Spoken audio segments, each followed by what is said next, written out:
Most Tuesdays are just Tuesdays, except at Buffalo Wild Wings, where Tuesdays are Wing Tuesdays. But now even Wing Tuesdays aren't just Wing Tuesdays, because Wing Tuesdays are half-price Wing Tuesdays, which means your boring Tuesday that became Wing Tuesday now costs you half as much. In case you're confused, we have half-price Wing Tuesdays. We do it for you. Buffalo Wild Wings. Wings, beer, sports. Prices and participation vary. See participating locations for details. Void where prohibited. The NBA All-Star Game today. Here's Curry behind the back, half-court heave on its way, and he hits it! Coverage begins today at 7:30 Eastern on ESPN Radio and the ESPN app. ESPN Radio Sports Center. I'm Alan Siegel. While most of the NBA's players and coaches are relaxing this weekend, the stars of the league are in New Orleans for the 66th All-Star Game, and the team with the most representatives is Golden State. They have sent 4 players, Steph Curry, Klay Thompson, Draymond Green, and Kevin Durant. It's the first time since the 2014-2015 Atlanta Hawks that a team has as many as 4, and it's the 11th time it's happened in NBA history. Now, part of the Warriors contingent is involved in one of the storylines this weekend, the relationship of former OKC teammates Russell Westbrook and Kevin Durant. To say that their friendship is frosty right now would be an understatement, but Steph Curry does not feel that the fact they're on the same team tonight will develop into a sideshow. I feel like we'll be mature enough to just enjoy being all-stars and being in that locker room and wearing, the West all-star jersey means and celebrating everybody's accomplishments, because obviously there's competition and there's history, whatever you want to call it, but at the end of the day, we're all trying to push our games to the next level. I think we can do that. I can't speak for Katie or Russ or whatever, but, being an all-star is a special thing and you want to respect that. And coverage of the 66th All-Star Game begins right here on ESPN Radio at 7:30 Eastern Time tonight. And there are 3 games involving the top 25 in college basketball this afternoon. At halftime, it is 23rd-ranked Maryland leading 11th-ranked Wisconsin 33-27. About 6 minutes to go in the first half. It is 24th-ranked DePaul leading 24th-ranked Butler leading DePaul 20-19. Georgetown and 20th-ranked Creighton will tip off later this afternoon. 11 games start the schedule in the National Hockey League, and 1 game on the busy schedule already underway. Ryan McDonough's third of the year in the first period has the Rangers leading the Capitals 1-0, and they're early in the second right now. KD and Russ, Phil and Mello, Sir Charles and King James, and somehow the biggest story from All-Star Weekend 2017 could be Kyrie Irving. Details Monday on Mike and Mike, 6 Eastern on ESPN Radio and ESPN2.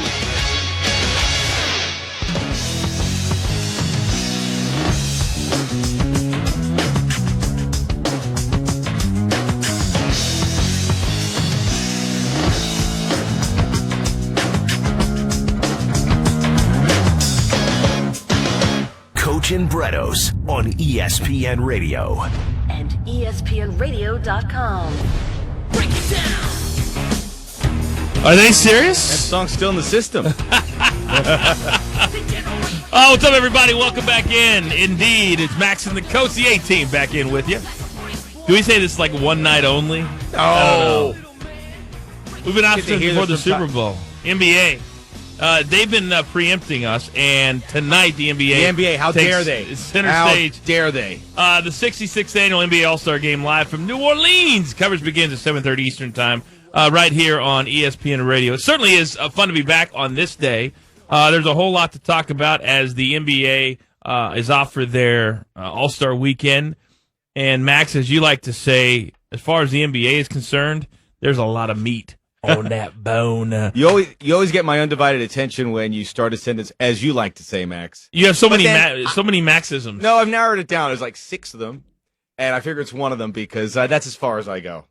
That you're limited on that. Yeah, I'm keeping it closer to the vest with my Maxisms. I like it. I like it. Keep it simple. But they work.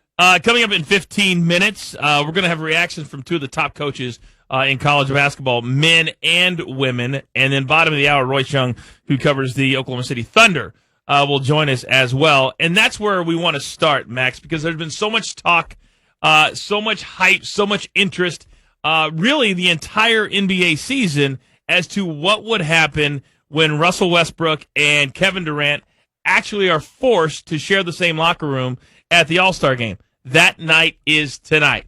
Give me your initial thoughts on what you think is going to happen. Interaction, no interaction. How does it play out? There's going to be interaction. And Steve Kerr, in particular, has to be at wit's end with all the questions he's hearing about what's going to happen with these two players. And then you have Kevin Durant and certainly Russell Westbrook, who during the week we've heard being asked about the questions, and they are deferring and they are deflecting as much as they can to not have to address it. But it's going to happen. It would be really weird if that happens and they don't play together at the same time, if they don't pass the ball to each other, engage each other at some point. So that is going to happen. Whether it's going to be all fun and cozy and cuddly, probably not. But that is why I am so intrigued on this All-Star game more than any in recent memory. I don't watch All-Star games. I watch a little bit. I'm not engaged in it like the Super Bowl or anything else like that, of anything, a game. A regular NBA game, I'll be more engaged than the All-Star game. But I don't like to watch it. But this will keep me from the beginning to the end watching it to see every moment of that dynamic between these two players. I'm going to be flipping back and forth between UFC That's right. and our boy Todd Grisham. Right. Doing his first play-by-play stint for the UFC tonight. And the All-Star game. Plus, it's 60 degrees out here for the first time since True. August. Yes. So you may be good to take a walk or something in between watching the NBA All-Star game as well as UFC. It's Max and the Coach back with you here on ESPN Radio. Sage Steele has been doing all the hard-hitting interviews with these NBA All-Stars this weekend, and she asked Kevin Durant, will you talk to Russell Westbrook? So are you going to go up and talk to him? Because you've said that maybe I could have done things a little bit differently. I mean, because then it's over with, right? Because he keeps saying that you guys haven't talked. I don't know. I mean, you haven't decided yet? It's not even something I'm thinking about, to be honest. Okay. If it happens, I'm not planning anything. If it happens organically, it does, but I'm not planning to do anything. You know, like I said, I'm just coming out here enjoying my weekend. Looking forward to being a part of the festivities as an all-star and all, everything else that falls in line after that, it does. But if it happens, it does. If it doesn't, it's no big deal So either. organic, you're not going to plan something? No, not at all. Okay. I will tell you that this is very sad to me, and here's why. I think of all the close friends that I have in this business, and anybody that I've worked with for over 8 years that I was as close with as Russell Westbrook and Kevin Durant were. Allegedly, at this point. Right, and that's going to be my point, is they were never that close, because this speaks to that. If you were that close, then when this happened last year, say it's me and you. We've been together for a while. We've been friends for, 10 years or something like that. We've known each other since 2007 when I worked at WWE. Correct. For a cup of coffee. So if I decided to leave ESPN and you and I are together 6 days a week, if you include radio. And you get a great opportunity, money, all that, and I'm Correct. sitting here and I'm like, okay. Correct. I thought we had something, Coach. It's such a far-fetched idea, but I'm just saying. I thought we had something, and you just get up and leave in the middle of the night? But I guarantee you that I would call you. Yeah. I would call you and I would discuss it with you. There's a good chance I would discuss it with you before the decision had to be made. Probably. So what this tells me, Kevin Durant can say all he wants that he could have done things differently. The bottom line is he should have done things differently. He owed more to Russell Westbrook than what he gave him. He owed more to the Oklahoma City Thunder than what they gave him. With that being said, that's why the Thunder and their fans reacted the way they did last week. Kevin Durant, if he would have been open and honest, and it had everything to do with the Golden State Warriors as well, but you've got to be more forthright. Stand in front. You want to make this decision? You want to say, I'm a man and I can go where I want to go? Then stand up to the people you've played with for 8 years, been up and down the roads with, all the wars you've been in, and look them in the eye and say, this is what I'm doing. He didn't do that. That tells me there's more to it than what we even thought. That is very well said. And I think, I'm all about open and honesty, and there's not enough of that in sports, and this screams at it. And it speaks volumes about their relationship because, again, I don't see any way you don't talk about it, even a few weeks later, to reach out, to not have a phone call. Hey, Russell, can I just talk to you about 20 minutes? I just want to, I know people are talking about it. I'd rather hear it from me, whatever it is. It is so therapeutic for both sides. And for it to even get to this point, unless they're having a laugh at our expense, which I don't think so, for it to get to this point, to me, there's no fault on Russell Westbrook here whatsoever. And that's what I was going to ask you next. None, do we bring him into this? No, he does not. He does not owe Kevin Durant a phone call. You're right. His feelings were hurt, and rightfully so, as were everybody else on the team. But he's the one guy because he's the superstar. Because he was the 2 inches.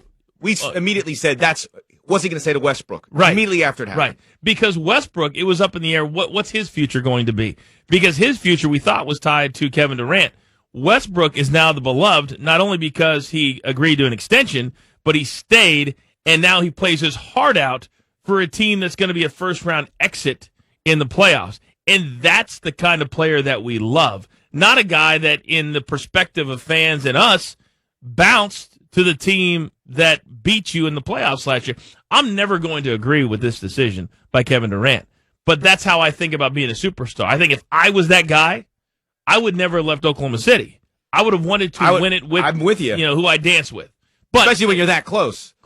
They were up 3-1 last They were up year. 3. That was there. We forget that. Come on. I've never seen it. We've never experienced anything like that. As an NBA fan, it took all the wind out of our collective sails because you go, whoa, we were looking forward to that matchup. We're looking for possibly Cavs-Warriors. That's what we got this year. But that was that extra bonus, and it's gone. So, but that said, Kevin Durant doesn't have to call me and explain himself. No. He does have to explain it to Russell Westbrook. And we don't have to agree with it, and we're also not living his life.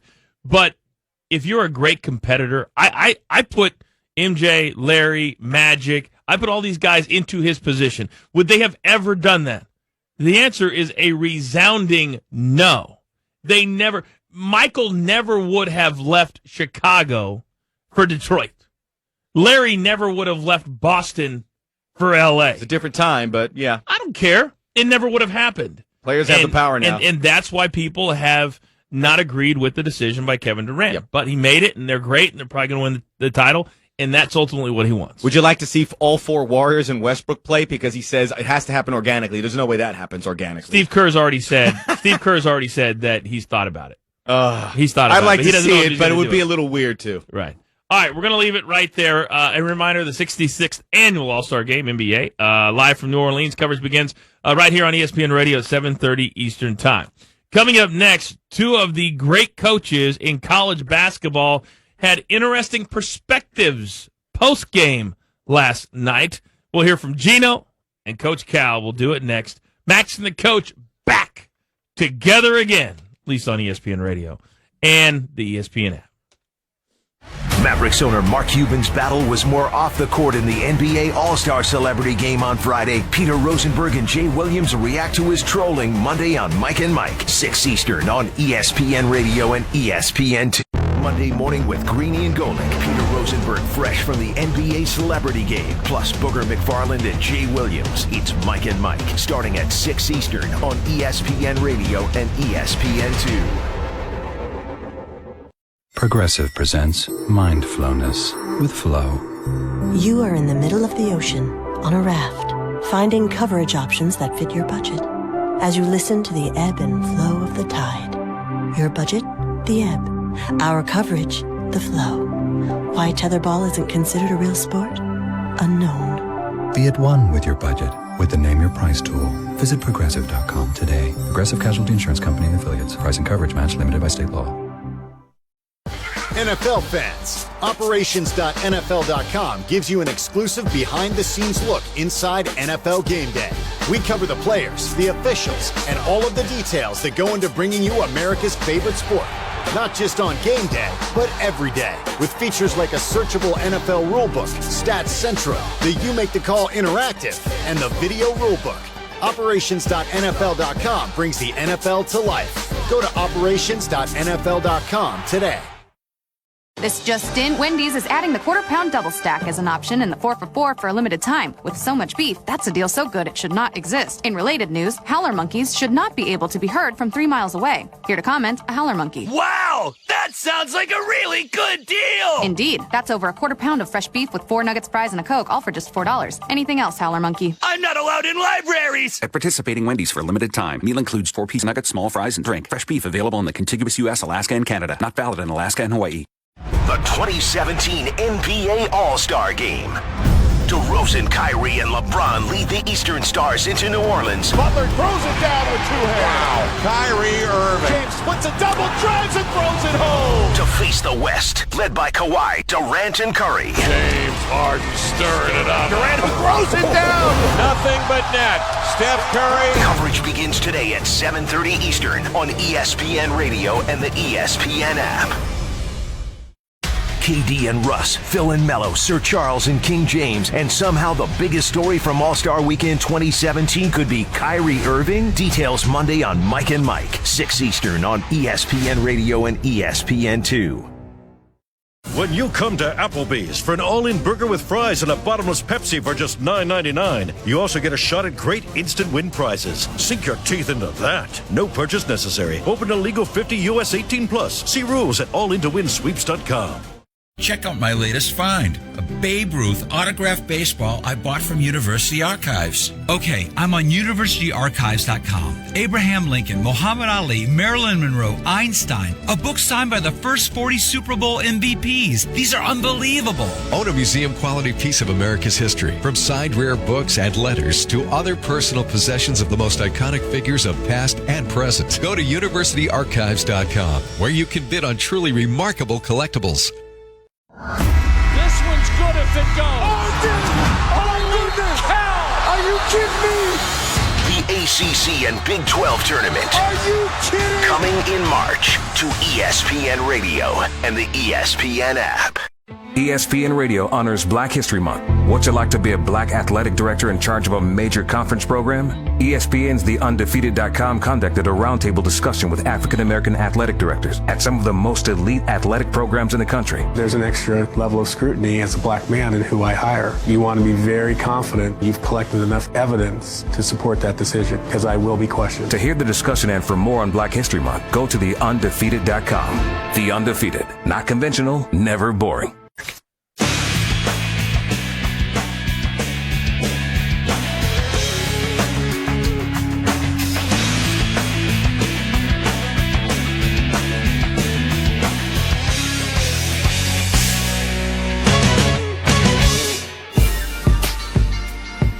All right, welcome back to the coach here on ESPN Radio. Reminder, the 66th. Do I have to keep saying 66th?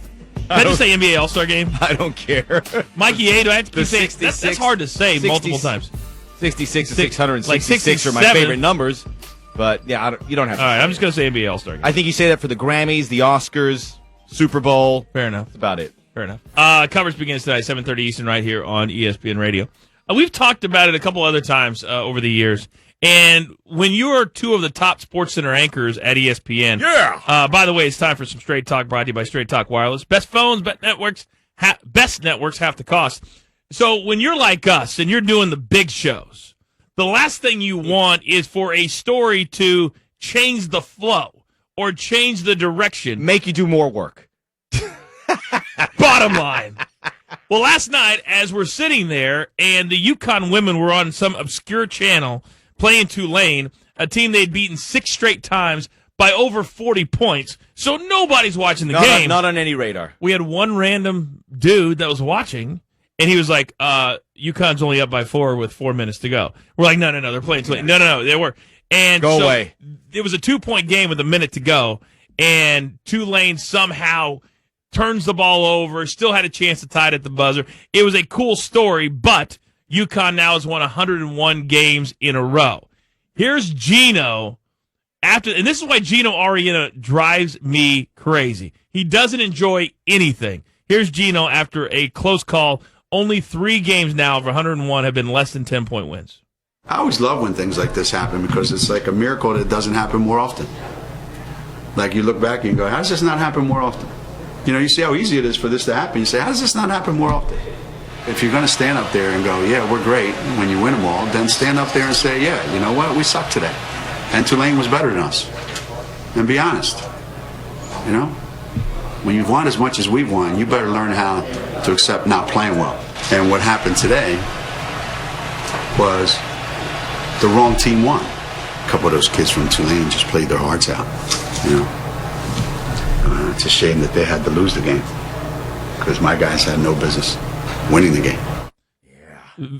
All right, let's deep down he doesn't mean that. Right. But he's won so much that he's allowed to say it, right? Yeah. He's allowed to say when you've won 10 national titles, whatever he's won, and 101 in a row, you're allowed to say the wrong team won today. Now, I just wish he would enjoy things more. And then I would be able to take that kind of stuff with a grain of salt. Yeah. But it's almost like he wants his teams to lose. Like I don't want us to have this success that is so far and away above anything else that it's going to last forever. You've got to be a perfectionist to be able to win 100 games. I will say this: last night we watched everything, and I was excited about the night in sports.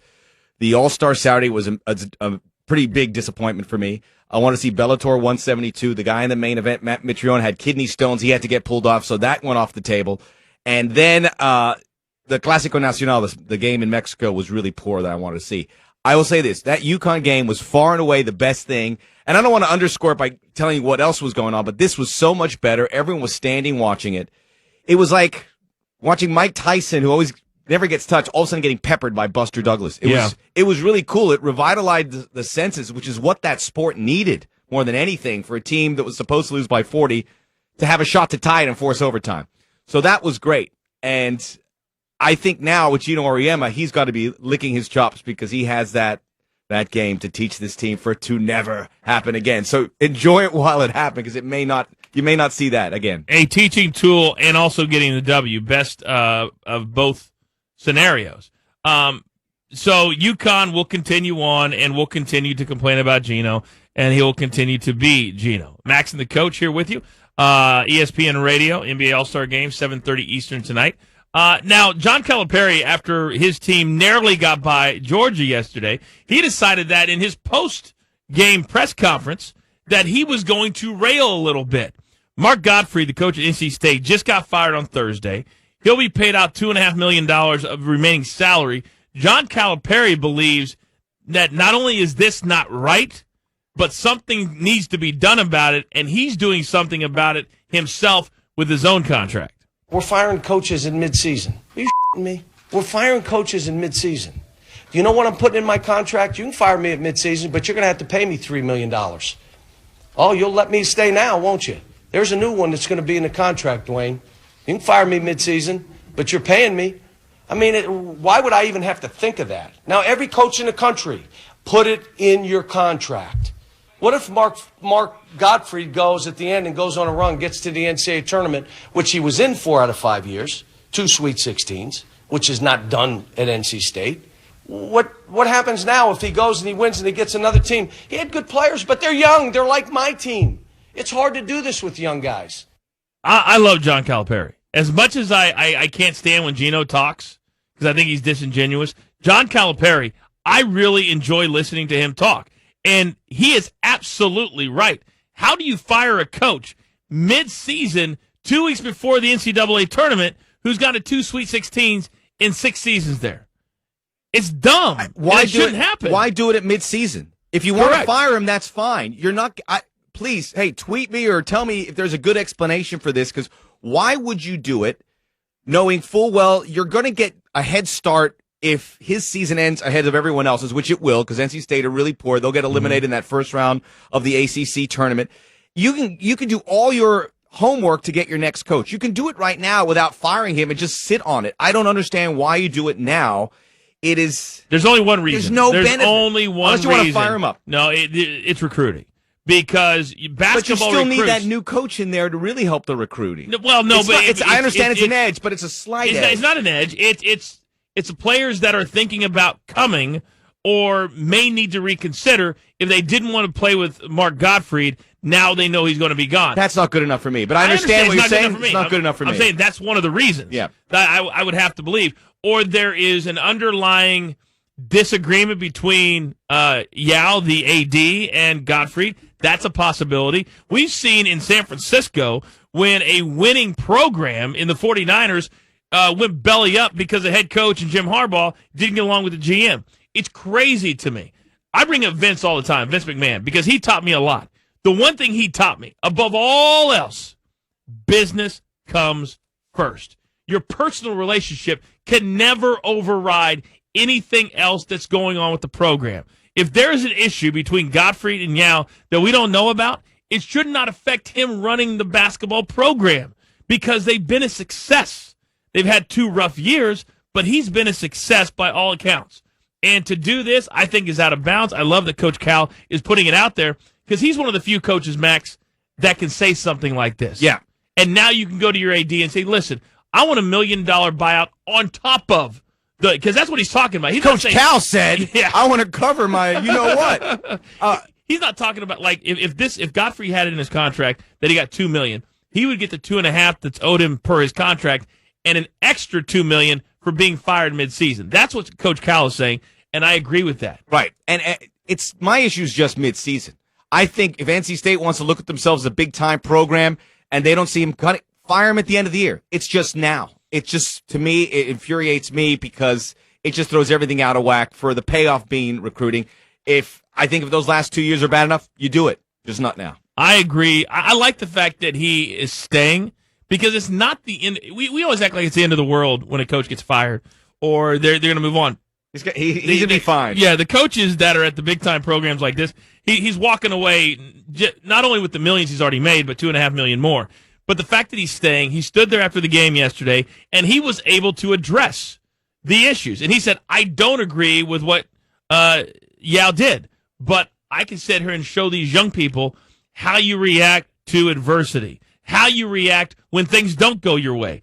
And a lot of coaches wouldn't do that, and I commend Mark Gottfried for standing up and being counted, so to speak. It's a weird situation, and he knows it's the end, but I think it'll be a very fruitful one at the end because he will be able to spend that time however the NC State season ends with the guys he brought in there.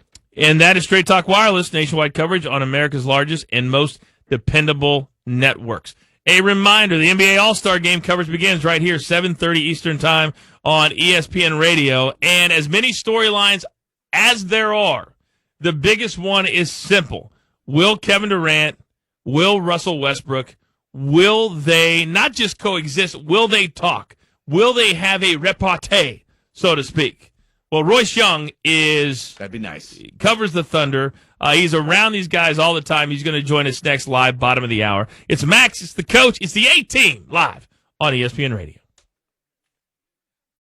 Hi, this is Maury Moreland Morrison, here to tell you Geico has more than just great savings. Much more. Yes, while Geico could help you rack up more moolah faster than you can say metamorphosis, they've also been the fastest growing auto insurer for more than 10 years. That's more like it. Furthermore, Geico has fast and friendly claim service. That might seem like an oxymoron, but it's not. All the more reason to say no other auto insurer has more than Geico. Geico. Expect great savings and a whole lot more. ESPN. Supported by Blue Apron. Blue Apron partners with sustainable farms, fisheries, and ranchers to bring you all the ingredients you need to create incredible home-cooked meals. Ingredients come paired with an easy-to-follow recipe card delivered to your door weekly in a refrigerated box. Rediscover how fun cooking can be while enjoying specialty ingredients and exploring new flavors and cuisines. Get your first 3 Blue Apron meals free, plus free shipping by visiting blueapron.com/ESPN. Monday on Mike and Mike, KD and Russ, Sir Charles and King James, and somehow the biggest story from All-Star Weekend could be Kyrie Irving? Kyrie, the earth is flat, right? Yeah. Full reaction from NBA All-Star Weekend 2017 with Jay Williams and Peter Rosenberg. Plus, the NBA trade deadline is Thursday. Who's on the move? And looking at this year's 14 Basketball Hall of Fame nominees, the guys have all the latest Monday on Mike and Mike, 6 Eastern on ESPN Radio and ESPN2. ESPN Radio honors Black History Month. How did the world-famous Harlem Globetrotters, known for their fun-loving and entertaining style of basketball showmanship, deal with racism off the court from their inception in 1927 through the civil rights era of the 60s? In our 90 years, we have played on 6 continents, 122 countries and territories. We've been all over the world, putting smiles on kids' faces. Their story on ESPN's TheUndefeated.com. The Undefeated. Not conventional, never boring. The NBA on ESPN Radio. James Clyde puts it up with an emphatic right hand. Out to Curry and another three's up and in. Now available on the ESPN app.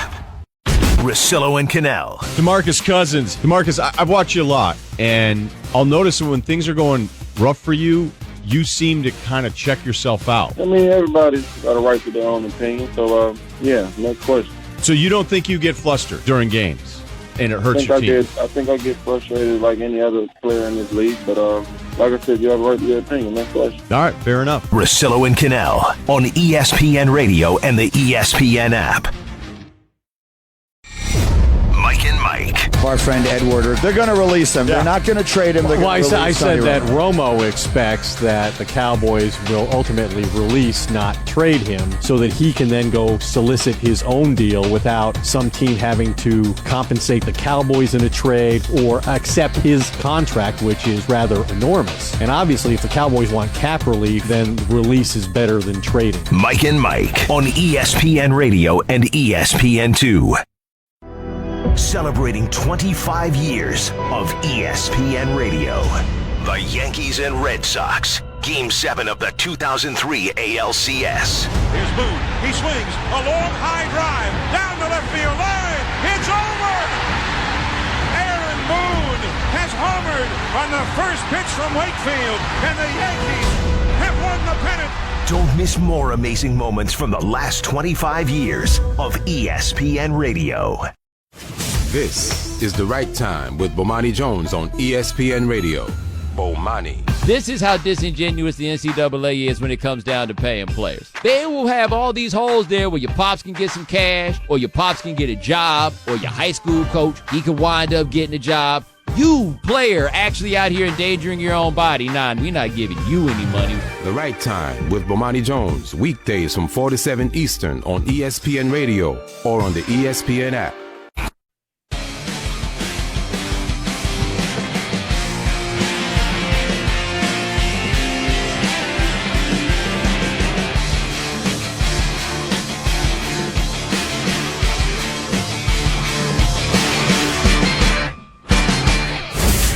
ESPN Radio Sports Center.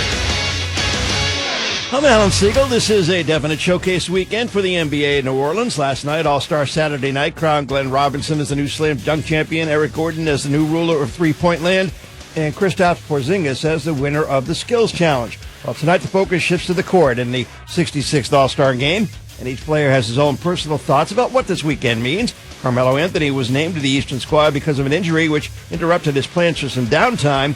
It has been a tumultuous several weeks for the Knicks, and the fact that Melo is in New Orleans this weekend is fine with him. This is definitely therapy for me. I mean, being here, and, even though I got to talk to you guys, this is a break, for me to come here and not have to deal with kind of my situation or, our organization. This is definitely therapy for me to be here. Well, coverage of the 66th All-Star Game begins right here on ESPN Radio at 7:30 Eastern Time. Well, no doubt there might be some conversation in New Orleans about what happened in China today. Former NBA first-rounder Jimmer Fredette, who was the 10th overall pick for the Bucks, scored 73 points in a Chinese Basketball Association game. It's the fourth highest point total in their history. 82 is the high watermark. In the top 25 in college basketball today, there were 3 games on the schedule. Right now, with about 14 minutes to go, it is 11th-ranked Wisconsin leading Maryland 42-36. At halftime, 24th-ranked Butler leads DePaul 36-27. Tip-off next hour, Georgetown and Creighton. In the National Hockey League this afternoon, Rangers hosting the top-ranked team in the league, the Washington Capitals. And right now, with about 15 minutes to go in the third period, it is a 1-1 tie. Ryan McDonough for the Rangers and Alex Ovechkin, number 27, for the Capitals. In golf, they're nearing the end of the third round in the weather-delayed Genesis Open at the Riviera Country Club in Los Angeles. They'll finish the tournament later on after the third round comes to an end. Dustin Johnson maintaining the lead at 14 under par. Wesley Bryan is 2 shots back at 12 under, with Cameron Tringali and Kevin Na tied for third, and they're both at 10 under par. Kevin Durant, Russell Westbrook, Steph Curry, and the Western Conference All-Stars take the court against LeBron James, Isaiah Thomas, Jimmy Butler, and the Eastern Conference All-Stars. The NBA All-Star Game, tonight at 7:30 Eastern on ESPN Radio. Oh, the drama. 5 hours away. NBA All-Star Game coverage begins here on ESPN Radio. 7:30 Eastern Time. Max and the Coach, brought to you by Pennzoil Synthetics, taking synthetic motor oil performance to a whole new level. Make the switch to Pennzoil Synthetics today. It's all about Kevin Durant. It's all about Russell Westbrook, and a guy that has been there every step of the way the last couple of years is Royce Young. He does an incredible job covering the Thunder for ESPN. He joins us now on the Shell Pennzoil Performance line from New Orleans, the Big Easy. Royce, what are you expecting to see tonight during the pregame media opening to the locker room for the Western Conference? Well, I've already seen the locker room, and I can tell you right now that Russell Westbrook and Kevin Durant are not by each other. They're on opposite sides of the locker room. Okay. So that might be shocking. But it is a little different. I mean, these guys have been all-star teammates 5 times, when they were members of the Oklahoma City Thunder together. And they were that's just, they were teammates, they're friends, and that's where they were. So it is a different feel this time around. But, I think that it's going to be uncomfortable. And it already has been yesterday at the, quote unquote practice that they had, if you want to call it that they had at the Superdome. There was some clear tension. And, somebody that was around the locker room there even said that it was quiet and it was awkward. And so, I think that that's probably kind of the feeling it's going to be. Westbrook has kind of gone out of his way, I think, to talk to other players. And, he's been really chummy with Anthony Davis and Kyrie Irving and DeMarcus Cousins and James Harden. And Durant's really kind of sticking to hanging around his guys, his current Warriors teammates. But I don't think that this is going to go away tonight. I don't think that there's going to be something that we're all going to say, oh, see, it really wasn't that big of a deal. I think it's just going to carry over, and there's going to be some awkward moments, I think, throughout the evening. And Royce, we certainly feel that tension. They do when they have to address this situation. But is there something we don't know about their relationship since Durant made the announcement leading to this All-Star game that you may have seen along the way from the Oklahoma City perspective on where it's gone, good or bad? Well, I think that there's a lot of layers to this thing. And, I think everybody, Max, is obviously trying to ask the question of, like, okay, so what's really the big problem here? What went wrong?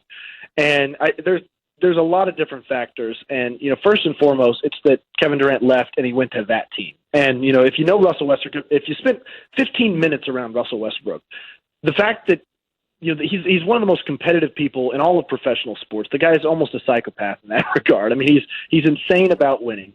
And the fact that Kevin Durant would not only leave, but he would go to that team, I think is the first sting. Then you've got the fact that, Durant didn't reach out personally and tell him. You've got the fact that, there was some stuff leaked out through the media, clearly through Durant's camp, kind of placing some of the blame on Westbrook, and that Durant had his doubts about being able to play with him. Then, you have the fact that also I think Russell Westbrook takes it personally that Durant leaving took away his chance at a championship, at least in the immediate future. So that's something that Westbrook has got to kind of deal with now, is that he's not in that, contender conversation that he has been the last 6 or 7 years. So, I think all of that stuff. Then there's the fact of, what happened with Westbrook and Durant leading up to Durant's free agency. They had dinner out in Los Angeles together at a steakhouse. Nick Collison was there. Assistant coach Royal Ivey was there. And, I was told by people that knew that Westbrook was really open and honest with Durant, really kind of put himself out there, which is something difficult for Westbrook to do. He's not that kind of guy, but he was openly recruiting Kevin to come back, and Durant left anyway. And not only that, like I said at the beginning, he went to that team. He joined Steph Curry, kind of the antithesis of Russell Westbrook. And I think that's all of that kind of balled up together is why, Westbrook really kind of just can't get over it. Talking to Royce Young, who is in New Orleans for the NBA All-Star Game here on ESPN Radio, Max and the coach.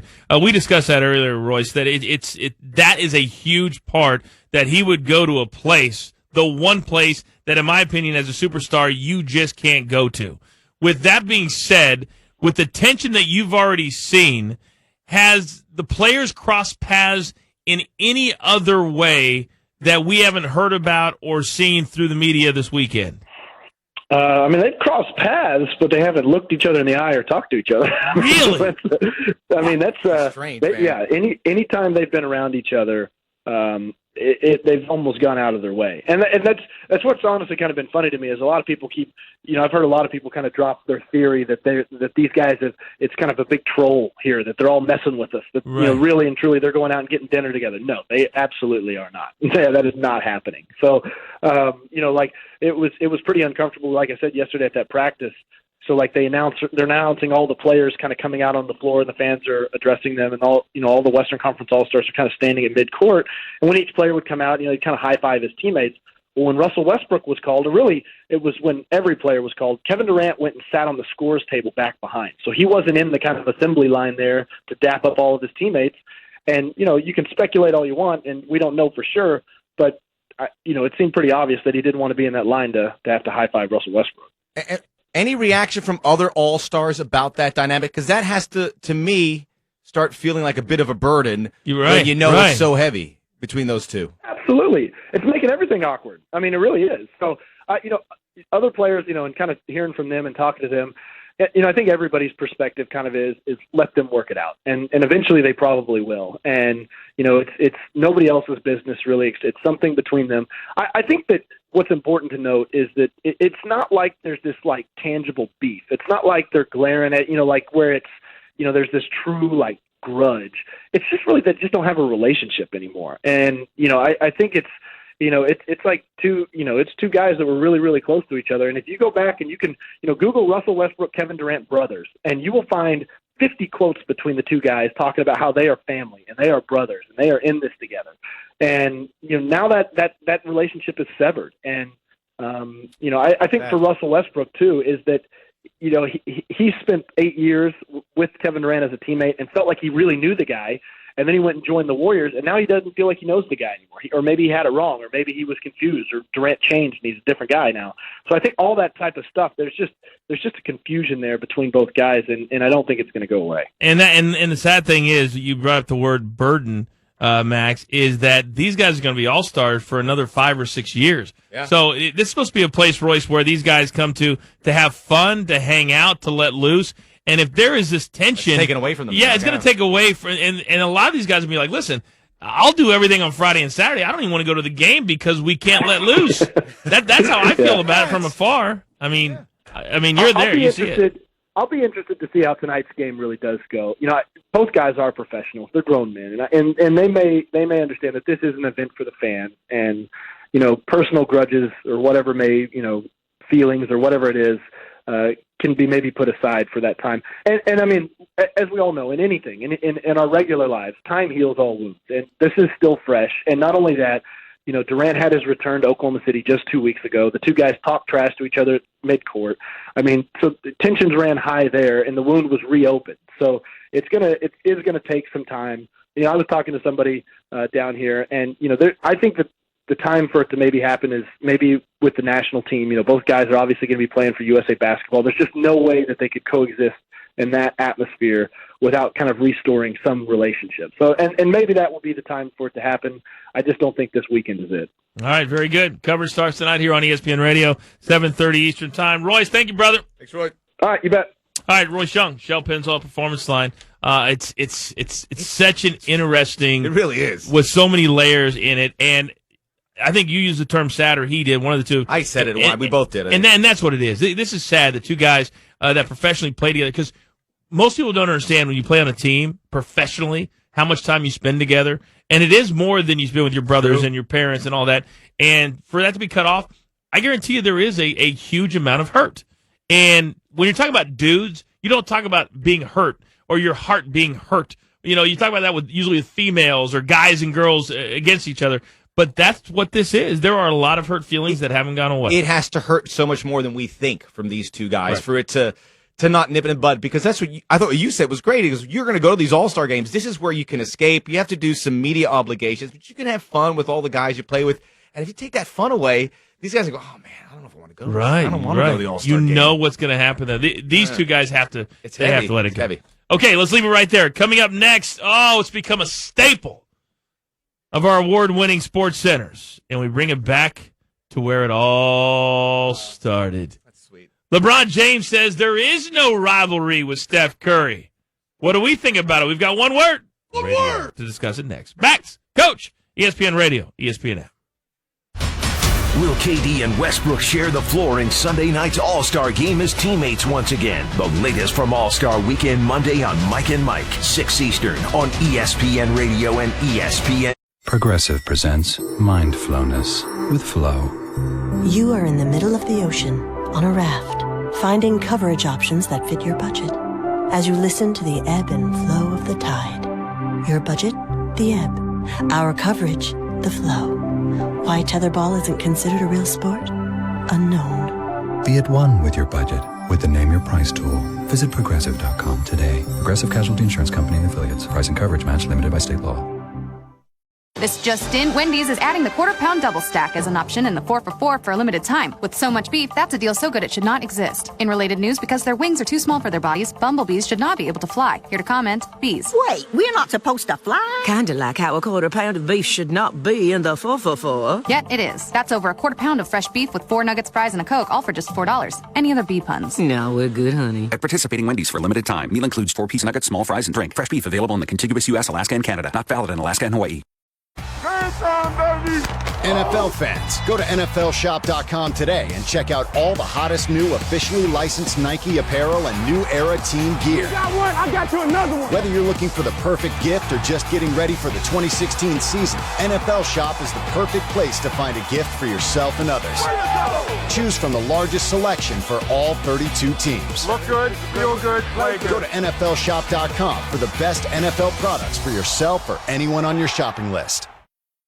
Monday on Mike and Mike, KD and Russ, Sir Charles and King James, and somehow the biggest story from All-Star Weekend could be Kyrie Irving? Kyrie, the earth is flat, right? Yeah. Full reaction from NBA All-Star Weekend 2017 with Jay Williams and Peter Rosenberg. Plus, the NBA trade deadline is Thursday. Who's on the move? And looking at this year's 14 Basketball Hall of Fame nominees, the guys have all the latest Monday on Mike and Mike, 6 Eastern on ESPN Radio and ESPN2. Now that Applebee's Bourbon Street Chicken and Shrimp is only $9.99, ordering dinner just became a no-brainer. And that means you can spend more time on life's bigger questions, like which appetizer to get. Price and participation may vary. See restaurant for details. ESPN Radio honors Black History Month.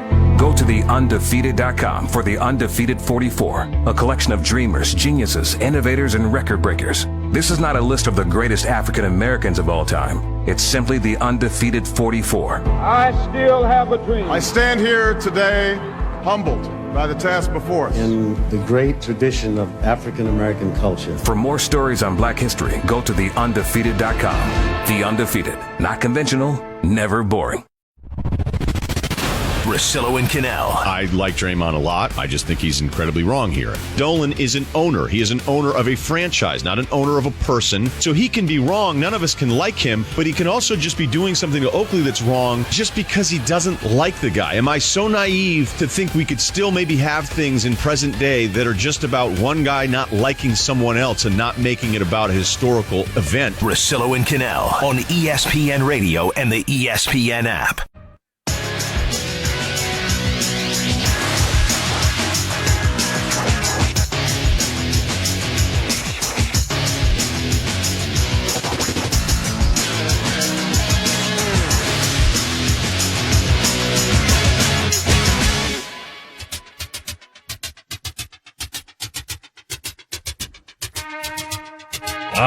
Yeah. Tune in tonight, NBA All-Star Game, 7:30 Eastern, right here on ESPN Radio. Welcome back to Max and the Coach. It's the 18th. We'll also be on SportsCenter on ESPN from 6 to 8 o'clock Eastern, getting you set for the NBA All-Star Game over on TNT. But right now, he's fought back from injury. He is here. He is ready to go. Making it the A-plus team. There you go. There are no skunk stories today. Hit the music. With so many takes on the big stories in sports, we're giving them to you all in one word. Ladies and gentlemen, brought to you by Progressive Insurance, the one and only Mikey A. back in the... Oh, man, it's been a while. Let's see if I remember how to do this. All right, let's go. The Cleveland Cavaliers and the Golden State Warriors have met in the NBA Finals the past 2 seasons, and LeBron James and Steph Curry are 2 of the biggest names in the NBA. James a 4-time MVP, while Curry won the last 2, but despite similarities, James said that him and Curry don't have a rivalry. Let's talk about rivalries. And you say Bird and Magic, Carolina Duke, Ohio State Michigan, and then they say LeBron and Steph. One word on LeBron James and Steph Curry rivalry. Mikey, my one word is minimize. That's what LeBron James, as much as I love him, he loves to do to a lot of people, and here's why. We just saw the story, I believe it was on ESPN.com, about how LeBron James is using this part of his life to set himself up to become a Hollywood mogul. Right on. He wants to be a billionaire. He wants to build this entire enterprise, and to have a rivalry with one person in basketball would minimize how global of a superstar and businessman this guy has become. That's how he thinks. So for me, for LeBron to say I'm a rival with Steph Curry, his rivals are Warren Buffett, Steve Jobs. Those are his rivals, not Steph Curry in the NBA. That's why he chooses to minimize the relationship. That's my one word. Hey, if he wants to be a big Hollywood mogul, he's going to have to find projects that really deliver. Bro, I love the like wall. He'll invest. The wall. I was thinking more about. I was thinking about investing in Max and the coach. I like. All right, LeBron. All right, you want to throw a little bit of coin around? My word is diminished, which is similar to your word, but I'm not coming from the Hollywood mogul perspective. I'm coming from the fact that this rivalry is diminished, not only because LeBron James is taking that next step into superstardom on and off the court, but also because the Warriors side of it's been diminished. Kevin Durant will probably be the foil for LeBron James when we get to the final. That's how you build a rivalry. If you're going to talk Bird and Magic, those two guys are backing up against each other, facing each other, guarding each other. This is not going to happen with LeBron and Steph. It wasn't really happening last year, but you knew these two guys offensively were going to dictate where it went. That's not going to be the case. So my one word is diminished. One word! Mel Kiper released Mock Draft 2.0 this week, and some highlights include North Carolina quarterback Mitch Trubisky going to the Niners at number 2, LSU running back Leonard Fournette to the Jets at number 6, and Clemson quarterback Deshaun Watson to the Bills at number 10. One word on 3 offensive players going in the first round. My one word is era, as in it's a new era. And we saw what happened to the Seattle Seahawks, am I right? That you don't invest on the offensive side of the football, and what happens? Russell Wilson starts to get hit. You've got to understand that offenses still win championships. Tom Brady came back from 25 points down because he had a great offense. If you've got a really good offensive player, there's no more you can't take a running back in the top 10. Ezekiel Elliott disputed that last year. My one word, it's a new era. My one word is caution. Not so much because of the offensive players, but because of the guys that are listed there in the top 10. The North Carolina quarterback Mitch Trubisky's played 1 year in college. Deshaun Watson, we'll have to see if he can do it on the pro ranks, but college quarterbacks picked high at least last year did not pan out so well. It seems like it's a defense-heavy draft. You got all those Alabama guys coming out. I think if you want to play it safe, you go that route unless there's someone screaming to be picked. I'm intrigued about the running back becoming the big weapon like it is in Dallas now with Ezekiel Elliott. So Leonard Fournette may work out. Dalvin Cook has been mentioned to make it that high.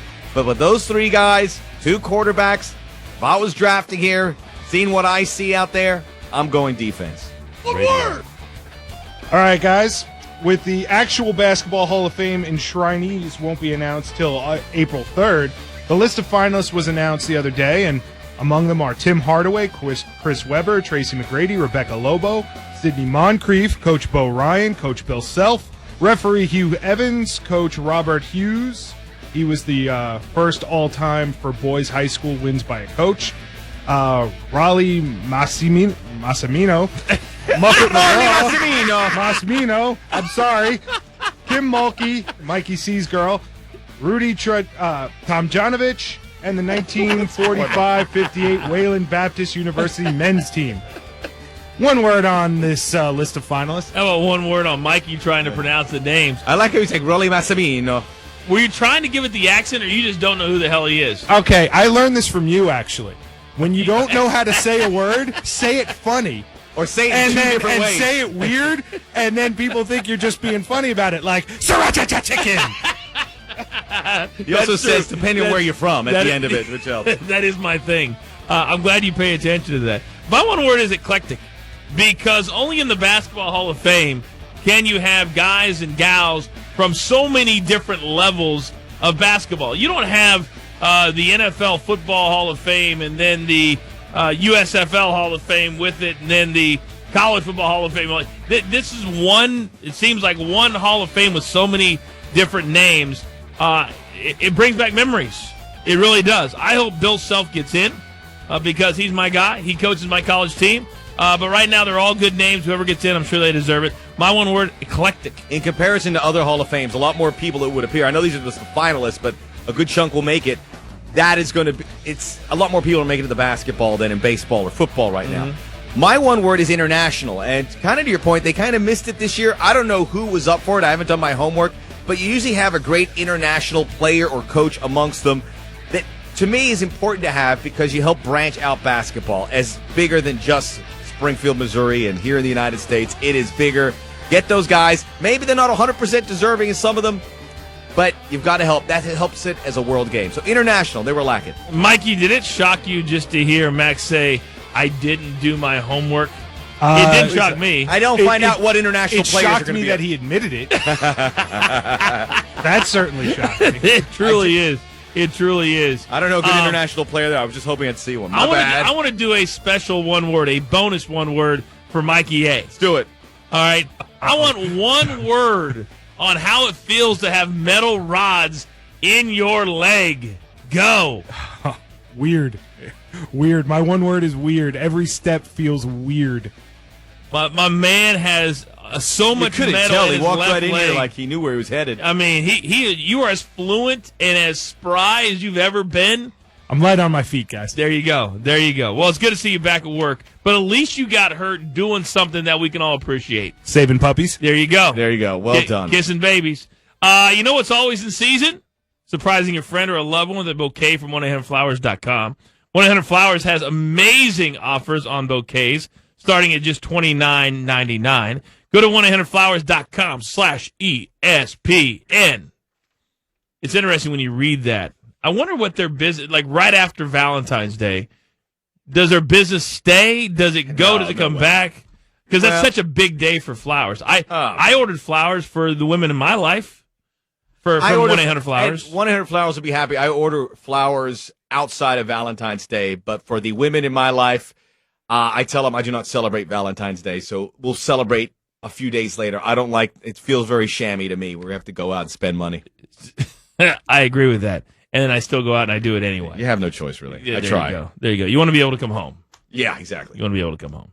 All right, a reminder, NBA All-Star Game live from the Big Easy, 7:30 Eastern, right here on ESPN Radio. Who's right? Who's wrong? Is there an answer? We'll discuss it next. Max and the Coach, the A-Team, live on ESPN Radio and the ESPN app. Hour one in the books. The NBA All-Star Game today. Here's Curry behind the back, half-court heave on its way, and he hits it! Coverage begins today at 7:30 Eastern on ESPN Radio and the ESPN app. If you don't sit in your lucky seat, your team could lose. So don't leave your lucky seat. But do pick up your phone or computer and order B-Dubs to go. Or if you've got a big group, call in for the party menu. That way you can order wings, pick them up, and get back to your lucky seat. And if you do lose while sitting in your lucky seat, you can still feel lucky eating your feelings. Spicy feelings. Keep your superstitions. We do it for you. Buffalo Wild Wings. Wings, beer, sports. Prices and participation vary. See participating locations for details. Void where prohibited.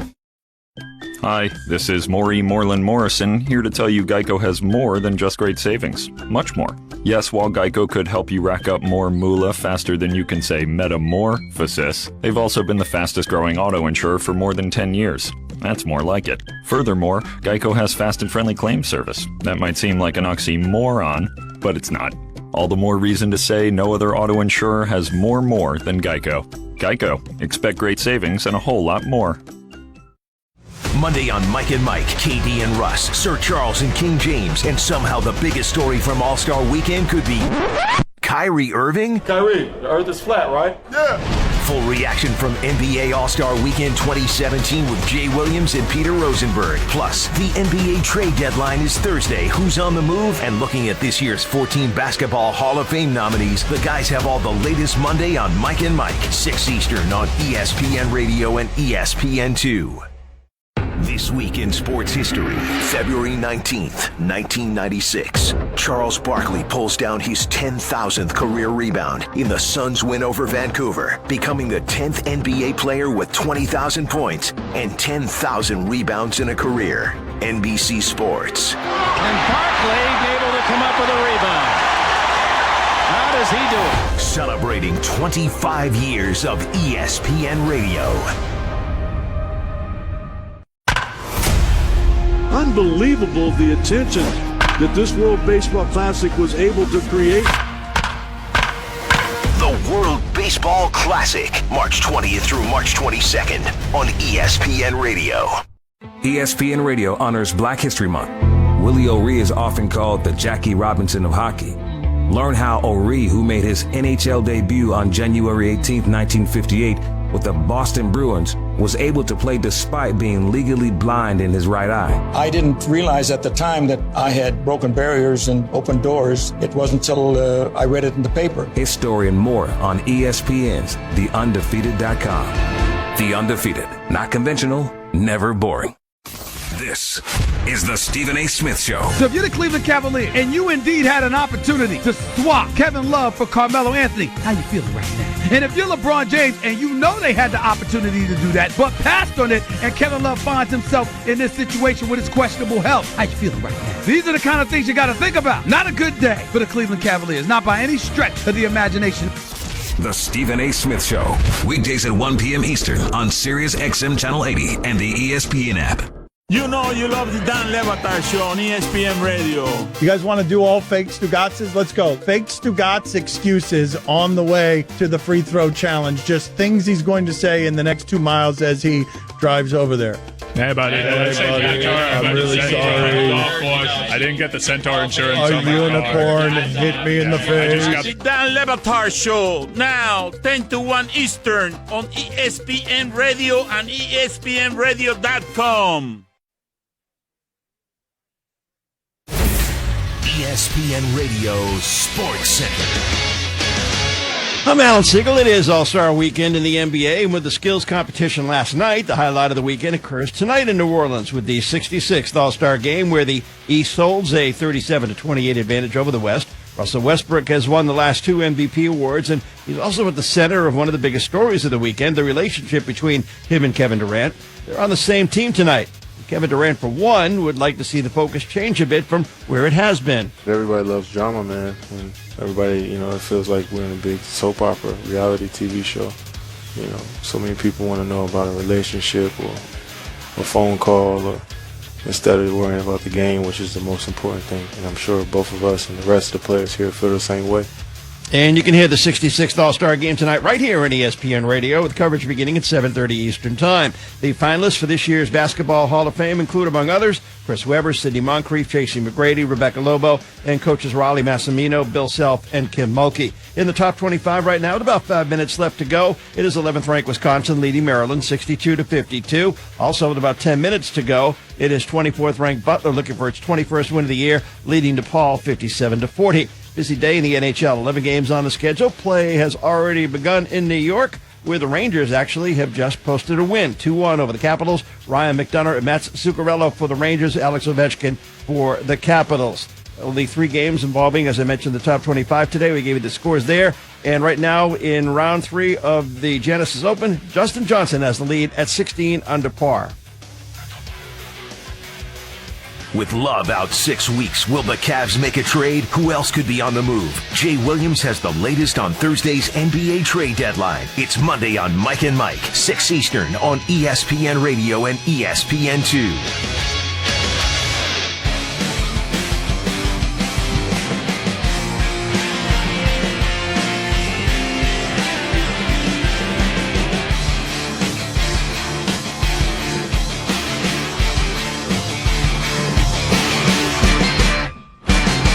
Coach and Brettos on ESPN Radio. And ESPNRadio.com. Break it down! All right, welcome back. It's Max the Coach here on ESPN Radio, the 18th. Back with you today. Maybe back next week if you are nice to us. Can I make a quick correction? Well, if you can hit your microphone on, yes, I did. You can. What? I was talking about the Basketball Hall of Fame, and I said Springfield, Missouri. I obviously meant Springfield, Massachusetts. Only 3 or 4 people said anything. Okay, good. I just want to correct. I drive by that Hall of Fame a lot because I go skiing up beyond Massachusetts from where we live, so I know where it is. It's okay. If you think it's in Missouri, it is. I love you, Springfield. We love both you, of them. Springfield. I love both of you, Springfields. NBA All-Star Game live tonight from New Orleans. Coverage begins right here on ESPN Radio at 7:30 Eastern Time. We are brought to you by Progressive Insurance, creators of the Name Your Price tool. Choose from a range of coverage options and pick the price that works for you. You know, we live in a different time than when you and I were growing up. and there were 3 channels. Cable was just starting, that whole thing. And I'm trying to think back even to the mid-'80s when I was a child. Up until now, if we've ever had a situation where 2 guys that were good friends so publicly had a breakup, and that breakup affected not just seasonal games, but an all-star game, and that overtook the entire narrative, the entire storyline of a major event in any sport. And I can't think of one. But social media and things weren't covered like they are now in the 80s and the 90s. Can you ever remember a situation like what we're looking at tonight? And at the same time, think about who has the bigger right to feel more uncomfortable, Russell Westbrook or Kevin Durant?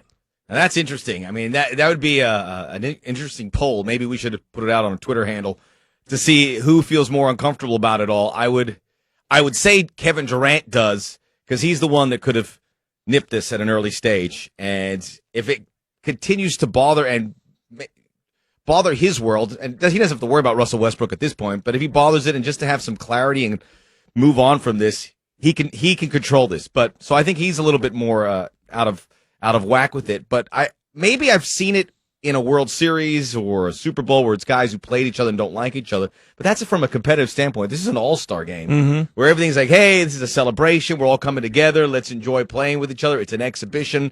I'm going to hook you up with the pass. It's fun. And now and that's why it is so appealing from my perspective, this game tonight.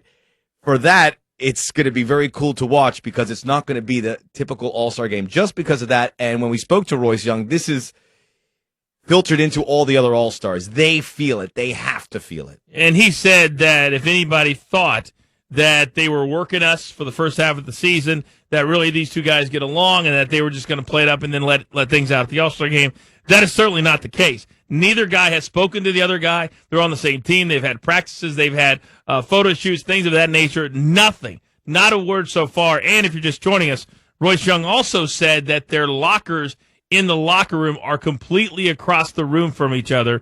And in years past, they've been right next to each other because they were teammates in Oklahoma City. So it just made sense. Here's Russell Westbrook during the media day that all the players had to participate in. Is it going to be awkward at all being on the same team as all the Warriors? I mean, I know you had a big, great series from last year. Yeah, I mean, what's your favorite fashion brand? What you like? My favorite, I think I like YSL. YSL, Yeah. Saint Laurent. Honestly, Saint Laurent has a great collection. The spring-summer collection. Oh, you like DVF? You like Don Vashpo? Okay, that's nice. There's a lot of great things I think you can pick from. I think it all depends on what you like. I don't think he was intentionally trying to be rude. He was avoiding the questions and talking about fashion. Right, but the Yves Saint Laurent spring-summer collection is actually very good. I appreciate him putting it out there in case. It's a little pricey, but it's good. Stop it. Don't get off topic. So I don't even know what collection you're talking about, by the way. YSL, hello. So Kevin Durant, then, he didn't avoid the questions, but he did say under no circumstances did he come to New Orleans for any type of drama. I guess it'll be good because the round of firsts will be over, right? So now you will be on an all-star team together while you're separate for the first time. Mm-hmm. How are you going to handle it with Russell starting now through Sunday? Well, I'm handling the all-star weekend like I always did. Get in and get out. Do everything I'm supposed to do. Play the game and have some fun, you know. I ain't come here for it to be any drama or have heart-to-heart with anybody. I'm coming here and enjoy my weekend, enjoy my couple of days I got off, and get ready for the second half of the season. You know, the relationship between those two doesn't affect our lives. They really don't. People that get worked up, it's just like the people that get so worked up with the political stuff. Does it really affect your life, or are you just getting worked up because it's the in thing to do? It really doesn't, Max. But it would be nice if Kevin Durant and Russell Westbrook could have met in their hotel suite and just talked it out and said, listen, I don't hate you. You don't hate me.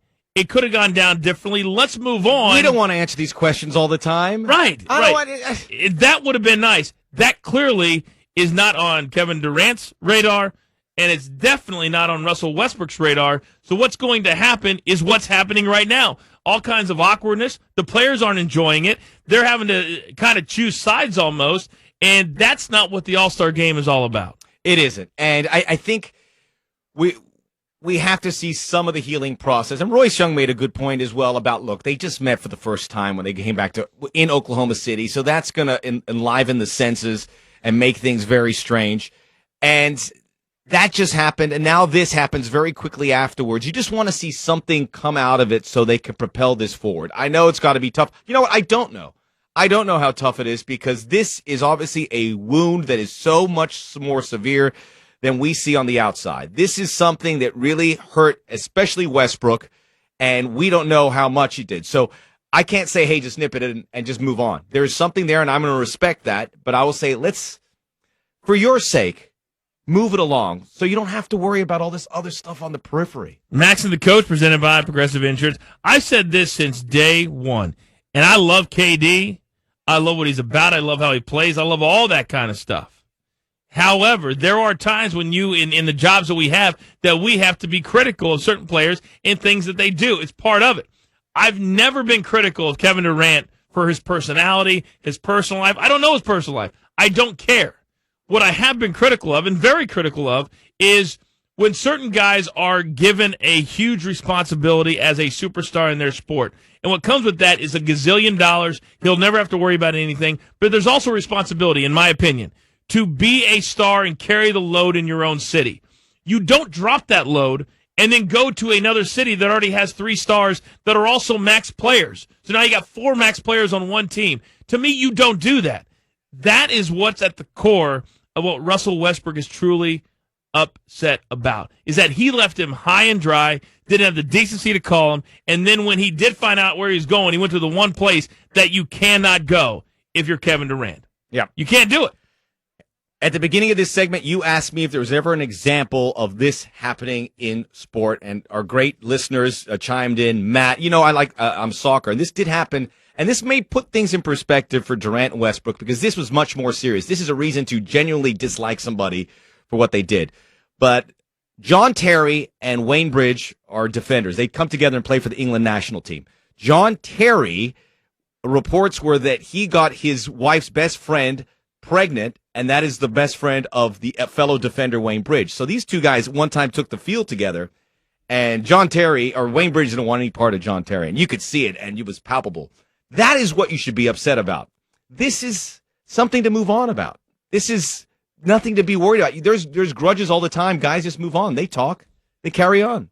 Very good comparison there, Max. It's not exact. What in the wide world of sports is that? We're going to leave it right there. But that's what it was. Those two guys that did not want to be on the same field with each other for obvious reasons. I got that part. All right, coming back. Speaking of comparisons, there's been a comparison by a father that we thought he was a little bit nuts the first time he said it. Then he backed it up again. We'll explain what we're talking about next. Max and the Coach, the A-Team, rolling on ESPN Radio.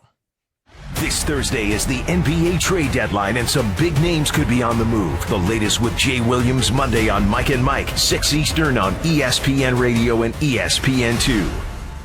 The 2017 NBA All-Star Game. DeRozan, Kyrie, and LeBron lead the Eastern Stars into New Orleans. Butler throws it down with 2 hands. Wow. Kyrie Irving. James splits a double, drives and throws it home. To face the West, led by Kawhi, Durant, and Curry. James Harden stirring it up. Durant throws it down. Nothing but net. Steph Curry. Coverage begins today at 7:30 Eastern on ESPN Radio and the ESPN app. Progressive presents Mindfulness with Flow. You feel yourself getting lighter with each Progressive discount. Paperless, safe driver, multi-car. Yes, lighter, like a new line of sneakers. Or a slugger on a crash diet the week before spring training. Stay away from the cheesecake. Ascend to a higher plane of insurance with Progressive. Visit Progressive.com. Progressive Casualty Insurance Company and Affiliates. Discounts not available in all states or situations. Monday morning with Greeny and Golick. Peter Rosenberg fresh from the NBA Celebrity Game. Plus Booger McFarland and Jay Williams. It's Mike and Mike. Starting at 6 Eastern on ESPN Radio and ESPN2. This just in, Wendy's is adding the quarter-pound double stack as an option in the 4 for $4 for a limited time. With so much beef, that's a deal so good it should not exist. In related news, because their wings are too small for their bodies, bumblebees should not be able to fly. Here to comment, bees. Wait, we're not supposed to fly? Kinda like how a quarter-pound of beef should not be in the 4 for $4. Yet it is. That's over a quarter-pound of fresh beef with 4 nuggets, fries, and a Coke, all for just $4. Any other bee puns? No, we're good, honey. At participating Wendy's for a limited time. Meal includes 4-piece nuggets, small fries, and drink. Fresh beef available in the contiguous U.S., Alaska, and Canada. Not valid in Alaska and Hawaii. Now that Applebee's Bourbon Street Chicken and Shrimp is only $9.99, ordering dinner just became a no-brainer. And that means you can spend more time on life's bigger questions, like which appetizer to get. Price and participation may vary. See restaurant for details. Check out my latest find, a Babe Ruth autographed baseball I bought from University Archives. Okay, I'm on universityarchives.com. Abraham Lincoln, Muhammad Ali, Marilyn Monroe, Einstein, a book signed by the first 40 Super Bowl MVPs. These are unbelievable. Own a museum-quality piece of America's history, from signed rare books and letters to other personal possessions of the most iconic figures of past and present. Go to universityarchives.com, where you can bid on truly remarkable collectibles. Do you want to hear Ike and MJD talk about their top touchdown celebrations of the week? It's about uplifting folks. Do you want your daily fix of NFL fantasy news with Fantasy Live? And I wouldn't draft a quarterback until at least the 5th round. That's NFL Now. It's your one-stop shop for live videos, trending news, and behind-the-scenes access to your favorite team. Touchdown! Check it out on your smartphone, tablet, or select connected TV devices. Go to NFL.com/now or watch it on the NFL mobile app today. With Love out 6 weeks, will the Cavs make a trade? Who else could be on the move? Jay Williams has the latest on Thursday's NBA trade deadline. It's Monday on Mike and Mike, 6 Eastern on ESPN Radio and ESPN2. This For the win! Yes! is the home court Let's it go! of college basketball. For 3 in the win! ESPN Radio. ESPN Radio honors Black History Month. What's it like to be a black athletic director in charge of a major conference program? ESPN's The Undefeated.com conducted a roundtable discussion with African American athletic directors at some of the most elite athletic programs in the country. There's an extra level of scrutiny as a black man in who I hire. You want to be very confident you've collected enough evidence to support that decision, because I will be questioned. To hear the discussion and for more on Black History Month, go to TheUndefeated.com. The Undefeated. Not conventional, never boring.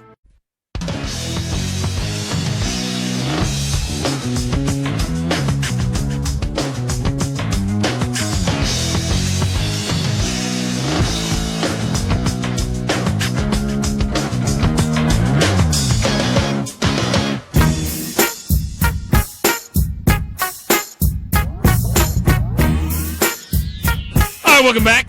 Max and the Coach. I'm sorry, I was watching a video my daughter just sent to me. I didn't know we were back. Let me see it too.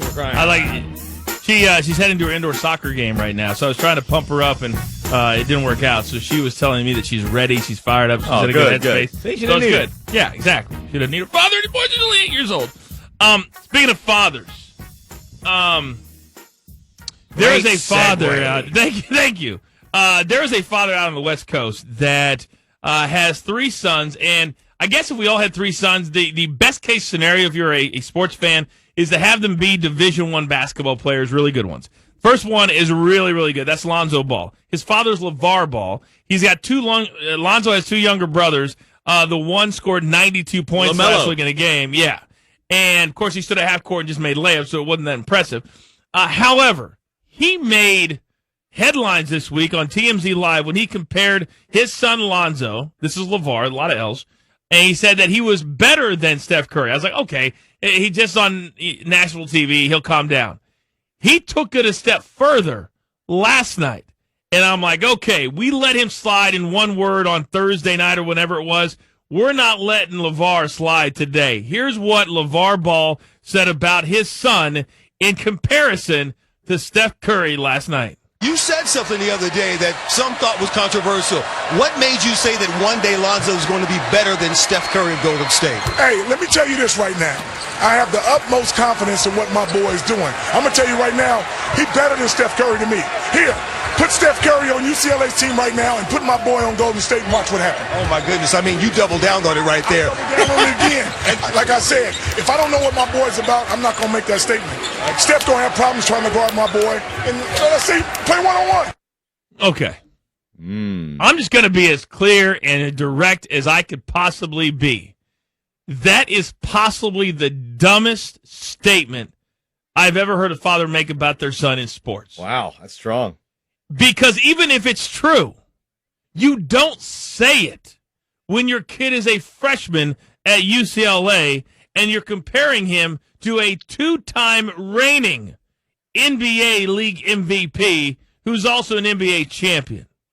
Don't tell me his son's 6'6", 6'7". He wouldn't guard Steph Curry, and Steph Curry wouldn't guard him. Wait, at the point guard matchup, they probably would. They could go. No, they wouldn't guard each other. He's too big for him.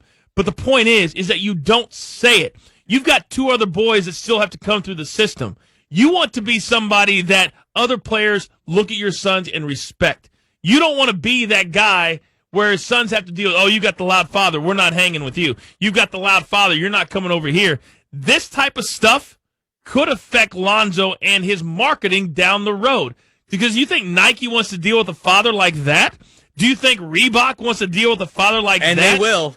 Well, to a certain extent. Well, look, if Nike goes up to him, they go up to him and they say, hey, you have to deal with my dad. I think the relationship screams that it's at that point right now. I think these companies are too big for that. They'll say, listen, we're not dealing with diva athletes anymore. You want to be a diva and you want your parents to be involved? We'll walk away and we'll go to number 2, number 3, number 4.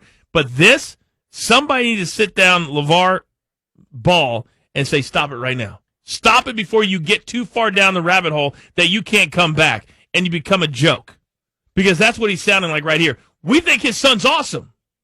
But don't become a joke and become that dad by saying stuff like this.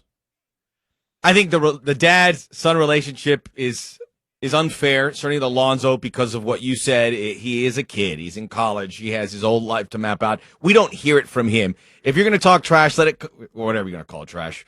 If you're going to talk confidence, let it come from the source. Okay, and I agree with that, and I'm not crazy about it. I want to hear, if Lonzo Ball says it, it's one thing, but that's kind of where we're headed these days. People are going to talk the talk before they walk the walk. The thing is, Lonzo's kind of walking the walk, and right now, in men's college basketball, that's the best story out there right now. And Dad's going to be... are you seriously agreeing with any part of this story whatsoever? But I'm just saying, from the marketing standpoint that you brought up, this is something that is going to be compelling because we're going to hear from Dad next year and possibly the year after that when these... But it's not good for his son. It's not good for his son. That's what I just said. It's a good storyline. I said that it's not good for his son. I'm just saying, on a sidebar, this is good for college basketball because we're going to know about Lonzo Ball. He's becoming the biggest star in college hoops. But Lonzo is not the story right now. His dad's the story. His dad is part of the story. And that's the narrative you cannot have. And I agree with that. I don't like it. I said if Lonzo said it, it's one thing. If Dad's saying it, it stinks. But if you're looking at it from a big picture, this is going to create excitement in college hoops because the legend of Lonzo Ball is going to grow because people are going to watch to see if he does have that talent. Whether he does it or not, it's not right that LeVar says it. Do you think when he makes it, let's say they make it to the Sweet 16 this year, and all of a sudden Lonzo They're looking Ball really good now. They're blowing people out. Walks into the Anaheim arena, and all of a sudden all of these people... Good spot for the Sweet 16. Thank you. All these people are now yelling at him and getting on him and saying, hey, Steph would have made that shot. Steph could have made that shot. Steph would have done this. Steph would have done that.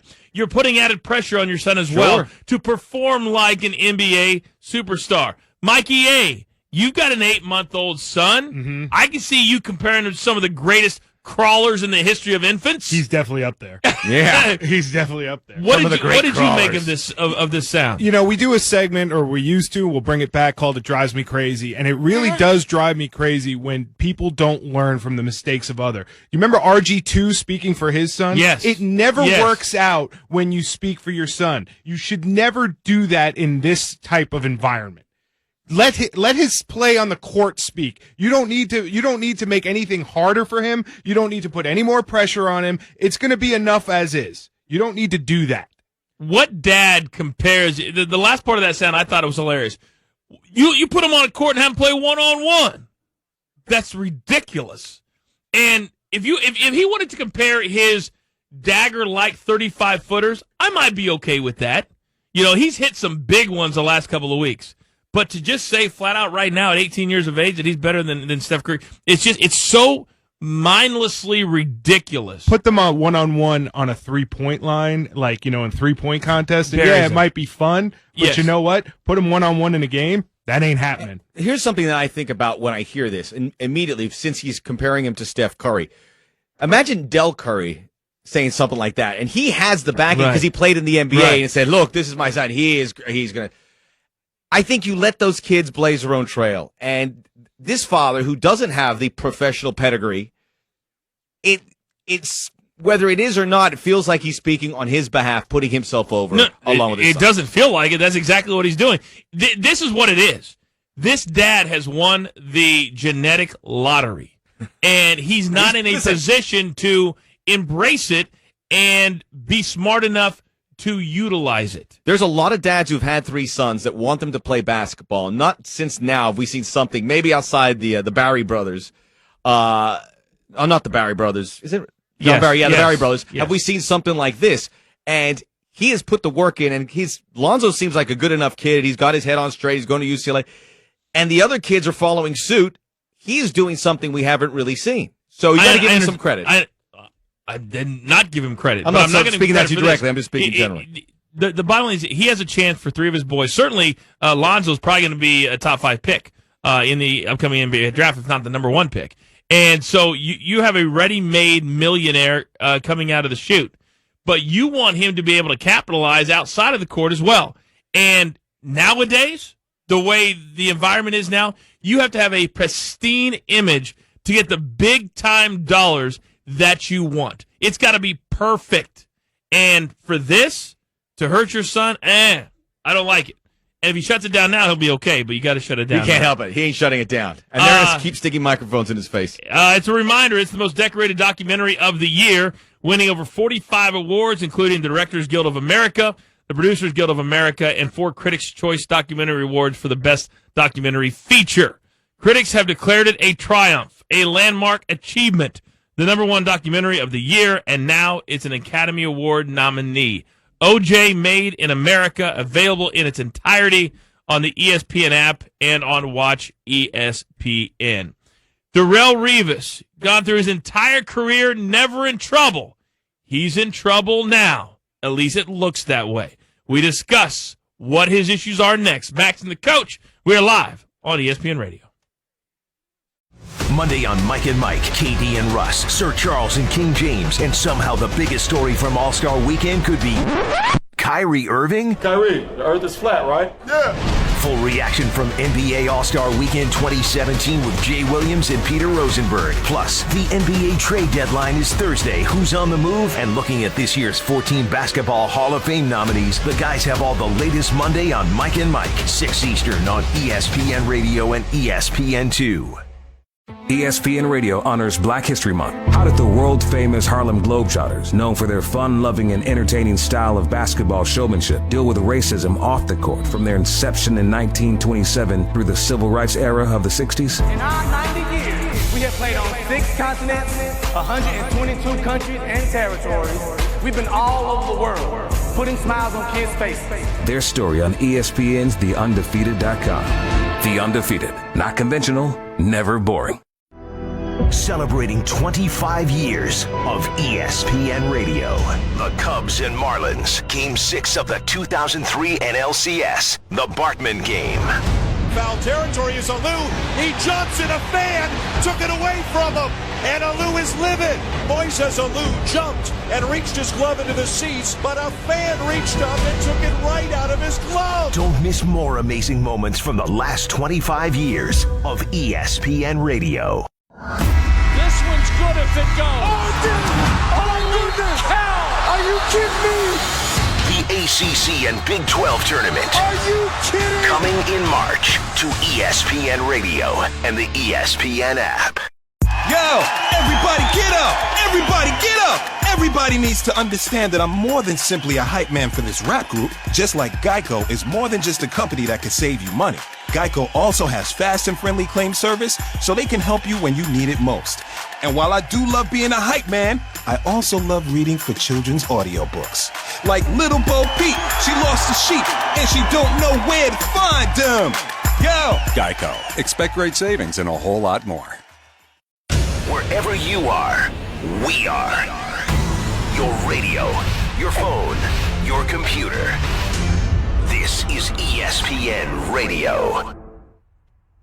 Did you miss the right time with Bomani Jones? I can't imagine how furious the head of security had to be. Jim Dolan sent him out here on this thankless mission of kicking out local legend Charles Oakley. And what does he get for his trouble? He appears to have then gotten fired. Would you like to be the guy that had to explain to that dude that he just got fired? The Right Time with Bomani Jones. Weekdays from 4 to 7 Eastern on ESPN Radio or on the ESPN app. Russillo and Cannell. Dominic Wilkins, why do you think so many people have come to the defense of Oakley, knowing that there's a chance maybe Oakley could have done something wrong, too, in this circumstance? Well, I think because of the respect Oakley gets from a lot of players around the league, retired and current. You know, again, you just hope that they can resolve this problem and come to some type of happy medium and work this thing out, because it's not good for either side. Russillo and Cannell on ESPN Radio and the ESPN app. ESPN. Supported by Blue Apron. Blue Apron partners with sustainable farms, fisheries, and ranchers to bring you all the ingredients you need to create incredible home-cooked meals. Ingredients come paired with an easy-to-follow recipe card delivered to your door weekly in a refrigerated box. Rediscover how fun cooking can be while enjoying specialty ingredients and exploring new flavors and cuisines. Get your first 3 Blue Apron meals free, plus free shipping by visiting blueapron.com/ESPN.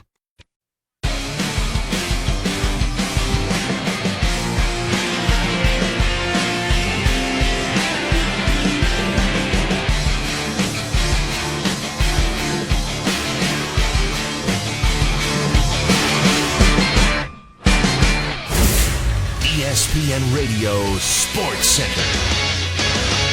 I'm Alan Siegel with the All-Star Saturday Night competition behind them, where Glenn Robinson became the slam dunk champion, Eric Gordon the three-point king, and Kristaps Porzingis the skills leader. The players will now concentrate on the game itself tonight in New Orleans. It is East meets West for the 66th time. There are lots of storylines, of course, this weekend. For instance, the king, LeBron James. He's making his 13th straight start, which ties him with the great Bob Cousy for the most consecutive All-Star starts in history in the NBA. He was also asked this weekend about his rivalry with Steph Curry of the Warriors, and the word rivalry is one that LeBron did not feel comfortable with. I don't have a rivalry with Steph Curry. There's no way you can say, let's talk about a rivalry. You say Bird and Magic, Carolina Duke, Ohio State, Michigan, and then say LeBron and Steph. It's disrespectful to those other 3 that I just named, that you even try to put us in a class with that. We haven't had enough battles, and who's to say we will have future battles, we'll see. But to put us in category with, it's impossible. You can't do it. And coverage of the All-Star Game begins tonight at 7:30 Eastern Time, right here on ESPN Radio. One final professional basketball note. It comes from China. Former NBA first-round pick Jimmer Fredette, remember him? He scored 73 points in a Chinese Basketball Association game today. It's the 4th highest total in their league history, and 82 points was once scored by Eric McCollum, who happens to be the brother of Portland's C.J. McCollum. Well, the Great American Race, the Daytona 500, it's next Sunday, and this is known as Speed Week. And today at Daytona, there was an exhibition called The Clash. It was won by Joey Logano. In the top 25 this afternoon, 3 games, 2 are already complete. 11th ranked Wisconsin beat 23rd ranked Maryland, 71-60. Both teams at 22-5. Nigel Hayes, 21 points, 10 rebounds. And 24th ranked Butler has just defeated DePaul, 82-66 to go to 21-6. Georgetown, 20th ranked Creighton, just about to tip off. Action in the National Hockey League this afternoon. In the first period, the Red Wings and the Penguins are scoreless earlier today. The Rangers beat the Capitals 2-1. Ryan McDonough in the first and Matt Zuccarello in the third lit the lamp for the Rangers. Alex Ovechkin had his 27th of the year for the Caps' only goal. And final round play underway in the rain-delayed Genesis Open at Riviera Country Club in Los Angeles. Dustin Johnson has the lead at 17 under par. He's in position, by the way, to become the new #1 player in the world. Wesley Bryant is second at 11 under par, with Justin Rose, Jimmy Walker, Kevin Na, and Cameron Tringali all tied for third place. Kevin Durant, Russell Westbrook, Steph Curry, and the Western Conference All-Stars take the court against LeBron James, Isaiah Thomas, Jimmy Butler, and the Eastern Conference All-Stars. The NBA All-Star Game, tonight at 7:30 Eastern on ESPN Radio. ESPN Radio is presented by Progressive Insurance. All right, welcome back. Max and the coach, the A-Team, here on ESPN Radio. Reminder, coverage begins 7:30 Eastern Time. The NBA All-Star Game live from the Big Easy. Tonight, we'll be on SportsCenter 6 to 8 on the mothership, ESPN, getting you set for the All-Star Game as well. This is ESPN Radio presented by Progressive Insurance. We'll compare rates for you so you get the best deal, even if it's not with us, saving you time and money. Now that's Progressive. Call or click today. Further developments in the Darrelle Revis situation. He turned himself in. He has been released on non-monetary bond. He turned himself in Friday night, a day after he was charged with 4 felonies and a misdemeanor stemming from an altercation last weekend in Pittsburgh where 2 different alleged victims were left unconscious for north of 10 minutes. The details are, Max, to say the least, disturbing. And when I think, and you don't want to pass judgment until you know exactly what happened, and there are witnesses in this situation as well, but you got to wonder, after so many years of being in the league and so much, you made yourself such a great life, made $1 gazillion, and it's all good, why you would allow a situation on a dark street in Pittsburgh elevate to this status, to me, is mind-blowing. When, if you're not doing anything wrong, what do you care if somebody videotapes you walking down the street? I don't care. You can videotape me all day long. To me, there's got to be more to this story than what we know right now. If what we're reading is somewhat accurate, no one's going to mess with Darrelle Revis for starters, but that's neither here nor there. I think it's important to say that he's from Pittsburgh. He went to school there. So this is the town where he should be able to walk and get respect and not pay for dinners and not pay for whatever it is as he walks around. He should be a hero there. That's right at the top of the list. That's the same level of a Dan Marino, those kind of guys in the city of Pittsburgh. So that's an unfortunate that's happening there of all places. Granted, he would be there more often than some other places. The fact that it's happening after his skills are diminishing so badly, and that was becoming a bit of a punchline at the end of the NFL season. Oh, Darrelle Revis, that island's not what it used to be. And now this, it feels like this push further out of the NFL, and we don't know enough about it yet, but when it follows that, it's a bad look, certainly for Darrelle Revis, and everything you read about it's a bad look.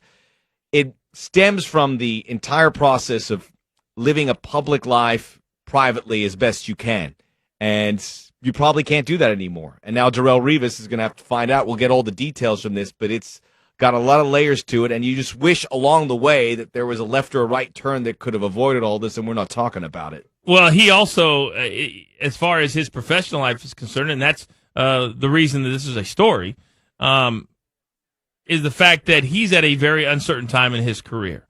He always dictated how much money he could make. He always made the most. He always was willing to gamble on himself, and it paid off in a major, major way. But like every other athlete, especially when you're a defensive cornerback or then transfer to safety, your skills diminish, and yet you're on the books for a certain amount of money, and teams have to say, well, is it worth it to keep him around?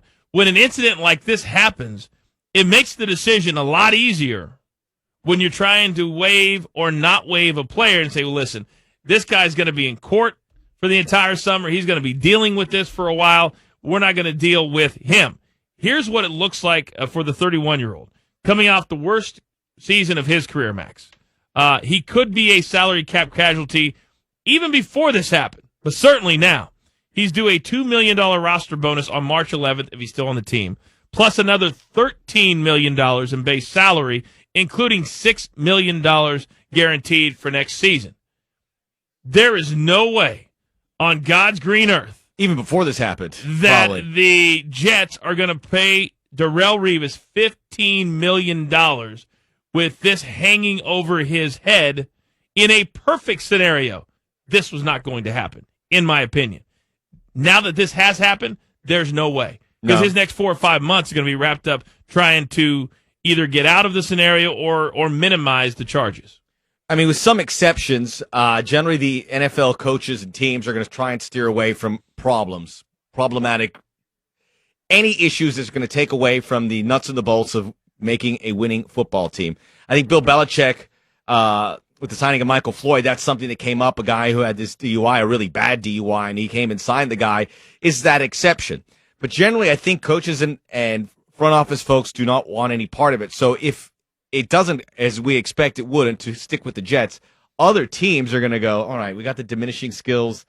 This too, we'll go look somewhere else, especially if it's a guy that at this point looks like he'll have to play safety in the NFL because the cornerback days are over. Much like the running back, when you see these running back, the skills go and it happens at an accelerated pace. And guess what? A safety in the league is not making $15 million a year because I consider the roster bonus part of his salary. A top safety, you're talking $10 million. And that's what Earl Thomas got with the Seattle Seahawks. So this is way above. But for a top lockdown corner, $13 to $15 million is the going rate. So if you're Darrelle Revis, and let's say he has to deal with this for the next 4 or 5 months, how much does it hurt what he has built up? And I say that knowing that he's not always had the best reputation for being easy to deal with, for being a tremendous teammate, but what he was a lockdown Revis Island, had that moniker on him, and he was a great football player. But this hurts. This hurts his legacy. This hurts his reputation off the field, and I think it could end his reputation this could end his career. Well, it's super unfortunate because previous to this, what did Darrelle Revis ever do to put him in a bad light? He seemed like a charming guy. He was. Mm-hmm. He was in commercials. He was like, well, he was here. I remember he did a commercial with Van Pelt, and I said hello to him. He could not have been any nicer. This is a guy with a complete clean health with regards to anything on the outside off the football field. So that's what's unfortunate. So we'll see how things play out. But again, the perception is one thing for these NFL teams. If you want to pursue that NFL career, and regardless of what happened, they may have seen already enough in the case of Darrelle Revis. Well, let's hope the two alleged victims are okay. Let's hope everybody else is okay in this. Let's hope, by the way, Darrelle Revis has hired the same attorney that represented Joey Porter in a altercation outside of a Pittsburgh nightclub as well, and that turned out fairly good for Joey Porter. So there's certainly a lineage there as far as that lawyer is concerned. Coming up next, who would have thought that Kyrie Irving would take center stage, and the reason that he has taken center stage at the All-Star game? We'll discuss it. We got some funny sound, and we wrap things up and head over and get ready for Sports Center next. It's Max and the Coach. It's the A-Team. We are live on ESPN Radio and the ESPN app. With all the drama surrounding All-Star Weekend 2017, somehow Kyrie Irving may be the biggest story of it all. Kyrie, the earth is flat, right? Yeah. Reaction to his claims Monday on Mike and Mike, 6 Eastern on ESPN Radio and ESPN2. Progressive presents Mindfulness with Flow.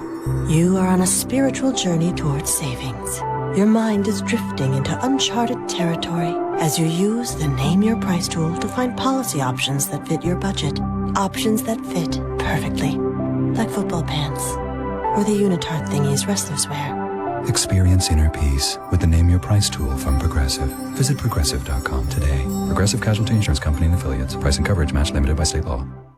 This just in, Wendy's is adding the quarter-pound double stack as an option in the 4 for $4 for a limited time. With so much beef, that's a deal so good it should not exist. In related news, because their wings are too small for their bodies, bumblebees should not be able to fly. Here to comment, bees. Wait, we're not supposed to fly? Kinda like how a quarter-pound of beef should not be in the 4 for $4. Yet it is. That's over a quarter-pound of fresh beef with 4 nuggets, fries, and a Coke, all for just $4. Any other bee puns? No, we're good, honey. At participating Wendy's for a limited time. Meal includes 4-piece nuggets, small fries, and drink. Fresh beef available in the contiguous U.S., Alaska, and Canada. Not valid in Alaska and Hawaii.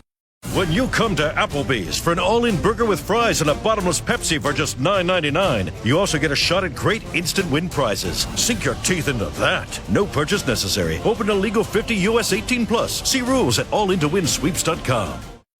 Monday on Mike and Mike, KD and Russ, Sir Charles and King James, and somehow the biggest story from All-Star Weekend could be Kyrie Irving? Kyrie, the earth is flat, right? Yeah.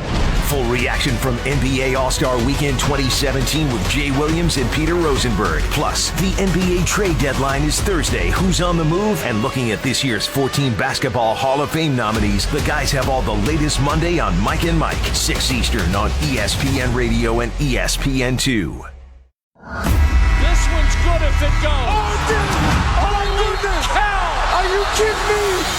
The ACC and Big 12 tournament. Are you kidding? Coming in March to ESPN Radio and the ESPN app.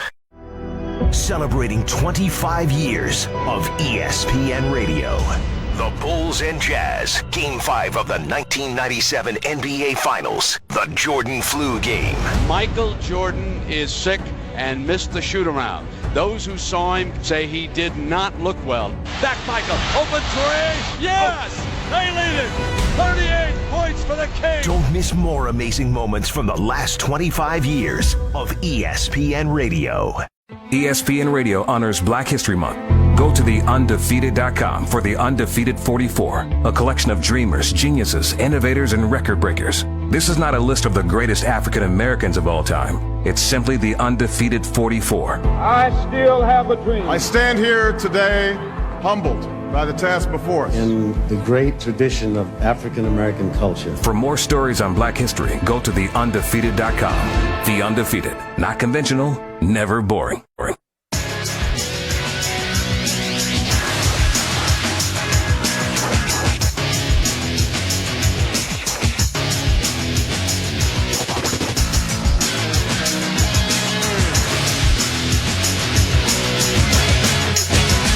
ESPN Radio is presented by Progressive Insurance.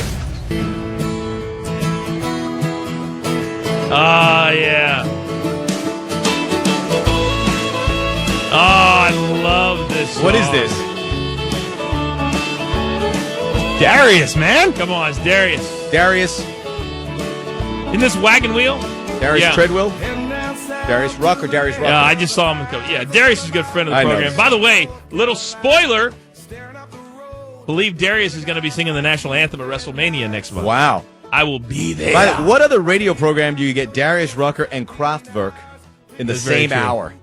Darius Rucker's always said that if he wasn't a music superstar, he'd want to be a sportscaster or host a radio show. Well, he's here a lot. He makes a lot of appearances, which is smart from him. I mean, these guys who have made appearances at ESPN before they got out of their business tend to get some more work here after the fact. Very, very smart. So as we head into the All-Star game tonight, 7:30 Eastern, coverage begins here on ESPN Radio. It's really been entertaining, all the different things that have been going on down in New Orleans. But coming out of a road tripping podcast with Richard Jefferson and Channing Frye, it's a podcast that, to me, it's the reason you do podcasts, because I don't understand podcasts, because most guys don't make money from them. I don't breathe for free. But these guys started this podcast because they wanted to tell their own stories from the road. Somehow, Kyrie Irving said, let me find it. Kyrie Irving said, this is from the podcast. So to remind people, this is Kyrie Irving on The Earth is Flat. Do you believe that the Earth is round? Yes, I do. Okay. You believe that Earth is round? Yes, but I heard the new one that the Earth There's no new one. There is no new one. Okay, I heard some crazy one. My boy do you believe that we are... Do you believe... This is going to sound crazy. Ben Diggles, this is a shout out to you. He came to us and he listens to super conspiracy theory guy. This is not even conspiracy. The Earth is flat. Yeah, no, the Earth is flat. Oh, here we go. The Earth is flat. Earth is flat. Have you ever had vertigo? The Earth is not flat. Do you believe the Earth is round or flat? Look, for what I've known for as many years, and what I've come to believe, what I've been taught, is that the Earth is round. Yes. But I mean, if you really think about it from a landscape of the way we travel, the way we move, and the fact that, can you really think of us rotating around the sun and all planets aligned, rotating in specific dates, being perpendicular with what's going on with these planets and stuff like this? How are you going to put planets in quotations? I'm going to put planets because everything that they send, or they want to say that they're sending, they thought Pluto was a planet come back until like 4 years ago. It doesn't come back. There's no concrete information except for the information that they're giving us. They're particularly putting you in a direction of what to believe and what not to believe. And the truth is right there. You just got to go searching for it. Allie, I've been searching for it for a while. That's very deep. But coming out of wow, man, that was heavy stuff, man. For some reason, Kyrie thinking that the Earth is flat became the number one trending topic on Twitter at the All-Star game. And I said this in our one word last night on SportsCenter. I said one word was class, as in Kyrie didn't go to very many classes when he was at Duke, kind of being sarcastic about his education. He's a very smart dude. Make no mistake about it. You hear him talk there, and he's not at a loss for words, and he is hell-bent on his side of the story, and he's going with it. But why do you think people in the media have latched onto the story as true? If they really listen to it, I think they're just all joking around anyway. That's what I took away from it. But yet the media who are there, and it drives me crazy because I think you and I are so different from the normal media that still thinks, well, I graduated in 1998 and I'm a journalist and I'm going to do this show and I'm going to, that's not how you and I operate. That's a good voice. Thank you. So we still have a lot of those media members around here. So they latch on to something as true instead of saying maybe he's being sarcastic. Maybe he was messing with people. Maybe he was just joking around. That's what I think. That's what I think he was talking about right there. It's hard that this story didn't get consumed by Westbrook Durant, which is the story, but I guess you need something else to talk about at All-Star Weekend. At this point, I think this turned to be it, but he didn't shy away with it. That's his out at some point to say that, and I hope that moment comes. He goes, oh, man, you guys are crazy. But there was this rush of support to him saying, I believe it too, that it is flat, the world is flat. And that's a little worrisome. I mean, well, here's LeBron when he was asked about it. Kyrie is my little brother. He's my all-star point guard, superstar point guard, and if he decides he wants to say the earth is flat, then so be it. So he's an interesting guy, man, and he believes it. There you go. Whoever it was, and forgive my ignorance, was it Aristotle or all these guys that were saying the world is round? You have to believe me. Back when that happened, they were like this close to being thrown into the fires and go, "You're crazy to think the world is round." These guys went on the limb to say the world is round. Nobody thought it, 300-400 years ago. And now they're like, after all of that and satellite shots, the fact that we're going back to make this a discussion is really disturbing. I gotta tell you, the fact if in fact is on the up and up from Kyrie. The fact that you just brought up Aristotle. I don't know. It was the first Greek thinker I could think of. It was one of them who kept saying the world is round, and he was laughed at and just they were saying you got to stop us. There's going to be trouble, and then eventually he got his proof. This is Max and the coach of the A-Team here on ESPN Radio. All of our guests, including Royce Young, appeared today on the Shell Pennzoil Performance Line. A lot of you gave us good tweets and reaction to the show. We appreciate that. 1-800-Flowers.com Twitter feed. Before we get out of here, the NBA All-Star Game is tonight, and then we head into the second. It's not the second half because most teams have played over 55 games. So basically, they have 25 to 30 games left. What do you foresee as we head towards the finish line? The biggest storyline is going to be after the All-Star game. Yeah, the All-Star break is so minimal, especially for the All-Stars. It's like this in more sports, but it feels like the NBA guys have a heavier load to carry. But I think I would like to see it branched out a little bit more as we complete the trade deadline. It'll be interesting to see where the pieces stay. But to me, it's got to see how better the Cavaliers get to closing the gap for an imminent matchup with the Warriors. The return of J.R. Smith, the return of Kevin Love, whether they make some moves. What do they do to prepare themselves for what we expect to see in the finals once again? Because right now you figure the Warriors win in, I'd say, 5 games. That's what we said maybe this time last year, too. And then the Cavaliers started to work their magic. LeBron James got dialed in. So that process is the most compelling thing for me. Mine is sort of along the same lines because this feels very much like the early 80s to me, and I'm okay with it. When the Lakers and the Celtics dominated all the headlines because the anticipation was there. I think we will have some fun playoff series, but I think when it all shakes out, we'll have those two teams. To me, Kevin Durant is an all-timer. He's going to go down ultimately as a top 15 or 20 player in the history of the NBA. Nobody can score at that size like he can. Nobody, to me, it makes it look as easy as he can. And I think ultimately the reason he made the decision to go to Golden State, because he knows deep down how great he is. But his greatness would have been diminished long term if he didn't have NBA champion next to his name at least once.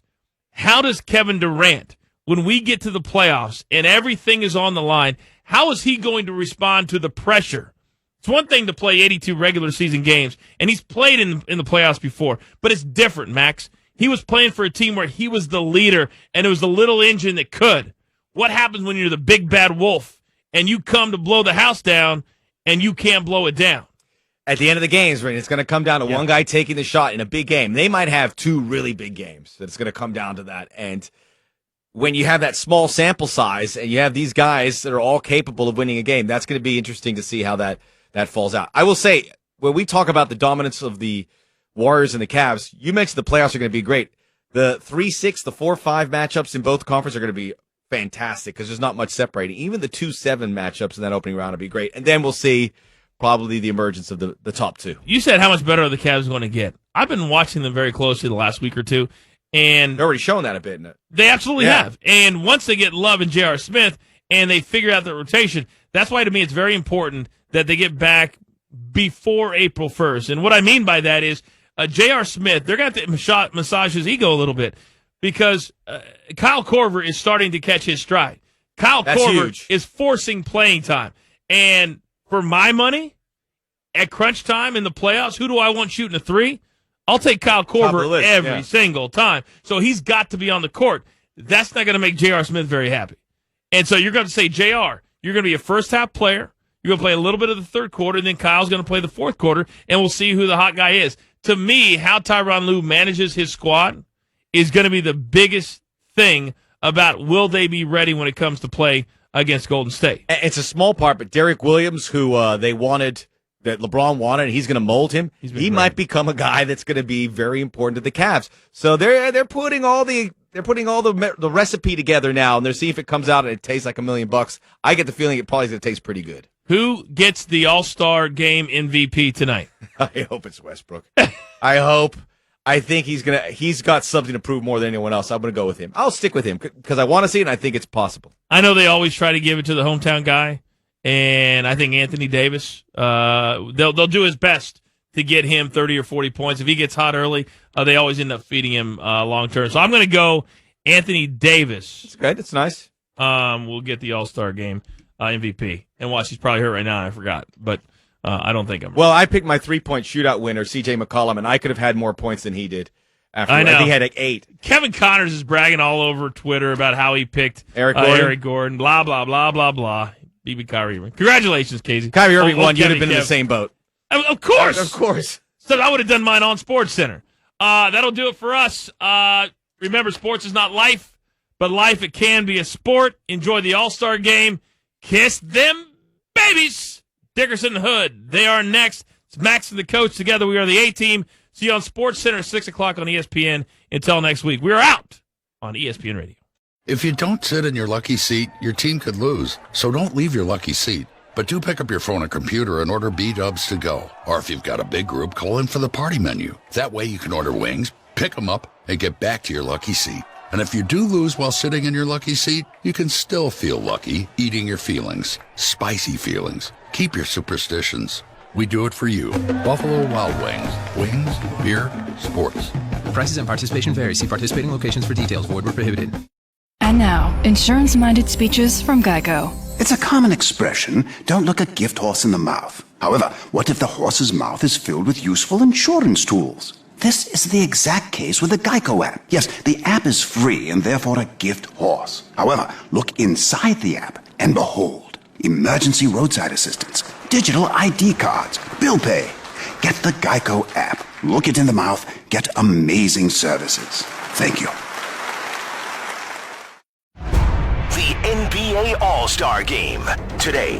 Here's Curry behind the back. Half-court heave on its way. And he hits it! Coverage begins today at 7:30 Eastern on ESPN Radio and the ESPN app. It's 4th and goal. This fan's deep into a game even though he's on a bus. Looks like he's watching NFL Mobile on Verizon. He's sitting forward and now he's waking up his friend to watch. They're both watching touchdown. With Verizon, he's used no data. And I just missed my stop. Watch live, local, and primetime games on your phone with NFL Mobile, exclusively on Verizon. All in HD without using your data. Only on America's best network. Available to Verizon Wireless postpaid customers over LTE. Other app activities such as downloading and browsing incur data usage. Additional terms apply. See dzw.com/NFL Mobile for details. Monday on Mike and Mike, KD and Russ, Sir Charles and King James, and somehow the biggest story from All-Star Weekend could be Kyrie Irving? Kyrie, the earth is flat, right? Yeah. Full reaction from NBA All-Star Weekend 2017 with Jay Williams and Peter Rosenberg. Plus, the NBA trade deadline is Thursday. Who's on the move? And looking at this year's 14 Basketball Hall of Fame nominees, the guys have all the latest Monday on Mike and Mike, 6 Eastern on ESPN Radio and ESPN2. Thursday. The NBA trade deadline inches closer. Who's loading up and who's unloading? Hear it here first. ESPN Radio. ESPN Radio honors Black History Month. Willie O'Ree is often called the Jackie Robinson of hockey. Learn how O'Ree, who made his NHL debut on January 18, 1958, with the Boston Bruins, was able to play despite being legally blind in his right eye. I didn't realize at the time that I had broken barriers and opened doors. It wasn't until I read it in the paper. His story and more on ESPN's TheUndefeated.com. The Undefeated. Not conventional, never boring. Mike and Mike. If Johnny Manziel genuinely wants to be an NFL quarterback again, you don't just want to be a celebrity, that you don't just want to be a star. The New Orleans Saints, I'm just making up a team here, are not going to call and say, you know what, let's bring him in and give him a shot at this thing. But if he goes to Canada, I think he has a real chance. I don't think Johnny believes that. I think he believes if he shows he is now flying right, someone will take the chance and sign him. Mike and Mike on ESPN Radio and ESPN2.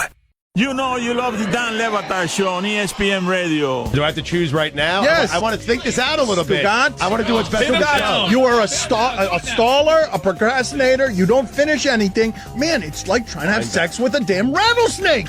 It's just impossible to pin him down. Why do I know what that's like? The Dan Levatar Show, now 10 to 1 Eastern on ESPN Radio and ESPNRadio.com. It's always time for the right time.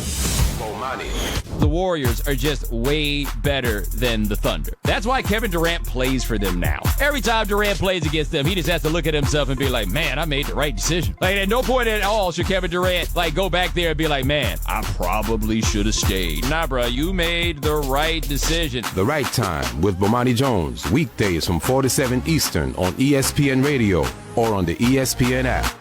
Bomani. ESPN Radio Sports Center.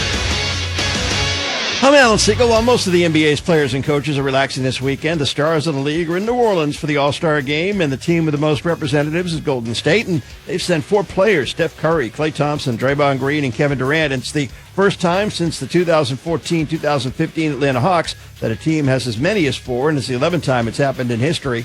Part of the Warriors contingent is involved in one of the storylines this weekend, the relationship of former OKC teammates Russell Westbrook and Kevin Durant. To say that their friendship is frosty right now would be an understatement, but Steph Curry does not feel the fact that they're on the same team tonight will develop into a sideshow. I feel like we'll be mature enough to just enjoy being all-stars and being in that locker room and wearing, the West all-star jersey means and celebrating everybody's accomplishments, because obviously there's competition and there's history, whatever you want to call it, but at the end of the day, we're all trying to push our games to the next level. I think we can do that. I can't speak for KD or Russ or whatever, but being an all-star is a special thing and you want to respect that. Coverage of the game begins right here on ESPN Radio at 7:30 Eastern Time tonight, and there were 3 games involved in the top 25 in college basketball this afternoon.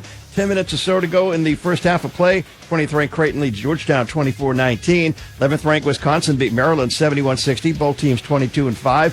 24th ranked Butler beat DePaul 82-66 to go to 21-6. 11 games dot the schedule in the NHL. 1 game already in the books. Rangers beat the Capitals 2-1. 5th straight win for the Rangers at MSG. Red Wings and Penguins are scoreless in the first. 4th and final round underway at the Genesis Open at Riviera. Dustin Johnson leads at 19 under par. If he wins, he's poised to become the #1 player in the world. KD and Russ, Phil and Mello, Sir Charles and King James, and somehow the biggest story from All-Star Weekend 2017 could be Kyrie Irving? Details Monday on Mike and Mike, 6 Eastern on ESPN Radio and ESPN2.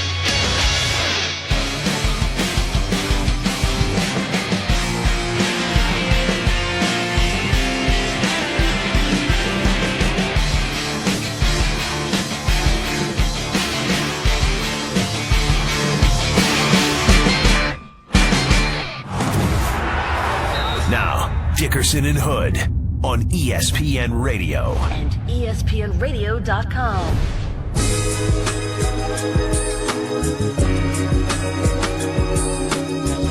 We're so happy to be back in our normal Sunday time slot. Dickerson and Hood on ESPN Radio, the ESPN app. We are presented by Progressive Insurance. All guests appear on the Shell Pennzoil Performance Line. Bit of a longer show this afternoon. We're on until 7:30 Eastern. That's when our official coverage begins down in New Orleans for tonight's NBA All-Star Game that can be heard right here on ESPN Radio. So only 3.5 hours, Jonathan, and then we finally find out if Kevin Durant and Russell Westbrook will be on the floor together at the same time. That's like the only big question going into this game. And the reason why it's the only big question is because we understand what the NBA All-Star Game is, and that it's an exhibition. It's that I know that there are some old schoolers that wish there was defense played and that it was taken more seriously, but it's an exhibition for all the fans to see all the best players on the floor at the same time, so it's still relevant. But it is about KD and Russ. And I just think that's the tip of the iceberg tonight. I think that when they get on the floor, and it will happen, it's going to be fun to see the dynamic, to see how fast Russell Westbrook can to pass that basketball right at the head of Kevin Durant. I want to know whether or not KD hits Russell Westbrook with a pass, on the go, and sees if it hits him, in the tuchus or not. That's going to be interesting to see. We said this on Friday. We filled in for Bomani. It would be awesome if Westbrook had the breakaway dunk and he just jumps in the air, then turns and fires the ball at KD as he's trailing down the floor, unaware of what's going on. But I'm so glad you mentioned what tonight is all about, what All-Star Weekend is all about. This is fun. It's just an exhibition game. The NBA doesn't take itself too seriously like Major League Baseball or like the NFL, which still tries to legitimize the Pro Bowl, which is, long outlived its usefulness. This is going to be a 300-point combined game. Sure. There's going to be no defense played. So please, if you're the basketball romantic who yells at your TV tonight, back when MJ was in the All-Star Game, they used to box out. Well, there's no boxing out in the NBA All-Star Game, okay? Yes. So enjoy it for what it is, please.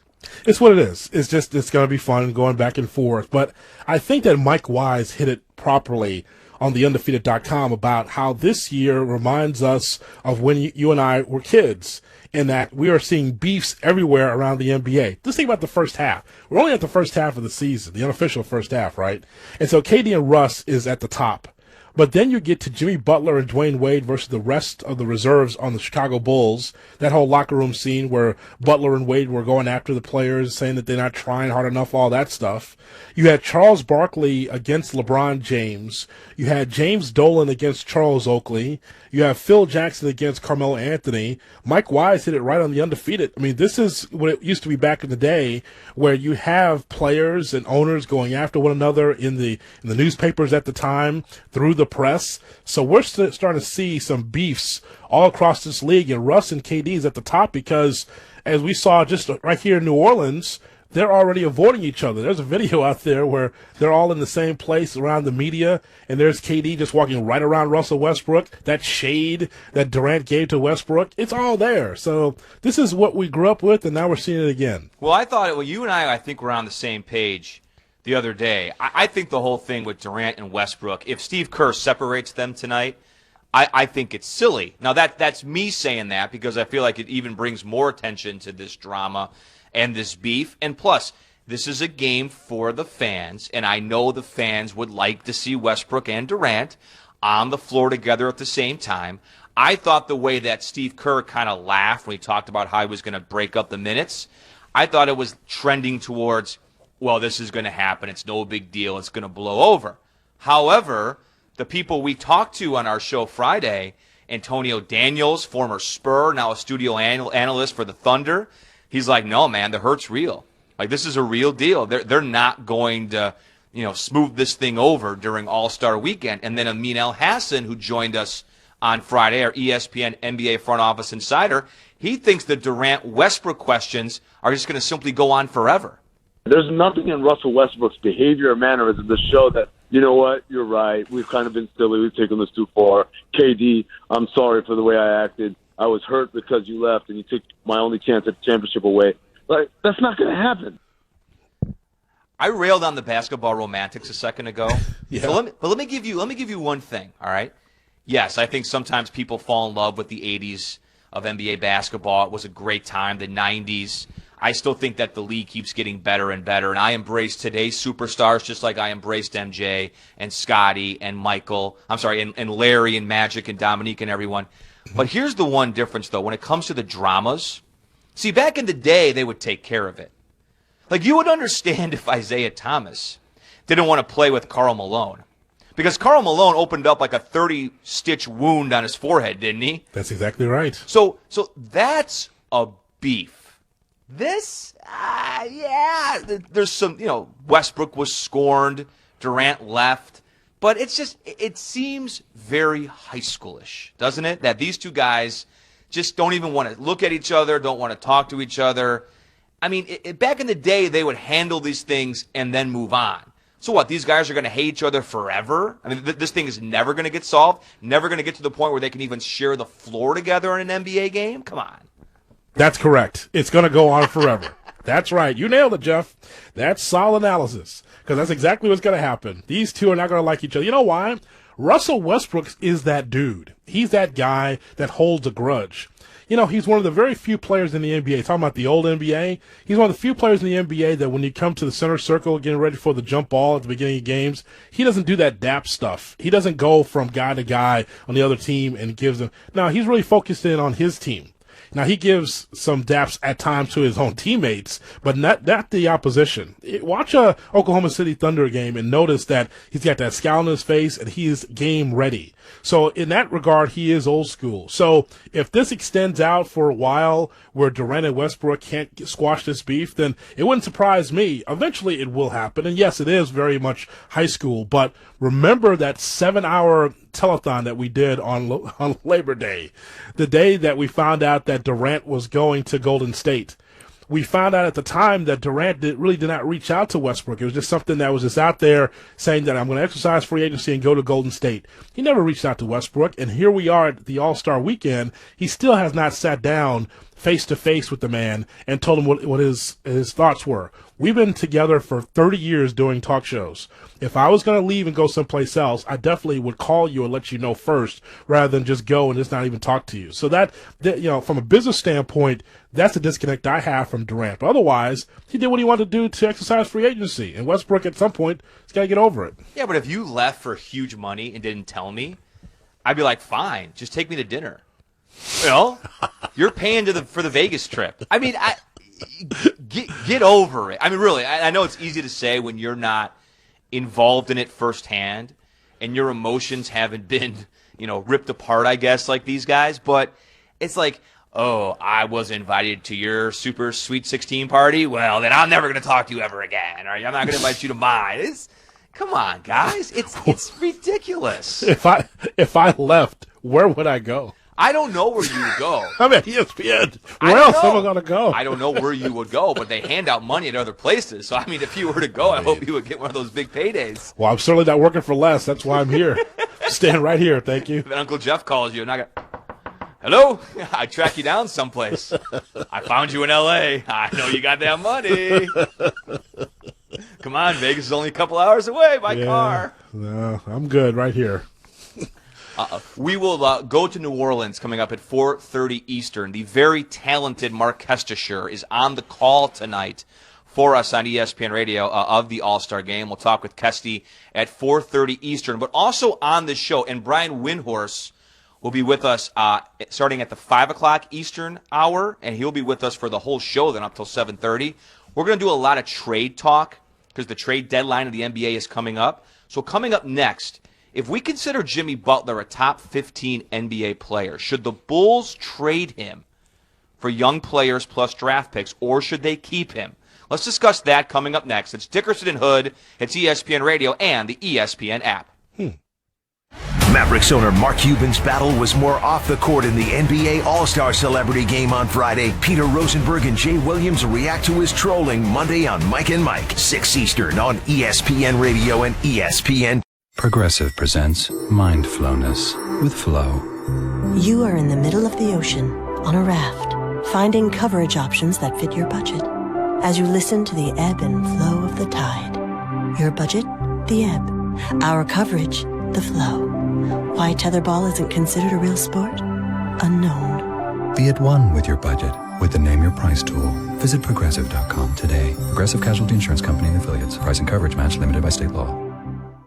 This just in, Wendy's is adding the quarter-pound double stack as an option in the 4 for $4 for a limited time. With so much beef, that's a deal so good it should not exist. In related news, howler monkeys should not be able to be heard from 3 miles away. Here to comment, a howler monkey. Wow! That sounds like a really good deal! Indeed. That's over a quarter pound of fresh beef with 4 nuggets, fries, and a Coke, all for just $4. Anything else, howler monkey? I'm not allowed in libraries! At participating Wendy's for a limited time. Meal includes 4-piece nuggets, small fries, and drink. Fresh beef available in the contiguous U.S., Alaska, and Canada. Not valid in Alaska and Hawaii. Monday morning with Greeny and Golick. Peter Rosenberg fresh from the NBA Celebrity Game. Plus Booger McFarland and Jay Williams. It's Mike and Mike. Starting at 6 Eastern on ESPN Radio and ESPN2.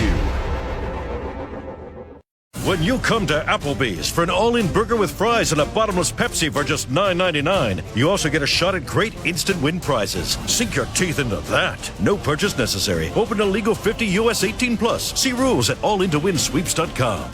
Check out my latest find, a Babe Ruth autographed baseball I bought from University Archives. Okay, I'm on universityarchives.com. Abraham Lincoln, Muhammad Ali, Marilyn Monroe, Einstein, a book signed by the first 40 Super Bowl MVPs. These are unbelievable. Own a museum-quality piece of America's history, from signed rare books and letters to other personal possessions of the most iconic figures of past and present. Go to universityarchives.com, where you can bid on truly remarkable collectibles. The 2017 NBA All-Star Game. DeRozan, Kyrie, and LeBron lead the Eastern Stars into New Orleans. Butler throws it down with 2 hands. Wow. Kyrie Irving. James splits a double, drives and throws it home. To face the West, led by Kawhi, Durant, and Curry. James Harden stirring it up. Durant throws it down. Nothing but net. Steph Curry. Coverage begins today at 7:30 Eastern on ESPN Radio and the ESPN app.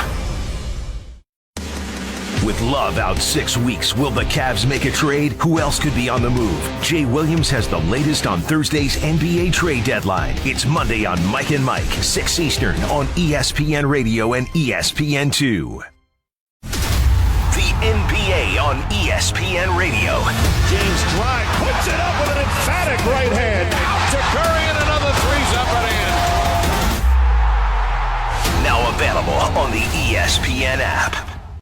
This week in sports history, February 25th, 1999. Indiana Pacer Reggie Miller becomes the first NBA player to reach 4,000 three-point field goal attempts in an 81-74 win over the Cleveland Cavaliers. NBC Sports. Steps back and delivers another 3. Reggie Miller with another dagger, darting back behind the three-point line. Celebrating 25 years of ESPN Radio. ESPN Radio honors Black History Month. What's it like to be a black athletic director in charge of a major conference program? ESPN's TheUndefeated.com conducted a roundtable discussion with African-American athletic directors at some of the most elite athletic programs in the country. There's an extra level of scrutiny as a black man in who I hire. You want to be very confident you've collected enough evidence to support that decision, because I will be questioned. To hear the discussion and for more on Black History Month, go to TheUndefeated.com. The Undefeated. Not conventional, never boring.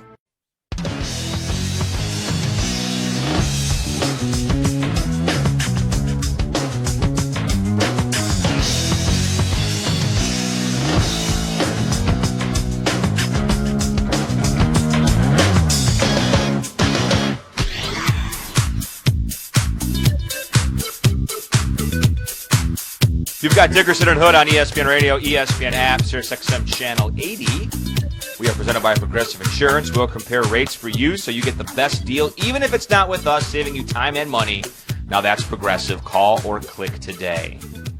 The NBA trade deadline is Thursday, Jonathan, 3 p.m. Eastern Time.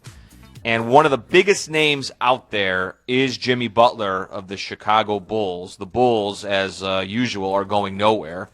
They're the 7th seed right now in the Eastern Conference. So, I mean, it's just a mess in Chicago with the Bulls. But there's no guarantee they're going to move him.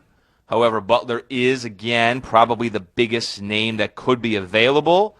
He appeared this week on First Take and discussed his future in Chicago.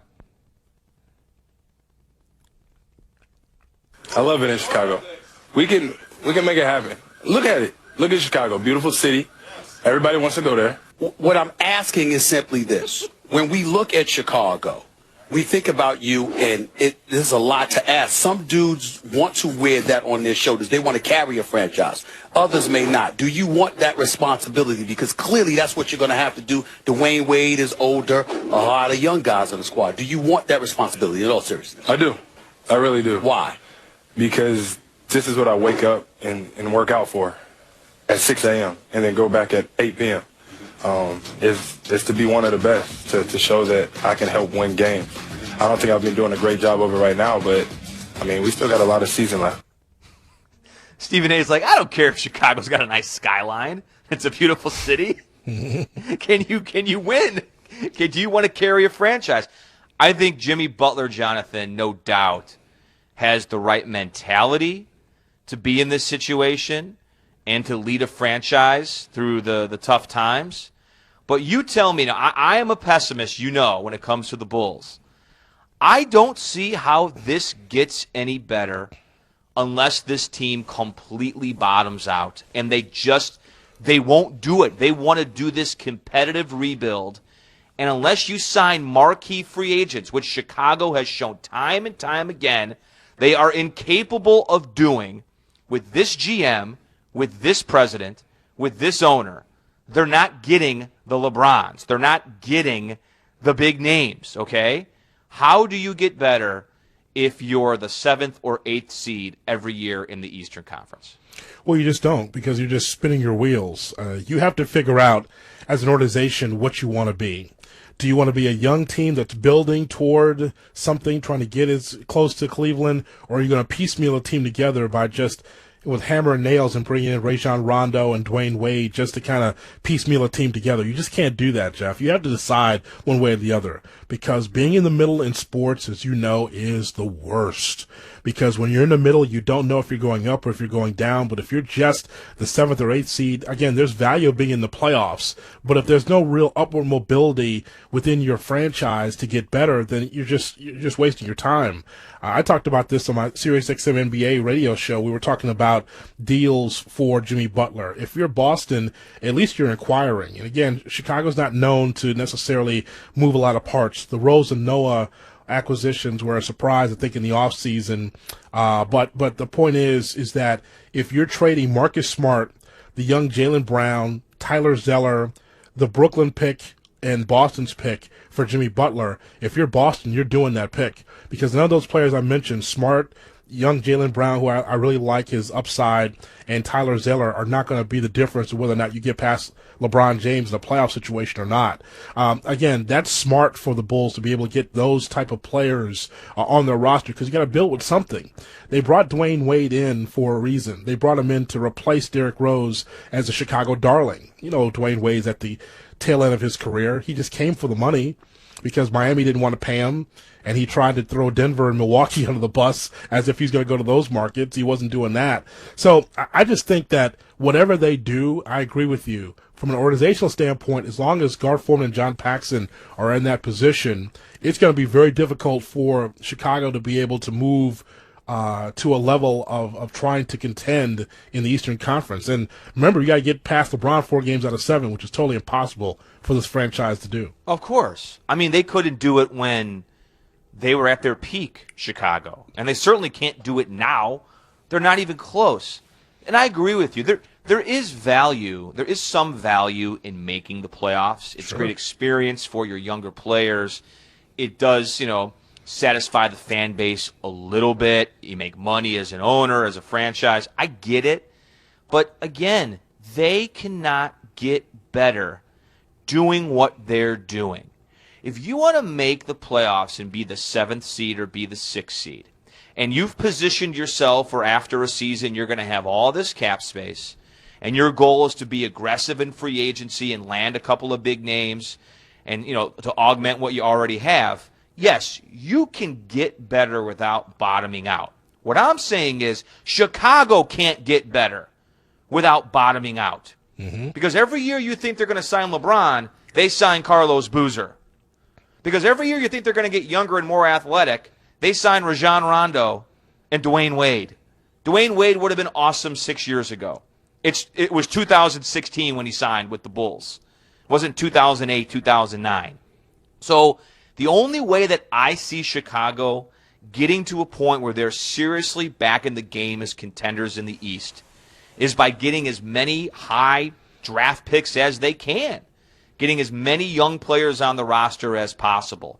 And while no one wants to see Jimmy Butler go, I just don't know if you can accomplish that goal of getting younger and getting more athletic and getting in the lottery a couple of years in a row.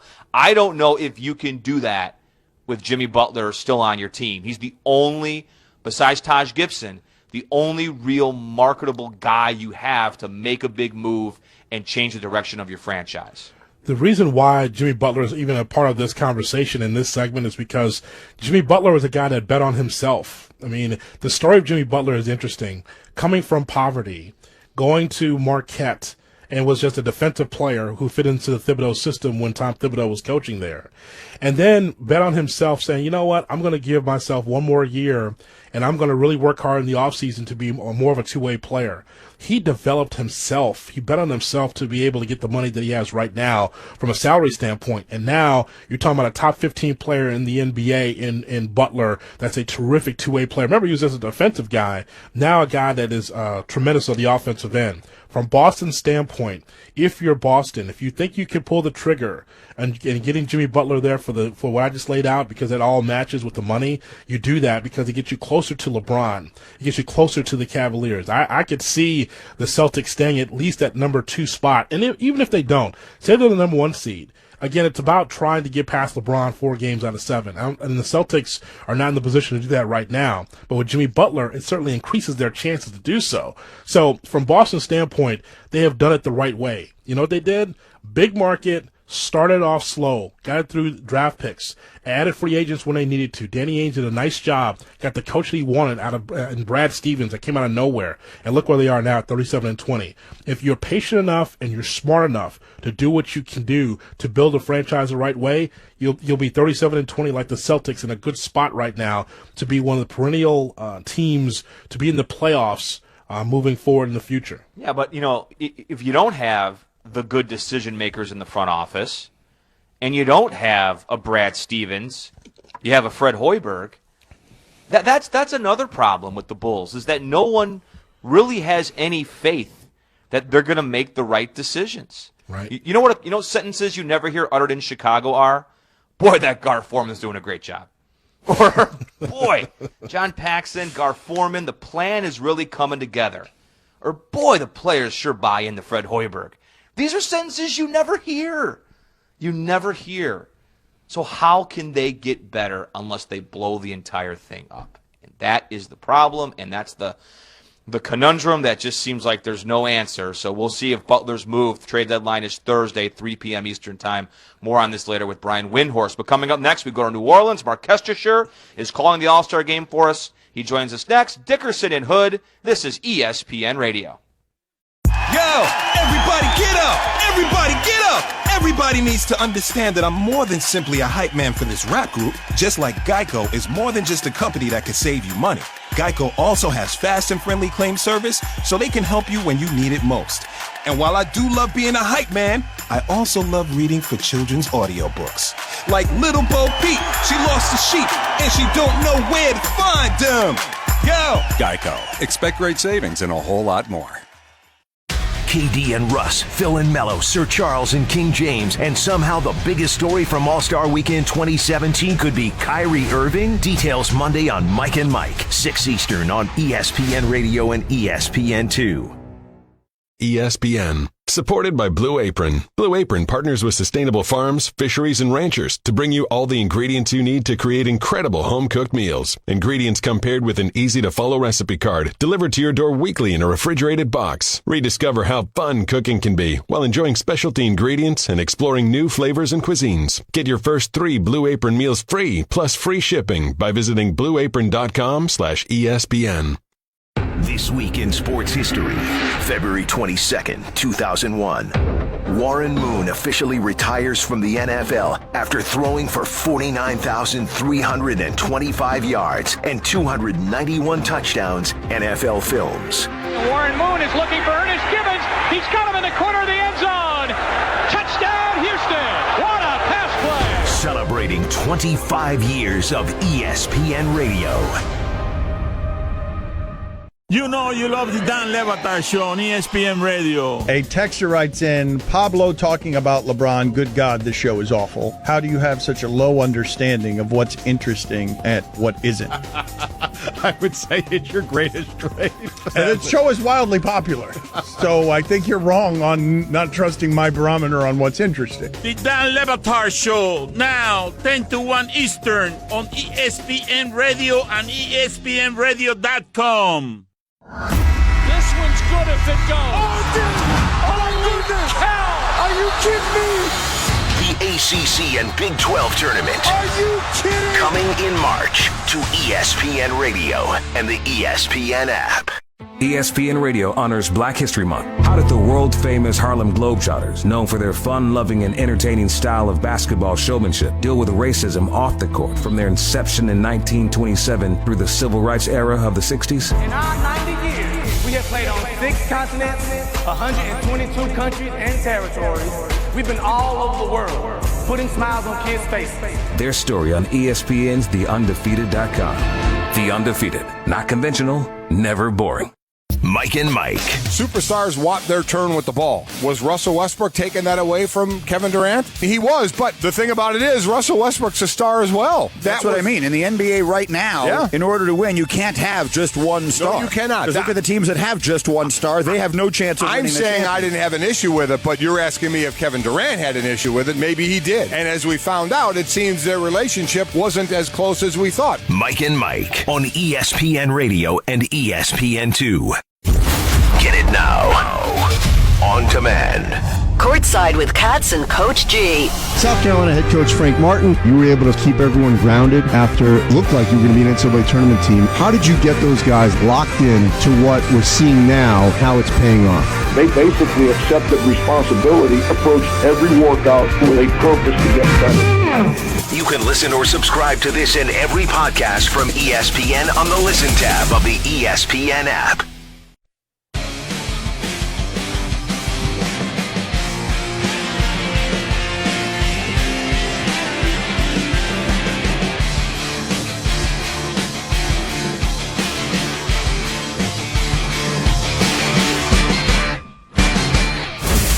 ESPN Radio Sports Center. I'm Alan Siegel. This is a definite showcase weekend for the NBA in New Orleans. Last night, All-Star Saturday, crowned Glenn Robinson as the new slam dunk champion, Eric Gordon as the new ruler of three-point land, and Kristaps Porzingis as the winner of the Skills Challenge. Well, tonight the focus shifts to the court in the 66th All-Star Game, and each player has his own personal thoughts about what this weekend means. Carmelo Anthony was named to the Eastern squad because of an injury which interrupted his plans for some downtime. It's been a tumultuous several weeks for the Knicks, and the fact that Melo is in New Orleans this weekend is fine with him. This is definitely therapy for me. I mean, being here, and even though I gotta talk to you guys, this is a break, for me to come here and not have to deal with kind of my situation or our organization. This is definitely therapy for me to be now. Well, coverage of the 66th All-Star Game begins right here on ESPN Radio at 7:30 Eastern Time. In the top 25 in college basketball today, 3 games on the schedule. One game is at halftime. 20th-ranked Creighton leads Georgetown 41-33, looking for their 22nd victory. Already in the books, 11th-ranked Wisconsin beat Maryland 71-60. Both teams are 22-5. Nigel Hayes, 21 points, 10 rebounds. 24th-ranked Butler beat DePaul 82-66 to go to 21-6. In the National Hockey League this afternoon, Red Wings lead the Penguins 2-1. They're in the second period. Earlier, the Rangers beat the Capitals 2-1. Ryan McDonough, Matt Zuccarello for the Rangers, and Alex Ovechkin, number 27 for the Caps. In golf, they're in the final round of the weather-delayed Genesis Open at the Riviera Country Club in Los Angeles. Dustin Johnson is maintaining the lead. Right now, he's at 19 under par. Wesley Bryan is 7 shots back at 12 under, with 5 golfers tied for third, and they are all at 10 under par. Kevin Durant, Russell Westbrook, Steph Curry, and the Western Conference All-Stars take the court against LeBron James, Isaiah Thomas, Jimmy Butler, and the Eastern Conference All-Stars. The NBA All-Star Game, tonight at 7:30 Eastern on ESPN Radio. Don't believe me, just watch.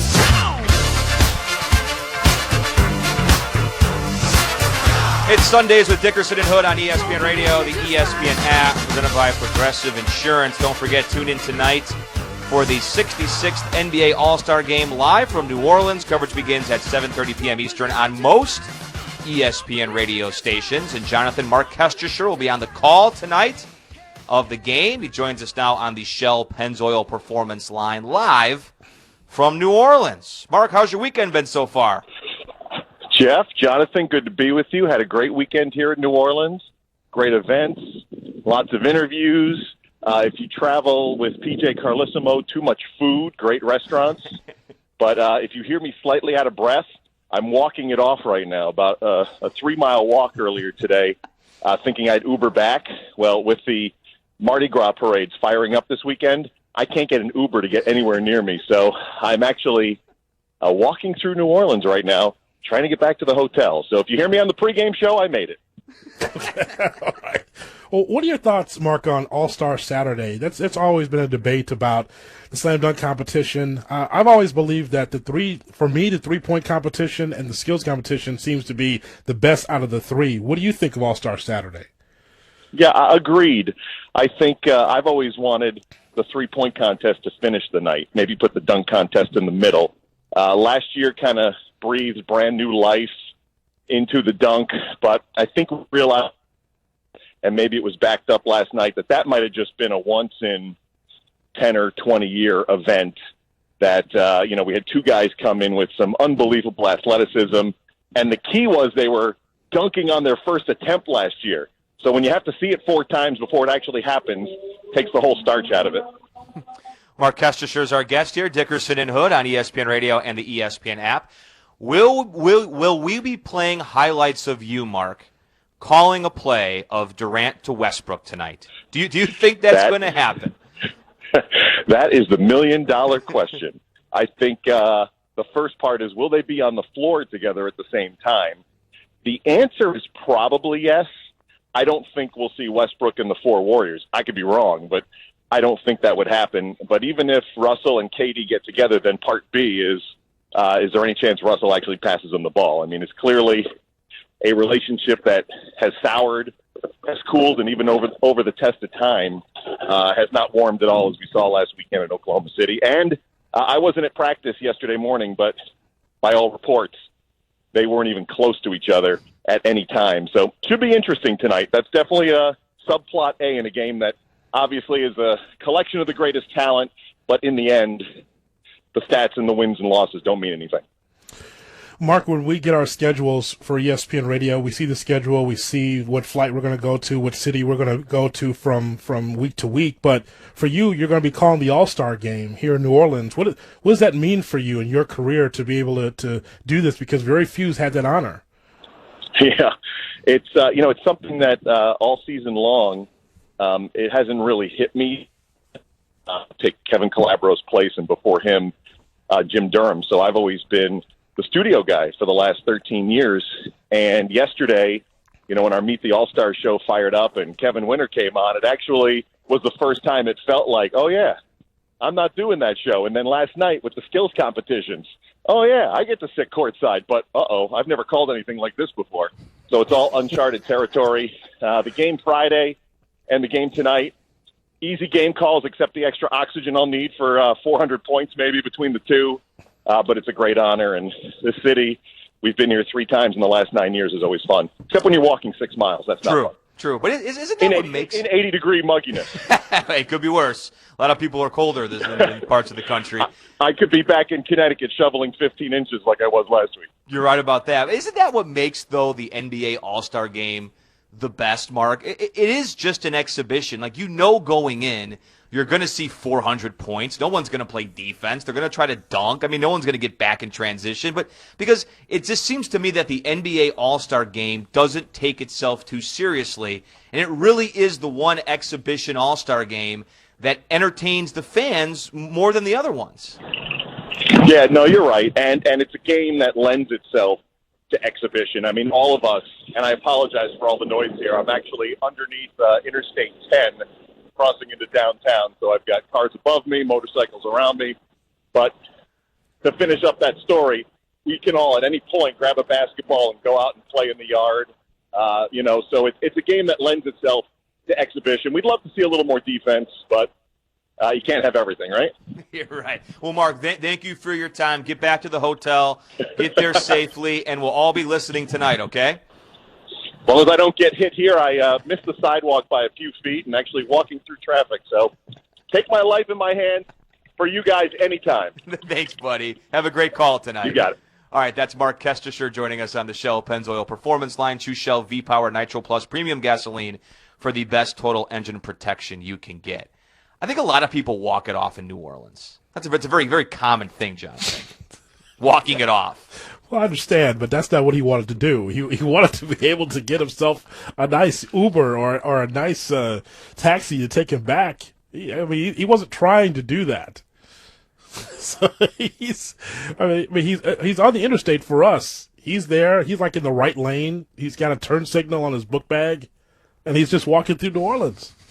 And we do have confirmation Kevin Winter is still alive after his weekend in New Orleans. That's good because New Orleans, it'll get you down there. I went there for the Sugar Bowl in 2001.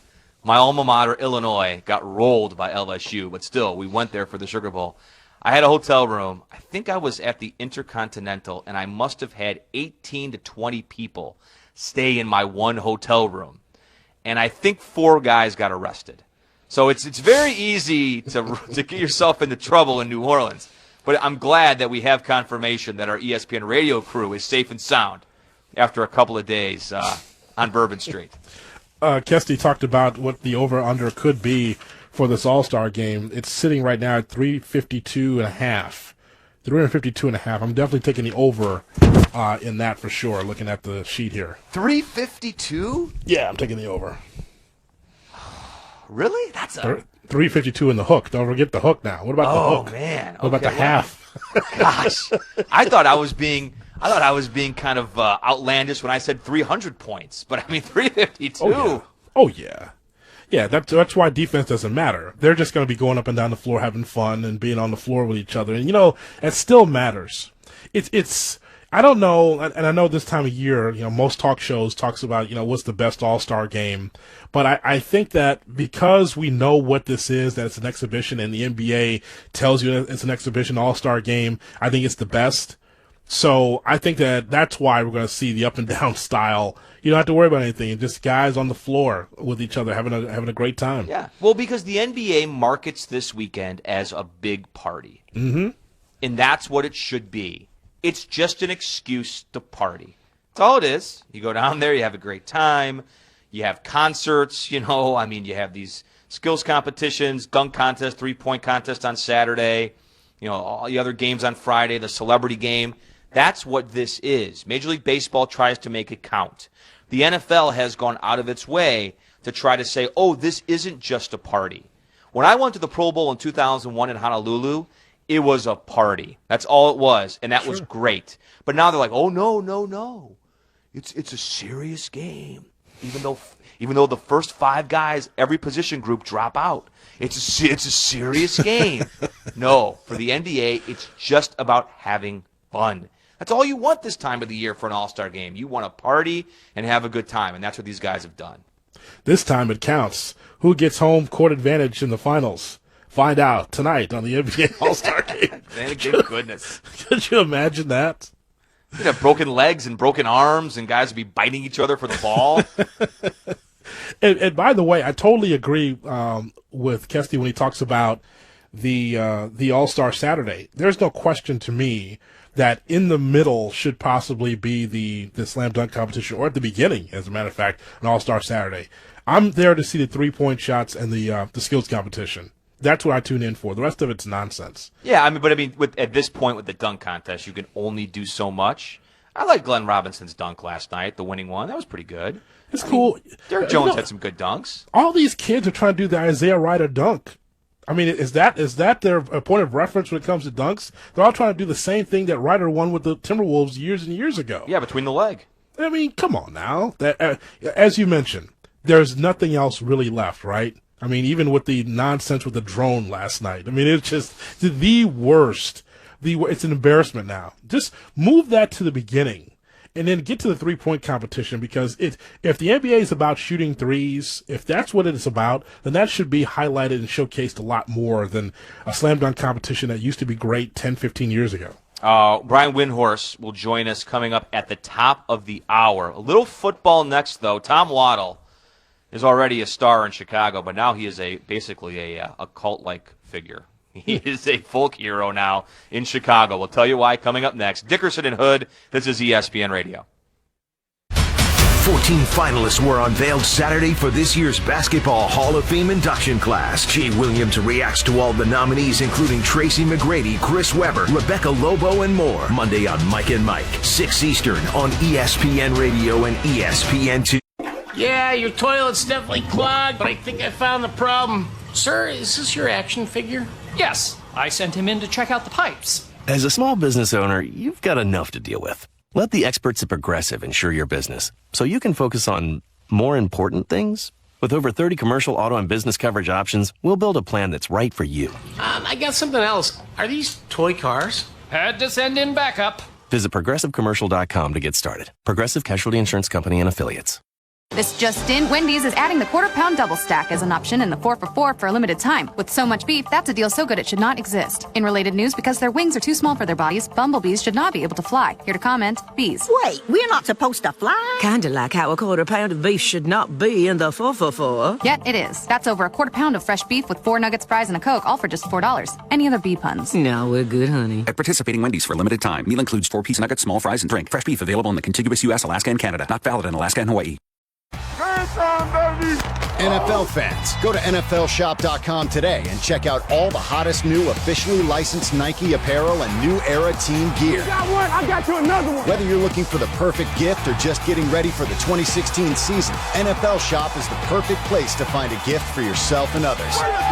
Choose from the largest selection for all 32 teams. Look good, feel good, play good. Go to NFLshop.com for the best NFL products for yourself or anyone on your shopping list. Now that Applebee's Bourbon Street Chicken and Shrimp is only $9.99, ordering dinner just became a no-brainer. And that means you can spend more time on life's bigger questions, like which appetizer to get. Price and participation may vary. See restaurant for details. Monday on Mike and Mike, KD and Russ, Sir Charles and King James, and somehow the biggest story from All-Star Weekend could be Kyrie Irving? Kyrie, the earth is flat, right? Yeah. Full reaction from NBA All-Star Weekend 2017 with Jay Williams and Peter Rosenberg. Plus, the NBA trade deadline is Thursday. Who's on the move? And looking at this year's 14 Basketball Hall of Fame nominees, the guys have all the latest Monday on Mike and Mike, 6 Eastern on ESPN Radio and ESPN2. ESPN Radio honors Black History Month. Go to theundefeated.com for the Undefeated 44, a collection of dreamers, geniuses, innovators, and record breakers. This is not a list of the greatest African Americans of all time. It's simply the Undefeated 44. I still have a dream. I stand here today humbled by the task before us. In the great tradition of African American culture. For more stories on Black history, go to theundefeated.com. The Undefeated. Not conventional, never boring. Boring.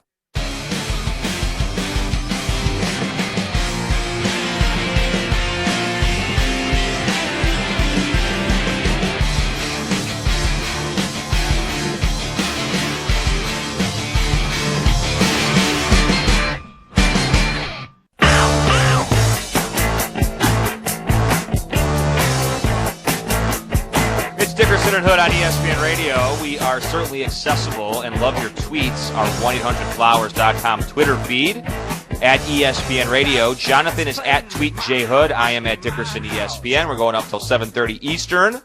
That's when our coverage begins tonight of the 66th NBA All-Star Game live from New Orleans. Brian Windhorst will be part of the show coming up at the top of the hour. But there's still a lot of NFL talk going on. Free agency is a couple of weeks away, Jonathan. The Combine in Indianapolis is right around the corner. Mm-hmm. And there's a lot of speculation about where some of these quarterbacks are going to end up. You've got Jimmy Garoppolo. Will the Patriots trade him? Will they hang on to him? Tony Romo, it sounds like the Cowboys likely will release him. Where does he sign? A lot of people think that Houston is a logical destination for a guy like Tony Romo. And then there's Jay Cutler. Cuddy, as we call him in Chicago. He will not be back with the Bears, barring something very unforeseen. And there is a good debate about whether or not Cutler will be a starter somewhere in the league in 2017. Tom Waddle, our ESPN NFL analyst and co-host of Waddle and Sylvie on ESPN 1000 in Chicago, was a guest on First Take earlier this week, and he was asked the question, should Jay Cutler still be a starter in the league? I think he's going to start at least 8 games in the National Football League next year for a team that's going to give him a chance. That's why you look the way it said that. That's why you look the way it said that. I can't believe you're saying this stuff. You're going back to Chicago, and you're going to go on the radio and say, do you say this stuff in Chicago? I do, yes. Yes. And what do they say to you? What do they say to you when you walk the streets of Chicago? Stephen A., it's a very difficult job to try to defend Jay in any way, shape, or form. Okay. I admit that, and I'm telling you that he hasn't been the quarterback that everyone in Chicago expected him to be. I know that. I know you get that, but I asked you a direct question. I'm talking about the incident that we were talking about in 2010, and what you're saying, it's hard to gauge all of this other stuff. I'm saying you go on the air and say that stuff? Absolutely. And what do they say to you, Tom? What do they say to you? You know what they say? They say, Tom, you should know because you actually play. Okay. The I play card. God, you gotta really rankle Waddle to get him to drop the I play card. That is the umpire behind home plate ringing up Stephen A. It's strike 3. It's over. It's just like that. Yeah. Strike 3. Here's why I agree with Waddle. Yeah. That Cutler will start some games next year. Now, I would never have him as my starting quarterback. I've covered him since 2009. You're just not going to win enough games with him. But there are so few good quarterbacks in the league that someone will take a chance, they'll sign him, and he will end up starting some games. I don't believe he stays healthy for a full year. I think that's over. He hasn't done that. And, gosh, I think the last time he might have played all 16 games might have been 2009. It's been a long, long time. So I don't think he's going to stay healthy for a full year, but I would be surprised if at some point you don't see him starting NFL games for a different team at some point this season. Well, it's the NFL. Of course he's going to start games. Yeah, not just because of injuries, but it's because there are some teams around the NFL that will look at Jay Cutler and say, you know what, I can fix him. It's an I can fix him league. Whether it's an offensive coordinator or a head coach or just players around him, they feel some teams are going to look at Jay Cutler and say, you know what, we saw what you did for the one season under Adam Gase, right? With the now Miami Dolphins coach, and they're going to try to accentuate the positives and hide the negatives when it comes to Jay Cutler. So he's going to start some games, and Jay Cutler is what he is. The beginning of his career with Denver, they saw him for a couple of seasons and said, that guy's Jeff George, meaning that Jeff George was never able to get to his reach his full potential as a quarterback in the NFL. You know what? A lot of those guys were right.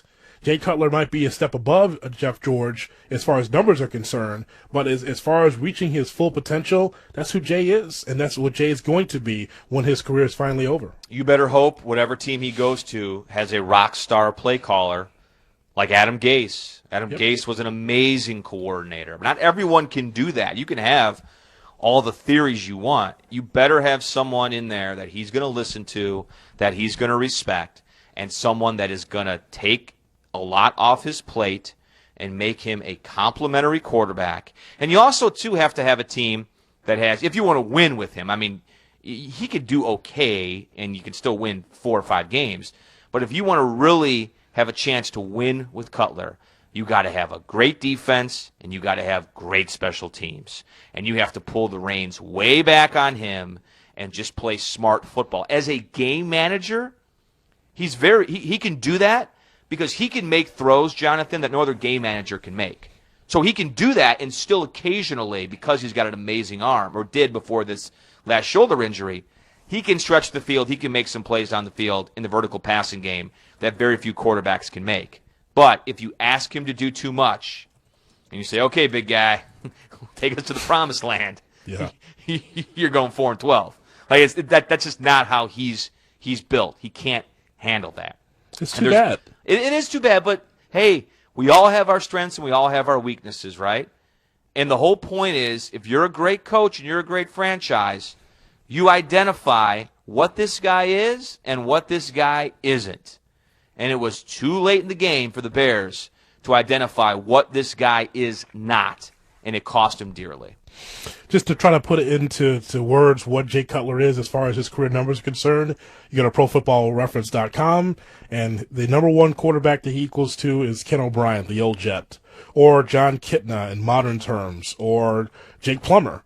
That's pretty fair, right? Like his career is closer to Jake Plummer, or not necessarily Brad Johnson, even though he's on this list, but kind of like in that Jake Plummer type of way where you can utilize him, but he's not the reason why that you're going to win a bunch of games. Sure, and I think he replaced Plummer in Denver. I think that's kind of coincidental there. I mean, Plummer was a much better college player, much more high-profile college player than Cutler, who played at Vanderbilt. But yeah, look, the bottom line is, if he's able to recover from this shoulder, he's 33, he still can make a lot of the throws. He's probably the most gifted all-around athlete I've ever seen. I'm serious, that I've ever covered. I mean, he's that all around. Like we want our kids to be multi-sport athletes in high school. Sure. Like this guy was one of the best. Football, basketball, baseball. To this day, he can still dunk, can still hit home runs in baseball.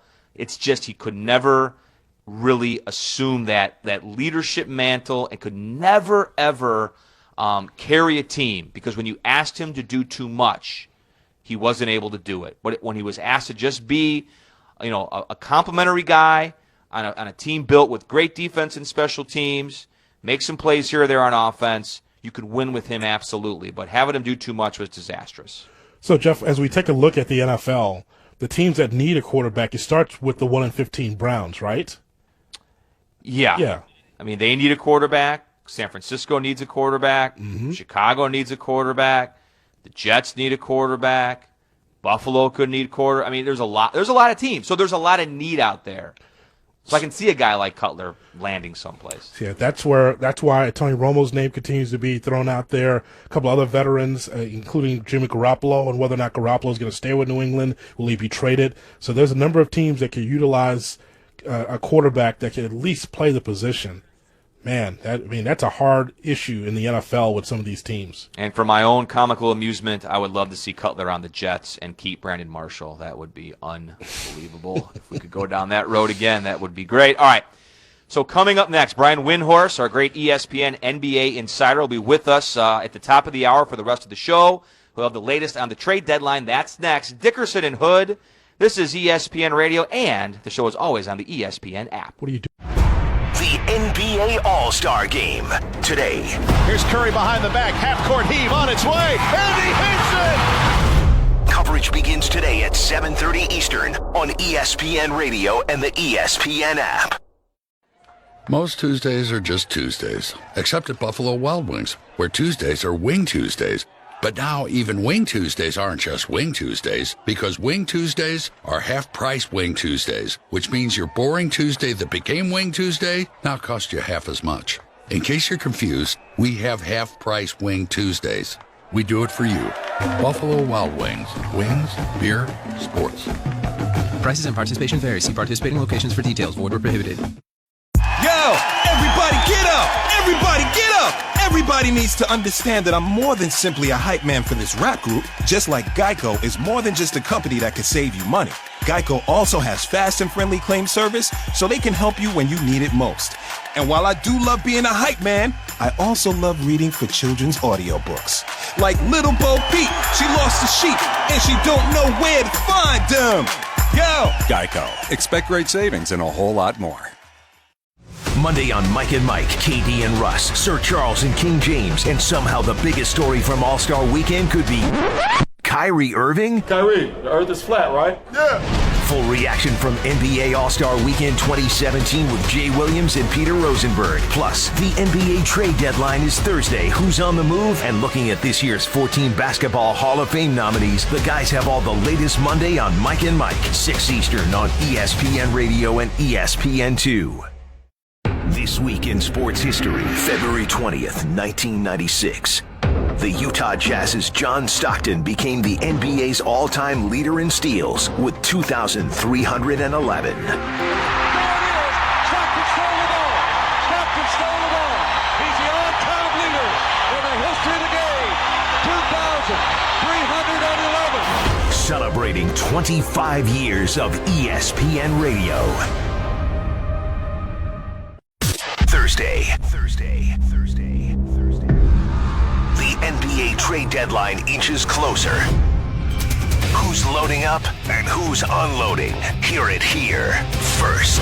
ESPN Radio. ESPN Radio honors Black History Month. Willie O'Ree is often called the Jackie Robinson of hockey.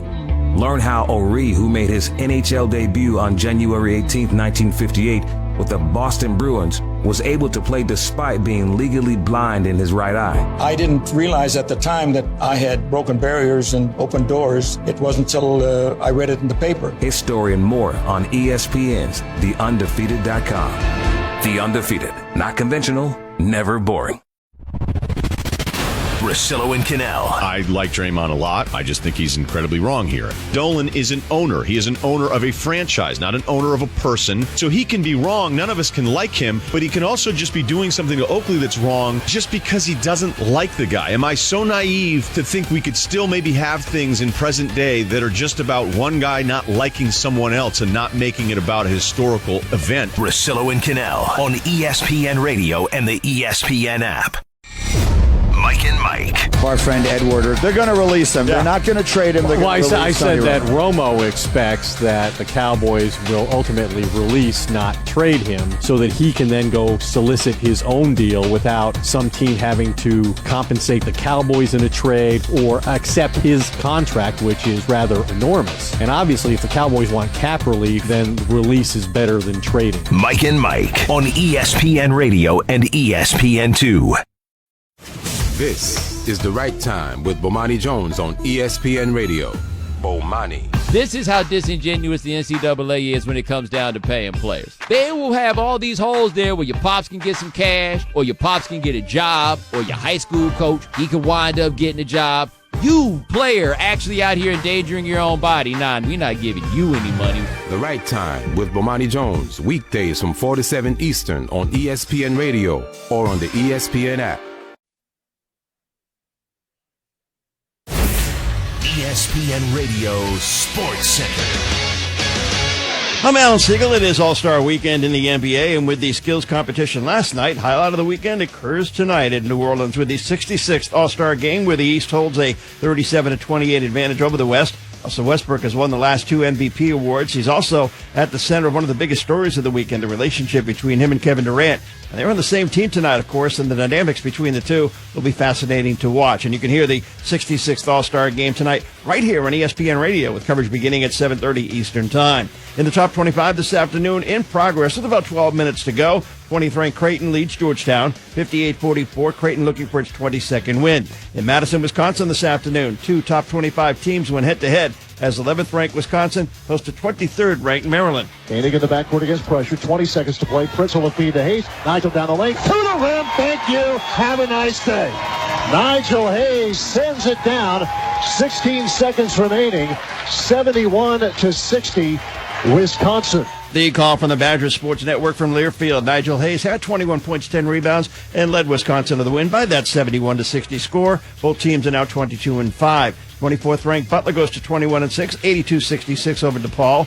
A busy day in the NHL. 11 games on the schedule. One game in the books. Rangers beat the Caps 2-1. Detroit leads Pittsburgh 2-1 there at the end of the second period. They now play in the second round, the final round, rather, of the Genesis Open at Riviera.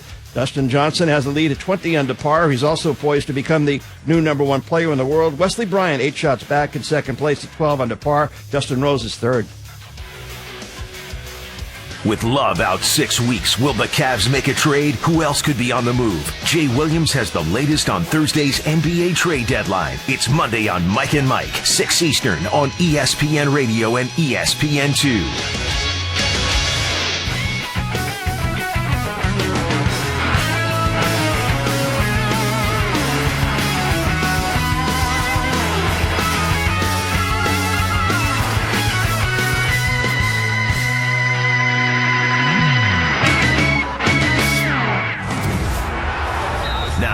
Dickerson and Hood on ESPN Radio. And ESPNRadio.com.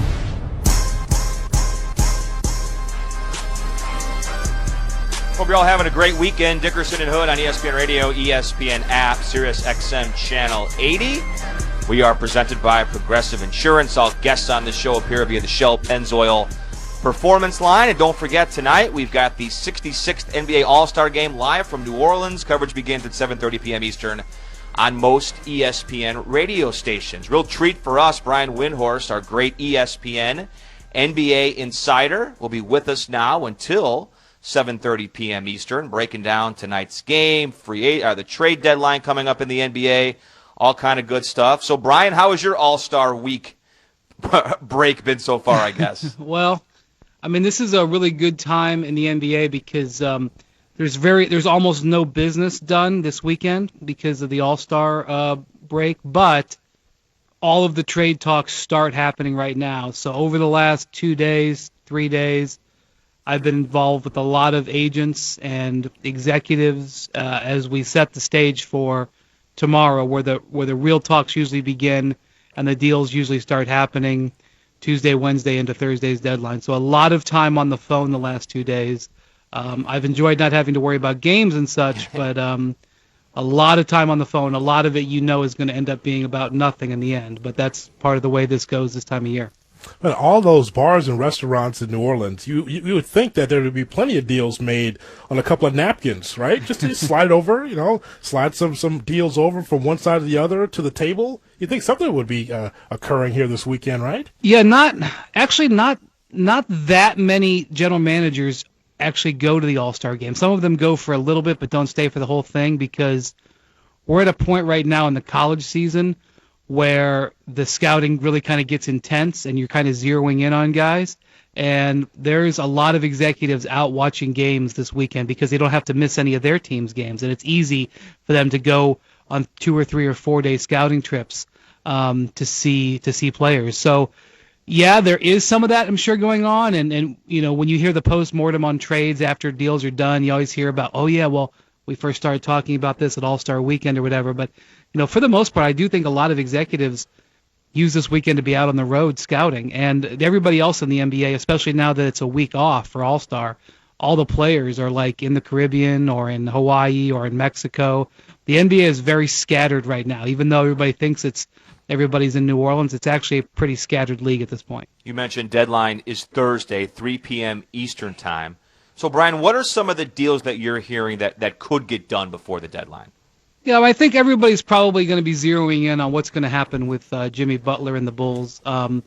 Chicago isn't necessarily saying we are going to trade Jimmy Butler. What I think that they're doing is they are accepting phone calls, and they're not even really necessarily getting too much into negotiation. There's just teams at this point sort of registering interest.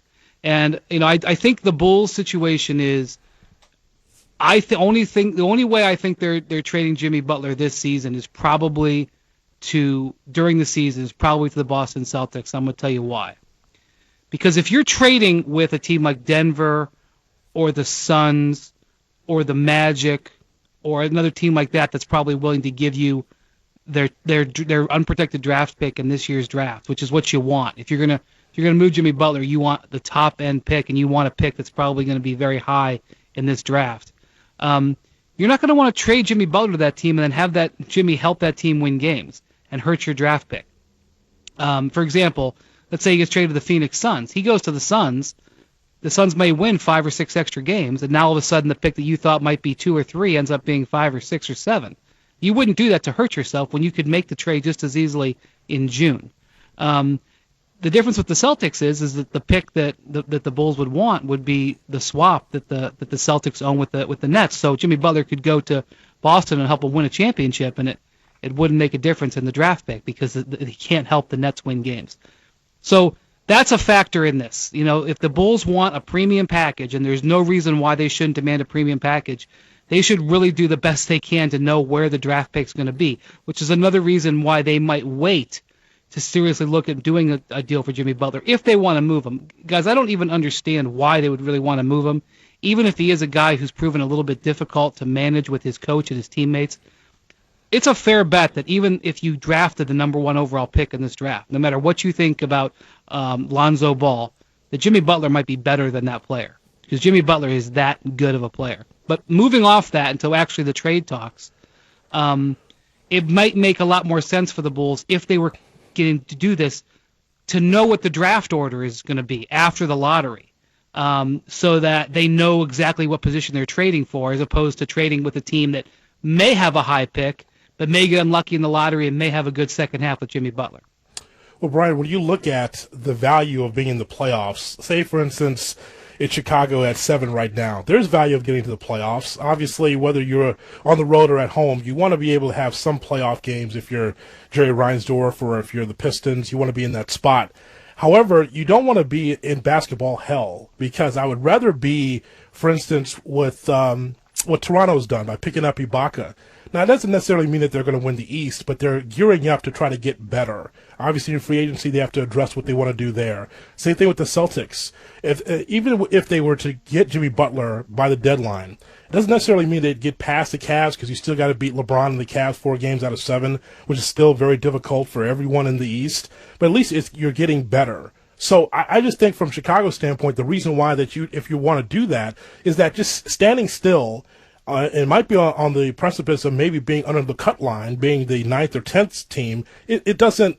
You're not going anywhere. You're not going anywhere with him or without him. So that's why that is even part of the conversation, I think. Well, I think really, though, when you boil it down in the NBA, there's 2 types of teams: teams that have stars and teams that are trying to get them. And if the Bulls let Jimmy Butler go, I don't care if it's the greatest package of draft picks in NBA history. You don't know for sure whether those draft picks are going to equal another Jimmy Butler. And they control Jimmy Butler. Not only is he under contract for 2 more years, but then because of the new rules of the CBA, if Jimmy is a premium player and you want to give him another max contract, you can honestly pay him $70 million more than your competition, which means that Jimmy, in some ways, is sort of handcuffed to the Bulls for the foreseeable future. There's very little fear of him walking, and that's what you're trying to build around. And so that's why it's a very difficult situation. Now, I don't have the background in scouting these players that these GMs do. I can't devote that kind of time. Maybe there's a player or 2 in this draft that the Chicago Bulls believe are going to be better than Jimmy Butler, that are going to be a Derrick Rose type pick that could change the direction of this franchise. And if they feel strongly about that, maybe that's coloring the way that they're looking at this and why they're willing to do a deal for Jimmy Butler. To me, I would exhaust every single thing in my organization, whether that means changing coach, whether that means changing the players, whether that means changing the style of play.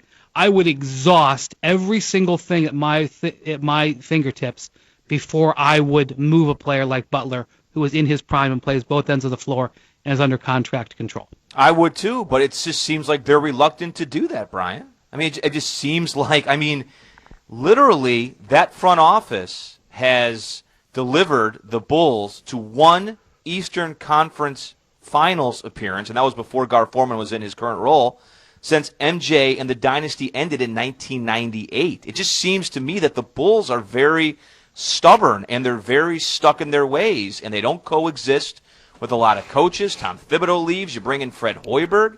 So I'm with you. I wish they would do a lot of other things before they would move Jimmy Butler, but it just seems like the messages that they send is that they think they're doing it the right way. But if they're doing it the right way, how come the Bulls aren't more competitive in the East? That's what I don't understand. Well, one of the things that's happened, in fairness, if you're going to look at the last 10 years, the Bulls have been blocked by LeBron James. LeBron's beaten them, I think, 4 times in the playoffs, maybe 5. I think it's twice in Cleveland and twice in Miami. I think it's 4 times since 2009 or 10 that he's blocked them. So part of it is, I mean, listen, Jordan blocked a whole bunch of teams. Part of what's happened with the Bulls is they've had the unfortunate situation where they've been in the same conference as LeBron James, who has owned the East for the most part for the last decade. So that's part of it. I think, do the Bulls wish they were in a better position with their draft picks?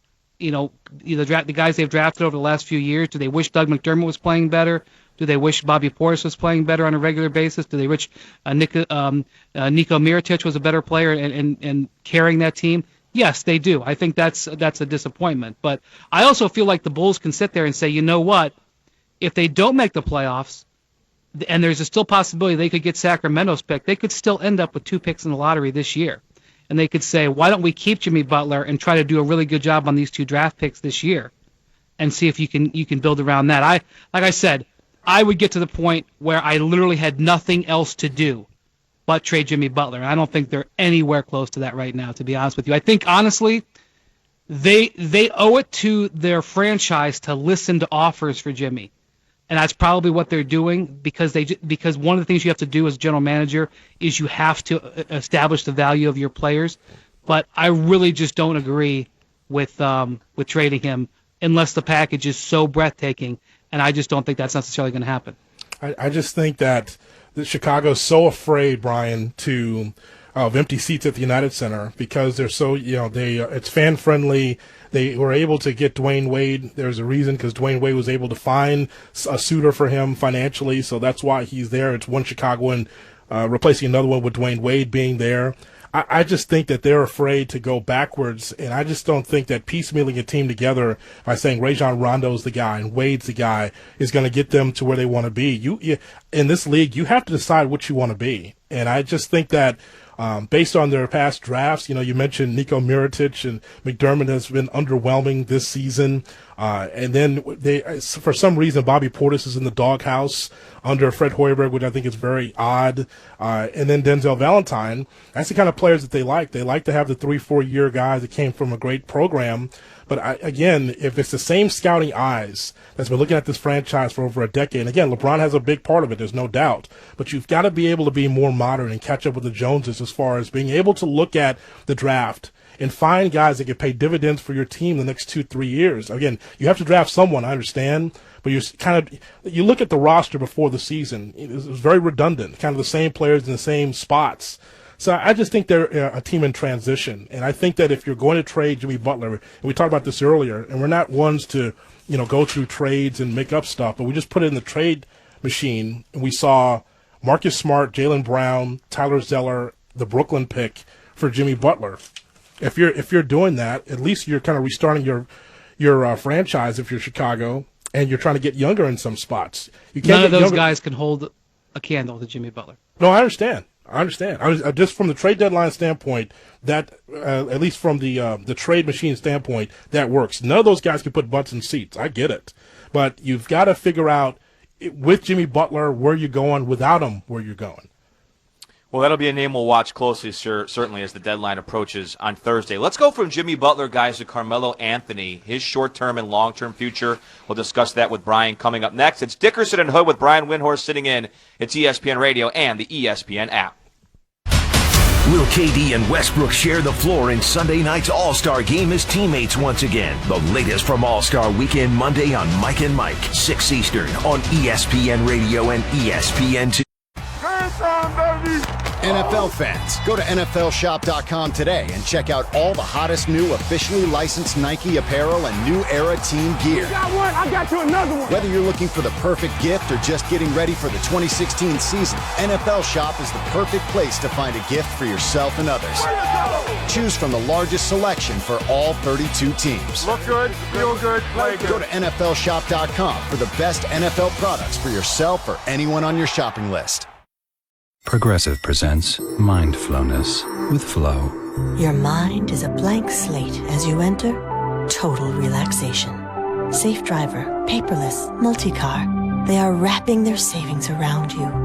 Like the tinfoil that wraps around your hot dog at a ball game, which for some reason costs $12.50. Switch to Progressive and surround yourself with savings. Visit Progressive.com today. Progressive Casualty Insurance Company and Affiliates. Discounts not available in all states or situations. This just in, Wendy's is adding the quarter-pound double stack as an option in the 4 for $4 for a limited time. With so much beef, that's a deal so good it should not exist. In related news, howler monkeys should not be able to be heard from 3 miles away. Here to comment, a howler monkey. Wow! That sounds like a really good deal! Indeed. That's over a quarter pound of fresh beef with 4 nuggets, fries, and a Coke, all for just $4. Anything else, howler monkey? I'm not allowed in libraries! At participating Wendy's for a limited time. Meal includes 4-piece nuggets, small fries, and drink. Fresh beef available in the contiguous U.S., Alaska, and Canada. Not valid in Alaska and Hawaii. Now that Applebee's Bourbon Street Chicken and Shrimp is only $9.99, ordering dinner just became a no-brainer. And that means you can spend more time on life's bigger questions, like which appetizer to get. Price and participation may vary. See restaurant for details. The 2017 NBA All-Star Game. DeRozan, Kyrie, and LeBron lead the Eastern Stars into New Orleans. Butler throws it down with 2 hands. Wow. Kyrie Irving. James splits a double, drives and throws it home. To face the West, led by Kawhi, Durant, and Curry. James Harden stirring it up. Durant throws it down. Nothing but net. Steph Curry. Coverage begins today at 7:30 Eastern on ESPN Radio and the ESPN app.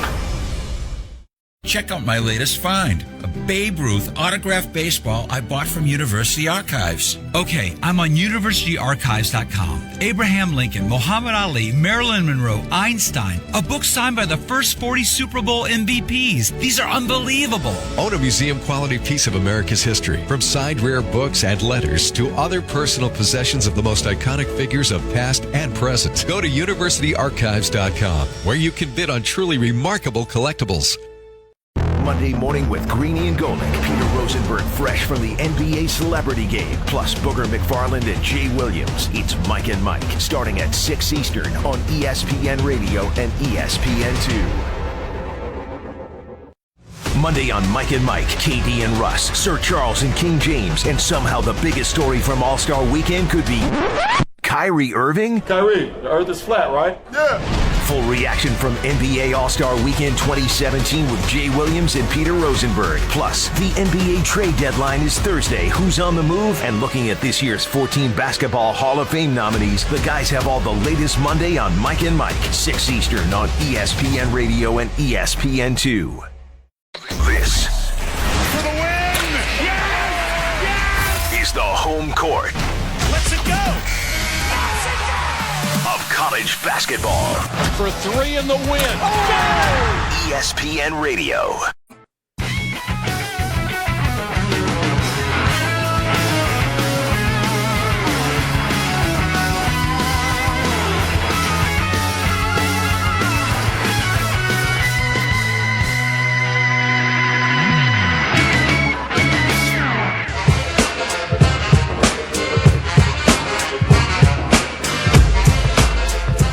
Sundays with Dickerson and Hood on ESPN Radio. Brian Windhorst with us also today as we're getting ready for the 66th NBA All-Star Game tonight live in New Orleans. Coverage begins 7:30 p.m. Eastern on most ESPN radio stations. It's time now for Straight Talk, presented by Straight Talk Wireless. Best phones, best networks, half the cost. I think, Brian, the Knicks give us like 3 hours of programming per week on our shows because they're such a mess and they have all the dysfunction and all the drama surrounding, Carmelo and Phil and James Dolan. Well, what do you think long-term the play is going to be for Carmelo with the Knicks? Does he end his career in New York? One thing that happened last week that didn't get really caught was that Jim Dolan, in that interview where he was banning Charles Oakley, he said he was not going to exercise his opt-out with Phil Jackson after this year. Which, to me, that was the whole thing about this, is that Melo's contract was longer than Phil's. And with that, I felt he could just wait Phil out. And I don't know if that's a negotiating position to send Melo a message or not, but I find it hard to believe that both Phil and Carmelo are going to coexist long-term in New York. I just don't see how it's going to happen. From a 30,000 feet view of the Knicks, I would just say that they're actually not in the worst possible shape you could possibly be in. They have all of their draft picks. They own them all coming up. They have a couple of good young players in Porzingis and Willie Hernan-Gomez. Those are nice guys to build around. They're probably going to get a very nice pick in this year's draft. And if they were able to just turn Melo into one decent player, they could really pivot reasonably quickly here. The problem is that Carmelo has to be a full partner in a trade. And what I would say to Carmelo is, Melo, there's a lot of really good options out there where you could go and have a great opportunity to be on a really good team. For example, can you imagine if Melo would okay a trade to Oklahoma City? That's a trade that actually could get pulled off. It would actually help the Knicks, and Carmelo would be a second star alongside Russell Westbrook and alongside Steven Adams. That would be a way for Carmelo to really be all of a sudden on a really compelling team. But because he's got that no trade clause, he's probably not going to okay a trade there. What if Carmelo was willing to go back to Denver, for example, and go play with Nikola Jokic and Emmanuel Mudiay if he wasn't in the deal, or some of their other young players? I mean, there are places he could go where the Knicks could be satisfied, and I think Melo could be rejuvenated. But to this point, he hasn't shown the willingness to do that. Now, will his mind get changed by July? It might. I don't know. Will it get changed by next year? I don't know. But I wish Carmelo would open his horizons, because if he did, I think it actually could help both sides here, and this situation could still get saved, and everybody could come out of this okay. My favorite Melo is Olympic Melo. That's my favorite Melo, is to watch him be able to coexist with a lot of other stars and be able to pass the basketball, and for him to get his own. When he's that balanced on the floor, that's the Melo that I like. I would love to see Carmelo Anthony in a position where he's helping a team and he's enjoying the playoffs, but I just don't see the fit in some of these top teams that are going for the championship. Again, I know many look at the NBA prism of what the Cavs and the Warriors are, but I certainly would love to see him on some of these other teams. But the way that he is offensively, I'm not sure if he retards the progress of, say for instance, it's the Rockets or the Clippers, or if it's some of these other teams that are 2 through 4 in the East, like the Celtics, Wizards, and Toronto. It just doesn't seem to work. And he's not going to change. I mean, he's still a prolific scorer. We know what his positives are. But again, the way he plays, I just think he alters what the teams that are successful already does. Well, he's chosen New York over better situations several times in his career. When he forced the trade to the Knicks, there were other opportunities that were probably going to be better for him, and he could have just waited until free agency when he could have just gone to the Knicks without them hurting themselves. Then a couple of years ago, 3 years ago now, when he re-signed in New York, when he could have gone to Chicago or Houston or the Lakers, he again prioritized being in New York ahead of putting himself in a winning situation. So unless he really changes his stripes, and Phil Jackson has made the joke about a leopard. You can call it a tiger, call it a leopard, spots, stripes, whatever. Yes. It would be a real departure for him to completely change the way he wants to operate. But I really wish somebody would get a hold of him and try to talk him into it, because I think that's something that, honestly, the Knicks fans would appreciate if he was willing to help the franchise that way, and he might be able to play the last few seasons of his career in a much better position. Oh, and I agree. And I think with his legacy, if he were to show people that he's not just about money and comfort in New York, that if he would sacrifice to go someplace to win, I think that would change a lot of people's opinions of Carmelo, because the way that a lot of people look at him is that, look, he just wanted the money. That's why I went back to New York. He had better chances, but he passed them up. And I wonder if he were to go someplace like OKC, that would be fascinating with Westbrook. I think that would change a lot of people's perception of him. By the way, Straight Talk Wireless nationwide coverage on America's largest and most dependable networks. I do want to do one more Knicks thing coming up next with Brian. James Dolan and free agency. Will that impact the franchise? That's next. It's ESPN Radio.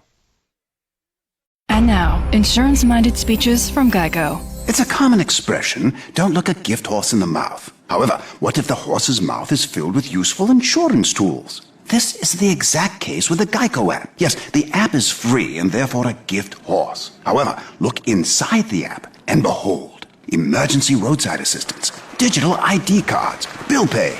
Get the Geico app. Look it in the mouth. Get amazing services. Thank you.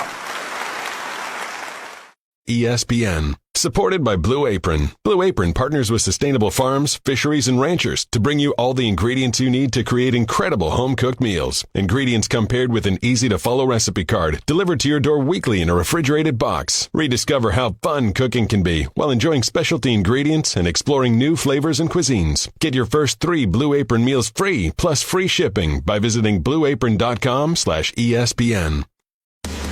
With Love out 6 weeks, will the Cavs make a trade? Who else could be on the move? Jay Williams has the latest on Thursday's NBA trade deadline. It's Monday on Mike and Mike, 6 Eastern on ESPN Radio and ESPN2.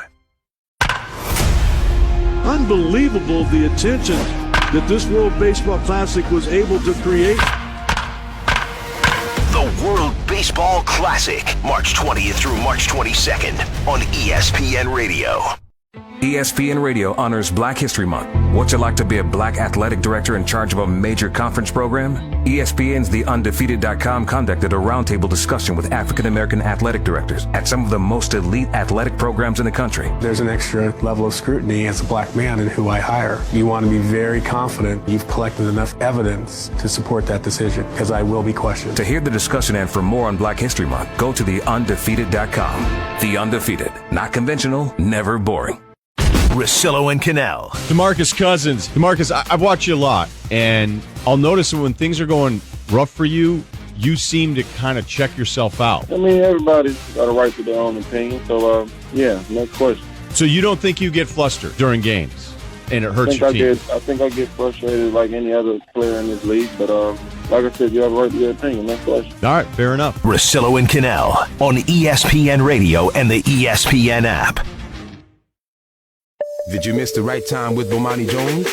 I can't imagine how furious the head of security had to be. Jim Dolan sent him out here on this thankless mission of kicking out local legend Charles Oakley. And what does he get for his trouble?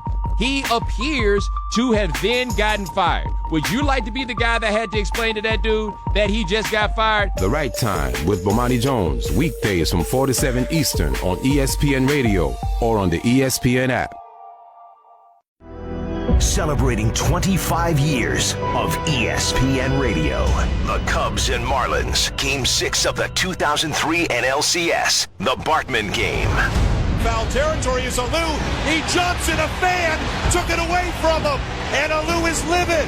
Moises Alou jumped and reached his glove into the seats, but a fan reached up and took it right out of his glove. Don't miss more amazing moments from the last 25 years of ESPN Radio. The Stephen A. Smith Show. Magic Johnson right here with Stephen A. What's the chances of you asking Phil Jackson to come join you in that mix so you can get him the hell out of New York? What's the chances of you doing that? Because you know I want him going. I ain't gonna lie. Hey, I'm going to leave that up to you and all the New Yorkers on Phil. I'm going to leave that one alone. We want to push him right to L.A. to you, Magic. I ain't gonna lie to you. I ain't gonna lie to you. We want to push him right to you. Hey, no compensation. The Stephen A. Smith Show. Weekdays at 1 p.m. Eastern on Sirius XM Channel 80 and the ESPN app.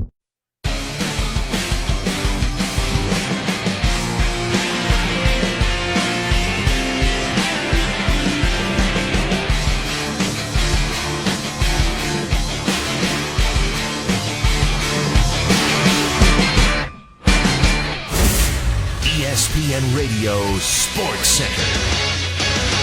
I'm Alan Siegel. The 66th NBA All-Star Game is on tap tonight in New Orleans. LeBron James will be making his 13th consecutive start in an All-Star Game, tying him with former Celtics great Bob Cousy for most consecutive starts in an All-Star Game. Also tonight, there are 4 Warriors on the Western squad, the last team to send 4 players to the All-Star Game were the 2014-2015 Atlanta Hawks. It's the 11th time this has happened in NBA history. And another storyline finds Russell Westbrook looking for his 3rd straight MVP award. He's the first to win the award in back-to-back seasons, and should he win it tonight, he'd become the 6th player to win the award 3 times. Coverage of the All-Star Game begins right here on ESPN Radio at 7:30 Eastern Time. Well, the Great American Race, the Daytona 500, is next Sunday, and this is known as Speed Week. And today at Daytona, Chase Elliott nipped Dale Earnhardt Jr. on the final qualifying lap to win his 2nd straight pole at the Daytona 500. Also, there was an exhibition 75-lap race called the Clash, and that was won by Joey Logano. In the top 25 this afternoon, there were 3 games. One of them right now with about 2 minutes to go. 20th-ranked Creighton leads Georgetown 81-66. 11th-ranked Wisconsin beat 23rd-ranked Maryland 71-60. Both teams at 22-5. Nigel Hayes led the Badgers with 21 points and 10 rebounds. In Indianapolis, 24th-ranked Butler hosted DePaul, and the Bulldogs are looking for their first back-to-back wins in almost a month. 4.5 remaining, 75-50. Butler leading by 25, and Martin strips away the dribble from Currington. Martin jams it in! He ripped it away, navigated around the defender, and threw it down. Keelan Martin and the Bulldogs on top by 27. The call from the Butler Bulldogs Sports Network from Learfield. Butler prevailed 82-66 as Nate Fowler had 15, while Keelan Martin added 14 points along with 8 rebounds. Butler upped its record to 21-6. Action in the National Hockey League this afternoon. Red Wings lead the Pittsburgh Penguins 4-2 with about 10 minutes to go in the game. Earlier today, Rangers beat the Capitals 2-1. Ryan McDonough in the first, Matt Ciccarello in the third lit the lamp for the Rangers. Alex Ovechkin had his 27th of the year for the Caps' only goal. Final round play well underway in the rain-delayed Genesis Open at Riviera Country Club. Dustin Johnson has the lead at 19 under par. He's in a position, if he wins, to become the new number 1 player in the world. Wesley Bryan and Justin Rose, they're tied for second, and they're both at 11 under par. Kevin Durant, Russell Westbrook, Steph Curry, and the Western Conference All-Stars take the court against LeBron James, Isaiah Thomas, Jimmy Butler, and the Eastern Conference All-Stars. The NBA All-Star Game, tonight at 7:30 Eastern on ESPN Radio.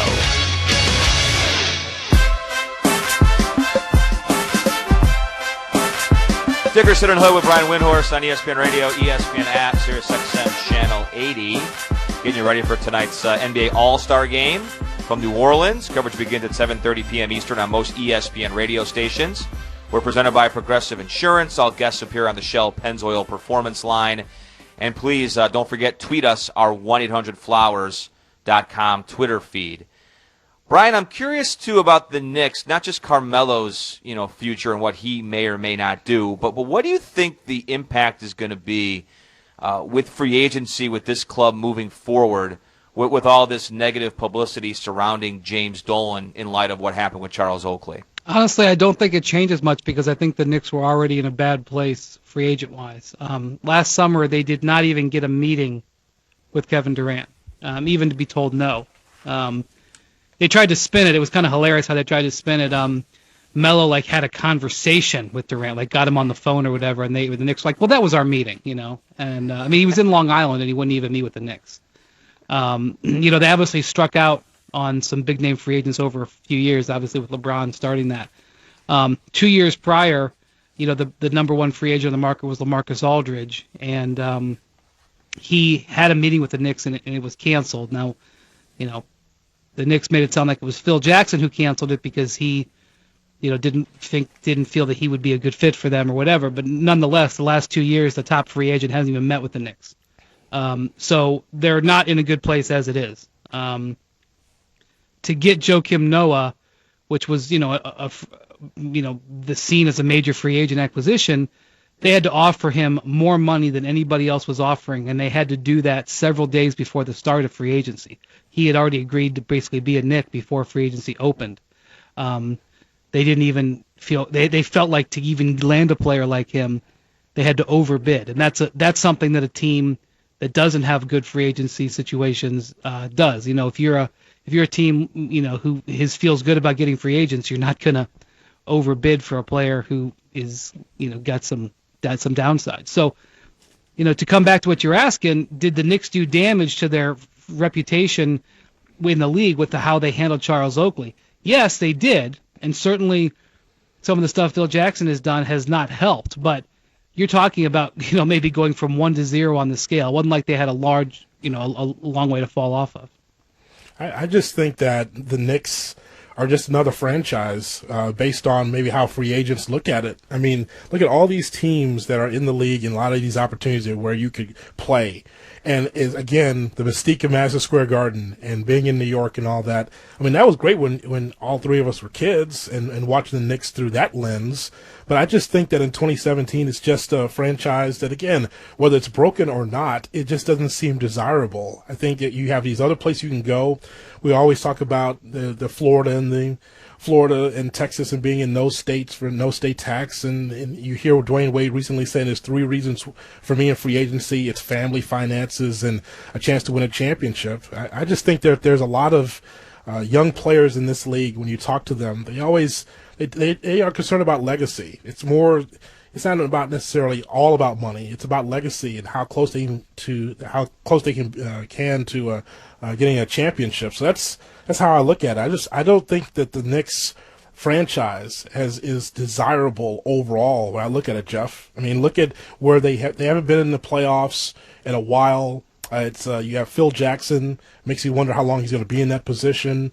The coaching staff, all the controversy there. So I just think that they're just another franchise. I mean, Phil can't see this thing all the way through, can he, Brian? I mean, he's riding the bus now. I mean, he can't, there's no way. That was a hilarious photo. I mean, this isn't. I mean, he should be in his teepee and in God's country, doing whatever he does. Instead, he's in New York, he's probably stressed out of his mind. Well, they just offered him so much money. It was just like everybody's got a price, and we found out what his was, because that's he actually wanted to run.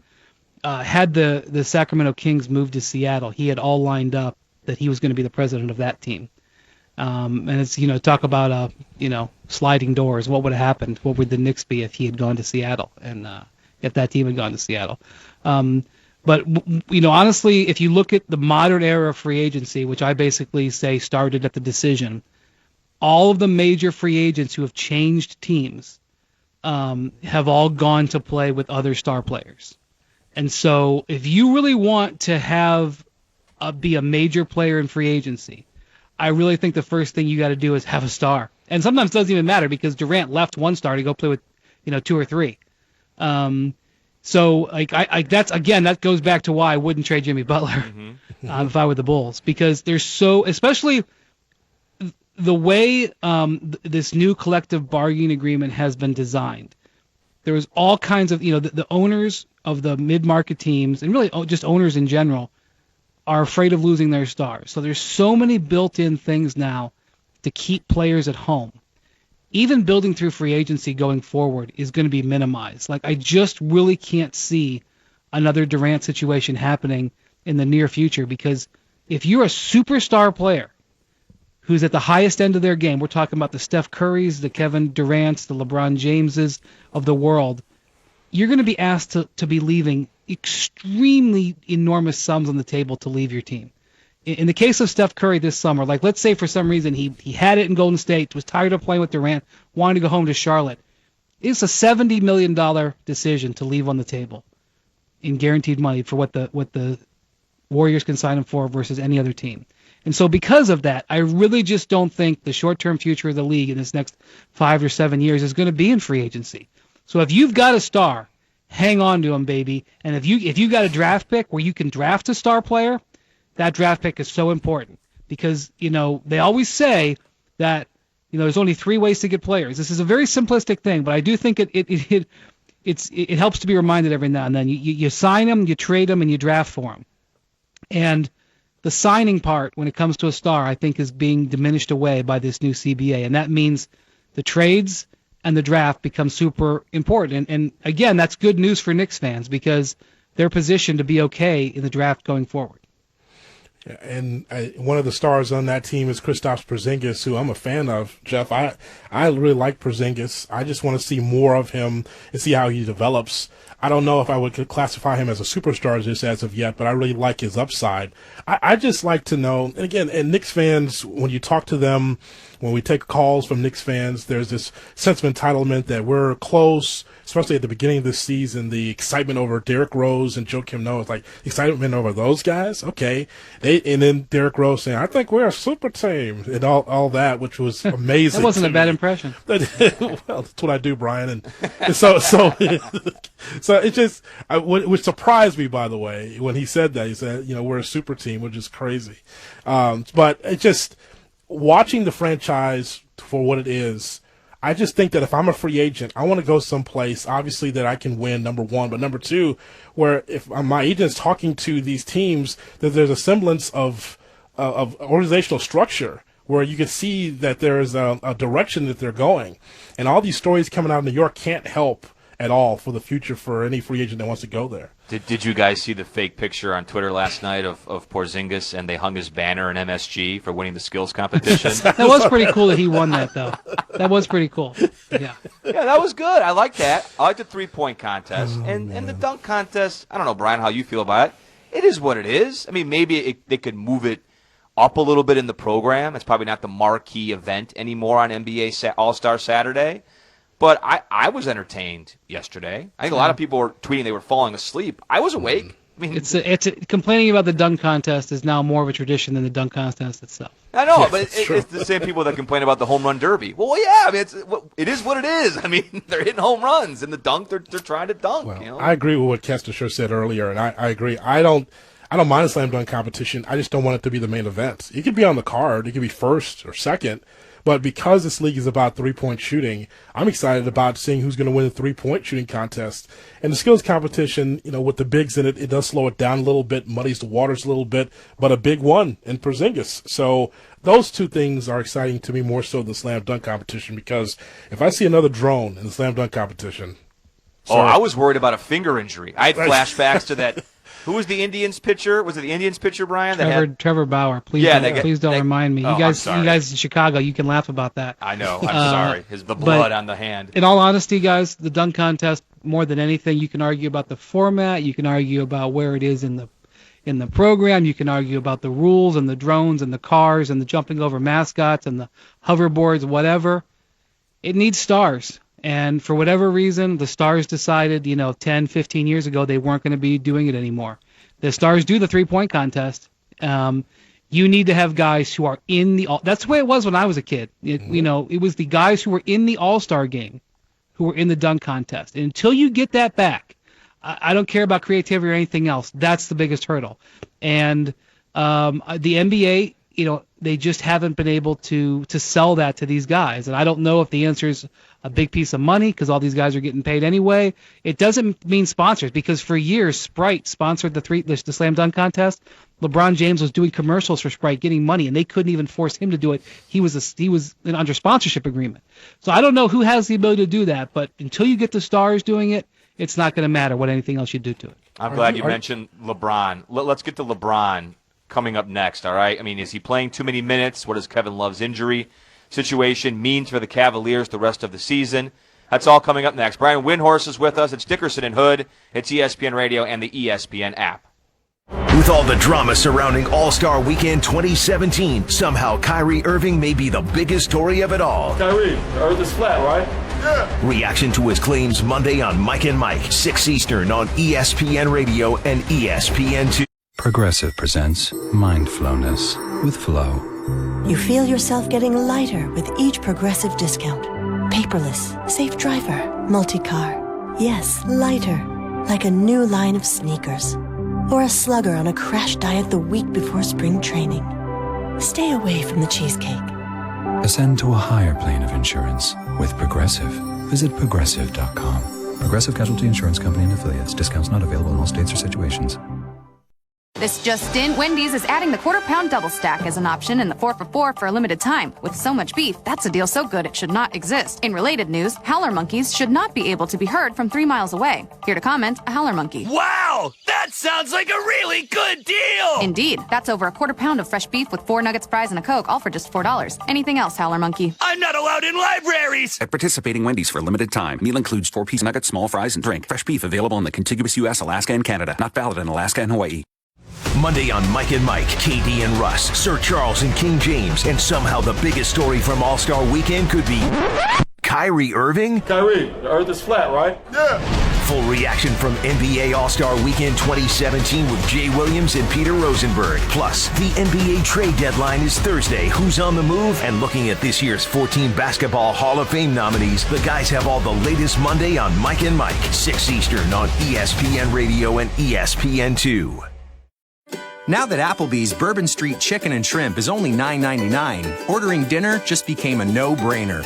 And that means you can spend more time on life's bigger questions, like which appetizer to get. Price and participation may vary. See restaurant for details. The NBA All-Star Game today. Here's Curry behind the back, half-court heave on its way, and he hits it! Coverage begins today at 7:30 Eastern on ESPN Radio and the ESPN app. ESPN Radio honors Black History Month. Go to theundefeated.com for the Undefeated 44, a collection of dreamers, geniuses, innovators, and record breakers. This is not a list of the greatest African Americans of all time. It's simply the Undefeated 44. I still have a dream. I stand here today humbled by the task before us. In the great tradition of African American culture. For more stories on Black history, go to theundefeated.com. The Undefeated. Not conventional, never boring. NFL fans, Operations.NFL.com gives you an exclusive behind-the-scenes look inside NFL Game Day. We cover the players, the officials, and all of the details that go into bringing you America's favorite sport. Not just on game day, but every day. With features like a searchable NFL rulebook, Stats Central, the You Make the Call Interactive, and the Video Rulebook. Operations.NFL.com brings the NFL to life. Go to Operations.NFL.com today.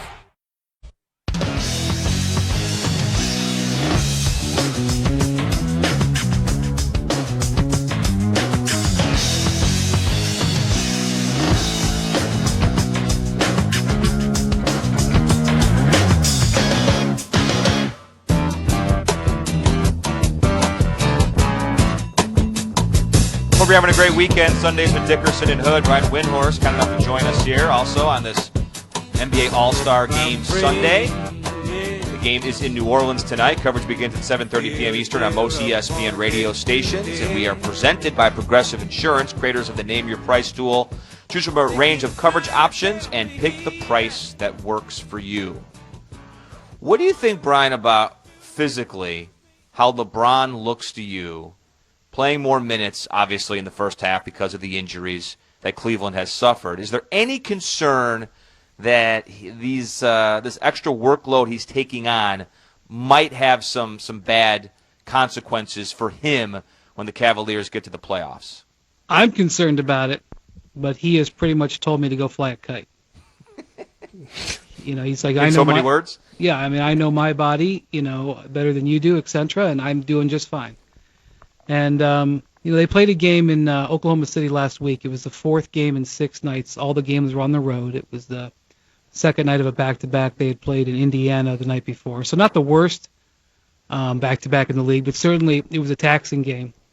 And LeBron, to me, could barely move in the second half of that game. He only scored 2 points. He missed 2 dunks in the game. I felt like his energy level was completely zapped. And that's when you get hurt. I don't have to be a sports scientist to tell you that when you're tired is when you get hurt. And last year, LeBron had more energy down the stretch of the playoffs than the Warriors. One of the things that people don't realize from last year that happened was the Warriors played an extremely grueling conference finals with the Thunder. 7 games, and they were behind, and they had to play heavy minutes of the last 3 games because they were elimination games.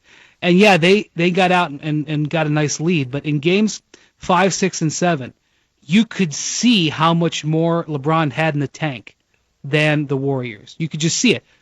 Andre Iguodala was barely moving by his standards by the end of that series. He was so exhausted from that playoff run. And could Andre Iguodala may have jumped a half inch or inch lower because he was a little tired? And could LeBron have closed the gap on that shot to block the shot because he was just fresher because he took more? He played the fewest minutes of his career last year, took more time off during the season in terms of total games off just for rest. I mean, he had missed more games before in the past because of injury, but when he just said, I'm just going to rest, yeah, I think it matters. And I can't sit here and explain to you why taking a game off in February makes a difference in June, because common sense says you're out of your mind. How could taking time off? Well, it just does. I can't explain it.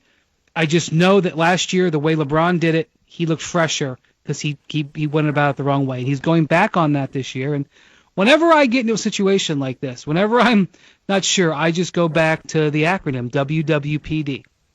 What would Popovich do? Mm-hmm. Greg Popovich the way that the Spurs elongated Tim Duncan's career, the man was an All-NBA player up until 2 years ago at age 38. The only thing, the most important thing to the Cavs, other than winning the title this year, is extending LeBron's championship window. So all there are reasons why they should reduce his minutes and rest him. And he splits hairs, and he talks about, well, if I'm going to get up and go and play in a game, there's no difference to me in playing 33 minutes as there is to playing 38 minutes. I might as well, if I'm going to play 38.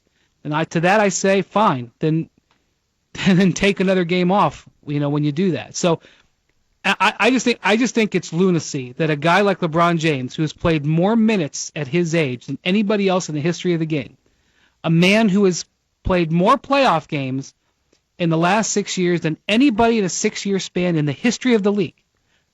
Plus he went to the Olympics one time in there.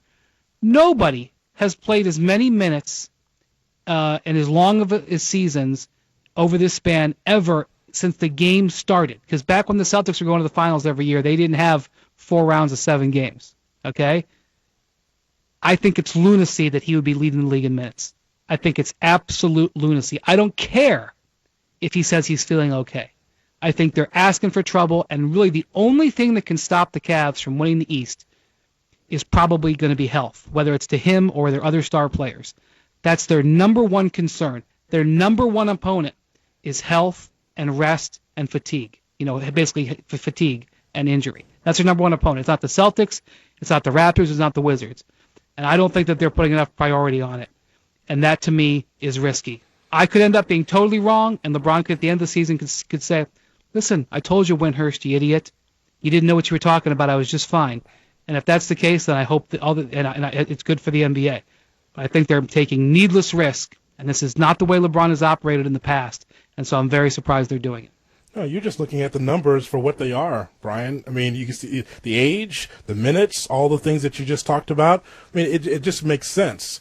Greg Popovich is one that will stop a 9 or 10 game winning streak just because he knows the date on the calendar that says these veterans need to rest. We have seen him sit out an entire 5 on a national television game on TNT or ESPN just because he knows when to rest his players. It wasn't because the players wanted it, as much as it is that Popovich knows his players, knows that he had veterans on the roster. So I totally get it. I just, whether the Cavs are the number 1 seed or number 2 seed, it's still going to be difficult for anybody to beat that guy 4 games out of 7. But adequate rest will be able to ensure the fact that the Cavs will be able to win the Eastern Conference Championship. Again, it seems like a lock, but you just never know between now and we get to the playoffs who's going to be healthy, who will be rested, and who has enough of the tank to get through the playoffs. You have to text LeBron WWPD. Did you do that? Was that your response to him when he told you to fly a kite? LeBron knows. Twice in the past, he's gotten on his coaches for playing him too many minutes. He did it once to Eric Spoelstra, and then he did it a couple years ago to David Blatt. And in fairness, at that time, he was playing more minutes than this.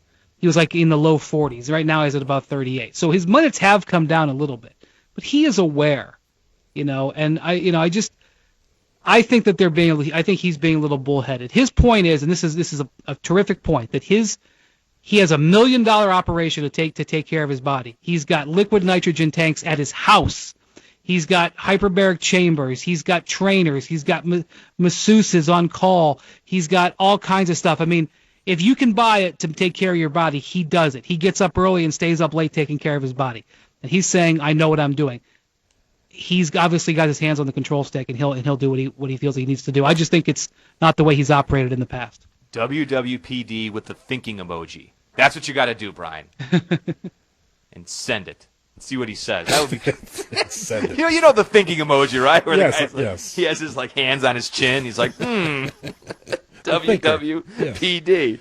All right, we got a long way to go. Don't forget, tonight we have got the 66th NBA All-Star Game live from New Orleans. Our coverage will begin when this show wraps up at 7:30 p.m. Eastern on most ESPN radio stations. The latest on the trade deadline in the NBA. That's next. Dickerson and Hood with Brian Windhorst. It's ESPN Radio.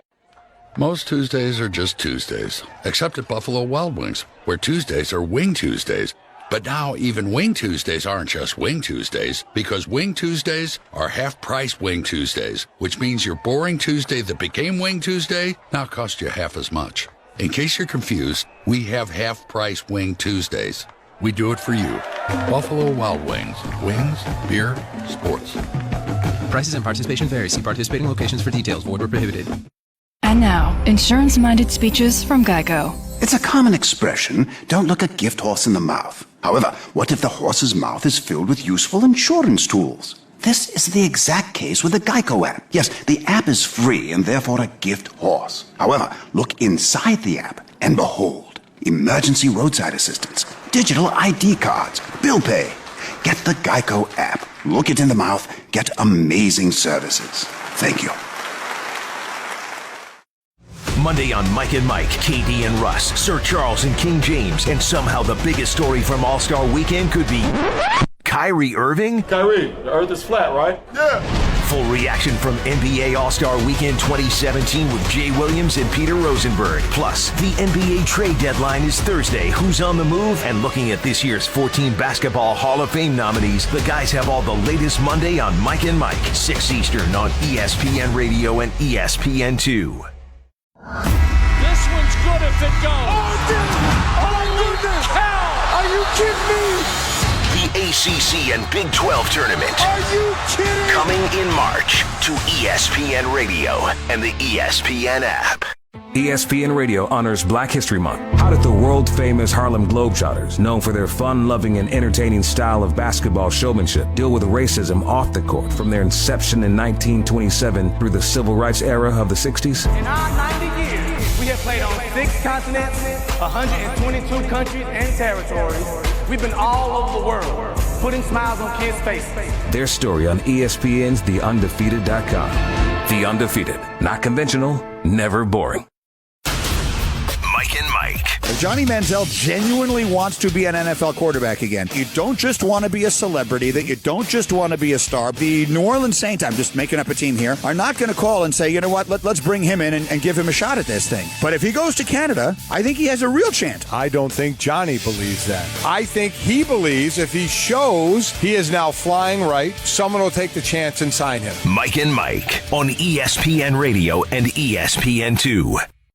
This week in sports history, February 24th, 2002. Team Canada won the Olympic gold medal in hockey, beating Team USA 5-2 in the Winter Olympics held in Salt Lake City, Utah. Sakic scores, and that makes it 5-2 Canada. Surely that's gotta be it. Celebrating 25 years of ESPN Radio. You know you love the Dan Le Batard Show on ESPN Radio. You guys want to do all fake Stugatses? Let's go. Fake Stugats excuses on the way to the free throw challenge. Just things he's going to say in the next 2 miles as he drives over there.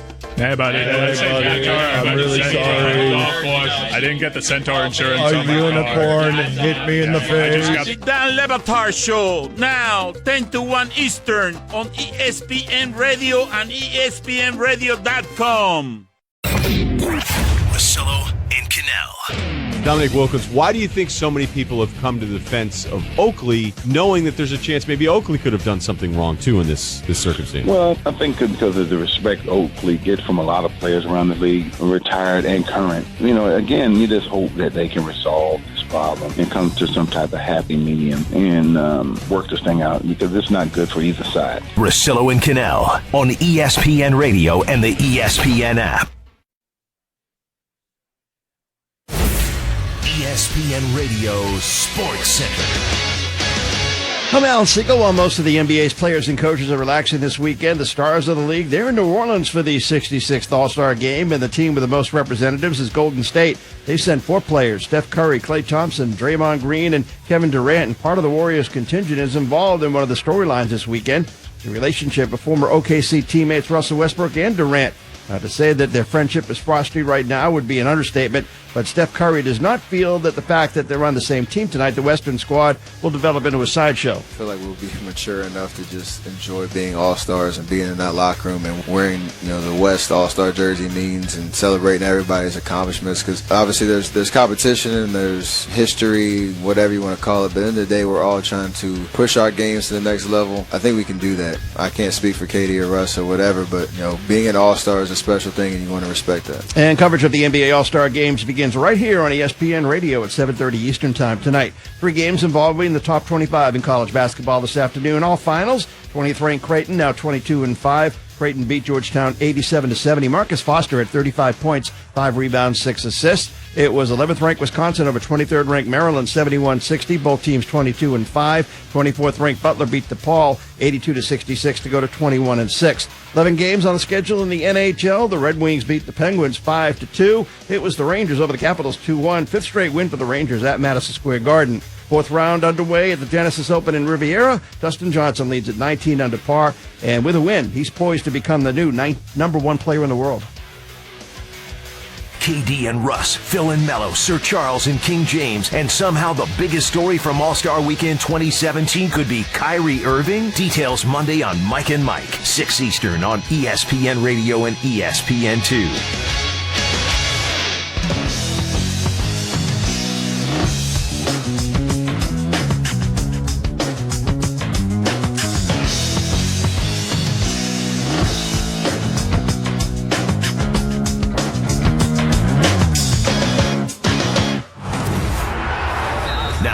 Dickerson and Hood on ESPN Radio and ESPNRadio.com.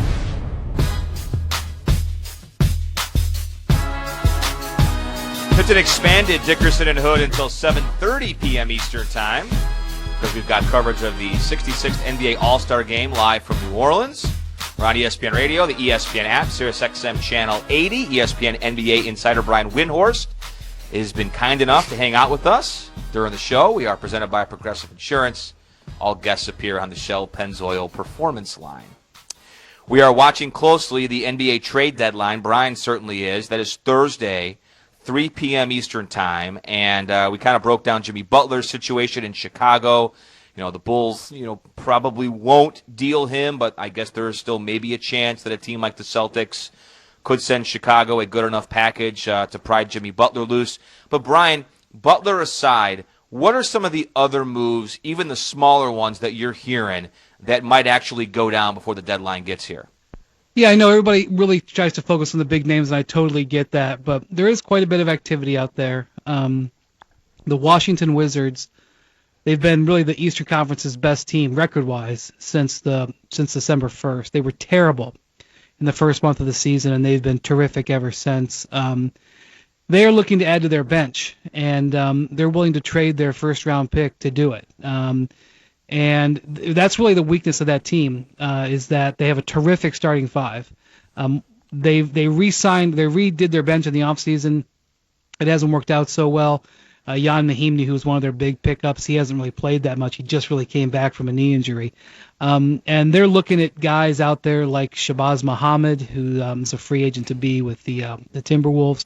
They're looking at a guy like P.J. Tucker, who's playing with the Suns. Even though they're pretty good at forward, that's another guy. Lewis Williams from the Lakers is a guy who's on the market, who they're looking at.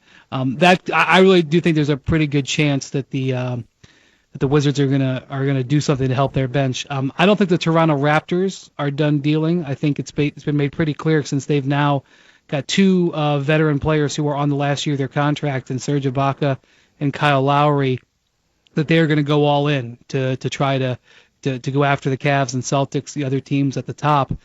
I expect them to really seriously consider making another trade to add another piece. P.J. Tucker is another name that could be attached there. Certainly, if they could get a defensive player that could come off the bench, another guy that they may look at is Andre Roberson from the Oklahoma City Thunder, who the Thunder may trade. I don't think they're motivated to trade him, but the Raptors, even though they traded a first-round pick to Orlando to get Serge Ibaka, they do have another first-round pick in this draft that they could use, and those have some value. Those are 2 teams in the East, I think, that are sort of playoff teams that could be active in doing something. In the West, I think the Oklahoma City Thunder, they have a lot of flexibility on their roster. They have salary cap space, actually. So when you have salary cap space, there's more ways to use it than just signing a player. You can use it to absorb a player who's on another team, or you can make a trade. In the NBA, the trades have to be somewhat balanced. You can't just trade a guy making $2 million for a guy making $20 million. But if you have salary cap space, you can absorb the difference.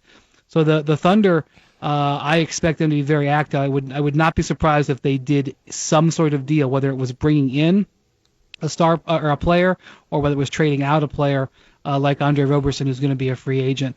Also, I would keep an eye for sure on the Portland Trailblazers. They already made one deal already. They traded Mason Plumlee down to Denver for Yusuf Nurkic. I would not be surprised if they're involved in another deal with some other players on their roster.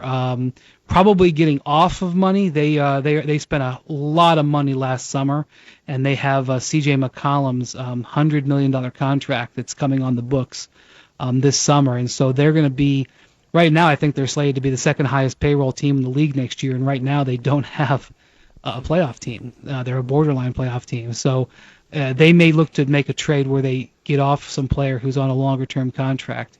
Those are all teams that are active. I think Orlando is active and looking to make another deal after trading away Serge Ibaka.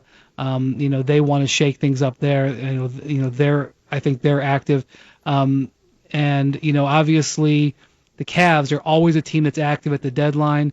They have a couple of trade exceptions where they actually have, the best way to term a trade exception is like a gift certificate.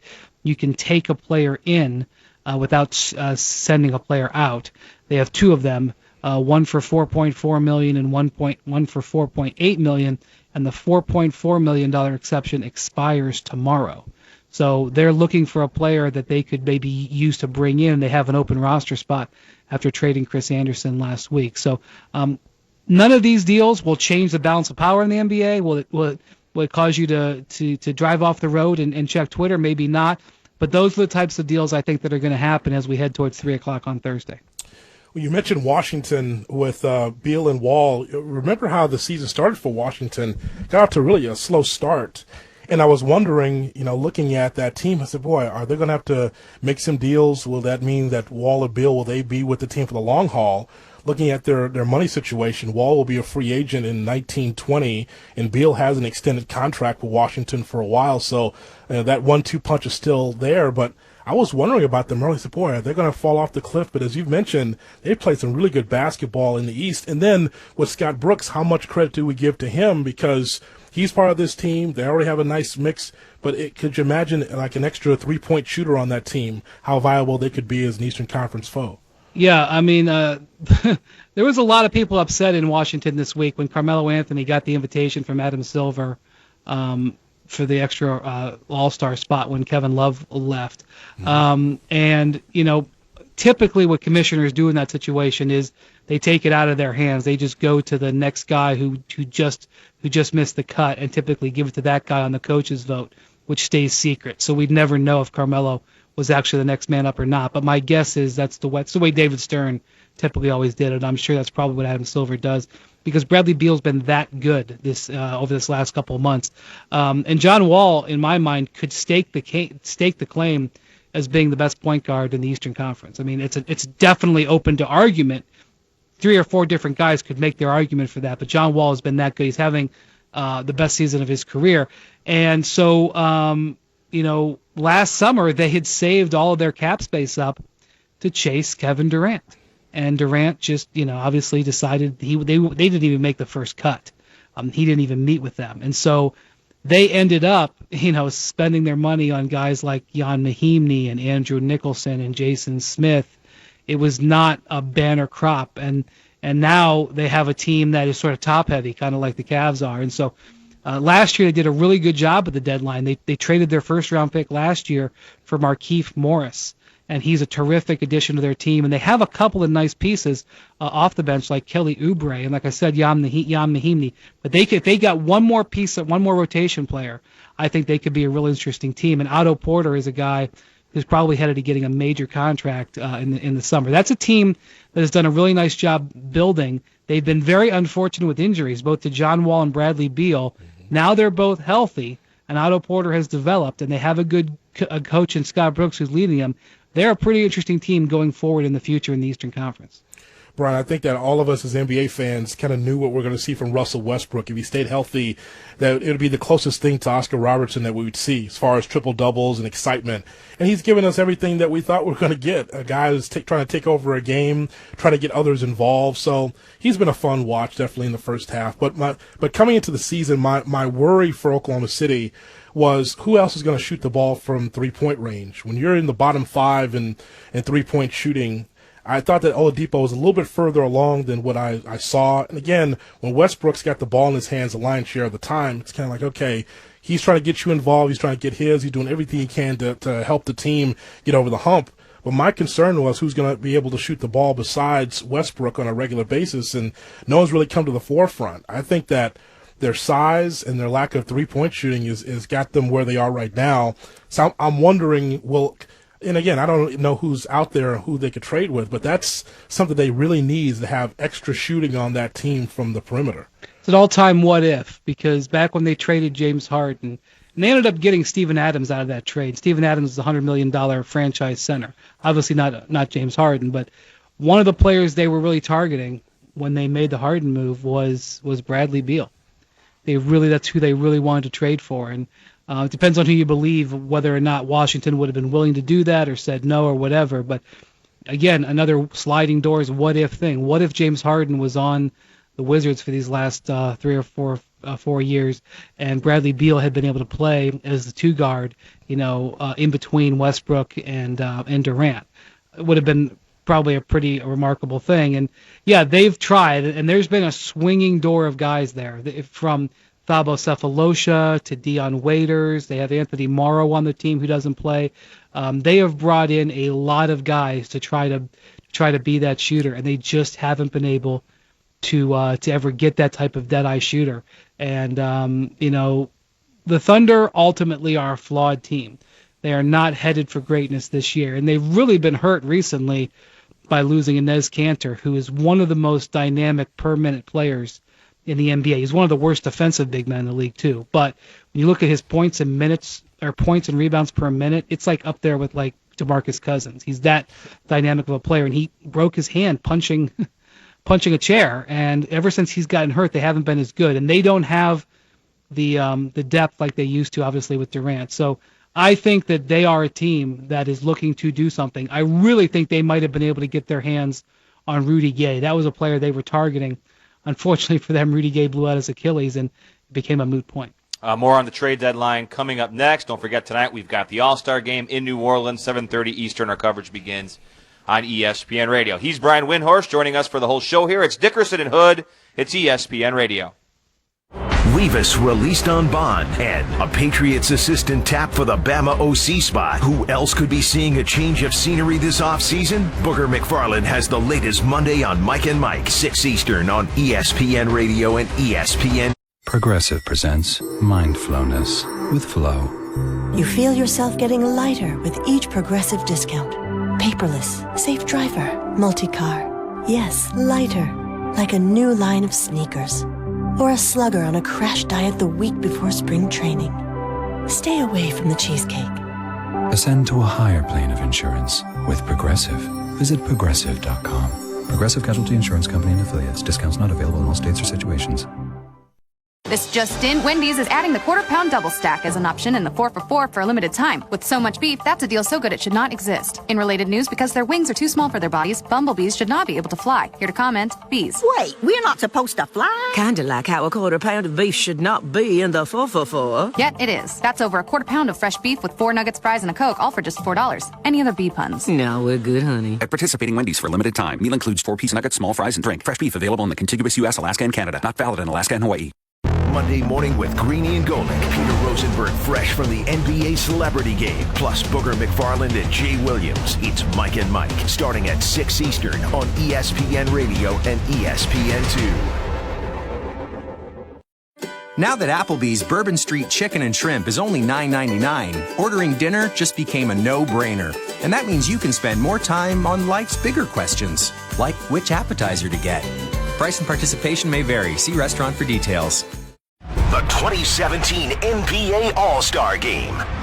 DeRozan, Kyrie, and LeBron lead the Eastern Stars into New Orleans. Butler throws it down a two-hand. Wow. Kyrie Irving. James splits a double, drives and throws it home. To face the West, led by Kawhi, Durant, and Curry. James Harden stirring it up. Durant throws it down. Nothing but net. Steph Curry. Coverage begins today at 7:30 Eastern on ESPN Radio and the ESPN app. Check out my latest find, a Babe Ruth autographed baseball I bought from University Archives. Okay, I'm on universityarchives.com. Abraham Lincoln, Muhammad Ali, Marilyn Monroe, Einstein, a book signed by the first 40 Super Bowl MVPs. These are unbelievable. Own a museum-quality piece of America's history, from signed rare books and letters to other personal possessions of the most iconic figures of past and present. Go to universityarchives.com, where you can bid on truly remarkable collectibles. KD and Russ, Phil and Mello, Sir Charles and King James, and somehow the biggest story from All-Star Weekend 2017 could be Kyrie Irving. Details Monday on Mike and Mike, 6 Eastern on ESPN Radio and ESPN2. Thursday. The NBA trade deadline inches closer. Who's loading up and who's unloading? Hear it here first. ESPN Radio. NFL fans, go to NFLshop.com today and check out all the hottest new officially licensed Nike apparel and new era team gear. You got one, I got you another one. Whether you're looking for the perfect gift or just getting ready for the 2016 season, NFL Shop is the perfect place to find a gift for yourself and others. Choose from the largest selection for all 32 teams. Look good, feel good, play good. Go to NFLshop.com for the best NFL products for yourself or anyone on your shopping list. ESPN Radio honors Black History Month. Willie O'Ree is often called the Jackie Robinson of hockey. Learn how O'Ree, who made his NHL debut on January 18, 1958 with the Boston Bruins, was able to play despite being legally blind in his right eye. I didn't realize at the time that I had broken barriers and opened doors. It wasn't until I read it in the paper. His story and more on ESPN's TheUndefeated.com. The Undefeated. Not conventional, never boring.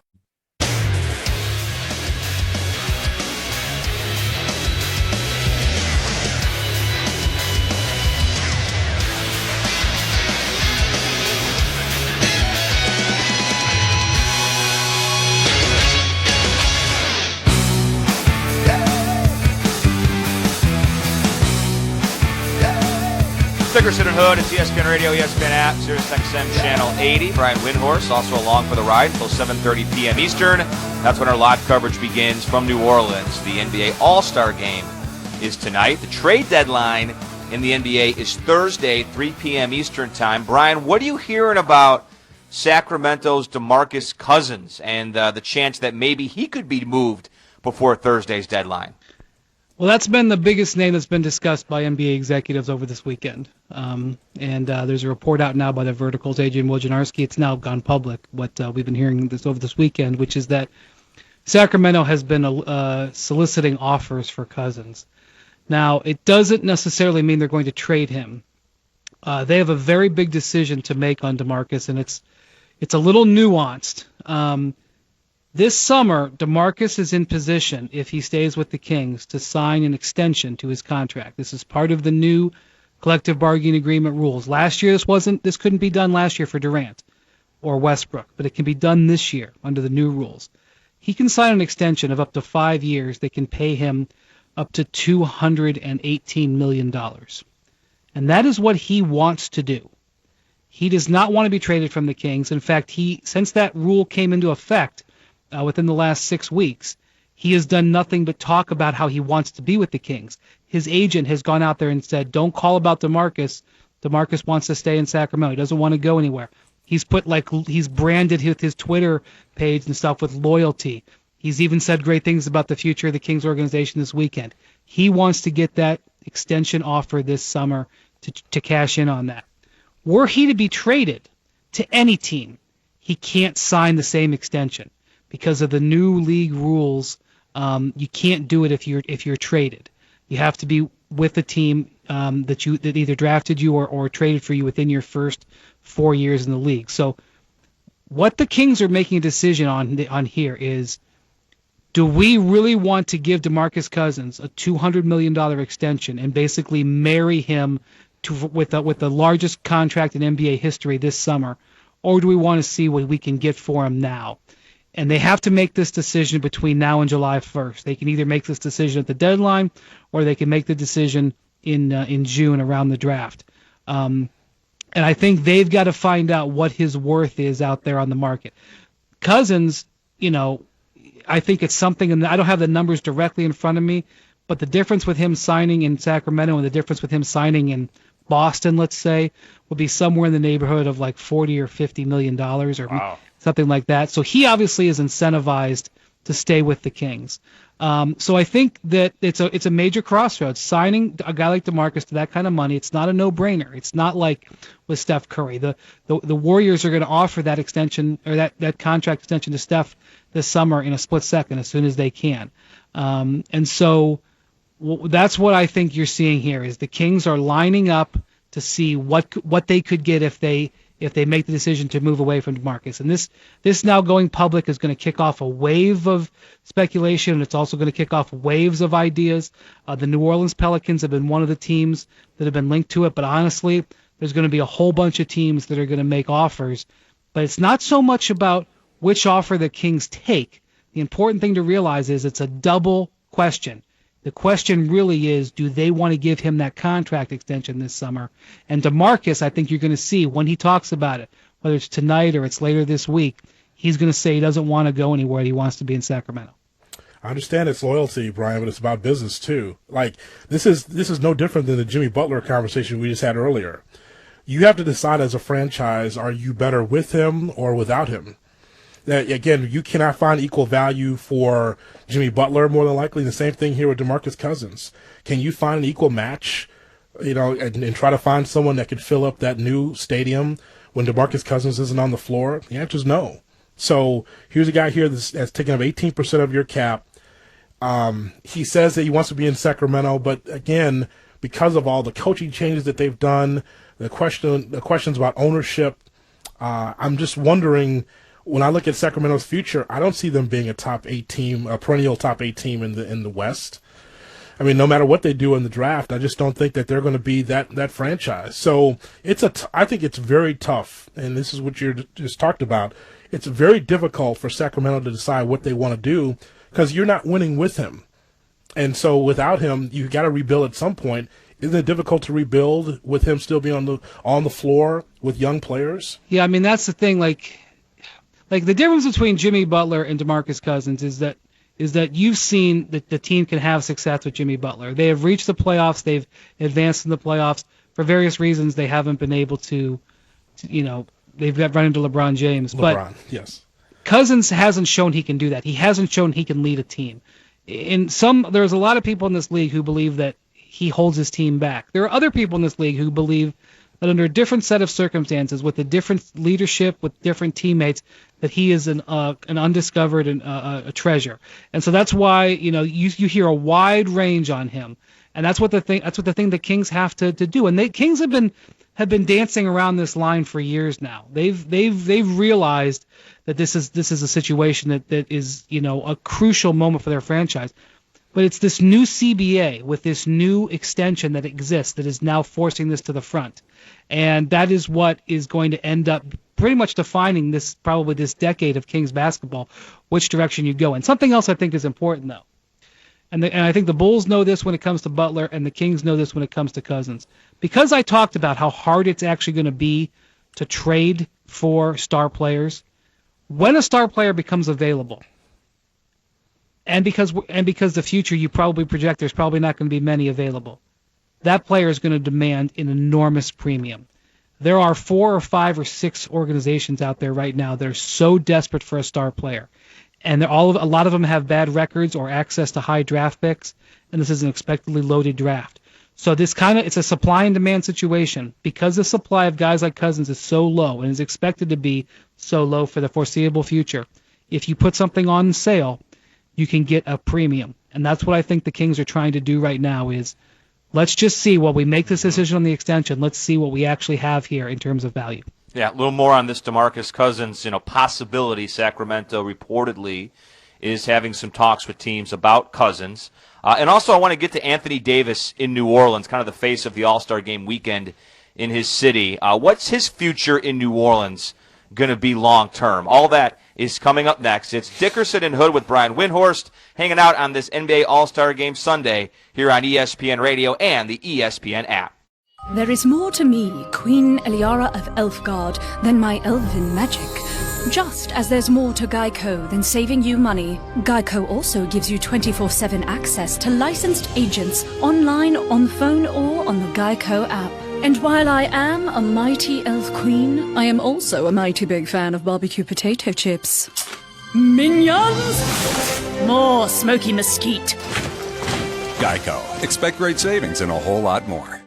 ESPN. Supported by Blue Apron. Blue Apron partners with sustainable farms, fisheries, and ranchers to bring you all the ingredients you need to create incredible home-cooked meals. Ingredients come paired with an easy-to-follow recipe card delivered to your door weekly in a refrigerated box. Rediscover how fun cooking can be while enjoying specialty ingredients and exploring new flavors and cuisines. Get your first 3 Blue Apron meals free, plus free shipping by visiting blueapron.com/ESPN.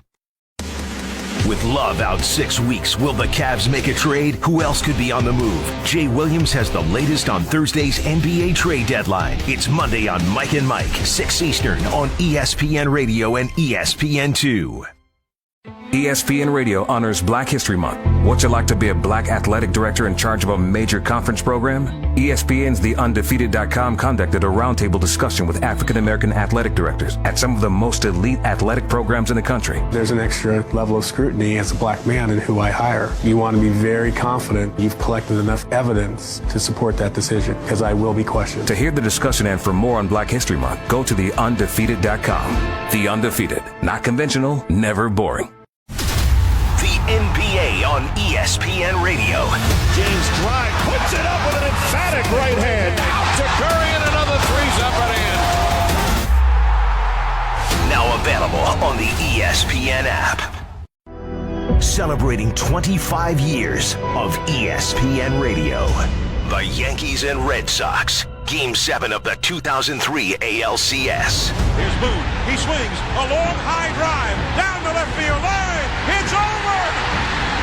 Aaron Boone has homered on the first pitch from Wakefield. And the Yankees have won the pennant. Don't miss more amazing moments from the last 25 years of ESPN Radio.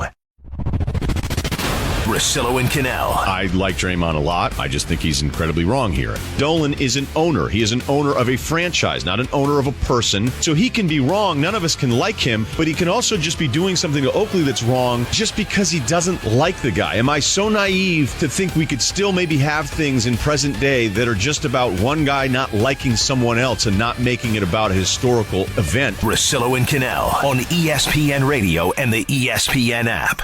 You know you love the Dan Le Batard Show on ESPN Radio. Do I have to choose right now? Yes. I want to think this out a little bit. I want to do what's best for the show. You are a staller, a procrastinator. You don't finish anything. Man, it's like trying to have sex with a damn rattlesnake. It's just impossible to pin him down. Why do I know what that's like? The Dan Le Batard Show, now 10 to 1 Eastern on ESPN Radio and ESPNRadio.com. It's always time for the right time. The Warriors are just way better than the Thunder. That's why Kevin Durant plays for them now. Every time Durant plays against them, he just has to look at himself and be like, man, I made the right decision. Like, at no point at all should Kevin Durant, go back there and be like, man, I probably should have stayed. Nah, bro, you made the right decision. The Right Time with Bomani Jones. Weekdays from 4 to 7 Eastern on ESPN Radio or on the ESPN app. Bomani.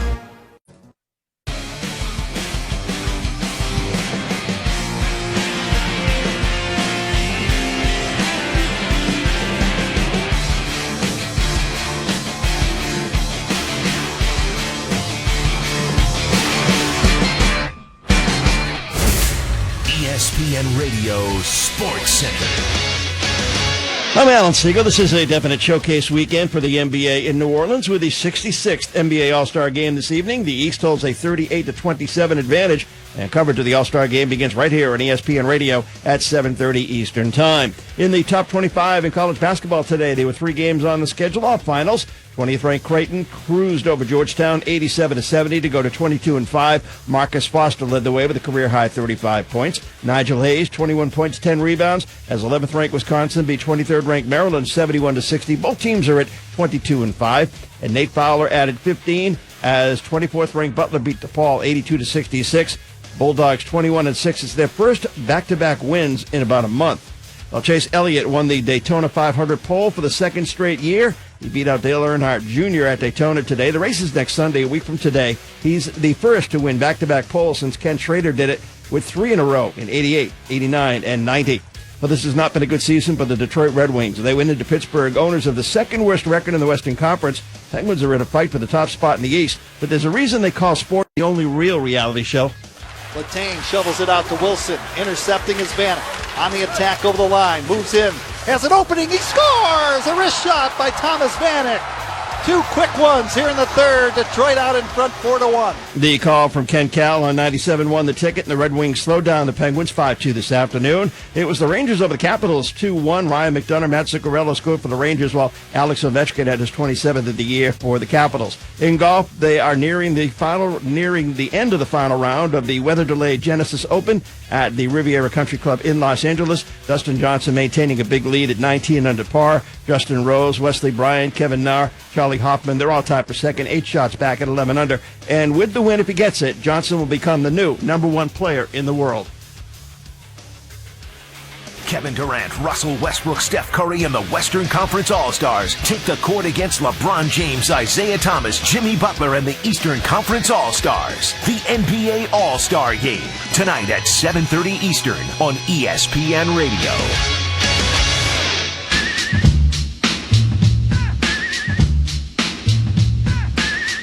Hope you're enjoying the weekend. Dickerson and Hood with Brian Windhorst on ESPN Radio and the ESPN app. We're presented by Progressive Insurance. All guests appear on the Shell Pennzoil Performance line. And you know what's always in season?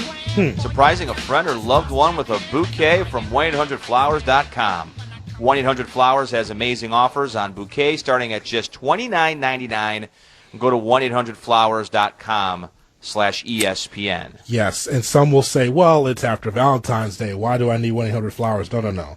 It's for any occasion. That's when you could just slip up and just say, hey, honey, you know what? I know it's after Valentine's Day, but I'm still thinking about you. Here's some more flowers for you. Oh, you're so thoughtful. Oh, my God. Thank you so much. Honey, I'm sorry I missed that important dinner to watch the skills competition in the NBA All-Star Game on Saturday. Here's some 1-800-Flowers to kind of soothe things over. Do you have my house bugged?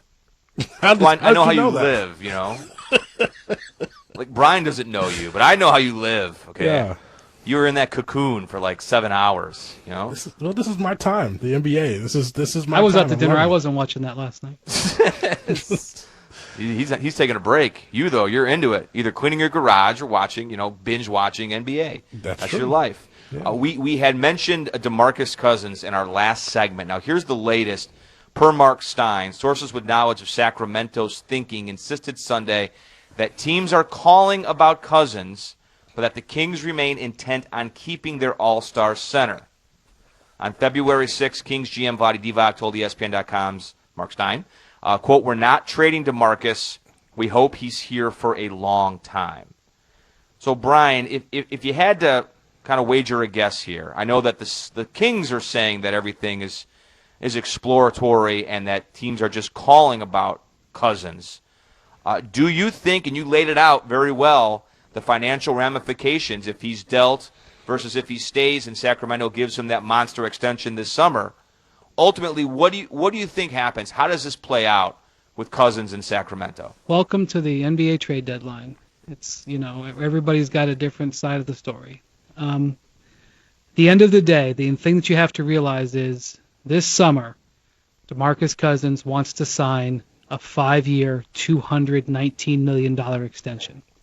The difference between him signing that extension with the Kings versus him signing that extension with any other team because of the new league rules. I know this isn't going to make sense if you don't know the new league rules, and it's going to take everybody a while to get that. But the difference, I just looked it up during the break, he could sign a 5-year, $180 million extension with another team. So we're talking about a $40 million difference. He has $40 million in incentives to want to stay in Sacramento. And the Kings realize that their decision on DeMarcus Cousins is with that contract. Do they give it to him or not? If the answer is yes, then you are married to him. It will be the largest contract in the history of the NBA. If the answer is no, then you have to start evaluating your position, and I think that's what they're doing. They may not intend to trade him between now and Thursday, but they know that that decision is coming in July. And if that answer to that question is no, and they don't have to make the decision today, but they're going to have to make it at some point, that the answer to that decision is no, they're going to have to prepare themselves for trading him. And again, this kind of goes back to what I said about Jimmy Butler last hour. If you want a high draft pick, for example, if you're talking with the New Orleans Pelicans, if you want a high draft pick for DeMarcus Cousins, why would you trade DeMarcus Cousins and help that team ruin that draft pick? So if you're going to trade DeMarcus Cousins for a package that includes the Pelicans' #1 pick, why wouldn't you just wait until June when you knew exactly what the Pelicans' first-round pick was and that DeMarcus couldn't help them win games in the future? So I think that this is the beginning of a lot of conversations about DeMarcus that won't get settled until we know what happens with his contract. Again, that's probably going to happen in July. So what do you think is the best course of action? Say you're Sacramento, what do you do, Brian? Because for me, you haven't won anything with him. So if you are to trade him, it's you hitting the reset button. In this case, you were correct. That would be definitely the reset button. Okay, yeah. So I mean, well, the point is that if you're hitting the reset button, I don't think that's such a bad thing as long as you have the right scouts to try to get yourself in a position where, first of all, Sacramento's got to be a destination. That's number one. It's got to be a destination. You got to try to lure the B-list free agents to get there for it to be a spot for free agents to be there, and you got to draft well. So which they haven't done. Yeah. So I mean, if I don't think that he should be able to make that much money if you're still going to be, below the top 8 teams in the West. What's the point? Right. So I think what this would do, if they're taking calls on this, okay, right off the top of my head, I can tell you the Los Angeles Lakers, the Phoenix Suns, the Orlando Magic, the New Orleans Pelicans, the Boston Celtics, the Oklahoma City Thunder. I have to think maybe even more. I mean, all these teams, the Denver Nuggets, for sure, the Denver Nuggets. All these teams are going to call you up and bid. Mm-hmm. You could conduct one hell of a bidding war here. There's other teams out there who wouldn't touch him with a 10-foot pole. I've talked to general managers who've said to me, the Sacramento Kings will never be good with DeMarcus Cousins on their roster. I had another executive tell me he thinks DeMarcus Cousins is a bottom 10 player in the league because of the negative impacts he has on their game. There will be other teams that will be willing to trade 2 or 3 first-round picks for him. That is the range here. So for the Kings to be able to fully evaluate exactly what their choice is, beyond signing him to that extension, they're going to have to at some point have an open bid for him. And over the weekend, I've heard that there's been more chatter. Now, as you said at the start of this segment, Vlade Divac came out on the record, not sources said, not familiar with the situation, blah blah blah. On the record, said earlier this month, we are not trading him. And when a guy comes on the record, that's a pretty powerful thing that happens in pro sports. But things in the NBA change every day. Things that we thought would never happen, 3 months ago happen tomorrow. That's just the way it goes. So I don't think it's a guarantee he's going to be traded. I do think, though, we're seeing the opening of a DeMarcus Cousins bidding season between now again and that contract decision. Yeah, why wouldn't the Kings just use this time until Thursday to collect as much information as they can and think about it and revisit it over the summer? Mm-hmm. What's the downside, Brian, in waiting on this? Because like you said, if so many teams could be interested, why rush this process? Why not take as much time as you can and make sure you get it right? That's what I would do. But, you talk about to rebuild, you need good scouts. The Kings have had top 10 picks, boy, guys, I think 10 years in a row. Yeah. And the only guy they've picked who's been a significant player is DeMarcus, who's obviously a very polarizing player. So another way to look at it is, what if we get another couple of top 10 picks? We haven't been able to use those picks anyway. You know, it's interesting what you mentioned, that you talked to one GM that thought he was a bottom 10 player. I think he was speaking as exaggeration, but he said that. Is that efficiency? Just because if you were to watch DeMarcus Cousins night in and night out, and you took a ledger and you took a piece of paper and you draw a line right down the middle, and you put a mark for everything he did something good that helped the team, and you put another mark on the other side every time he did something that hurt the team. Whether that was a technical foul, whether that was complaining about the officials and not getting back on defense, whether that was boycotting a possession or two because he was angry at a teammate, whether that was breaking the play, whether that was yelling at the coach in the huddle, whether that was just not running back on defense because he's been out of shape or whatever has happened over the years.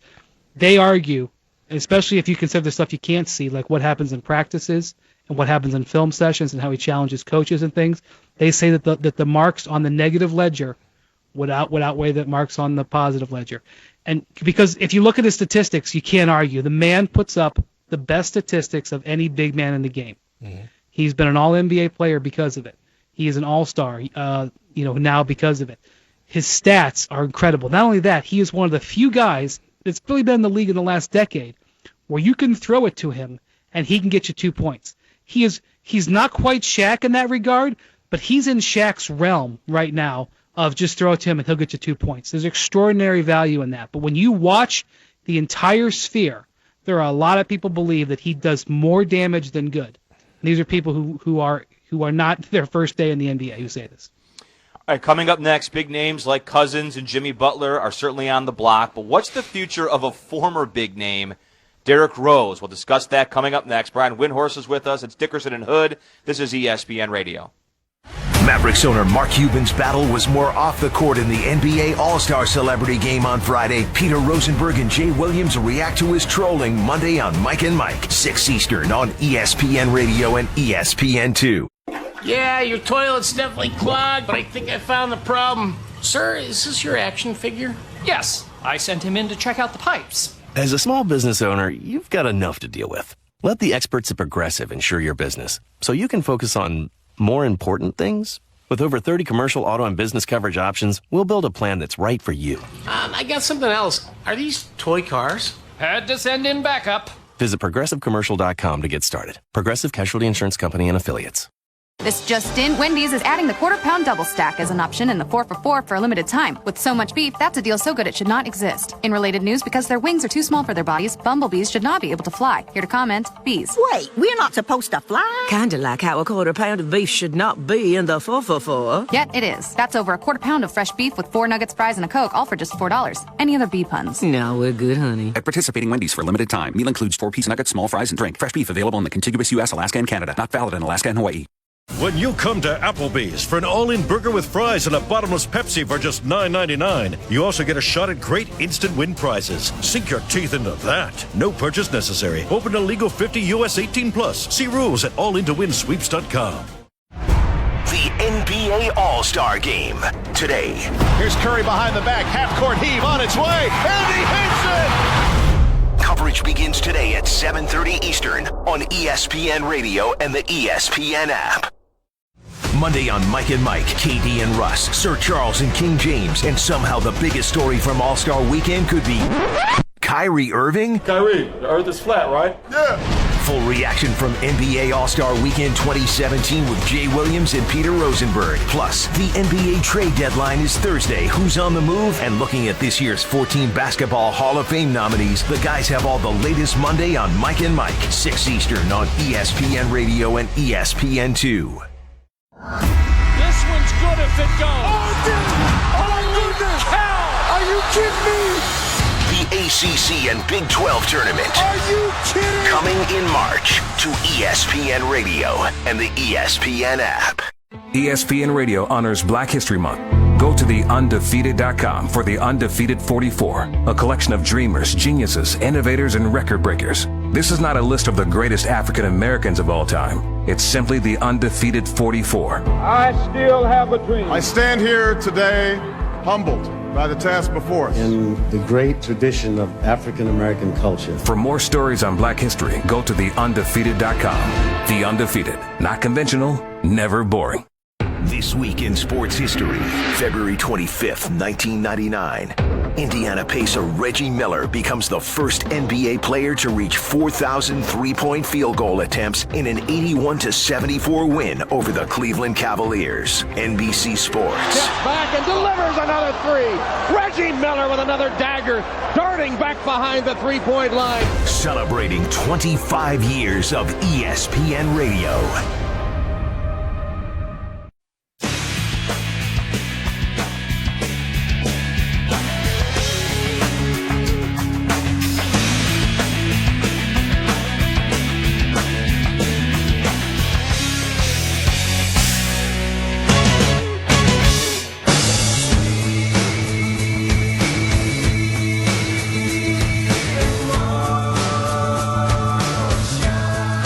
Got Dickerson and Hood with Ryan Windhorst on ESPN Radio, ESPN app. We're also on Sirius XM Channel 80. It's the most decorated documentary of the year, winning over 45 awards, including the Directors Guild of America, the Producers Guild of America, and 4 Critics' Choice Documentary Awards for Best Documentary Feature.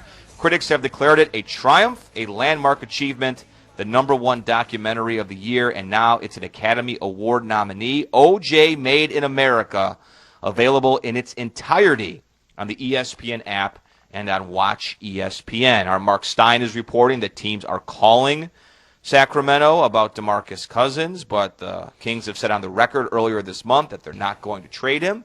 We'll see how that unfolds. Jimmy Butler, of course, with Chicago, remains potentially on the trading block in advance of Thursday's 3 p.m. Eastern Time deadline.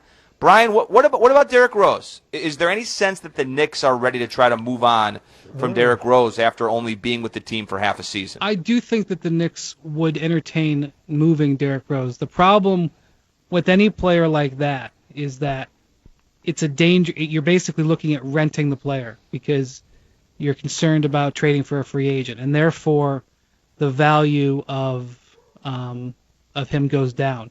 There's also not that many teams out there that need a point guard. Now, there are some, for sure. I mean, and some of them stick out like a sore thumb. You know, the Sacramento Kings, for example, are one of them. They've existed for a long time without having a bona fide point guard. But you go out there and look at some of these teams, and again, if you're going to trade for Derrick Rose and rent him, basically give away assets, whether it's even if it's a low pick or, you know, you're going to have to trade players because he makes so much money.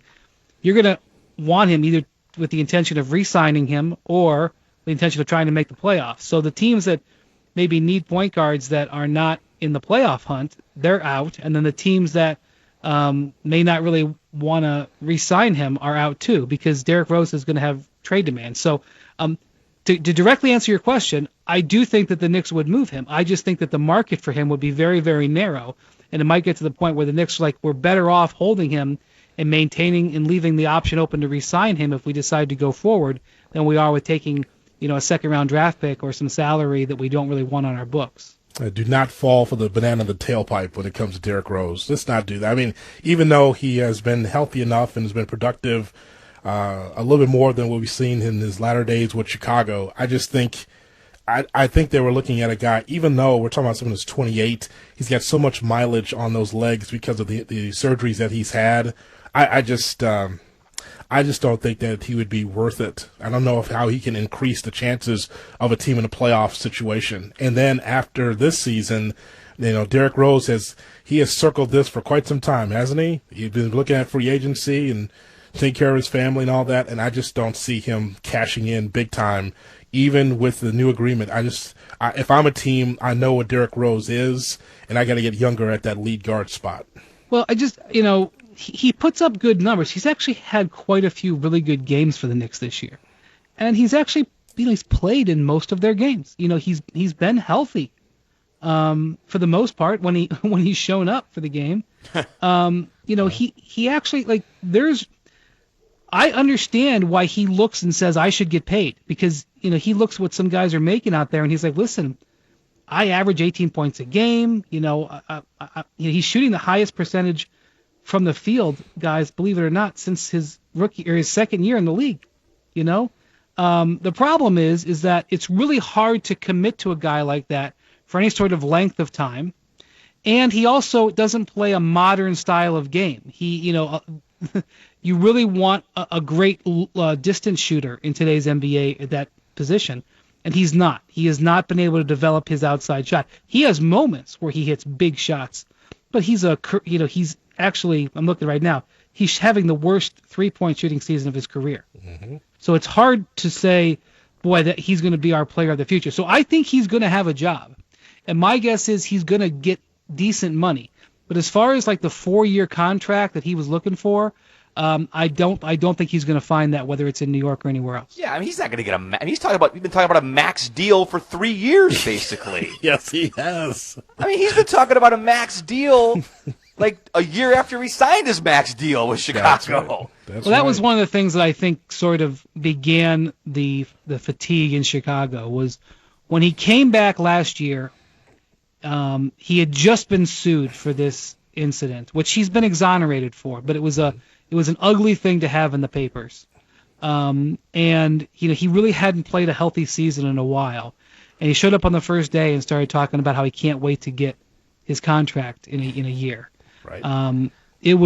I think it soured the water a little bit, and I think was the beginning signs that the Bulls were looking to maybe get out of business with him, and that's essentially what happened. Yeah, he has no common sense. I mean, he was how old was he when he was talking about making sure he keeps all his business appointments 30 years from now? Yeah, that was a couple 24 years old, 25 years old.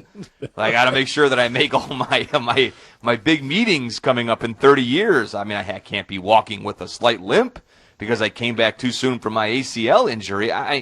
He says a lot of foolish things. You're right, Brian, though. He's having a better than expected year, but I would just say the health risks alone make him such a gamble to sign long term, because he's staying healthy this year, once your body starts breaking down, as we all know, it's very difficult to buck that trend.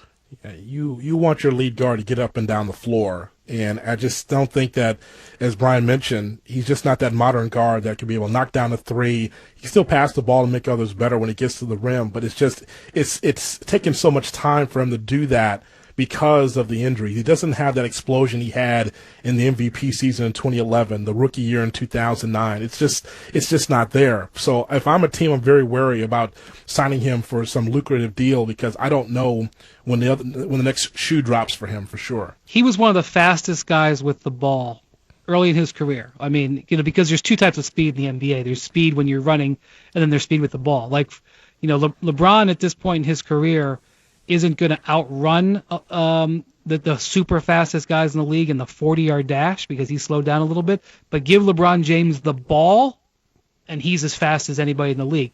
Derrick Rose was as fast with the ball as anybody I've ever seen. Obviously, there's a lot of, John Wall is up there too, but Derrick Rose, with his size, for the amount of acceleration he could get with his size, was breathtaking. And since the knee injuries, he just hasn't been able to do that. And, for all the criticisms of Rondo as a leader and what he does with his coaches and whatnot, if you want to, again, be dead honest, Rajon Rondo has not been the same player since he tore his ACL, because Rajon Rondo has not had the speed and ability to move as a guard, which is so vital. That was his thing. He isn't Steph Curry. Steph Curry made his money shooting threes. Derrick Rose made his money because of his incredible ability to penetrate, because of speed with the ball. Rondo made his money because of how incredibly aggressive he could be defensively because of his speed. Rondo hasn't been the same since the knee. Rose hasn't been the same since the knee. It's unfortunate. It's unfair. But those are the realities. Everything else really sort of is secondary. Anything that Derrick Rose does off the court, not reporting, disappearing from his team, what have you, all that is secondary to the fact that the guy just isn't the player that he was when he signed the contract. And what's so crazy about that is, when he signed that contract, guys, he had just come off his MVP season. It was like, man, this is going to set the Bulls up for the next 5 years. And because of that injury, everything changed. That's why when you win a championship in the NBA, the mountain that you climb to do it is so tall that you have to appreciate it. You have to realize all the things that have to go right to win it. And that's why you can criticize the Bulls front office and everything like that, and they've made mistakes. it wasn't the Bulls front office's fault. It wasn't Derrick Rose's fault that his knee went bad. He used to be able to get a rebound, and then 3 or 4 dribbles later, he was on the other end, going up for a layup. That's how fast he used to be. I used to do that, but now things have slowed down for me, though. It's good, man. It's a good one, I got to say. I wish I could do impressions. I just can't. I don't have that talent. Should the Bulls trade Jimmy Butler? And if you're the Celtics, how much is too much to give up for Butler? Let's get to that coming up next. Dickerson and Hood, Brian Windhorst is with us. This is ESPN Radio, and as always, we're also on the ESPN app. NFL fans, Operations.NFL.com gives you an exclusive behind-the-scenes look inside NFL Game Day.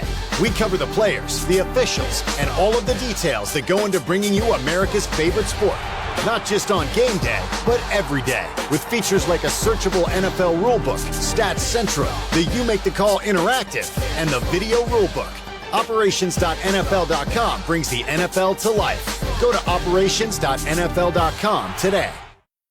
If you don't sit in your lucky seat, your team could lose. So don't leave your lucky seat. But do pick up your phone or computer and order B-Dubs to go. Or if you've got a big group, call in for the party menu. That way you can order wings, pick them up, and get back to your lucky seat. And if you do lose while sitting in your lucky seat, you can still feel lucky eating your feelings. Spicy feelings. Keep your superstitions. We do it for you. Buffalo Wild Wings. Wings, beer, sports. Prices and participation vary. See participating locations for details. Void where prohibited. Monday on Mike and Mike, KD and Russ, Sir Charles and King James, and somehow the biggest story from All-Star Weekend could be Kyrie Irving? Kyrie, the earth is flat, right? Yeah. Full reaction from NBA All-Star Weekend 2017 with Jay Williams and Peter Rosenberg. Plus, the NBA trade deadline is Thursday. Who's on the move? And looking at this year's 14 Basketball Hall of Fame nominees, the guys have all the latest Monday on Mike and Mike, 6 Eastern on ESPN Radio and ESPN2. There is more to me, Queen Eliara of Elfgard, than my elven magic. Just as there's more to Geico than saving you money, Geico also gives you 24/7 access to licensed agents online, on the phone, or on the Geico app. And while I am a mighty elf queen, I am also a mighty big fan of barbecue potato chips. Minions! More smoky mesquite. Geico. Expect great savings and a whole lot more. ESPN Radio honors Black History Month. How did the world-famous Harlem Globetrotters, known for their fun-loving and entertaining style of basketball showmanship, deal with racism off the court from their inception in 1927 through the civil rights era of the 60s? In our 90 years, we have played on 6 continents, 122 countries and territories. We've been all over the world, putting smiles on kids' faces. Their story on ESPN's TheUndefeated.com. The Undefeated. Not conventional, never boring. Unbelievable the attention that this World Baseball Classic was able to create. The World Baseball Classic, March 20th through March 22nd on ESPN Radio. Mike and Mike. Superstars want their turn with the ball. Was Russell Westbrook taking that away from Kevin Durant? He was, but the thing about it is Russell Westbrook's a star as well. That's what I mean. In the NBA right now, in order to win, you can't have just one star. No, you cannot. Because look at the teams that have just one star. They have no chance of winning. I'm saying I didn't have an issue with it, but you're asking me if Kevin Durant had an issue with it. Maybe he did. And as we found out, it seems their relationship wasn't as close as we thought. Mike and Mike on ESPN Radio and ESPN2. This is the Stephen A. Smith Show. So if you're the Cleveland Cavaliers and you indeed had an opportunity to swap Kevin Love for Carmelo Anthony, how you feeling right now? And if you're LeBron James and you know they had the opportunity to do that, but passed on it, and Kevin Love finds himself in this situation with his questionable health, how you feeling right now? These are the kind of things you got to think about. Not a good day for the Cleveland Cavaliers, not by any stretch of the imagination. The Stephen A. Smith Show. Weekdays at 1 p.m. Eastern on Sirius XM Channel 80 and the ESPN app. Did you miss the right time with Bomani Jones? I can't imagine how furious the head of security had to be. Jim Dolan sent him out here on this thankless mission of kicking out local legend Charles Oakley. And what does he get for his trouble?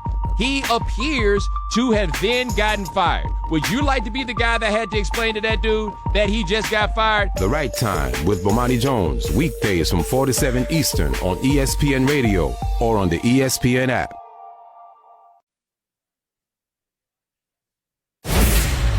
ESPN Radio Sports Center. I'm John Brickley. The Big Easy has become the landing spot for the stars in the NBA. The All-Star Game held tonight in New Orleans, containing numerous storylines, including LeBron James set to make his 13th All-Star appearance. Add to that the pursuit of a third straight MVP award for Russell Westbrook. And, the guy he's playing with, his former teammate in OKC, one Kevin Durant.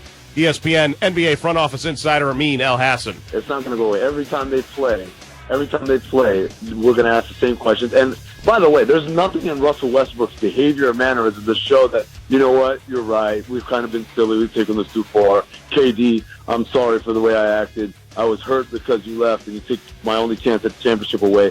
Like, that's not going to happen. Like, there's nothing about him that's conciliatory. So why does everyone believe that some kumbaya moment would happen on court? Coverage of the NBA All-Star Game on ESPN Radio beginning at the bottom of the hour. Also, the Pelicans potentially could be making some noise with the trade deadline coming up on Thursday. Reports indicate New Orleans has begun talks in trying to acquire DeMarcus Cousins and Paul George, with sources saying talks have progressed further with Cousins. Top 25 in college basketball, Wisconsin getting a double-double from Nigel Hayes. Ethan Happ with 21 points as well in the Badgers' 11-point victory over Maryland. Also, Marcus Foster, a career-high 35 points in Creighton's 87-70 victory over Georgetown. Chase Elliott winning the Daytona 500 pole for the second straight year, with Dale Earnhardt Jr. starting in the second position. With Love out 6 weeks, will the Cavs make a trade? Who else could be on the move? Jay Williams has the latest on Thursday's NBA trade deadline. It's Monday on Mike and Mike, 6 Eastern on ESPN Radio and ESPN2.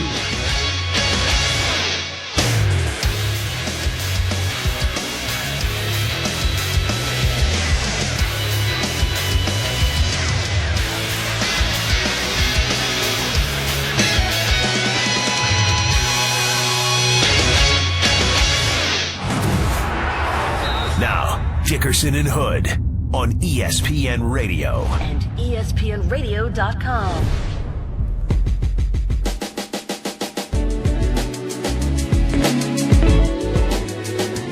Happy you're with us, Dickerson and Hood. Brian Windhorst has been sitting in for almost the entire show as we get ready for the NBA All-Star Game tonight in New Orleans. Coverage begins 7:30 p.m. Eastern right here on ESPN Radio. Most ESPN radio stations are also on the ESPN app. Sirius XM Channel 80. We're presented by Progressive Insurance. All guests on the Shell Pennzoil Performance Line. The latest on DeMarcus Cousins. Mark Stein reports that teams are calling the Kings about DeMarcus Cousins, but Sacramento has been on the record saying that they're not going to trade DeMarcus Cousins, who could sign, as Brian laid out, a 5-year, $219 million extension this summer with the Kings. But if he is traded and not with Sacramento, the most he could sign for is 5 years, $180 million. So a $40 million difference, Brian, for DeMarcus Cousins between being with Sacramento next season or not being with them. And that's why his agents don't want him to be traded, and that's why DeMarcus doesn't want him to be traded. Whenever you look at most trades, not all, but most trades involving high-profile players have many different layers to them. For example, this Serge Ibaka trade that the Raptors just made. Again, on its face, you're like, wow, they just traded for a standout power forward. They had been starting a rookie at power forward. They just got way better. What a great move for Toronto. And again, it is a good move. But Serge Ibaka is going to be a free agent at the end of this season. At his age, he is going to want a maximum contract, or at the very least, a 5-year contract. His statistics 2 years in a row have gone down. It appears, based on his output, that he has passed his prime. So now you have not just traded for Serge Ibaka to play power forward for you for the next 3 months. You've now traded for this problem. And you can't just let him walk away, because you've traded a first-round pick and a really good other player, Terrence Ross, for him.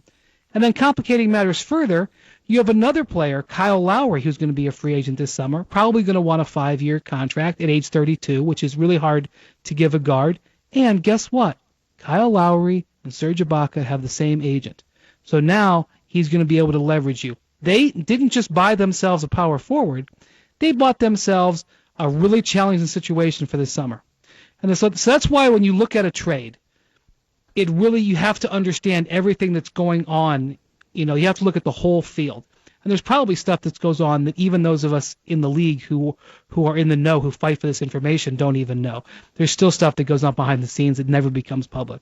So when you look at DeMarcus Cousins, you're not just looking at whether you want to trade for him. You look at whether you want to trade for him and you want to give him an extension. Or if you're the Kings, do we want to give him the extension, $40 million more? And these are just very difficult questions. It's not like black and white, okay, we all have an agreement, now let's go out there and go get them. These are really tough situations. And in 2017, where there's so much media covering the league, and because of just the way communication flows, it's very hard to do things in secret. And so the Kings are probably going through a process right now, and it's getting out because they have to talk to other teams. And that's just the way it is. It's really hard to be an NBA general manager in today's day and age. And what the Kings have on their plate is a very difficult situation. And they don't have capital, guys. They can't say to their fans, well, we've had a great run, but we need to retool now. They've had nothing. And that also is an element in this whole thing.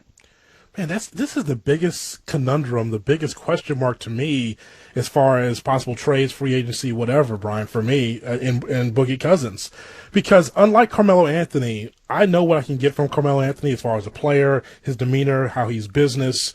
But with Boogie Cousins, if you're going to trade for him, you have to wonder, does he fit our culture? What is his demeanor going to be? Because that's all part of it. How many YouTube videos do I have to watch with him having a contentious relationship with the local media, going after the Sacramento Bee reporter? So that's something that you have to consider. I already know that guy's a top 10 player. I understand that he's in the Westbrook mold, trying to do what he can to try to help a team win, taking the ball from the top of the key, taking it to the basket, trying to knock down threes. His game has expanded, right? There's no question about that. But, man, I don't know. If you're a team, you don't know what you're getting. Especially if you're a winning team, you figure, okay, we just need one more piece. DeMarcus Cousins, are you happy here? Well, I want to stay in Sacramento. So I don't know what I'm getting from Cousins from game to game, from season to season, as far as how he can mesh with my team and my organization. All right, Jonathan, let me make it even more complicated for you. Okay. If you're in the Western Conference and you're trying to figure out how to win, you've got to figure out how to beat the Golden State Warriors. There may be no better weapon to deal with the Golden State Warriors than DeMarcus Cousins. They just beat him a couple weeks ago. Mm-hmm. That is the kryptonite for what the Warriors do. And whether it's in Sacramento or somewhere else, that's another thing here. Is that, not only can you possibly have a difficult call on him, but I mean this is the greatest weapon potentially to break up this small team dynasty, because if you played against the Warriors in a playoff series, DeMarcus Cousins would eat them alive. Now I'm not saying it would depend a lot on his teammates. We may actually see it. It's not out of the realm of possibility that the Kings could get the 8th seed. And they could play the Warriors in the first round, and I'm sure the Warriors would handle them relatively easily. But if you're on a good team and you have to guard with they don't have they don't have a lot of depth and greatness at big man. You have to guard DeMarcus Cousins for 40 minutes over the course of 4, 5, 6, 7 games. He's going to do some serious damage, and that's another thing that is going to make him all that's intriguing, because there might be teams out there that are saying, well, we have to try to beat the Warriors. For example, if you're the Cleveland Cavaliers, I don't endorse the Cavs trading Kevin Love, for example, for a guy like Carmelo Anthony, because even though Love's got a knee issue right now, he's younger than Carmelo, and he's proved more effective than Carmelo, and he's got a better contract than Carmelo.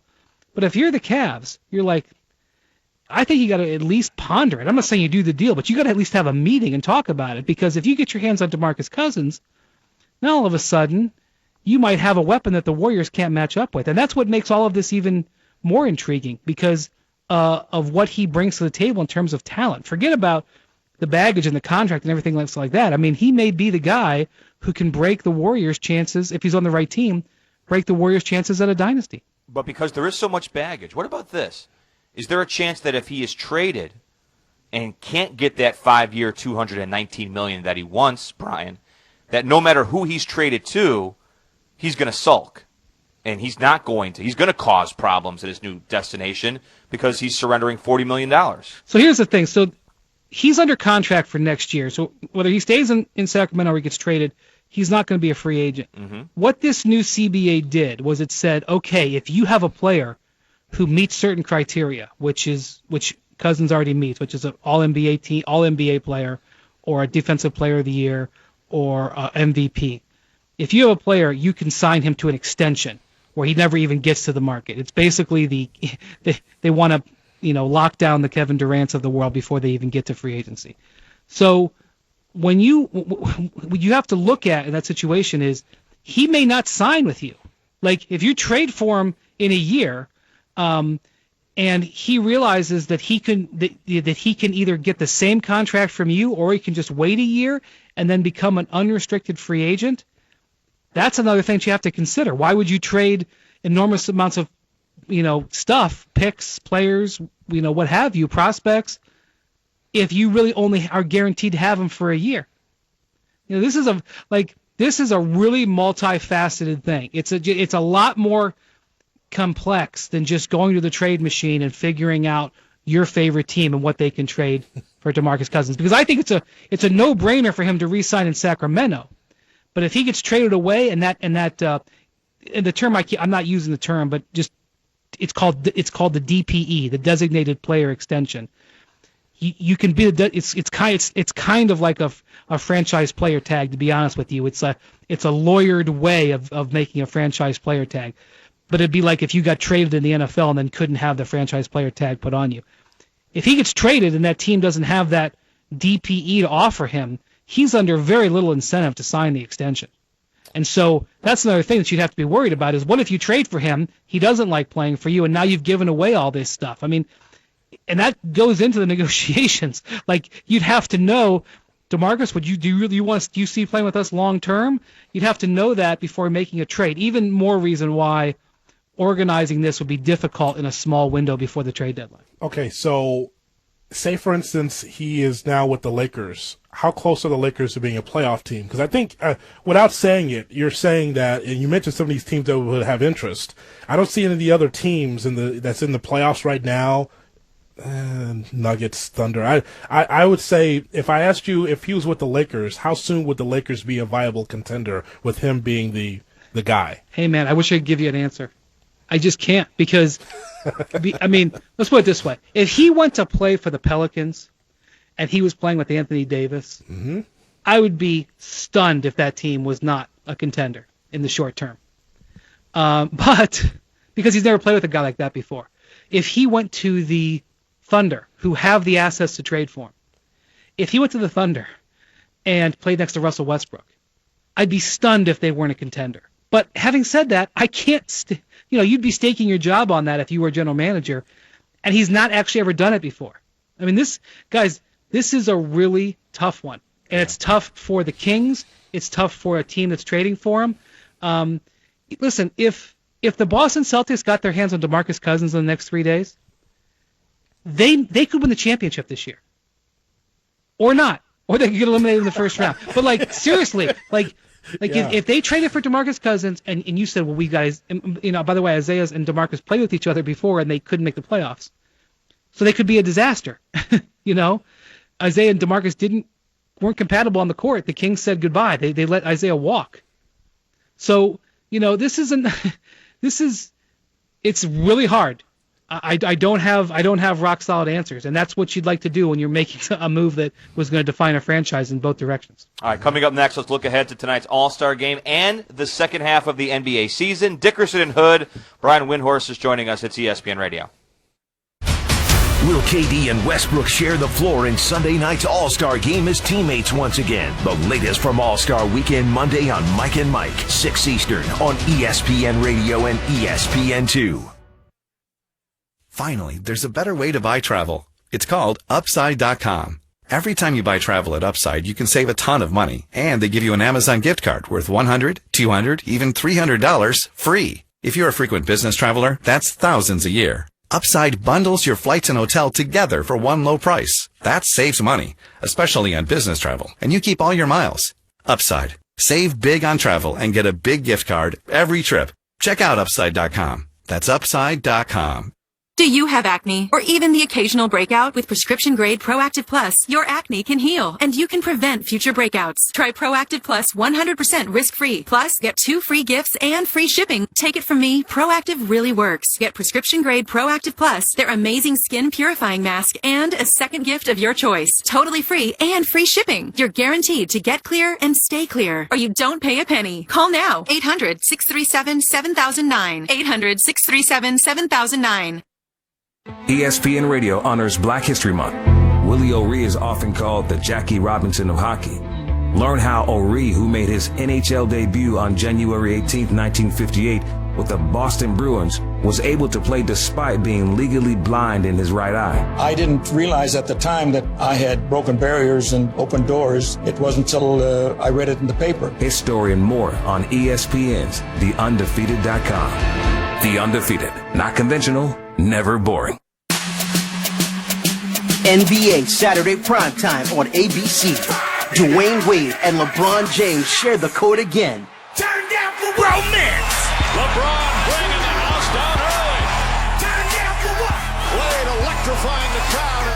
The two former teammates square off in Cleveland. NBA Saturday primetime. Bulls, Cavs, Saturday at 8:30 Eastern on ABC. Turn down for what?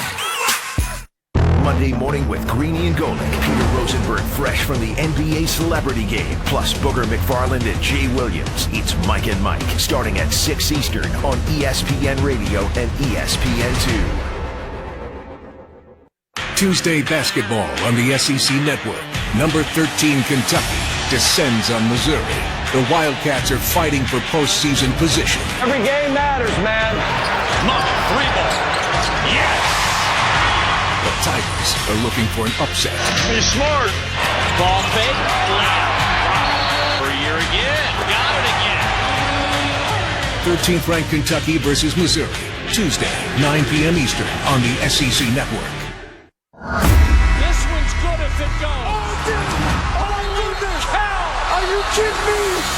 The ACC and Big 12 tournament. Are you kidding? Coming in March to ESPN Radio and the ESPN app. I told him, OJ, you're breaking the laws of God. It's the most decorated documentary of the year, winning over 45 awards, including the Directors Guild of America, the Producers Guild of America, and 4 Critics' Choice Documentary Awards for Best Documentary Feature. Critics have declared it a triumph, a landmark achievement, the #1 documentary of the year, and now it's an Academy Award nominee. OJ, Made in America. Available in its entirety on the ESPN app and on Watch ESPN.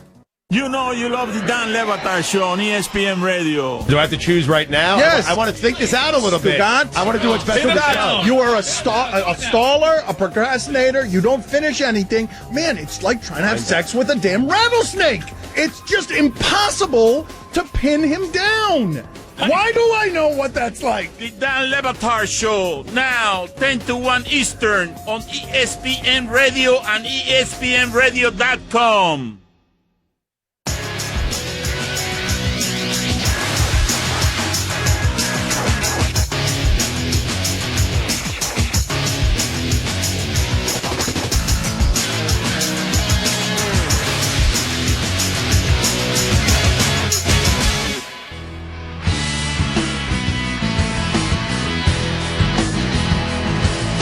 Dickerson and Hood, along with Brian Windhorst, getting you ready for tonight's NBA All-Star Game in New Orleans. Coverage begins at 7:30 p.m. Eastern Time. Mark Hestisher will be on the call, and hopefully he got back to his hotel safely because he had to.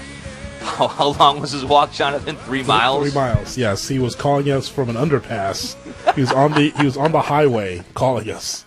So hope he's okay. He was navigating his way through Bourbon Street to get back to his hotel because there were no Ubers available in New Orleans because of the parade. So we'll be out of here at 7:30 Eastern Time. The one storyline, if you will, for the actual game tonight is what Steve Kerr is going to do with Kevin Durant and Russell Westbrook. I mean, Jonathan and I think it's kind of silly that the whole thing is getting this much attention. But it sounds like, Brian, I mean, this feud is real, and it's not going away anytime soon. If you had to guess, how do you think Kerr distributes the minutes tonight with those two guys? Wouldn't it be great if they just came out and they had something planned and they just Like at one point, Westbrook like subbed in and he just went out and hugged Kevin. They just like gave all their.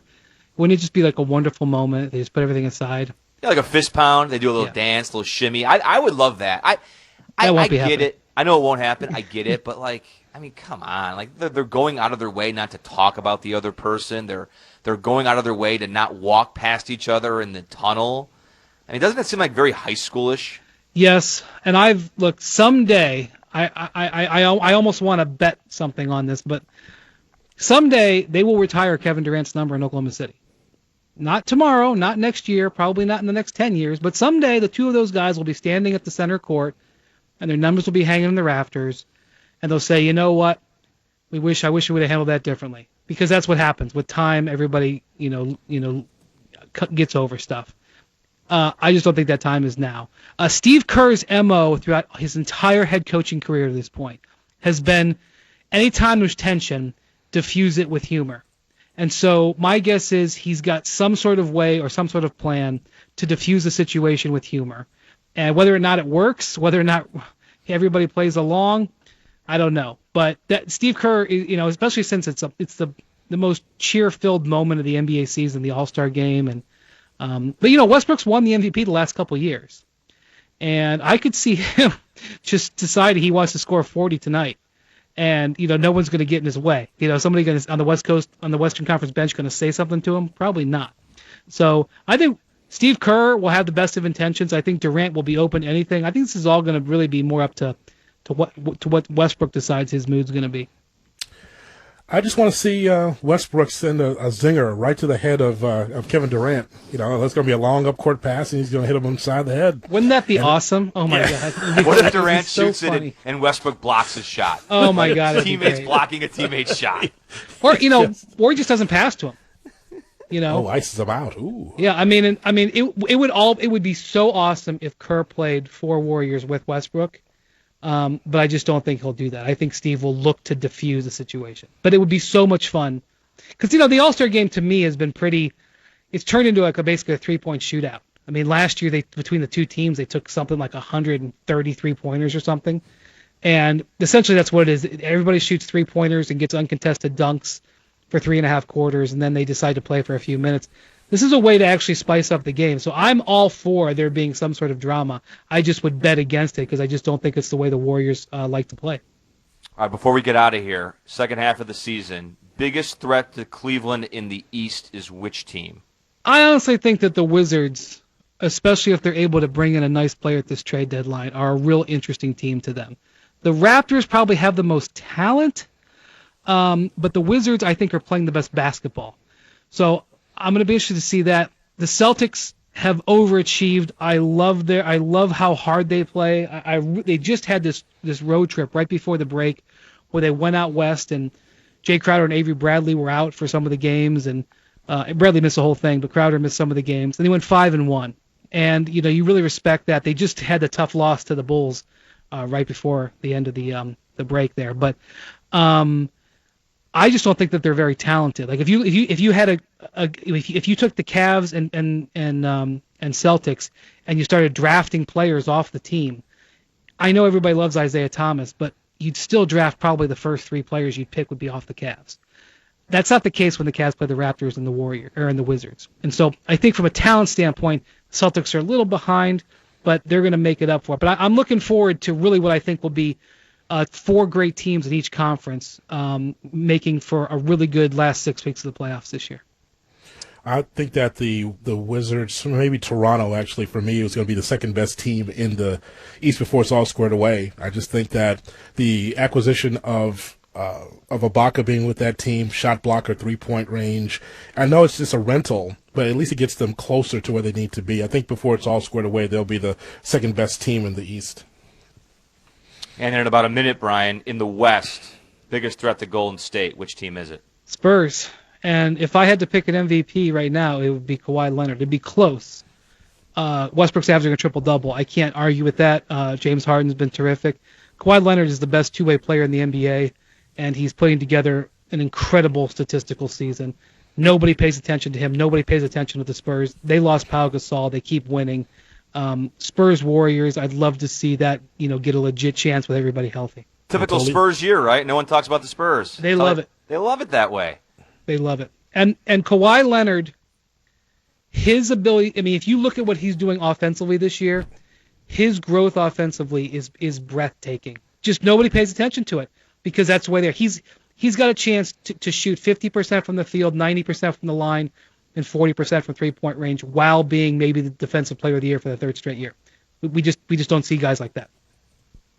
All right, Brian, thank you so much for joining us, man. We really appreciate it. We'll be keeping an eye on everything as we get closer to the trade deadline. So quickly here, DeMarcus Cousins, staying or going before the deadline? What do you think? Staying before the deadline, but I don't think we're done talking about this before July.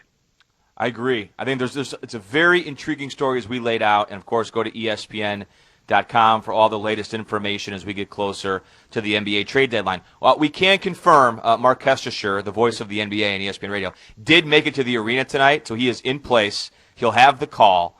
We got to get out of here because we have our All-Star coverage coming up next from New Orleans. Brian, thank you. Jonathan, we'll talk tomorrow. We are in for Bomani Jones tomorrow from 4 to 7 p.m. Eastern Time. We'll see you then. For Brian Windhorst, this is Dickerson and Hood. All-Star coverage is next. ESPN Radio. Are you looking for senior care for your mom or dad but don't know where to start? Hi, I'm Jen London with The Place for Mom. Nobody knows your parent or loved one better than you, and nobody knows senior living better than the experts at A Place for Mom. They've helped thousands of families find the right place for their mom or dad. I was so glad that I called A Place for Mom. My advisor really listened and was truly my partner in finding senior care for my dad. She went out of her way to get to know him as a person and was always there whenever I had a question. The senior living advisors at A Place for Mom partner with thousands of families every month, listening and offering local knowledge and advice to help find the best senior living communities across the country. And it's a free service. Here's the number. Call A Place for Mom at 1-800-471-4351. There's a place for answers, a place for mom. Call today. Call A Place for Mom at 1-800-471-4351. That's 1-800-471-4351. Mike and Mike. Superstars want their turn with the ball. Was Russell Westbrook taking that away from Kevin Durant? He was, but the thing about it is Russell Westbrook's a star as well. That's what I mean. In the NBA right now, in order to win, you can't have just one star. No, you cannot. Because look at the teams that have just one star. They have no chance of winning. I'm saying I didn't have an issue with it, but you're asking me if Kevin Durant had an issue with it. Maybe he did. And as we found out, it seems their relationship... Hey, this is where the media, I think being a part of the media, we do a bad job of remembering what it was like to just be a fan and be somebody that lives in this area and love Kevin Durant and see him leave for the team that just beat you in the playoffs. If I were just an OKC fan and I was a sales guy, I was a bartender, I was working in insurance, and I went to 10 games a year and I had kids and they both had Durant jerseys, then I would be really upset because this was affecting me. Russillo and Cannell on ESPN Radio and the ESPN app. Bo knows the NBA.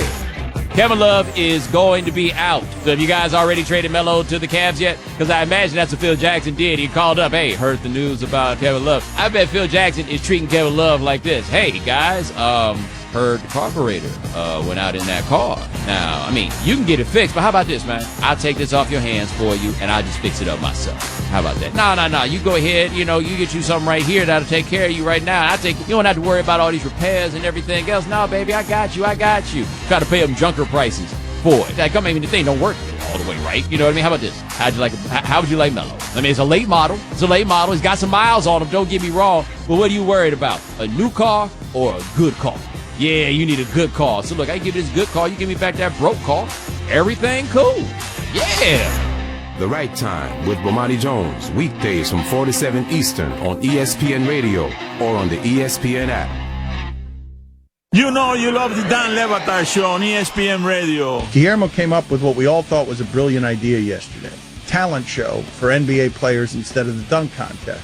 And what do I get last night? A text from Guillermo to reveal that they actually did that last year with Norris Cole and a bunch of other guys, and it was so great that none of us noticed it. I'm still not convinced that I didn't come up with it.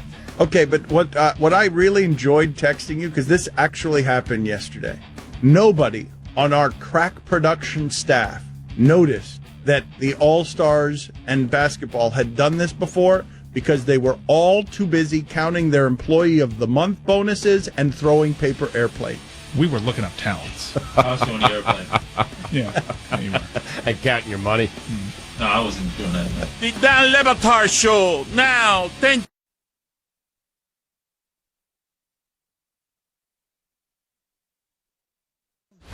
Coming up on NBA Countdown, Russell Westbrook's quest for his third straight All-Star Game MVP hits the Big Easy. Oh, and there's that little matter of he and Kevin Durant being teammates.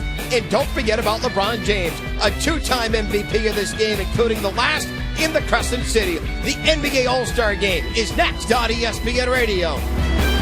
Pass to Durant, who throws it down. James drive, puts it up with an emphatic right hand. Harden fades, fires, and hits. Curry launches a three and knocks it down.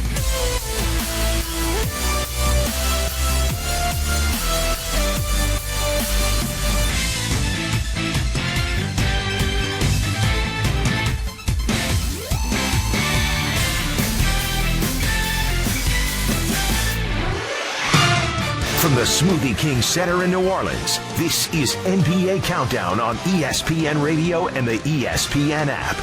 Now, here's Kevin Winter. The NBA's annual gathering of the best athletes in the world descends on the Big Easy for the third time. 9 years ago, the East picked up a 6-point win over the West in this very same building. 3 years ago, the East won again. They put up a whopping 163 points in an 8-point victory. The common denominator in both of those games, the MVP was a Cleveland Cavalier. LeBron James in 08, Kyrie Irving in 2014. The West, however, has won back-to-back All-Star games in 5 of the last 6. Does that trend continue tonight? Can Russell Westbrook make it a three-peat? Those are only a few of these storylines we're following this evening as we get set for the 66th NBA All-Star Game presented by Kia. And with that, we welcome you inside the Smoothie King Center in the city of New Orleans. NBA Countdown here on ESPN Radio and the ESPN app. I'm Kevin Winter. PJ Carlissimo will be alongside of me in a moment.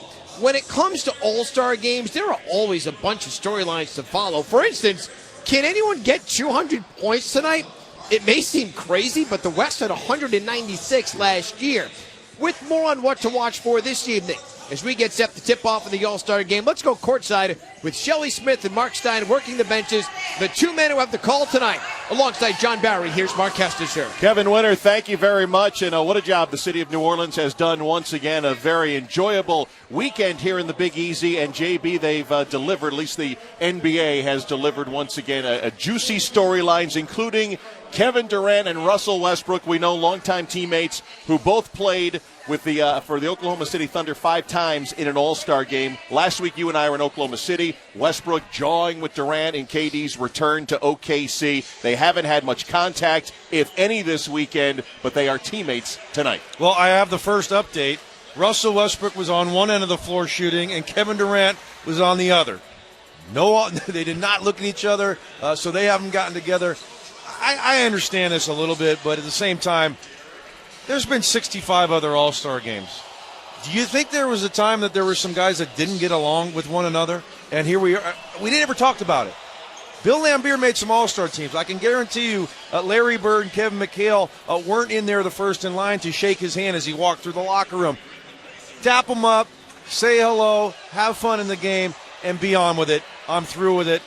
I'll watch 1 minute of it, and that's it. I'm putting it out of my head. Well, as Kevin Winter mentioned, the West put up 196 points, a record last year. The West has won 5 of the last 6, 2 in a row. But if you look at these rosters, outside of Carmelo Anthony, a late addition with the injury to Kevin Love, he's about 7 months older than LeBron James. It really skews young. Giannis Antetokounmpo at the youngest guy is going to start for the Eastern Conference tonight. Yeah, LeBron James and Carmelo, the only guys on the East that have played in over 5 All-Star games. So they're all young. The West, 9 of 12 have not been here 5 years. So the league, you have to feel great.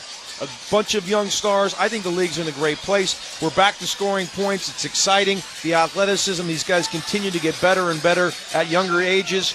And so the NBA is in a great place. Looking forward to another great game tonight with the best players in the world. Check in with our reporters now. We start with Mark Stein. And, Mark, we know that KD and Russ practiced on opposite ends of the floor yesterday for the Western Conference. A short time ago, they took the team picture on opposite ends of that picture. We heard from JB as well. What are we expecting on the court tonight? I'm bound for John Barry's doghouse, Kesty, because this is where I'm going to be looking all night, and I'm on the East bench. But this is the reality in the NBA. It's these dramas, these conflicts that we can touch that make this league delicious and always have. And it's not just two guys who there's some iciness between. We're talking two of the 5 best players in the game, and that's why the attention is such. And John Barry, up and coming as a reporter, but he left the best part out. Russell Westbrook was over here by himself on this end of the court until James Harden, another former Thunder teammate, crossed half court to join him. Does that mean James Harden is on Westbrook's side in the whole drama with Kevin Durant? These are the hard-hitting questions that we'll be chasing all night. I don't think you're going to see all 4 Warriors with Westbrook, but will we see a little bit of Durant and Westbrook together? That is possible. And I'm, the lucky soul who'll be right by the West bench to tell us all that is Shelley Smith. Yeah, lucky soul. Thanks, Mark. This has been a scene unlike any other All-Star game in recent memory. You add Mardi Gras, you mix in Durant-Westbrook feud and the LeBron-Barkley dust-up, and it goes up at least another level. But let us not forget the reason why the game is in the Big Easy tonight instead of Steph Curry's hometown of Charlotte.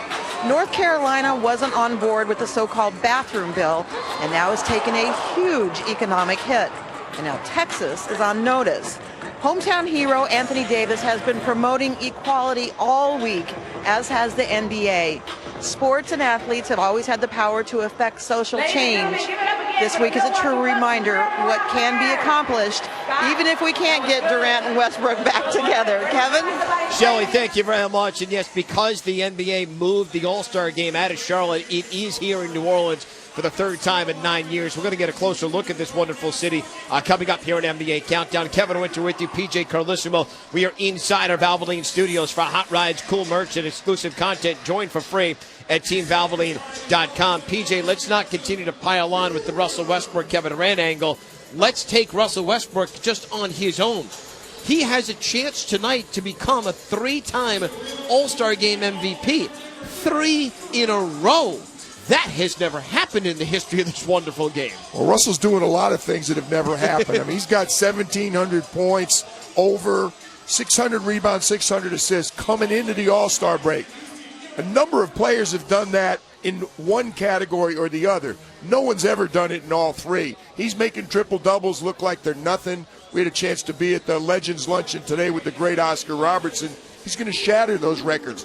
That's incredible. But Russell only knows one way to play. That's one of the reasons he's been a 2-time MVP. It's one of the reasons he would be the guy you would bet on tonight, because he will be frothing at the mouth and playing 120% in this game. So very good chance you're going to see the first 3-time consecutive MVP. We're going to have a look at the list of players who are going to make that run, that we think could make that run right from the get-go. And, PJ, one of them could be any of the 4 Warriors. For the 8th time in NBA history tonight, a team is going to have 4 players suit up on one All-Star team. Golden State does it tonight. Only the 2nd time in the West. The Lakers did it one time. All the other times it's happened, it's been Eastern teams. Remember the Atlanta Hawks just 2 years ago back in New York. But incredible achievement, very, very well deserved.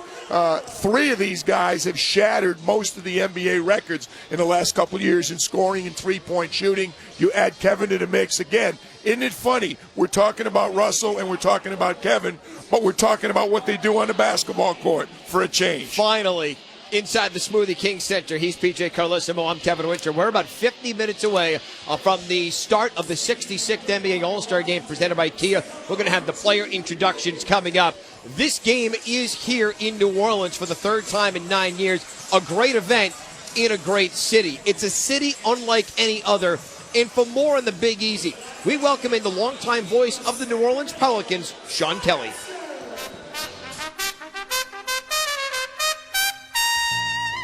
Louis Armstrong, Sidney Bechet, Buddy Bolden, Ellis Marsalis. New Orleans is jazz, and jazz is quintessential New Orleans. The improvisation, the spontaneity, Because like jazz, New Orleans isn't just how you play it, it's how you listen to it. Before there was Vegas, there was New Orleans.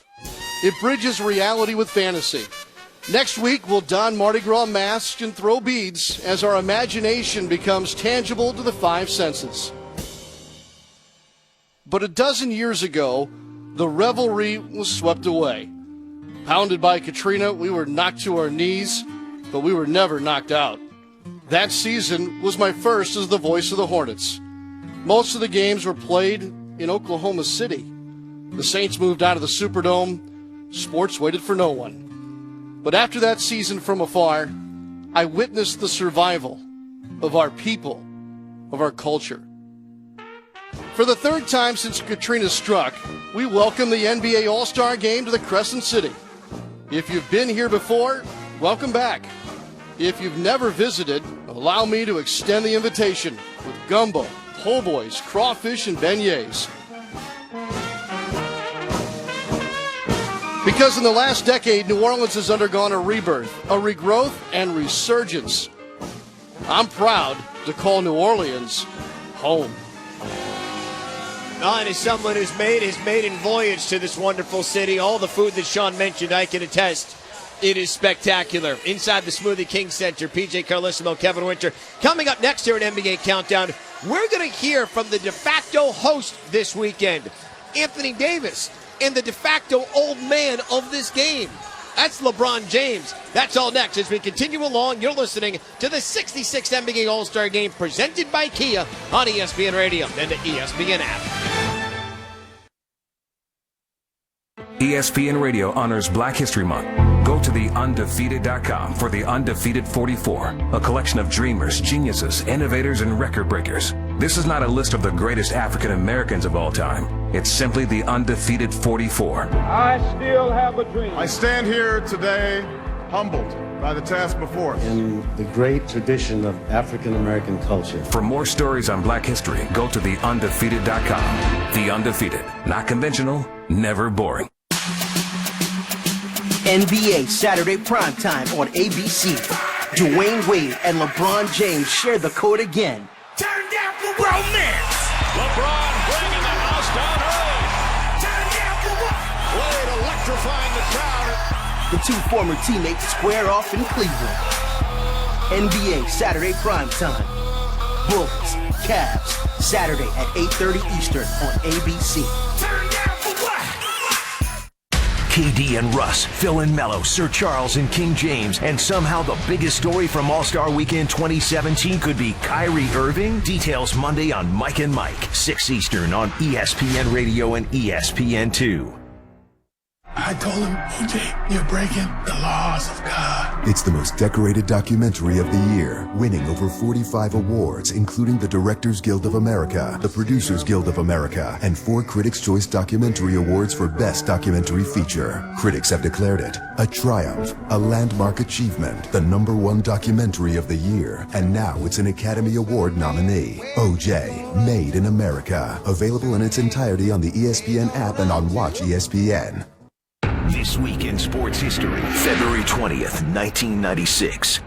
The Utah Jazz's John Stockton became the NBA's all-time leader in steals with 2,311.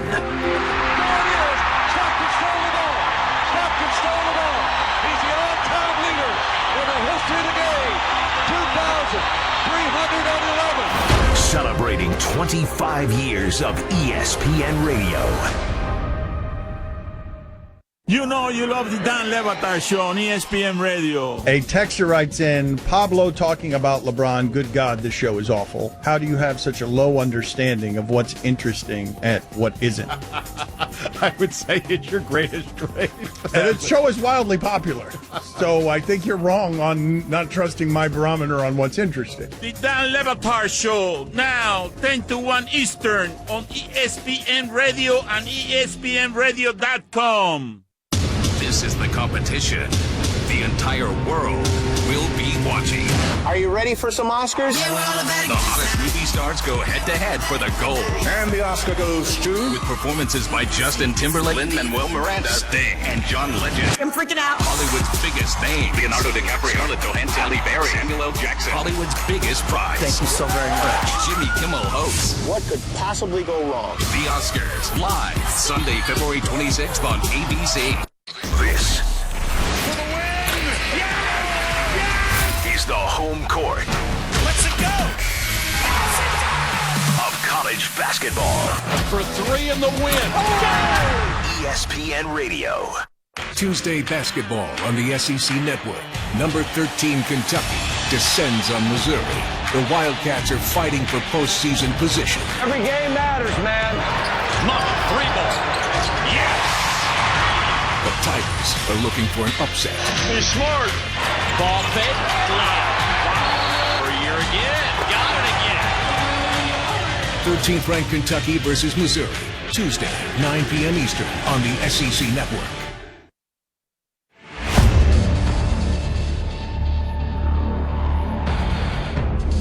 You're listening to the 66th NBA All-Star Game. Now another All-Star Game moment, celebrating ESPN Radio's 25th anniversary. The West has it in play, leading by 15. Bryant out front. Bryant with a lob pass into O'Neal. Shaq at the rim, two-hand jam. They're playing to the big man. Yes, indeed. And it's Kobe Bryant who's initiating these plays. I mean, felt like old times. He was looking for me in the field. Felt like old times. And I repeat, we were the best little man, big man combo ever created. So, felt good out there.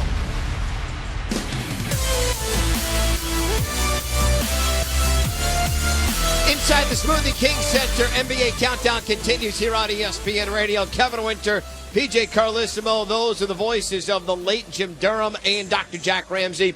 That was back in 2009 at the All-Star Game as Kobe and Shaq were back on the court together for the first time since their breakup after 2004. See? Old friends can get along. Maybe it happens here tonight. Speaking of, Shaq alluded to the best little man on the court. How about a little guy who's entered the conversation for league MVP this year? That's the Celtics' Isaiah Thomas. Hard work and dedication and embracing the moment, taking advantage of my opportunity in Boston, and doing all the right things, I guess. Did you know you had it in you the whole time? I did, but, people would probably think I'm lying, but I knew if I got the opportunity to run a team, what I'm capable of doing because I worked so hard. That is Isaiah Thomas. Let's also bring John Barry in courtside with PJ Carlissimo. Guys, Isaiah Thomas thinks he's entered the conversation for the MVP. He has a lot of people around the league have. PJ, I'll start with you. Has he? No. Oh, that was simple. You got to win games. To me, the MVP's got to come from one of the elite teams, and the elite teams are the Warriors. It's hard to differentiate there, but if I had a vote, I'd vote for KD. Cleveland, that's an easy one. LBJ. Kyrie's playing great, but LeBron James is having another absurd year, and he's got his team right up there playing extremely well. Kawhi Leonard, I think, because those three teams have separated themselves for the Spurs. JB, I like to go with the team that's good, and if they have a best player candidate. Well, that's certainly typical. People like to do that, but I got to go to Russell Westbrook. I know his team is 7th in the West. They're 6 or 7 games over 500, but we haven't seen a guy put these kind of averages up in 55 years. And we haven't seen anybody average a triple-double since Oscar Robertson did it then.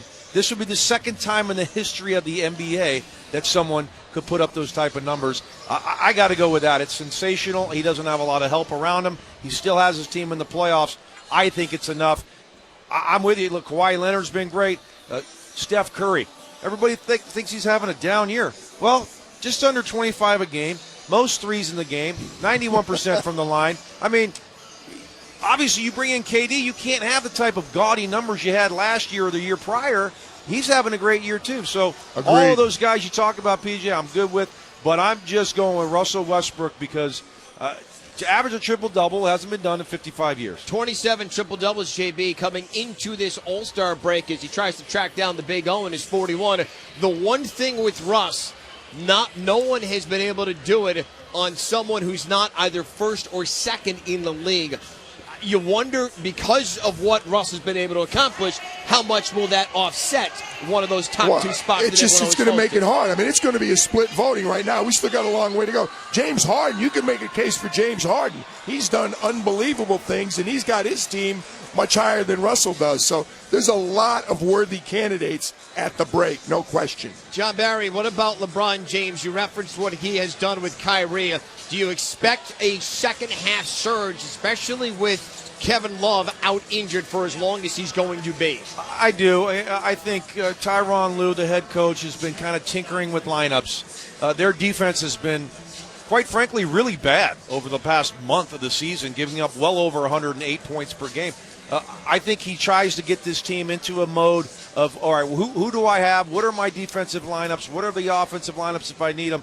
I think we're going to see a different team. And look, LeBron James, I don't think we talk about his greatness enough. He's the one guy in this league, if you put him on any team, they become a potential favorite or an automatic playoff team. I don't think there's another player in the league that we can put in that category, PJ. Maybe KD, but I wouldn't bet it. I think KD can transform. He basically did that with Oklahoma years ago. But I'll tell you, LeBron transforms. I couldn't agree with you more, John. He doesn't get the credit. He's done it for too long, too consistently, in too many different places. So we just expect it. It's not fair. We don't recognize the greatness all the time. Insider NBA MVP discussion. John Barry's going to be on the call tonight at the 66th NBA All-Star Game. Courtside with our Mark Kestis here. Insider MVP discussion is brought to you by O'Reilly Auto Parts. Better parts, better prices every day. Kevin Winter with you up in Section 104. PJ Carlissimo is alongside. PJ, let's also start looking at some first-half storylines, because when we look at the MVP, I think we've all come to the conclusion. James Harden, Russell Westbrook, LeBron James, Steph Curry, Kevin Durant. Kevin Durant, thank you. Kawhi Leonard, and also Isaiah Thomas. You got those. We'll get those first-half storylines. Shelly Smith, you are standing by with the de facto host of this year's All-Star Game, Anthony Davis. Anthony Davis, you've had a platform of equality all week. What do you hope to accomplish? They talked a lot about that at the breakfast this morning. What do you hope to accomplish by that? I think, first off, equality is just for the game of basketball. Everybody playing together, everybody playing for each other, no matter, what color you are, shape or size. And for me, just trying to take that and take that back to the community of New Orleans and Chicago. And I think all these guys feel the same way. When you have a ball in your hand, that's the only thing that matters. No matter who you are, or where you're from, or how you look, all that matters is that basketball. David Robinson talked about education and that it was up to the players to really make that kind of a movement. Do you believe that you guys can do it? Yeah, I mean, that's where it starts too. There's education, knowledge, knowing about equality, knowing what equality is, and if you understand that, then it's easier to preach and teach to the little ones.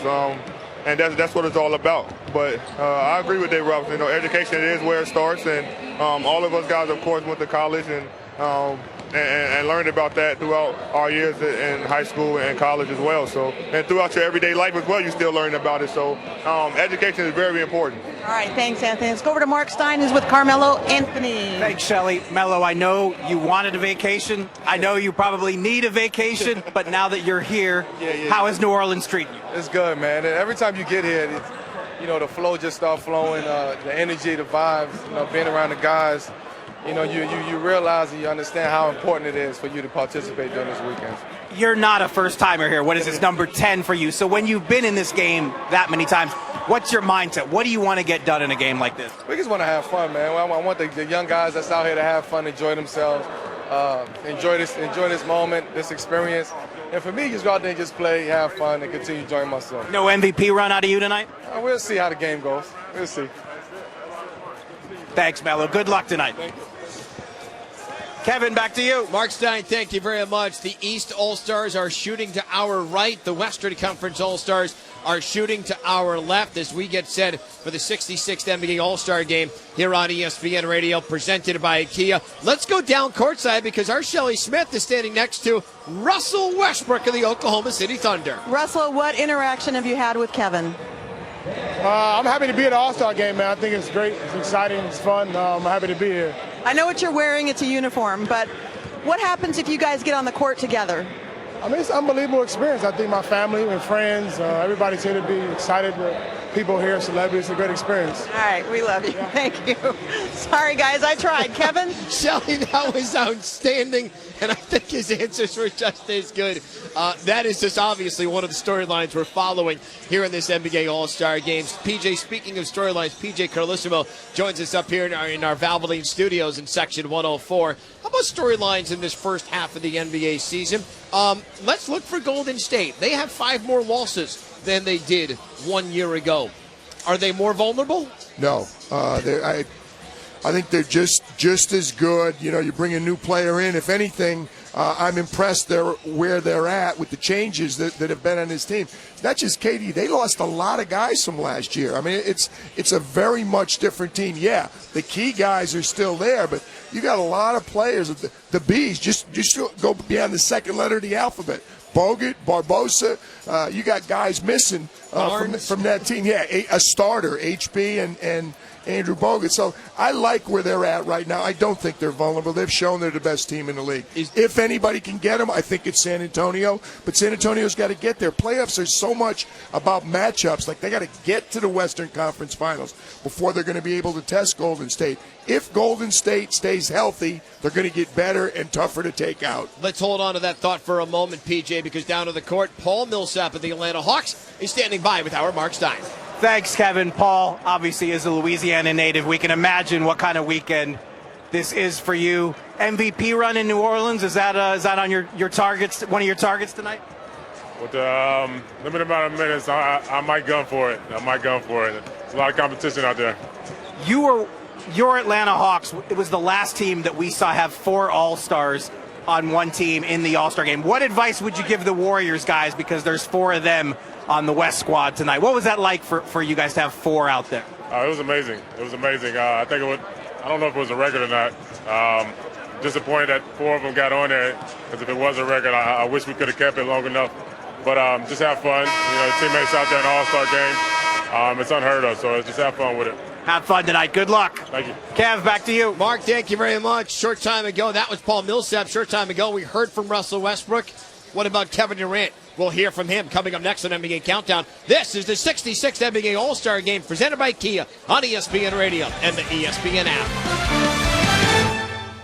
If you don't sit in your lucky seat, your team could lose. So don't leave your lucky seat. But do pick up your phone or computer and order B-Dubs to go. Or if you've got a big group, call in for the party menu. That way you can order wings, pick them up, and get back to your lucky seat. And if you do lose while sitting in your lucky seat, you can still feel lucky eating your feelings. Spicy feelings. Keep your superstitions. We do it for you. Buffalo Wild Wings. Wings, beer, sports. Prices and participation vary. See participating locations for details. Void where prohibited.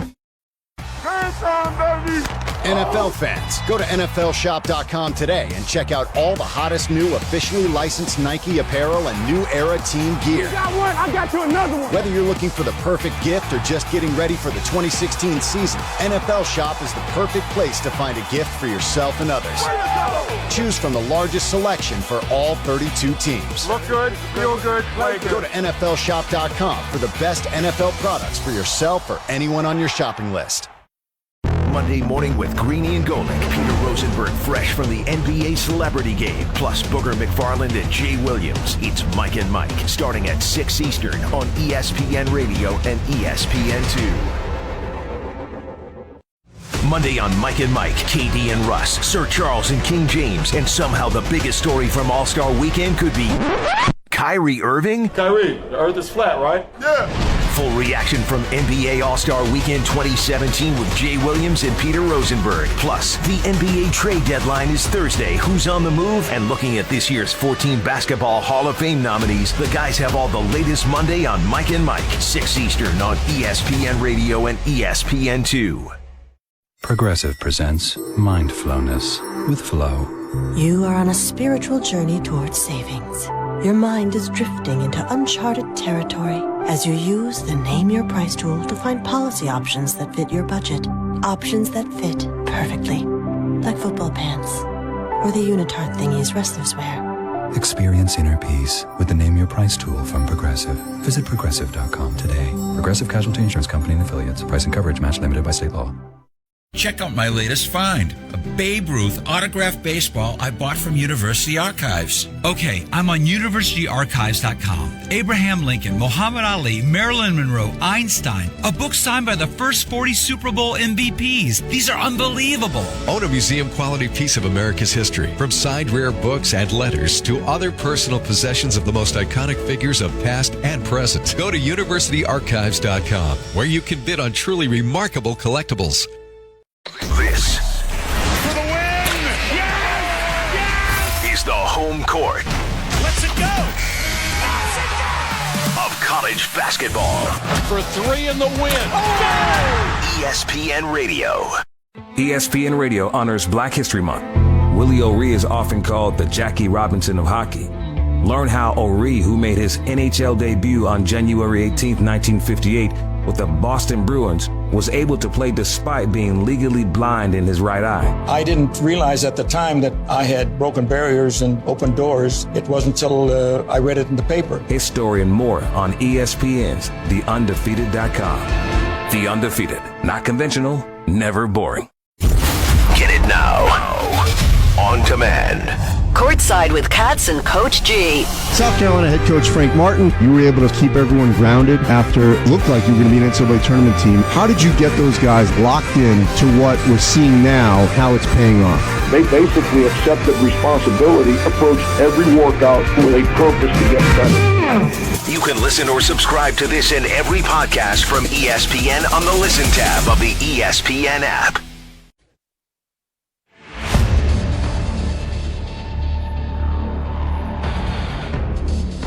Listening to the 66th NBA All-Star Game.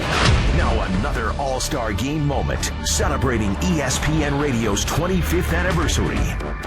Bryant, right corner, fires away and hits it. 8 points for Kobe Bryant, and he's now passed Kareem Abdul-Jabbar on the All-Star scoring list. He's just 11 points away from passing Michael Jordan. LeBron James has a pass taken away by Durant. Ahead to Kobe and a run-out, two-hand slam. And Kobe Bryant is now the all-time scoring leader in All-Star history. And last year, LeBron James eclipsed Kobe Bryant's mark. LeBron, the de facto old man for the Eastern Conference, inside the Smoothie King Center alongside PJ Carlissimo. I'm Kevin Winter. NBA Countdown continues here on ESPN Radio. Player introductions coming up. First, let's pause 10 seconds for station identification. This is the 66th NBA All-Star Game presented by Kia on ESPN Radio and the ESPN app.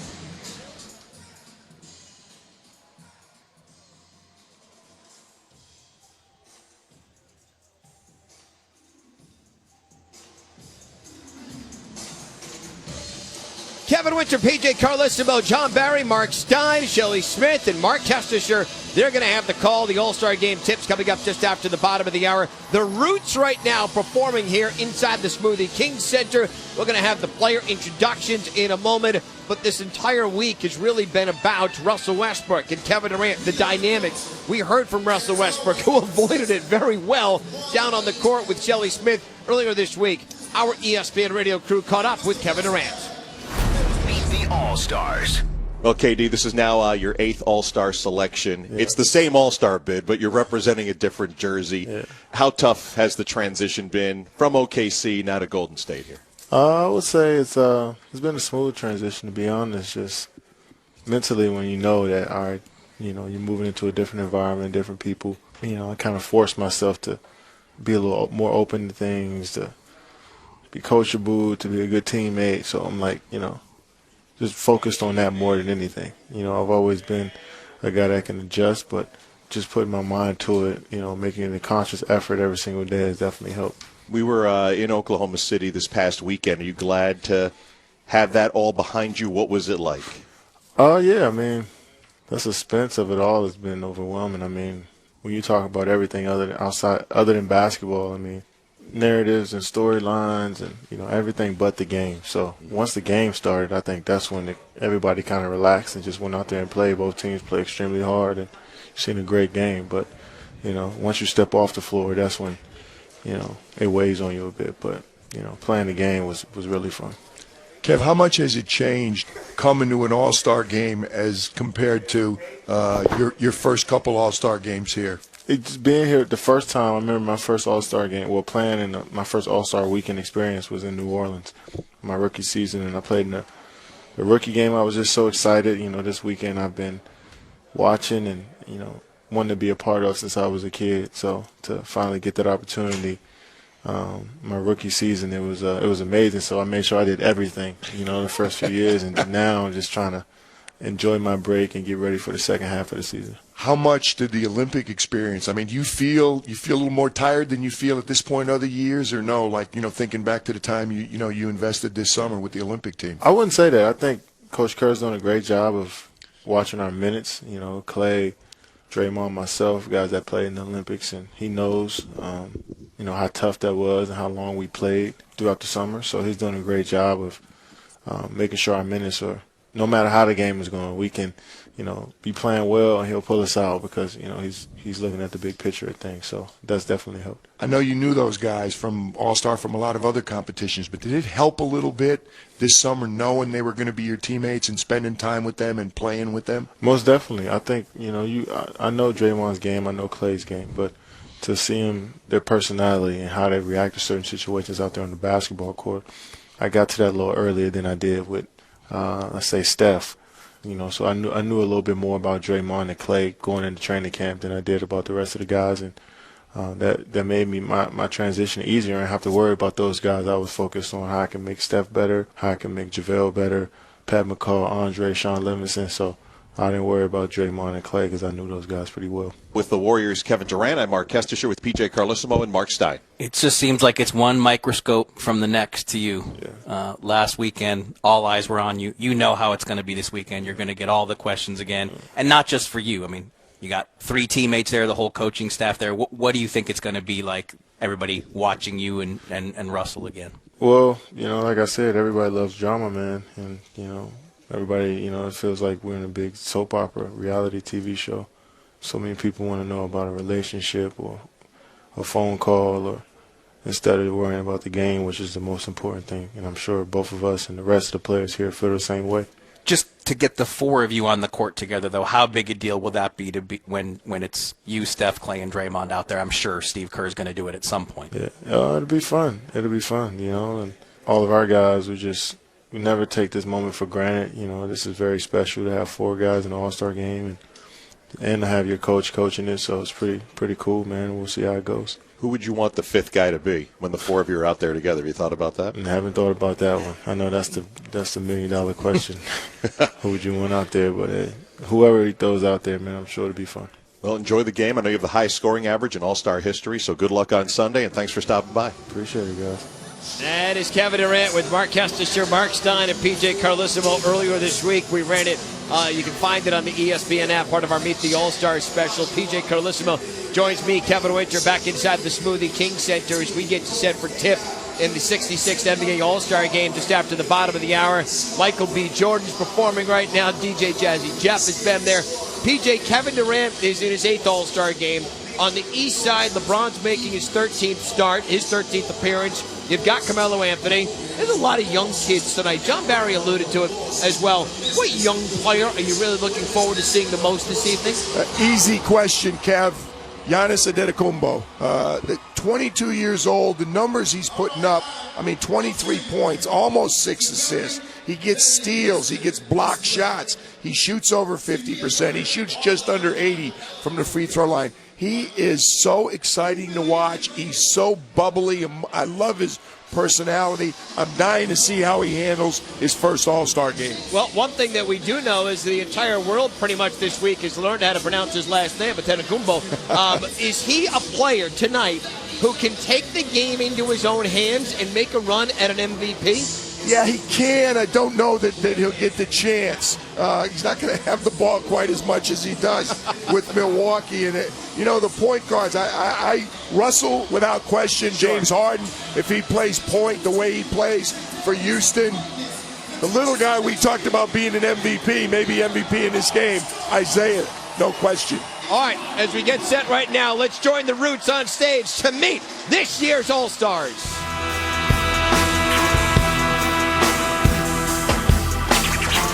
It's time to meet the East. The head coach making his first ever All-Star appearance from the Boston Celtics, Brad Stevens. In his All-Star game debut from the Charlotte Hornets, Kemba Walker. A two-time All-Star who knows what time it is. From the Boston Celtics, Isaiah Thomas. He represents the Toronto Raptors for a third straight year. Give it up for Kyle Lowry.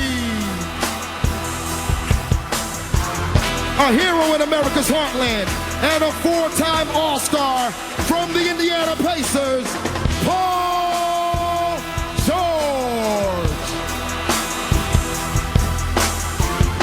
He's been an All-Star in each of the last 4 seasons from Monroe, Louisiana and the Atlanta Hawks, Paul Millsap. A 4-time All-Star and one of the game's most breathtaking players in the open court from the Washington Wizards, John Wall. One of the brightest lights on Broadway, a 10-time All-Star from the New York Knicks, Carmelo Anthony. And now, it's time to welcome your starting lineup from the Eastern Conference.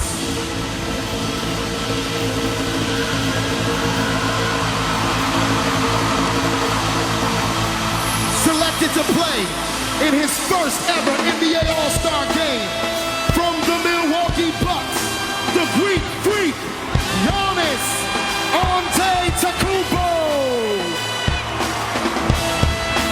He leads the charge in the Windy City, a 3-time All-Star with the Chicago Bulls, Jimmy Butler. Representing the 6th and named an All-Star for a 3rd time from the Toronto Raptors, DeMar DeRozan. When he steps on the court, he's ready to break records and ankles. A 4-time All-Star from the Cleveland Cavaliers. Give it up for Kyrie Irving. An All-Star for the 13th straight year. A 4-time MVP and the leading vote getter in 2017. Just a kid from Akron and the Cleveland Cavaliers. Make some noise for LeBron James. Ladies and gentlemen, the 2017 East All-Star.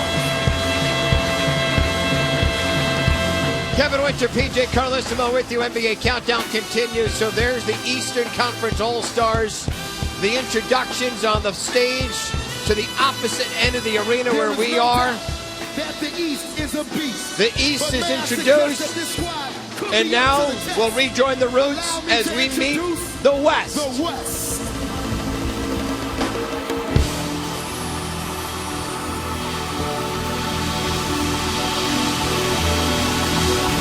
The head coach won 5 NBA championships as a player and one more in 2015 while leading the Golden State Warriors to the title.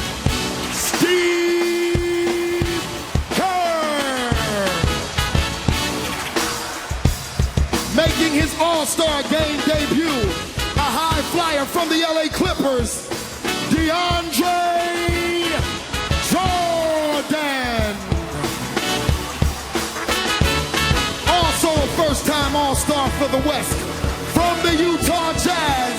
Give it up for Gordon Hayward. One of the most versatile players in the game and an All-Star for the 2nd straight year from the Golden State Warriors, Draymond Green. He's got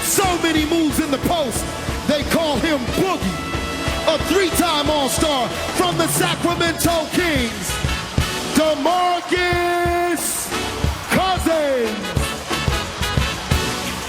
Another three-time All-Star and the man in the middle for the Memphis Grizzlies, Marc Gasol.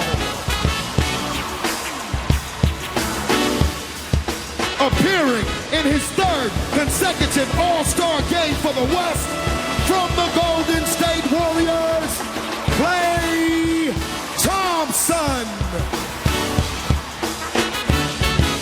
He not only leads the league in scoring, but he's chasing history with 27 triple-doubles this season and counting, a six-time All-Star with the Oklahoma City Thunder, Russell Westbrook.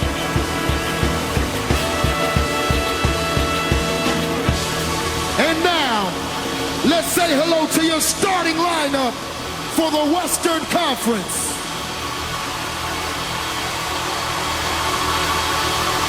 A two-time All-Star who can impact the game dramatically at two ends of the floor.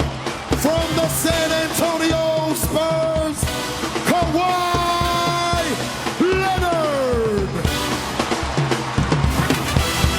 He's got handles, he's got range, he's got two NBA MVP awards, a four-time All-Star from the Golden State Warriors, the Chef, Steph Curry. This five-time All-Star leads the league in assists, and when he's on the court, he's always cooking. From the Houston Rockets, make some noise for James Harden. An eight-time All-Star and a four-time scoring champ who gets buckets wherever and whenever. From the Golden State Warriors, it's KD, Kevin Durant.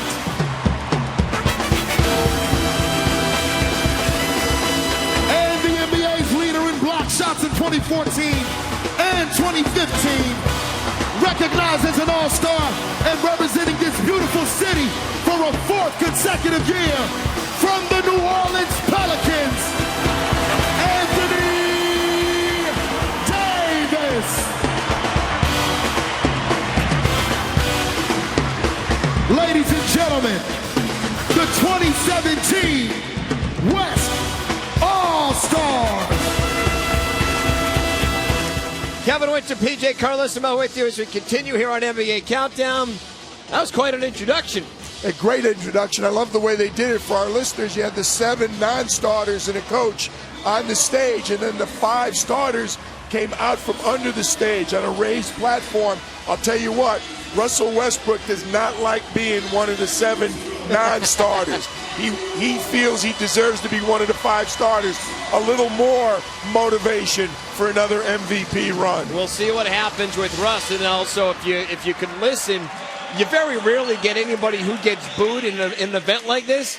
Kevin Durant didn't exactly get all the applause in the world when he was introduced this evening. So, thanks to the Roots, a great job by them for introducing all of our starters for both the NBA's Eastern Conference and the Western Conference, both the reserves and also the starting lineups tonight. Can the West make it 3 straight? Can they make it 6 of the last 7? Can someone get 200 points this evening? Because we've had it almost done last year. Tip-off in the 66th NBA All-Star Game is next. You're listening to the NBA on ESPN Radio.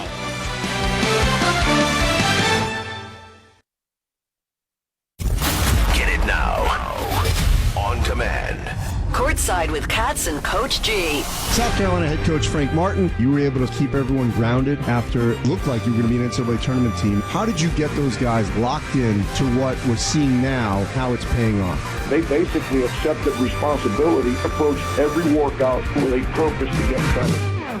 You can listen or subscribe to this and every podcast from ESPN on the Listen tab of the ESPN app. End your day with SportsCenter at Night with Stan and Neil. I need Stan. It's the two of us who makes this work. You have a way with words, my friend. I've been told that from time to time. I think we're in for something special.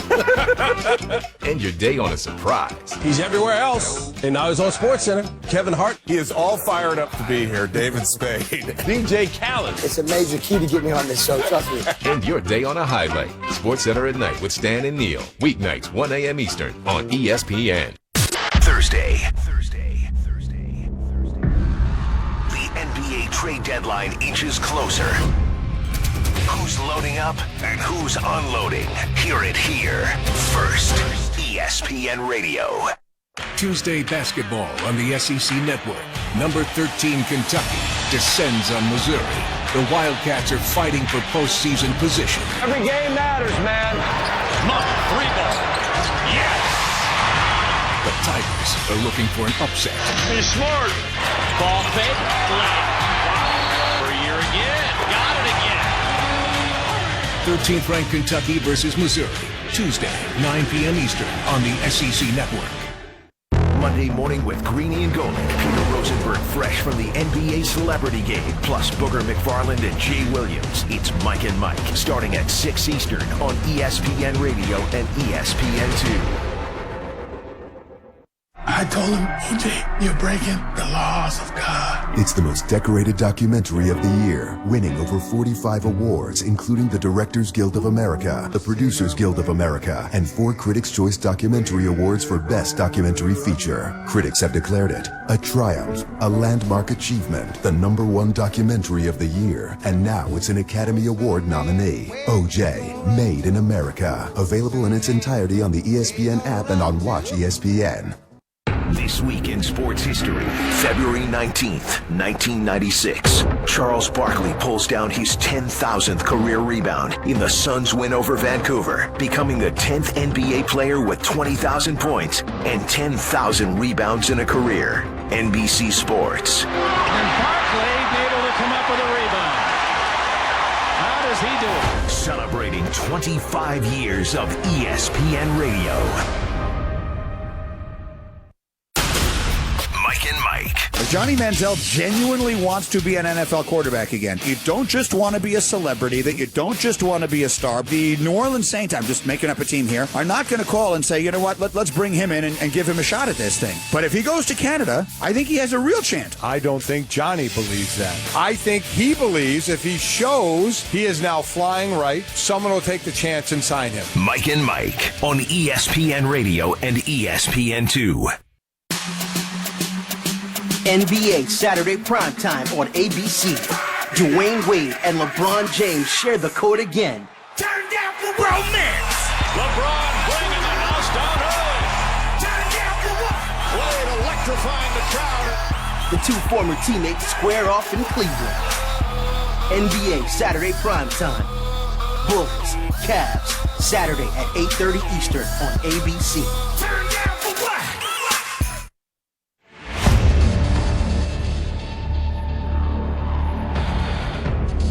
You're listening to the 66th NBA All-Star Game.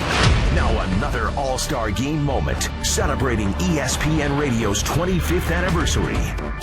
Johnson, 2 in a row for Magic. He's going for the MVP. Three-pointer. Yes! Oh, my! Ladies and gentlemen, you just can't orchestrate it better than that. But when you're great, you deliver on cue. 3 straight trays for Johnson at the end of the game. I think if he scored 5 points, he'd be the MVP. The best thing was that after he made it, they just stopped, okay? The East was not going to take another shot. That's how it should end. They had another 10 seconds. They said that's it.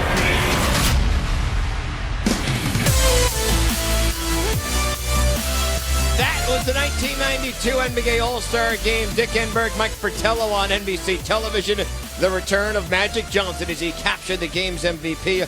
Kevin Winter, PJ Carlissimo inside the Smoothie King Center. We're counting it down to the 66th edition of the NBA All-Star Game, presented by Kia here on ESPN Radio. Of course, the big storyline, not necessarily who's going to be MVP. It's Kevin and Russ, Durant and Westbrook.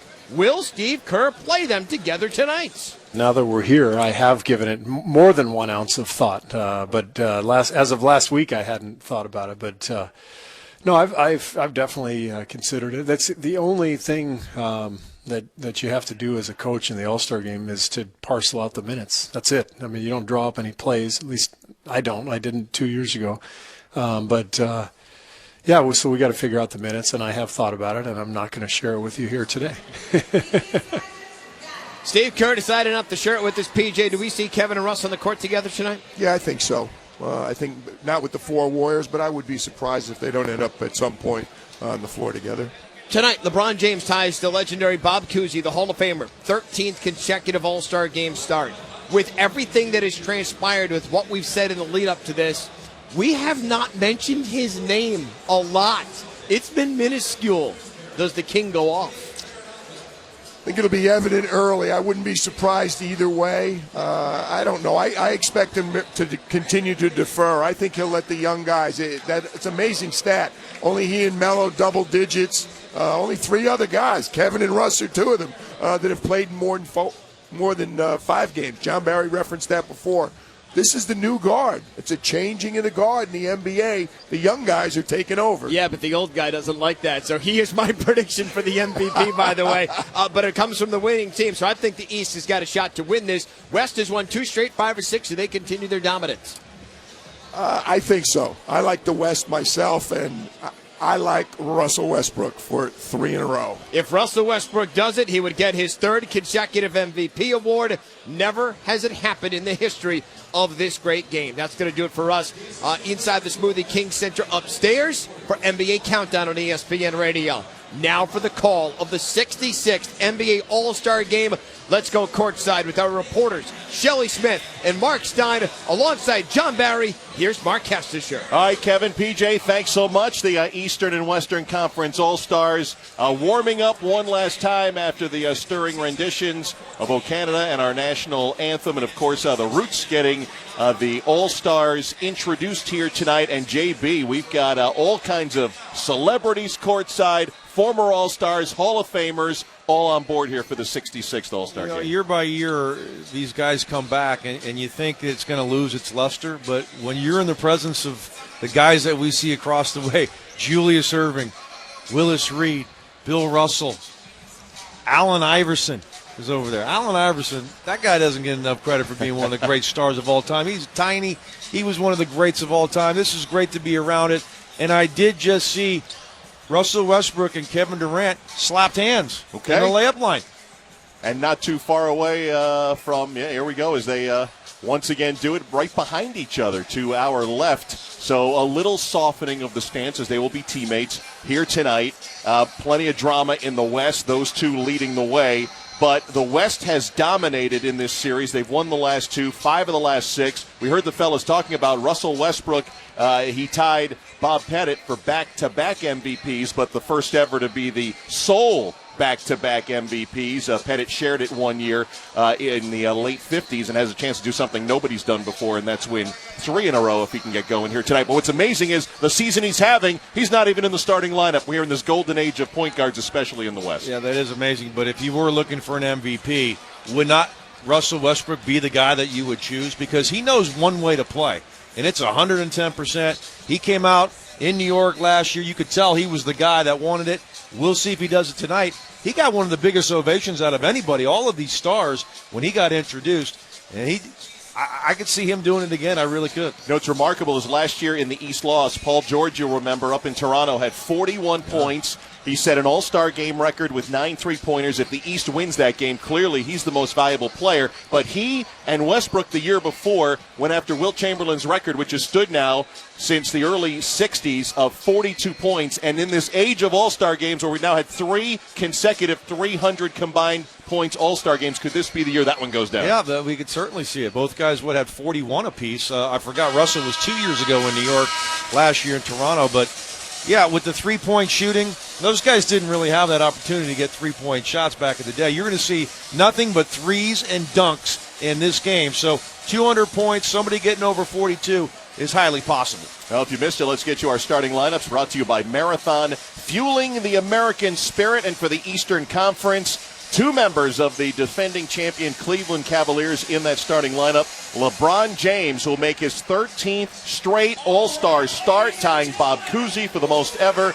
And Kyrie Irving, who was the most valuable player here in New Orleans 4 years ago when he went for 31 points and 14 assists. That was the last time the Eastern Conference won an All-Star game. DeMar DeRozan joining Kyrie Irving in the backcourt. DeRozan from the Toronto Raptors. This will be his first All-Star start in his third All-Star game. Jimmy Butler of the Chicago Bulls in his third All-Star will start up front with Giannis Antetokounmpo, his first All-Star at the age of 22. He's the youngest All-Star and the first Buck to start an All-Star game since Sidney Moncrief back in 1986, and he's a spectacular young player. Yeah, and for a real treat. You don't get to see Milwaukee a whole lot on television. This guy can do it all. PJ talked about him earlier. He's a Swiss Army knife. He can block shots, rebound, he can run the floor, he can dunk. And he's going to be excited here in his first All-Star game, you can bet. Meanwhile, for the Western Conference, we know there's 4 members of the Golden State Warriors here in New Orleans. 2 of them will start. Steph Curry in his 4th All-Star game, the 2-time reigning most valuable player of the NBA, and Kevin Durant, who's the #1 all-time scorer in All-Star history right now at 25.6. They are joined in the starting lineup by James Harden, who's having a career year, 3rd in the NBA in scoring, #1 in assists at 11.3. He and Westbrook each have had 5 games of at least 30 points and 15 assists. Kawhi Leonard, the #7 scorer in the NBA, will make a 2nd straight All-Star start in his 2nd All-Star game. And Anthony Davis, who got the loudest cheers, JB, of the hometown New Orleans Pelicans, he's only 17 of 19 from the field, 90% in All-Star game average from the field. Hey, 12 for 13, I think, in his last All-Star, year. wasn't he? Yeah, that was the best all time. You can bet Steve Kerr runs a play for Anthony Davis, more than likely to get him involved for the hometown crowd. Now, last year in Toronto, the West put up a record 196 points. The teams combined for a record 369 points. And for the 3rd straight year, they kept one-upping the amount of points. 3 years ago, it was 318. In 2015, it was 321. And last year, 369. The Western All-Stars starters are on the floor. They've got the gray and slate All-Star uniforms, the numerals in an orangish red. And for the Eastern Conference All-Stars, they've got the gray uniforms trimmed in white. The numerals are blue. Our officials for our 66 All-Star game, Kenny Maurer, Tom Washington, and Ed Malloy. And our jump ball is brought to you by Grasshopper, the entrepreneur's phone system. Run your business from your mobile phone. See how it works at grasshopper.com. Every single guy in the Eastern Conference went over and hugged Allen Iverson. Wow. Great respect. He's kind of on that side of the court, but each and every guy went over and gave him an extended hug to show their respect. You don't see Allen Iverson in many of these events. That's a good point. The Pretty neat greatest to have him here. Hall of Fame induction speech that we've seen in a long time. Last year in Springfield, as the Western Conference All-Stars win the tip. And how about the point forward? It'll be Anthony Davis here to get this game underway. Takes Kyrie Irving to the tip of the circle, launches a jumper, and knocks down the first shot of the 66th All-Star game. I love it. Steph Curry setting a screen for the 6'11 Anthony Davis. Here comes the East in their first attempt. Kyrie Irving darting toward the lane. Pass in the corner for a baseline run. DeRozan. Pass out stolen by Kawhi Leonard. The mitt going the other way, and he jams it home. One of the great two-way players in the NBA, a steal and score. True to form. How about Antetokounmpo under the basket? Double team, but stops and stuffs as he regathered. And Giannis Antetokounmpo with his first All-Star point. Looked like he was on a Nerf hoop right there. He dunked that thing so easily. How about Anthony Davis steps into a 3, nearly banked it home. And the long rebound to LeBron James. James head of steam by Durant. His pass for Antetokounmpo was tipped across the baseline by the West. And it'll be East ball here, 53 seconds into the festivities in New Orleans with a 4-2 West lead. How about the size of the Greek Freak? I mean, he is approaching like 7 feet tall. He's huge. He puts those arms up. It's probably almost 8 feet. Here's James off the inbound. Drains a triple. The highest score in All-Star game history has a 3-pointer. He put up quite a lather in warm-ups. Maybe he's going after the MVP today. Here's Curry from the right wing, and he knocks down a 3. Good start here. Offensive start between these two. The West a 7-5 lead. DeRozan whips a pass to the baseline to Jimmy Butler, who gathers and slams. Defense optional. Yeah, here in the early going. Here's Harden with a jump pass to the baseline left. Davis poked away by LeBron James, but right back to Anthony Davis, who scores. Anthony Davis with 4 points early for the West. Here's Kyrie Irving, dribbles to the baseline, passes out to Adetokounmpo, and it poked away out of bounds. East ball on the baseline with 10:22 to go in the first. That's another guy, Kyrie Irving, doesn't get mentioned with the great point guards in the NBA. They're missing out.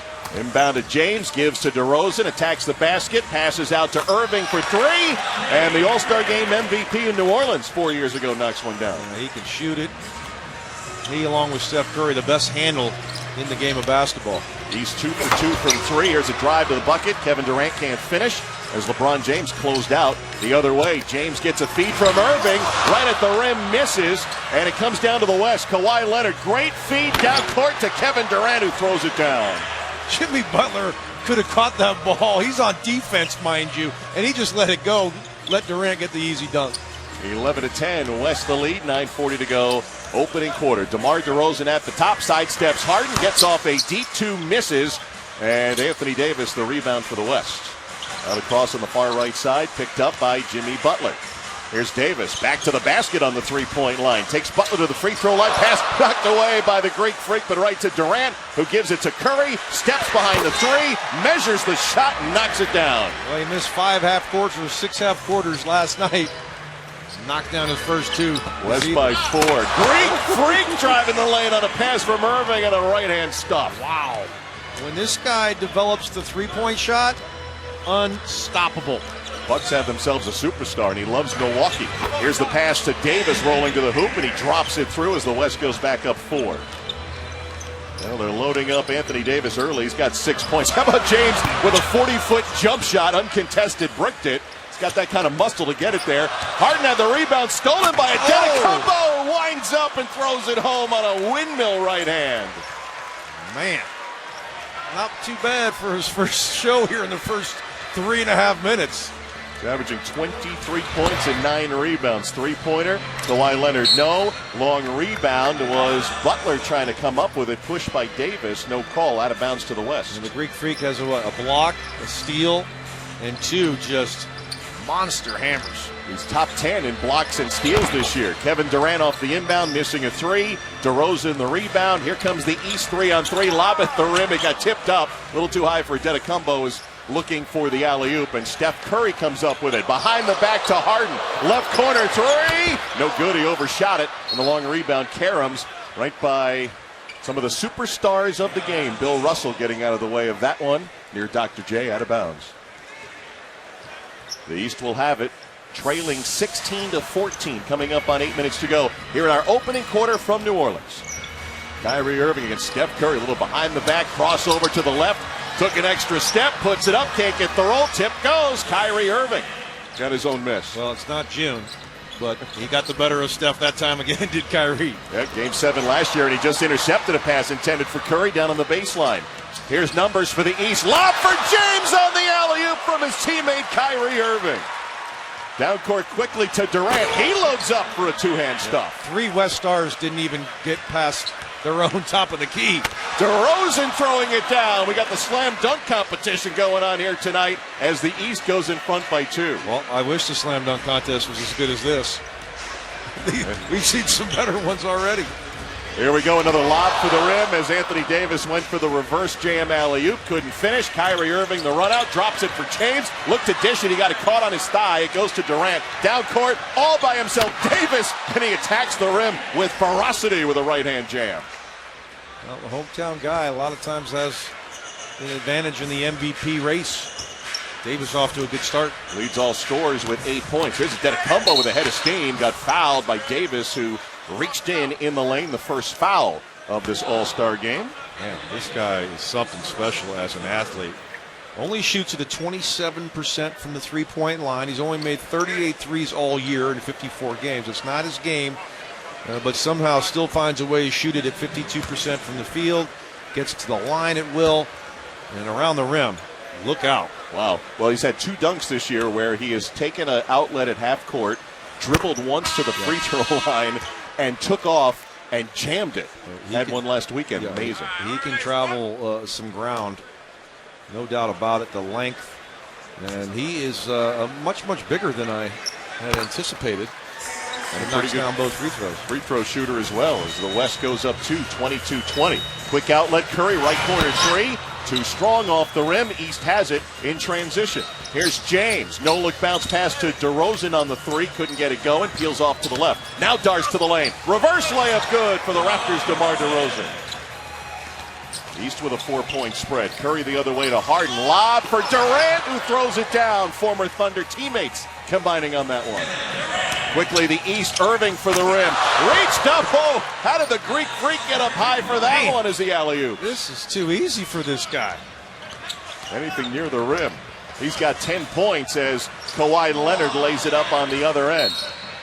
Giannis Antetokounmpo 4 for 4 for 10 points as both teams going to make major substitutions here with 6:08 to go in the first quarter and the East leading by 2. Well, here comes Russell Westbrook and Durant stays in the game. Draymond Green in as well. So it's the three former Thunder that you just mentioned. And how about the three of them really right at the top of the MVP race? I mean, you could put KD in there as well. Certainly Harden and Westbrook, so now all three of them back together. Imagine if James Harden had stayed in OKC. Where would that OKC team be? Ooh. Well, he's been an all-star 5 years, all 5 of his years with the Houston Rockets. Meanwhile, Kyle Lowry's in, so we got 2 Raptors on the floor. Also, Paul George of the Pacers and Paul Millsap of Atlanta. Up and under attempt by Kyrie Irving is blocked by Russell Westbrook, who barks at him. Here's KD the other way, lobbing it for Anthony Davis. Couldn't finish the alley-oop. Paul George whips a pass in the corner to Kyrie. Down low to DeRozan for the easy deuce. East with a 28-24 lead, 5:40 to go here in the opening quarter. Westbrook to the top, lobs for Davis, who slams it home. 10 points for the hometown kid, Anthony Davis. I think Russell might be in chill mode. Doesn't look like he's going to be going after it tonight. There's Paul George out on the left wing, contested three, overshot it, contested by Draymond Green. And the other way, Harden loops a pass down low and a little too hard and flat for Russell Westbrook going for the oop. And here we go, the East the other way to our right. George drops it too hard, but tapped by Lowry. Pass out onto Millsap for three, and the Hawks All-Star drops a triple as the East goes up 5. Louisiana Tech product. How far is that from here? Not too far away. Oh! Hours. There's Westbrook from Durant on a beautiful feed. Former teammates tying, and the crowd cheers as they get together on a bucket. Here's Kyrie Irving answering with a triple from the left wing, 34-28 East. And before James Harden could get the ball into the front court, we've got a timeout here in New Orleans. So Durant and Westbrook team up for a basket as we go to break. 4:47 to go first quarter. The East 34 and the West 28. And you are listening to the 66th NBA All-Star Game, presented by Kia on ESPN Radio and the ESPN app.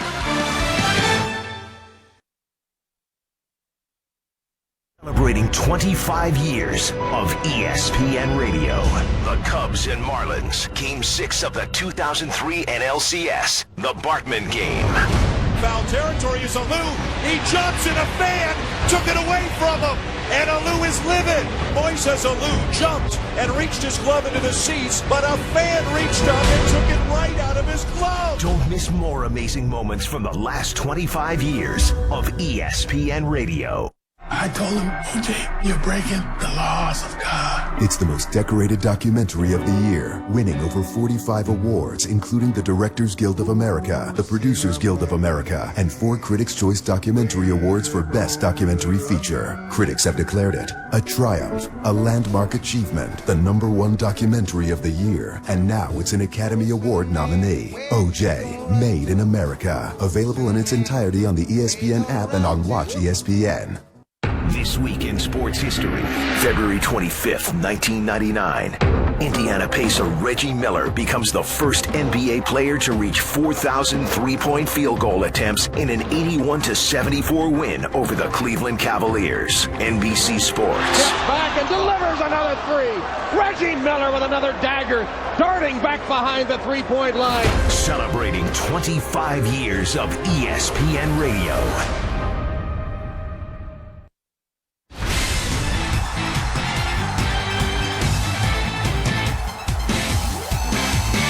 You're listening to the 66th NBA All-Star Game on ESPN Radio and the ESPN app. Welcome back to New Orleans with John Barry. I'm Mark Kestisher, our entire ESPN radio crew. 4:47 to go first quarter, and the East leads the West 34-28. But as we went to break, it was Westbrook from Durant teaming up on a basket, and something happened. They were all celebrating on the West bench for more. Let's check in with Jelly Smith.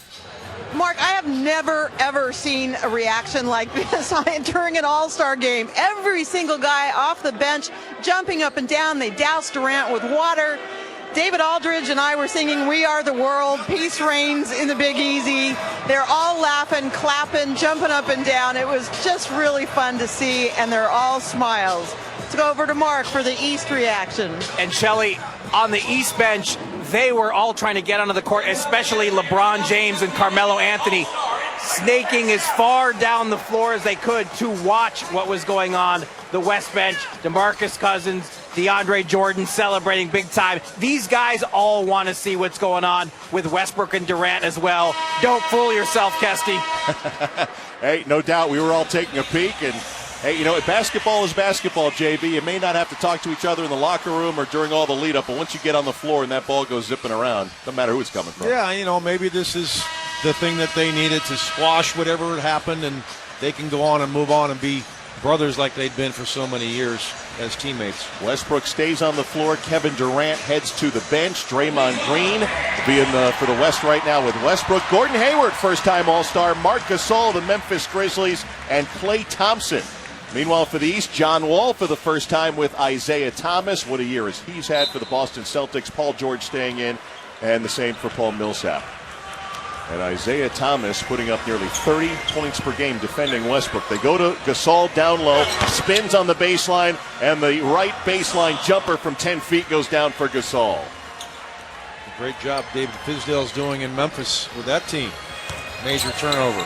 4.5 to go in the first. Paul George, three-pointer straight on, no good. Draymond Green the rebound. The West down 4 as they bring it up from right to left. Draymond picked up by Paul George, gives it to Gasol. Great feed to Westbrook, who rises and gets the dunk to go. He hit the front of that rim, but he's so powerful he was able to use his strength and get it to go in.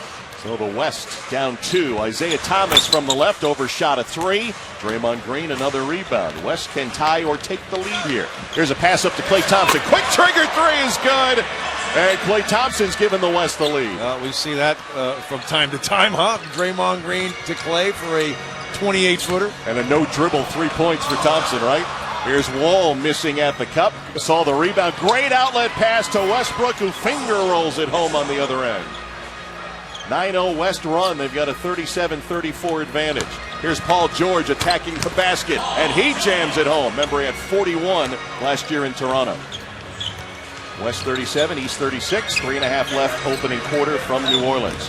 Here's Draymond Green using a pick from Gasol, takes Millsap to the hole, tried to lefty lay it up, missed it. Millsap rebounds, feeds ahead to Isaiah Thomas, who lays it up and in. How about Isaiah Thomas? The big question, can he carry a team? Well, I think he's answering that. Here's Gordon Hayward's first All-Star shot, misses a three-pointer from the left. Boston 3 back of Cleveland in the East as Paul George rises from 3 and misses. And Klay Thompson rebounds for the West, down 1. Klay dribbles, takes a long 3, missed it short. Long rebound comes out to Gasol. Is no look though, right to Kyle Lowry, who picked it off. 3-on-1 East break. Here's Thomas, hesitation, passes out to Lowry, got by him, and Hayward has the turnover at half court. To Klay Thompson on the three-point line. Back to Hayward, 1 dribble, reverse layup good, and the West goes back in front. Here's the East with Paul Millsap, thought about a 3. Now passes to John Wall of the Wizards. Drives right by Thompson and throws it home with the left hand. How about the year he's having? 23 a game, 10.5 assists, and you might think I'm crazy, but I think the Wiz might have the best chance to get out of the East. How about Westbrook, who chucked one off the backboard, trying to assist himself on the other end? Isaiah Thomas just bounced it off the deck and missed, also trying to assist himself. He gets it back, though, dribbles behind the arc, and knocks down a corner 3. Forget the dunk. You get 3 points. Get behind the line. Here's Draymond Green the other way. Baseline drive. Throws it up for Westbrook, who couldn't finish the jam. And it comes down to Paul George, and the East leading by 4. He whips it across to Isaiah Thomas. Thomas driving by Gordon Hayward. Pass in the corner is intercepted by Draymond Green. Here's Green up the middle of the floor, 2-on-2. Green lobs for the rim to Westbrook. Can't finish an alley-oop with one hand. And it goes out of bounds. It'll be East ball As we're trying to go top 10 highlights here in the last couple of minutes with 1:39 to go. Well, they in the would have quarter. been. Russell just didn't finish. Timeout in New Orleans, minute 39 to go. Opening quarter, East 43 and the West 39. This is the 66th NBA All-Star Game presented by Kia on ESPN Radio and the ESPN app. Do you want to hear Ike and MJD talk about their top touchdown celebrations of the week? It's about uplifting folks. Do you want your daily fix of NFL fantasy news with Fantasy Live? And I wouldn't draft a quarterback until at least the 5th round. That's NFL Now. It's your one-stop shop for live videos, trending news, and behind-the-scenes access to your favorite team. Touchdown! Check it out on your smartphone, tablet, or select connected TV devices. Go to NFL.com/now or watch it on the NFL mobile app today. Most Tuesdays are just Tuesdays, except at Buffalo Wild Wings, where Tuesdays are Wing Tuesdays. But now even Wing Tuesdays aren't just Wing Tuesdays, because Wing Tuesdays are half-price Wing Tuesdays, which means your boring Tuesday that became Wing Tuesday now costs you half as much. In case you're confused, we have half-price Wing Tuesdays. We do it for you. Buffalo Wild Wings. Wings, beer, sports. Prices and participation vary. See participating locations for details. Void where prohibited. Monday morning with Greeny and Golick. Peter Rosenberg fresh from the NBA Celebrity Game. Plus Booger McFarland and Jay Williams. It's Mike and Mike. Starting at 6 Eastern on ESPN Radio and ESPN2.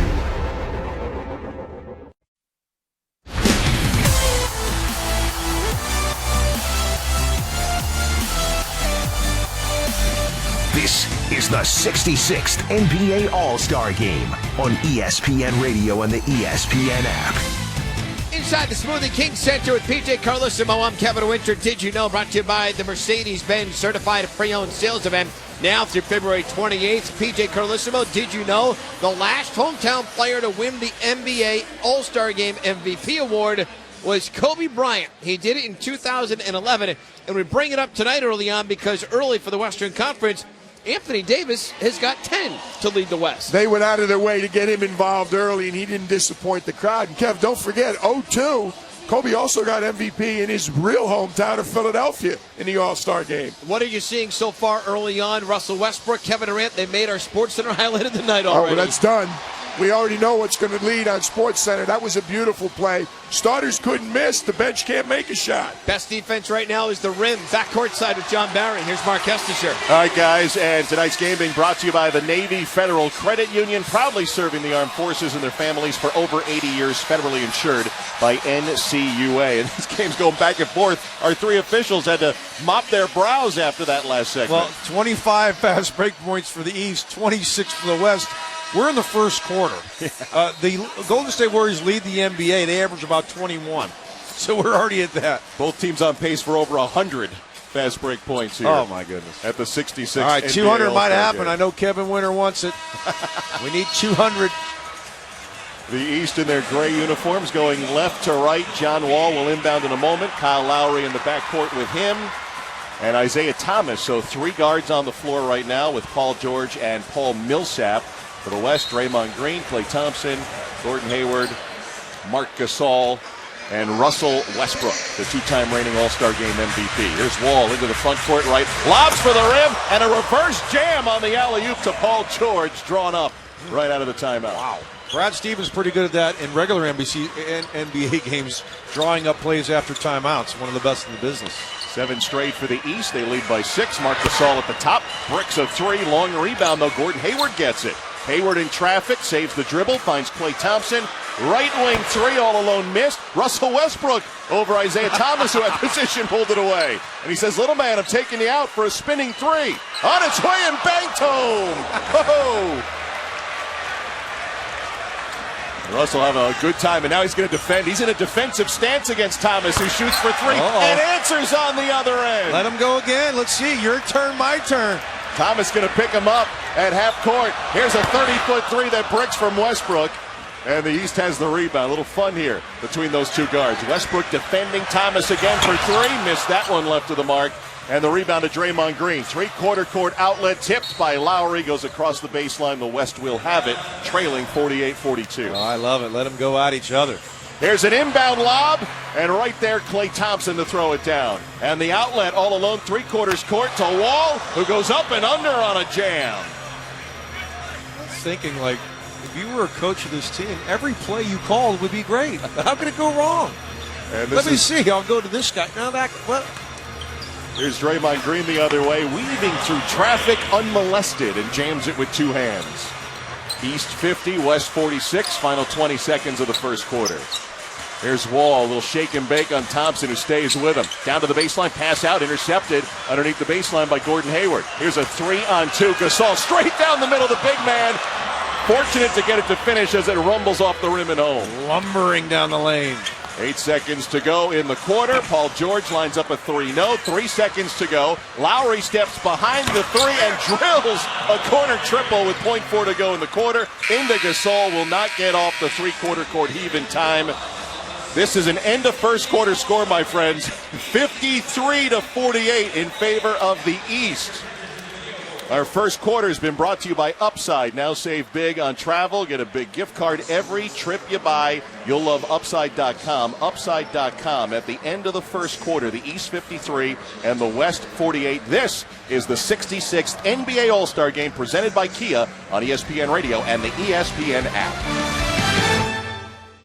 Yeah, your toilet's definitely clogged, but I think I found the problem. Sir, is this your action figure? Yes, I sent him in to check out the pipes. As a small business owner, you've got enough to deal with. Let the experts at Progressive insure your business so you can focus on more important things. With over 30 commercial, auto, and business coverage options, we'll build a plan that's right for you. I got something else. Are these toy cars? Had to send in backup. Visit ProgressiveCommercial.com to get started. Progressive Casualty Insurance Company and Affiliates. Check out my latest find, a Babe Ruth autographed baseball I bought from University Archives. Okay, I'm on universityarchives.com. Abraham Lincoln, Muhammad Ali, Marilyn Monroe, Einstein, a book signed by the first 40 Super Bowl MVPs. These are unbelievable. Own a museum-quality piece of America's history, from signed rare books and letters to other personal possessions of the most iconic figures of past and present. Go to universityarchives.com, where you can bid on truly remarkable collectibles.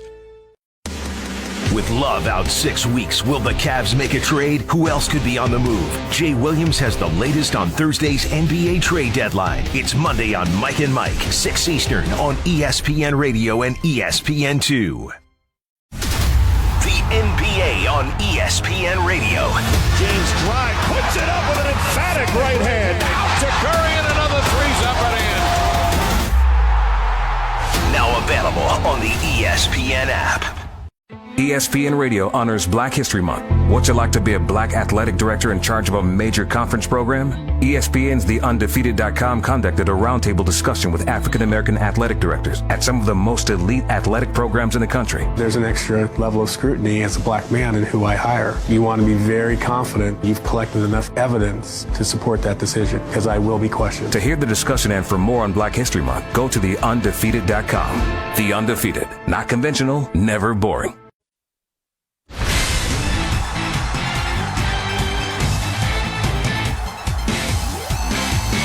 You're listening to the 66th NBA All-Star Game on ESPN Radio and the ESPN app. Alongside PJ Carlissimo, I'm Kevin Winter inside the Smoothie King Center. End of one. The East leads the West by 5. We all wanted to see and hear this. There's Westbrook from Durant on a beautiful feed. Former teammates tying, and the crowd cheers as they get together on a bucket. Here's Kyrie Irving answering with a triple from the left wing, 34-28 East. And the East took the lead there, but Russell Westbrook, PJ, Kevin Durant combining for the one hoop we all wanted. That was a beautiful play, and then the reaction, which Shelley described so well, the bench went nuts first time out after that because they wanted to see that themselves. 101 combined points in that opening quarter, Mark Kestisher. That is a new All-Star Game record. The previous was 99. It happened twice last year in Toronto. It did indeed. In fact, in that game, the West had 3 50-point quarters, 50-plus point quarters last year in Toronto, 53-48 for the East, JB, after one quarter here. And DeAndre Jordan will get his first run, first ever time in the All-Star game. First ever DeMarcus Cousins yet to get in from the West, but we'll see him shortly. But a fun first quarter for sure. Here we go for the second quarter. Isaiah Thomas finds Carmelo Anthony, and he drills a 20-footer from the left wing, a late addition, as Kevin Love went out with a knee injury before the All-Star break. He's the oldest player in the game, isn't he? He is. Age-wise. 32 years, 263 days. Here's Draymond Green, couple steps in the lane, swings it out to Klay Thompson, gets off a three, missed it, and again, it's another offensive rebound for Westbrook, dribbles out to the three-point line, shoots and misses from the left corner, rebound Melo. He finds Wall, a little hop step into the front court, tried to drop a pass for Kemba Walker, but it's intercepted. Down court for Westbrook, all by himself with a tomahawk jam.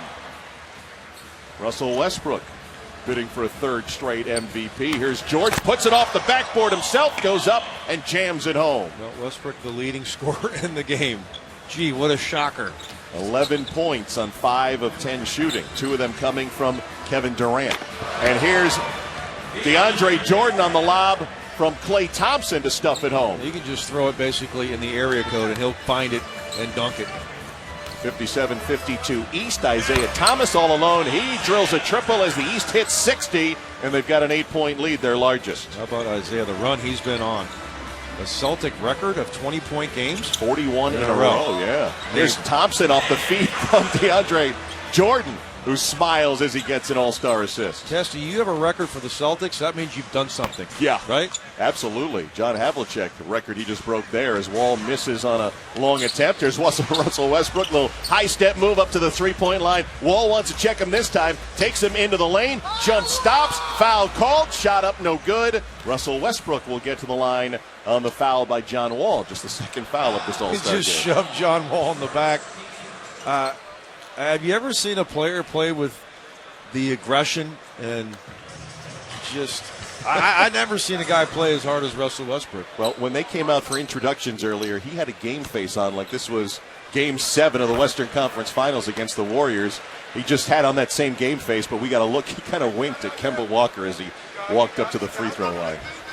Well, the guy, Allen Iverson, right across the way was another guy that played with that kind of force and aggression every night. But Russell Westbrook, angry at the rim when he plays. Piles up the points, too. He's got 13 off those 2 free throw makes. West down 4. Here's Walker getting by Thompson, lays it in. Kemba Walker, the first-time All-Star, and the big cheers from the East bench. Yeah, get his first 2 points. I think he was making sure that he got it, and the East bench recognized that.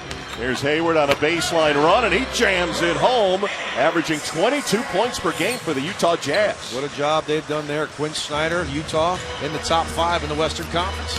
Here's Wall now driving on Westbrook. Gathers, missed the shot, and Draymond Green has the rebound. West coming the other way, lob toward the rim. Too much for DeAndre Jordan, went through the hands, and it goes back to the East. Here's Wall lobbing for the rim to the 5'9" Thomas, a little too tall, and went off his outstretched arms, and Draymond Green has it the other way. Green for Westbrook, flying in for a jam, and Russell Westbrook has 15 here with 9 minutes to go in the first half. Here we go again, and he's missed, 3 lobs right at the rim that he missed dunks. West back within 2. They clear out the right side. Thomas, three-point try, no, and the rebound comes down to Westbrook. Westbrook, little high-step move past Thomas, lob for the rim, rising and jamming it on the alley-oop is Klay Thompson. What is Klay doing inside the three-point line? Uncharted territory. And we got a foul outside as DeAndre Jordan trying to keep John Wall from skipping inside the arc. 6-0 run for the West. They've scored 8 of the last 10, and they have tied the East at 62. Timeout in New Orleans with 8:55 to go in the first half. You're listening to the 66th NBA All-Star Game presented by Kia on ESPN Radio and the ESPN app. This is the home court. Let's go! Of college basketball. For 3 in the win. ESPN Radio.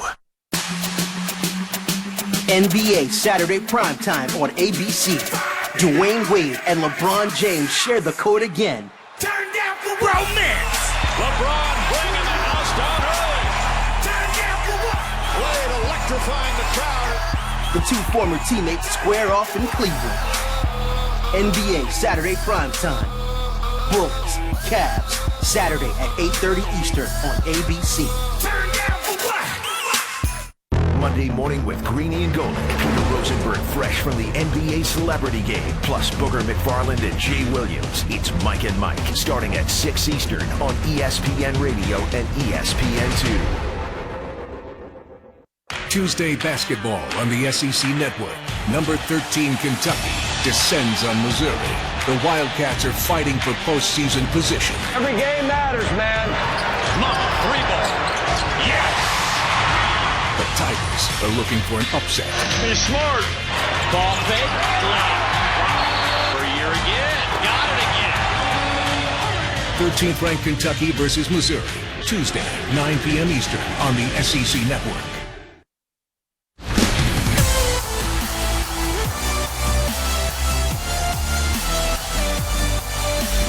This is the 66th NBA All-Star Game on ESPN Radio and the ESPN app. Alongside PJ Carlissimo inside the Smoothie King Center. I'm Kevin Winter, 8:55 to go, second quarter. We are tied at 62. Let's pause 10 seconds for station identification. This is the 66th NBA All-Star Game presented by Kia on ESPN Radio and the ESPN app.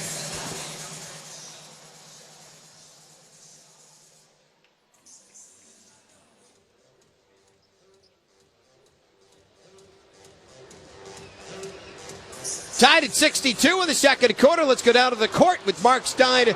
Here's Allen Iverson, the Hall of Famer. Mark? Thanks, Kevin. That's right. Newly minted Hall of Famer Allen Iverson. All these East All-Stars have been coming over to say hello to you. You've had a few months to have it sink in. Hall of Famer. How does that sound to you now? It's a great feeling, man. It's a great feeling. It's a tribute to all the coaches and teammates and, you know what I mean, my fans that's been supporting me. It's a tribute to them, you know what I mean, because without them, it wouldn't have been possible. And my family and friends as well. We know how you approached an All-Star game as a player. What is it like for you to sit this close but only be able to watch it? You got mixed emotions, you know what I mean, because you want to be out there, but at the same time, you see your little homies out there having fun and doing what they do, and it's exciting for me. Enjoy the night. Thanks for the time. Thanks, man. Kesty, back to you. All right, Mark, and Allen Iverson. I feel like he could give the East a couple of minutes here. He looks like he's still in some decent shape, but we're going to see some 76ers in this game if Joel Embiid can get healthy, and he almost was here potentially as a replacement if he could have stayed healthy. Well, I hope we get a chance to see Ben Simmons. Yeah. Hopefully he'll be back after the break. But yes, some Sixers will be back in this game very soon. Well, the Greek Freak is on the floor. Here's Carmelo Anthony for three missing. And DeMarcus Cousins also on the floor from the Sacramento Kings for the West as they are tied with the East 62-all. They've scored 10 of the last 12. Westbrook off the backboard and jammed home by DeAndre Jordan. Wow, I wonder if they worked that out at that timeout, because that worked to perfection. That was beautiful. The Greek Freak, Adetokounmpo is 4 for 4, slings it left side to Kemba Walker, missing on a 3, rebound to Westbrook. Westbrook dribbles measured, now accelerates right by Adetokounmpo, and he lays it in. 17 and counting. Here we go again, the game's leading scorer. 66-62. A 16-2 run for the West. Here's James, and it poked away by Kawhi Leonard. He's everywhere. The reigning defensive player of the year. Now a lob pass to Westbrook, who jams it home. 19 in the first half off the Klay Thompson feed. And now Adetokounmpo is fouled at half court by Russell Westbrook to get him out of the game as Russell heads to the West bench. 19 points on 8 of 13 shooting. Well, and his seat, the one seat that's open is next to Durant, and he decided not to take it. Heads all the way down in between Anthony Davis and Gordon Hayward. That's for Steiny there, my Westbrook Durant reporting. How about that? He's got me interested. 101 yeah, Steiny's going. got me interested. Here's Butler rising a deep 2 and knocks it down over DeAndre Jordan. Steph Curry back in the West lineup. West by 4, 68-64, 7:35 left in the half. How about DeAndre Jordan for 3, and he misses that one. He had that little Curry finish where he extends the right leg, watching it go down. Because Adetokounmpo just went right by Curry and jammed it viciously with 2 hands. I think at this point, he's the most impressive guy I've seen. He does it with absolute ease. How about Boogie Cousins for 3? And he just showed DeAndre Jordan how to do it. A triple from the left wing. for DeMarcus Cousins. Cousins can shoot it. He's at 36% on the year. Here's LeBron James accelerating and throwing it down with the vicious right hand. And DeMarcus Cousins has 95 three-pointers this year for Sacramento. Dribbles right back to the spot, takes another one that went halfway down and popped out. Jimmy Butler tipped it, and Kemba Walker recovered it behind the back escape dribble to the Greek Freak. No-look pass, and another jam by LeBron James. What a feed by Adetokounmpo. And now he's playing center field. Here's Curry taking a three-quarter court pass, saves it inbounds to DeMarcus Cousins, who bricks a straight-on triple. Ball is saved on the end line by Jordan, but right to Kemba Walker, who's fouled by Klay Thompson to stop his movement up court with 6:28 to go here in the half. Adetokounmpo is just phenomenal. They were trying to throw an outlet pass there, and he was in the middle of the floor about 40 feet away, and he basically guarded from sideline to sideline. They had nowhere to throw it. He looked like a great safety. Richard Sherman out there or something. Here's an inbounds pass to Walker, spins underneath the basket, sends it to the Greek Freak, who steps behind the three-point line. Instead opts to go to Walker for three, missed it. Contested rebound to James Harden, who's back on the floor. So is Anthony Davis. Down court for Curry, finds the three-point line, steps behind it, misses a corner three, and Butler rebounds for the East. 71-70, West the lead. James squares for three. Off the side rim, no, and DeAndre Jordan scores the rebound. Under 6 minutes to go in the half as Steph Curry goes behind the back at the top. Now feeds to Anthony Davis. Goes right by the Greek Freak, and the Red Sea parts down the lane for Davis, who jams. He's got a dozen for the West. West leading by 3, 73-70. Here's Jimmy Butler, who lines up a triple. Missed it. Rebound, it's Kawhi Leonard. The San Antonio Spurs all-star into the front court, lobs it to DeAndre Jordan, passes out to an open Harden. His three-pointer uncontested misses, and Butler has the rebound. 8 minutes, James Harden's taken 2 shots. That's not happening in a regular season game, trust me. Meanwhile, Butler is trying to hit LeBron James down court, and they miscommunicated. It goes out of bounds, and we've got a timeout on the floor here at the Smoothie King Center in New Orleans. 5:21 to go. First half, a 3-point game, the West 73 and the East 70. This is the 66th NBA All-Star Game presented by Kia on ESPN Radio and the ESPN app. Monday on Mike and Mike, KD and Russ, Sir Charles and King James, and somehow the biggest story from All-Star Weekend could be Kyrie Irving? Kyrie, the earth is flat, right? Yeah. Full reaction from NBA All-Star Weekend 2017 with Jay Williams and Peter Rosenberg. Plus, the NBA trade deadline is Thursday. Who's on the move? And looking at this year's 14 Basketball Hall of Fame nominees, the guys have all the latest Monday on Mike and Mike, 6 Eastern on ESPN Radio and ESPN2. Hi, this is Maury Moreland Morrison, here to tell you Geico has more than just great savings. Much more. Geico's been around for more than 75 years, back when they were using Morse code. Sorry, that's just my sense of humor. What's more, with Geico you get 24/7 access to licensed agents on the app, online, or over the phone, so you can talk to them at night or in the morning. So forevermore, just know that no other auto insurer has more than Geico. More power to you. Geico. Expect great savings and a whole lot more. This just in, Wendy's is adding the quarter-pound double stack as an option in the 4 for $4 for a limited time. With so much beef, that's a deal so good it should not exist. In related news, because their wings are too small for their bodies, bumblebees should not be able to fly. Here to comment, bees. Wait, we're not supposed to fly? Kinda like how a quarter-pound of beef should not be in the 4 for $4. Yet it is. That's over a quarter-pound of fresh beef with 4 nuggets, fries, and a Coke, all for just $4. Any other bee puns? No, we're good, honey. At participating Wendy's for a limited time. Meal includes 4-piece nuggets, small fries, and drink. Fresh beef available in the contiguous U.S., Alaska, and Canada. Not valid in Alaska and Hawaii.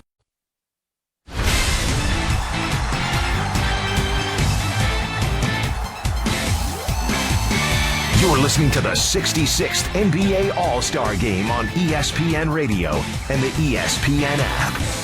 Kevin Winter, PJ Carlissimo with you inside the Smoothie King Center. 5:21 to go in the second quarter. The West, a 73-70 lead over the East. Time now for tonight's trivia question, brought to you by Metro PCS. Right now at Metro PCS, everyone gets a free smartphone. And when we say everyone, we really mean everyone. New customers, existing Metro PCS customers. Yes, everyone who comes to Metro PCS gets a brand new phone. Coming into tonight, Paul George had scored 76 points in 3 All-Star games that he appeared in his career. Here's your question. Only 2 players had ever produced more in their first 3 games. Who were they? The answer still to come. West by 3, back courtside with John Barry. Here's Mark Kestisher. All right, thanks a lot, Kev. And it was great to see Paul George come all the way back from that devastating injury a few summers ago in Las Vegas, and to go for 41 in a loss in an All-Star game. And for the Indiana Pacers, over 22 points and 6 rebounds so far. Yeah, they fell on some hard times there at the end of the break. They had a 7-game win streak at one point, I believe, lost 6 going in. But that's a team that I think is on the rise, made some new moves. And you're right, just a horrific injury. To see him come back, absolutely terrific. Yeah, it's the Upside presented by Upside.com, a revolution in business travel. Brought to you by Upside.com. Now save big on travel and get a big gift card every trip you buy. You'll love Upside.com. And the Indiana Pacers sitting 6th in the East at 29 and 28. So the upside for them will be to end that losing skid.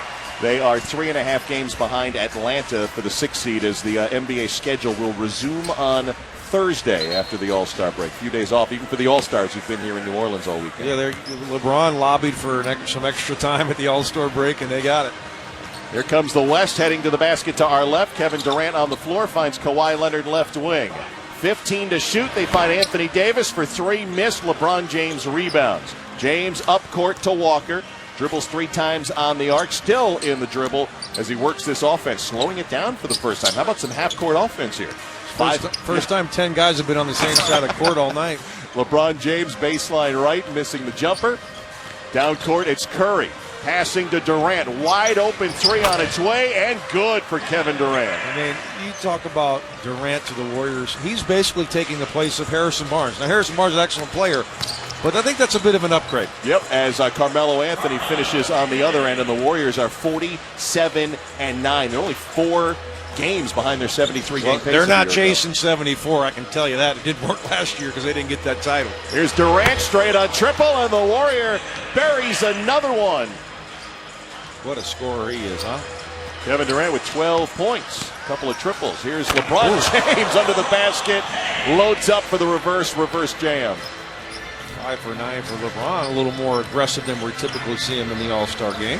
Here's Durant, little fading three-pointer. That one bangs off the rim. Long rebound, James the other way. Bounces it up high, tried to get it over Durant's hands, couldn't. Durant the interception. Down court for Anthony Davis for the easy dunk. Well, that was a lob attempt to Antetokounmpo. That would have been something. And now a foul taken by Steph Curry, who grabs Walker to get the substitutions. Curry commits his first personal, 3:45 to go in the half. Forget they should just be able to substitute on the fly. Freely? Yeah, I like mean, hockey? we don't need line changes. We don't need any whistles in the All-Star game. How about James with a 40-foot jumper, and he makes it! Standing on the tee in All-Star at the logo inside a half court, a jump shot 3. That should be worth 4 points from LeBron James. Note to self, you can bet Steph Curry as a little lob from Harden to Anthony Davis. Steph Curry's taking note of that one. You can bet he's going to be pulling up from deep in a minute. Well, the East gets sloppy as LeBron James pass to the far side goes out of bounds in between Antetokounmpo and DeRozan. And as the West inbounds to Kevin Durant, they're going to say we got to redo the inbound. Kenny Maurer said we're ready to go. So now Kawhi Leonard gets it in, 83-77 West. The Harden pass tipped by Butler right to the Greek Freak. Antetokounmpo dribbling by Harden, rises and has a reverse jam.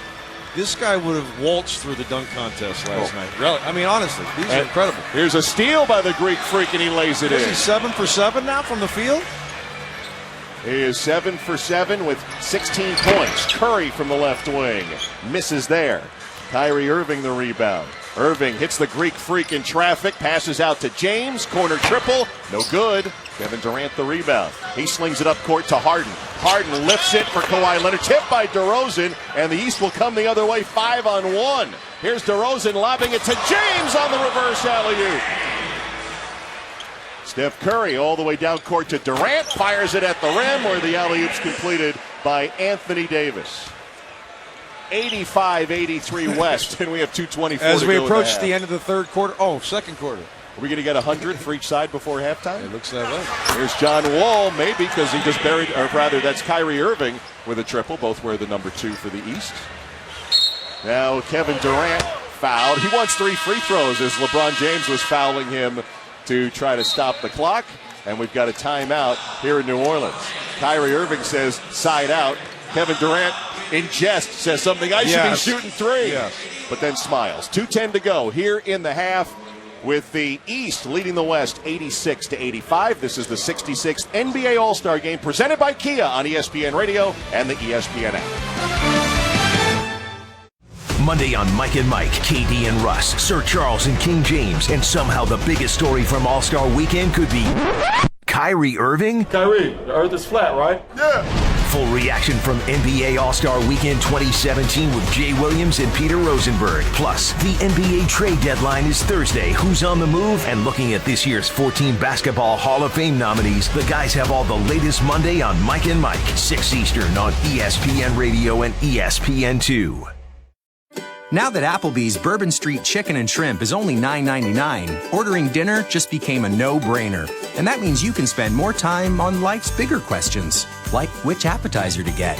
Price and participation may vary. See restaurant for details.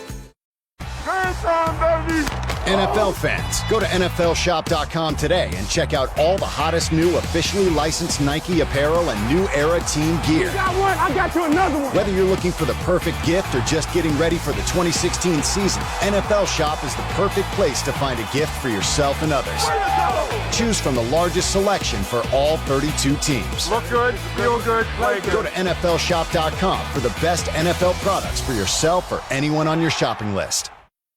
ESPN Radio honors Black History Month. Go to theundefeated.com for The Undefeated 44, a collection of dreamers, geniuses, innovators, and record breakers. This is not a list of the greatest African Americans of all time. It's simply The Undefeated 44. I still have a dream. I stand here today humbled by the task before us. In the great tradition of African American culture. For more stories on Black history, go to theundefeated.com. The Undefeated. Not conventional, never boring.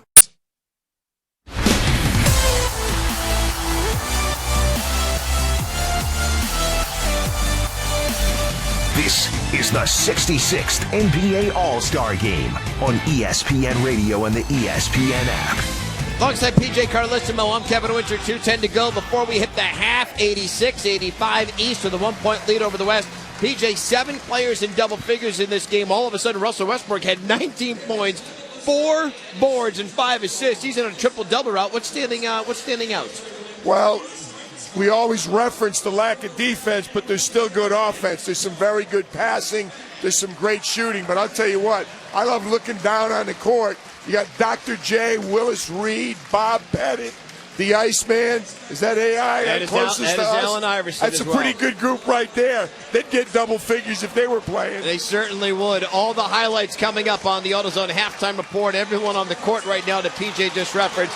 Our former All-Star Game MVPs, including Irvin Magic Johnson back in 1990. And then we played the clip during NBA Countdown in 1992. As we go back down to the court, Kesty and JB watching this game with the former head coach, the oohs and ahs, and oh, come on. Those are really good tonight. Yeah, a lot of fun. And how about what a treat for us, JB, to be about 30 feet away from all these Hall of Famers as Bill Russell now comes, the last of them, out to center court. Magic Johnson kind of bowing to say, you're the king. Gets a big hand from Dr. J and AI and the Iceman and Willis Reed and Bob Pettit, who won 2 All-Star Game MVPs it's as well. Incredible to go back that far. Wasn't Pettit in the 50s? Did he start in the 50s? So you got 50s, 60s, 70s, the 90s where Magic was the man. Late 80s, I mean, it's incredible. AI, Kyle Lowry now. Kyrie Irving coming over to shake hands with all the guys. Pretty cool. Yep, cool moment here at the Smoothie King Center in New Orleans. The 66th NBA All-Star Game approaching halftime with 2:10 to go.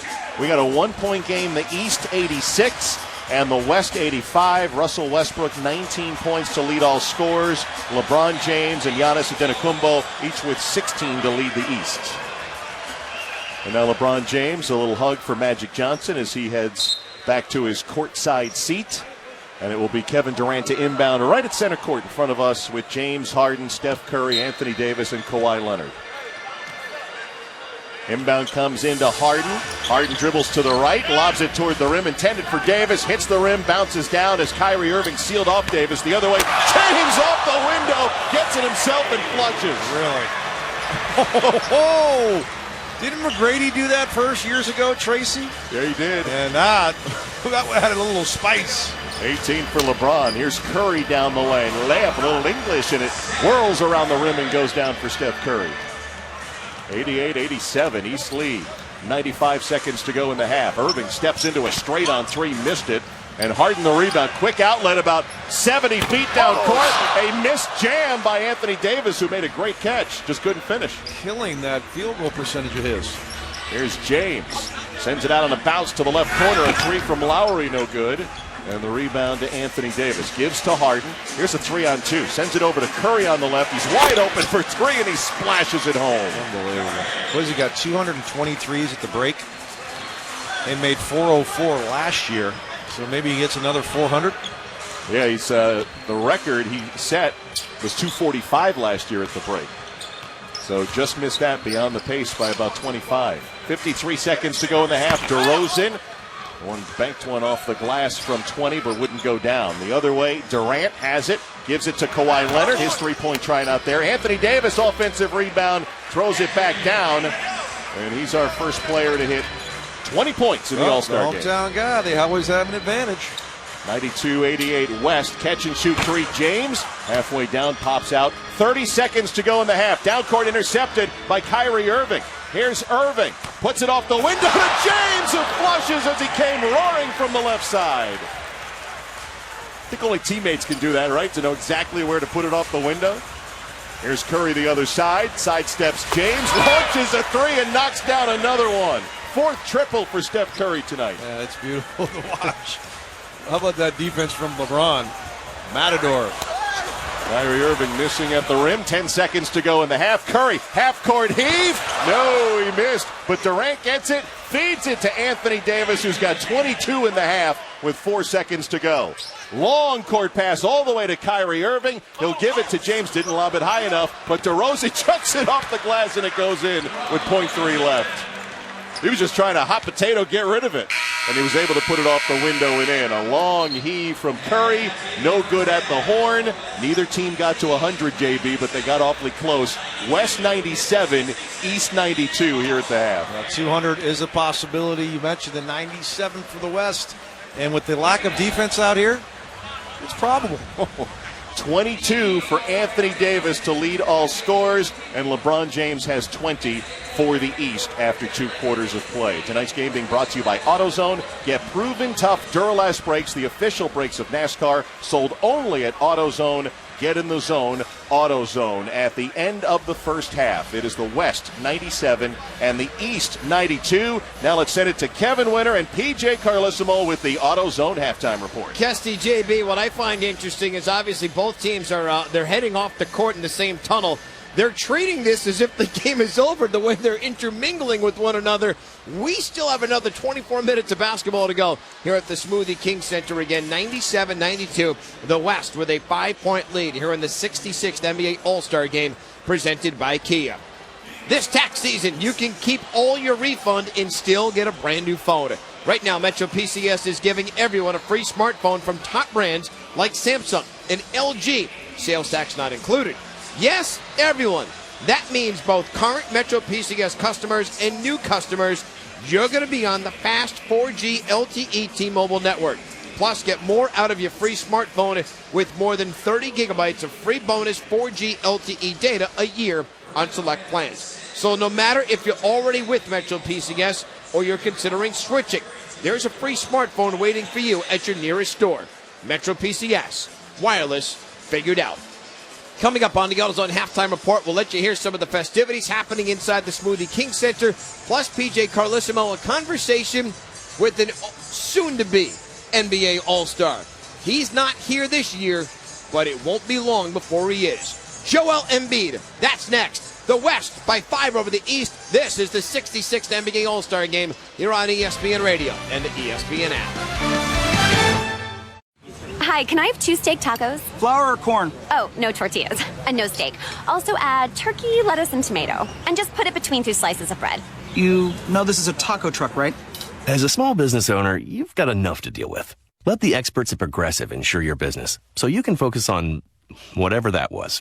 With over 30 commercial, auto, and business coverage options, we'll build a plan that's right for you. Oh, I'll have Swiss on that too. Thank you. Visit ProgressiveCommercial.com to get started. Progressive Casualty Insurance Company and Affiliates. ESPN. Supported by Blue Apron. Blue Apron partners with sustainable farms, fisheries, and ranchers to bring you all the ingredients you need to create incredible home-cooked meals. Ingredients come paired with an easy-to-follow recipe card delivered to your door weekly in a refrigerated box. Rediscover how fun cooking can be while enjoying specialty ingredients and exploring new flavors and cuisines. Get your first 3 Blue Apron meals free, plus free shipping by visiting blueapron.com/ESPN. Monday on Mike and Mike, KD and Russ, Sir Charles and King James, and somehow the biggest story from All-Star Weekend could be Kyrie Irving? Kyrie, the earth is flat, right? Yeah. Full reaction from NBA All-Star Weekend 2017 with Jay Williams and Peter Rosenberg. Plus, the NBA trade deadline is Thursday. Who's on the move? And looking at this year's 14 Basketball Hall of Fame nominees, the guys have all the latest Monday on Mike and Mike, 6 Eastern on ESPN Radio and ESPN2. This one's good if it goes. Oh, dude! Oh, goodness! Cow! Are you kidding me? The ACC and Big 12 tournament. Are you kidding? Coming in March to ESPN Radio and the ESPN app. ESPN Radio honors Black History Month. How did the world-famous Harlem Globetrotters, known for their fun-loving and entertaining style of basketball showmanship, deal with racism off the court from their inception in 1927 through the civil rights era of the 60s? In our 90 years, we have played on 6 continents, 122 countries and territories.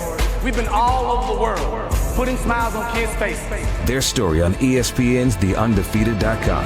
The Undefeated. Not conventional, never boring. Mike and Mike. Our friend Edward, they're going to release him. Yeah. They're not going to trade him. Well, I said that Romo expects that the Cowboys will ultimately release, not trade him, so that he can then go solicit his own deal without some team having to compensate the Cowboys in a trade or accept his contract, which is rather enormous. And obviously, if the Cowboys want cap relief, then release is better than trading. Mike and Mike on ESPN Radio and ESPN2. This week in sports history, February 22nd, 2001. Warren Moon officially retires from the NFL after throwing for 49,325 yards and 291 touchdowns. NFL Films. Warren Moon is looking for Ernest Gibbons. He's got him in the corner of the end zone. Touchdown, Houston. What a pass play. Celebrating 25 years of ESPN Radio. The Stephen A. Smith Show. Magic Johnson right here with Stephen A. What's the chances of you asking Phil Jackson to come join you in that mix so you can get him the hell out of New York? What's the chances of you doing that? Because you know I want him going. I ain't gonna lie. Hey, I'm going to leave that up to you and all the New Yorkers on Phil. I'm going to leave that one alone. We want to push him right to L.A. to you, Magic. I ain't gonna lie to you. I ain't gonna lie to you. We want to push him right to you. Hey, no compensation. The Stephen A. Smith Show. Weekdays at 1 p.m. Eastern on Sirius XM Channel 80 and the ESPN app.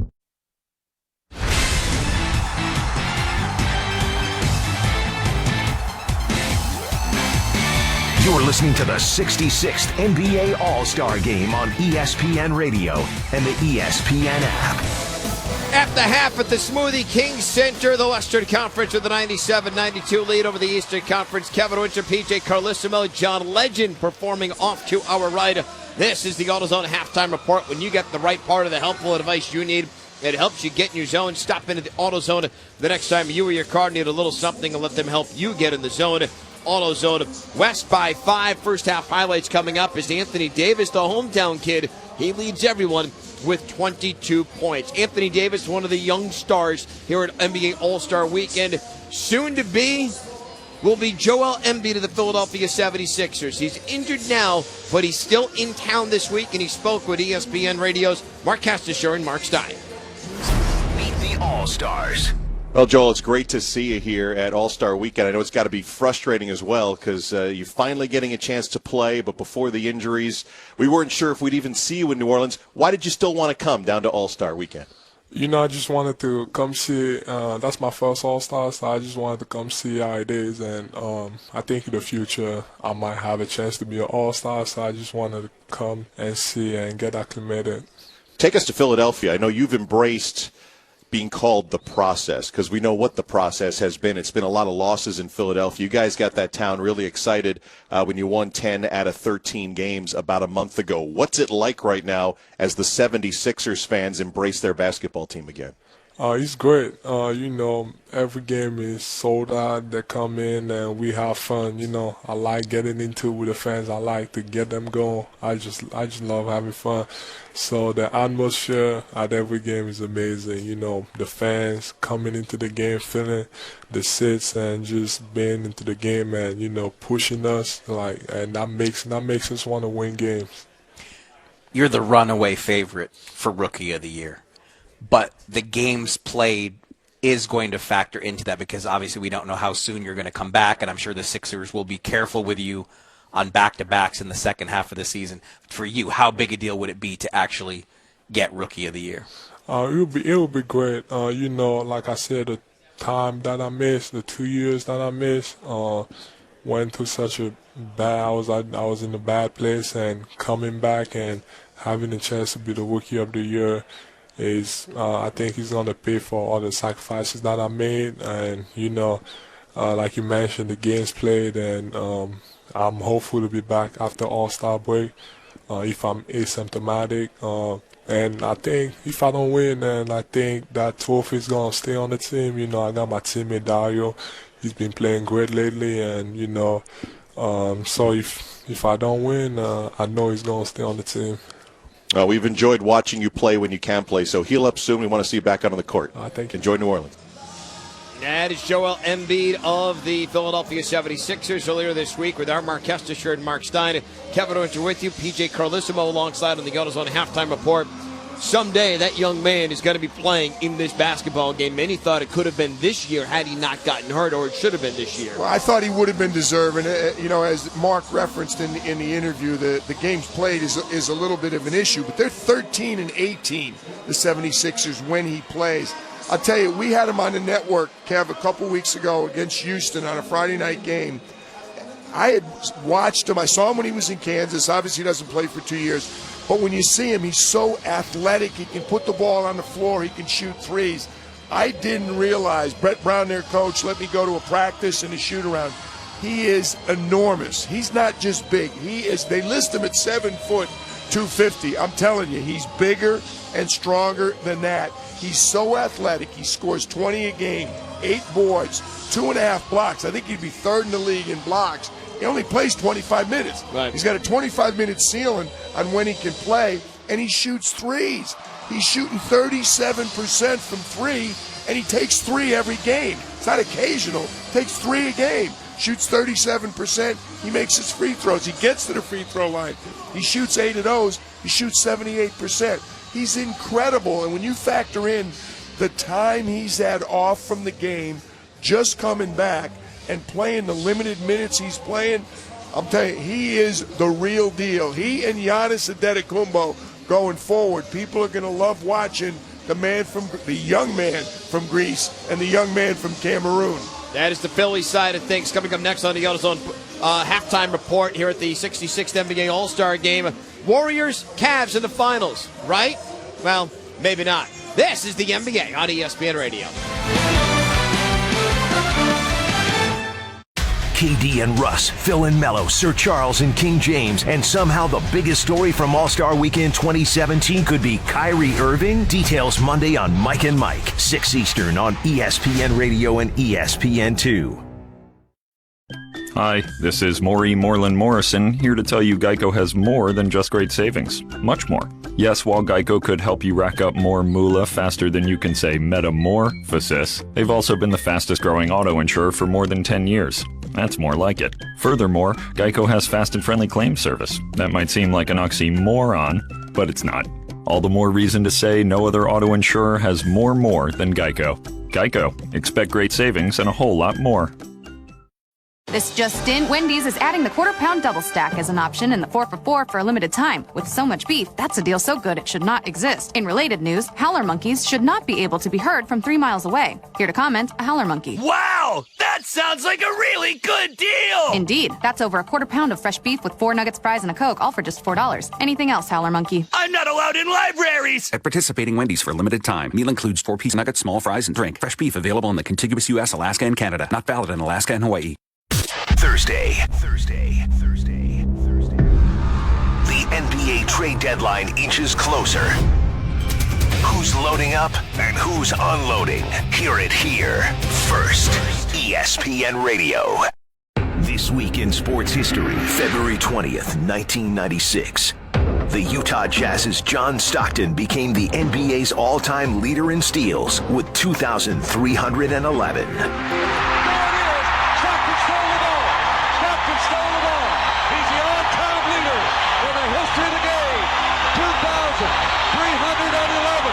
Celebrating 25 years of ESPN Radio.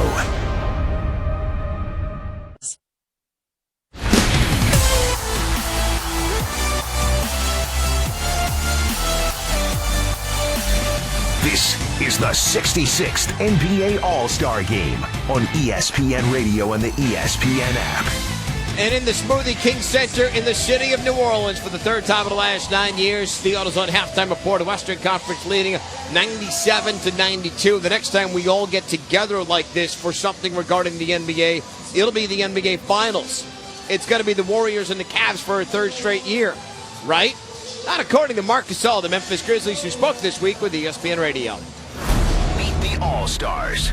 Marc Gasol, Mark, is this the best basketball that you've been playing in your career so far? I'm somebody that always thinks that the best still has to come. I always work towards that. But I'm happy with the way we are playing. Obviously, I think there's always a little more that we can give and things that we can improve. But yeah, we've changed the style offensively pretty quick, and the team and the guys have adapted that much quickly. You know, Sunday we did a Knicks game, and I'm looking the game's over, and Pau, your brother, is standing after the game talking to Billy Hernan-Gomez. I could kind of see the older guy, mentoring the younger guy, and I thought of you and your brother playing together in an all-star game in New York. Back when you were growing up, I don't know if you had a basket in your driveway or where you guys played, did you ever think that you guys would enjoy the success that you've enjoyed in the NBA?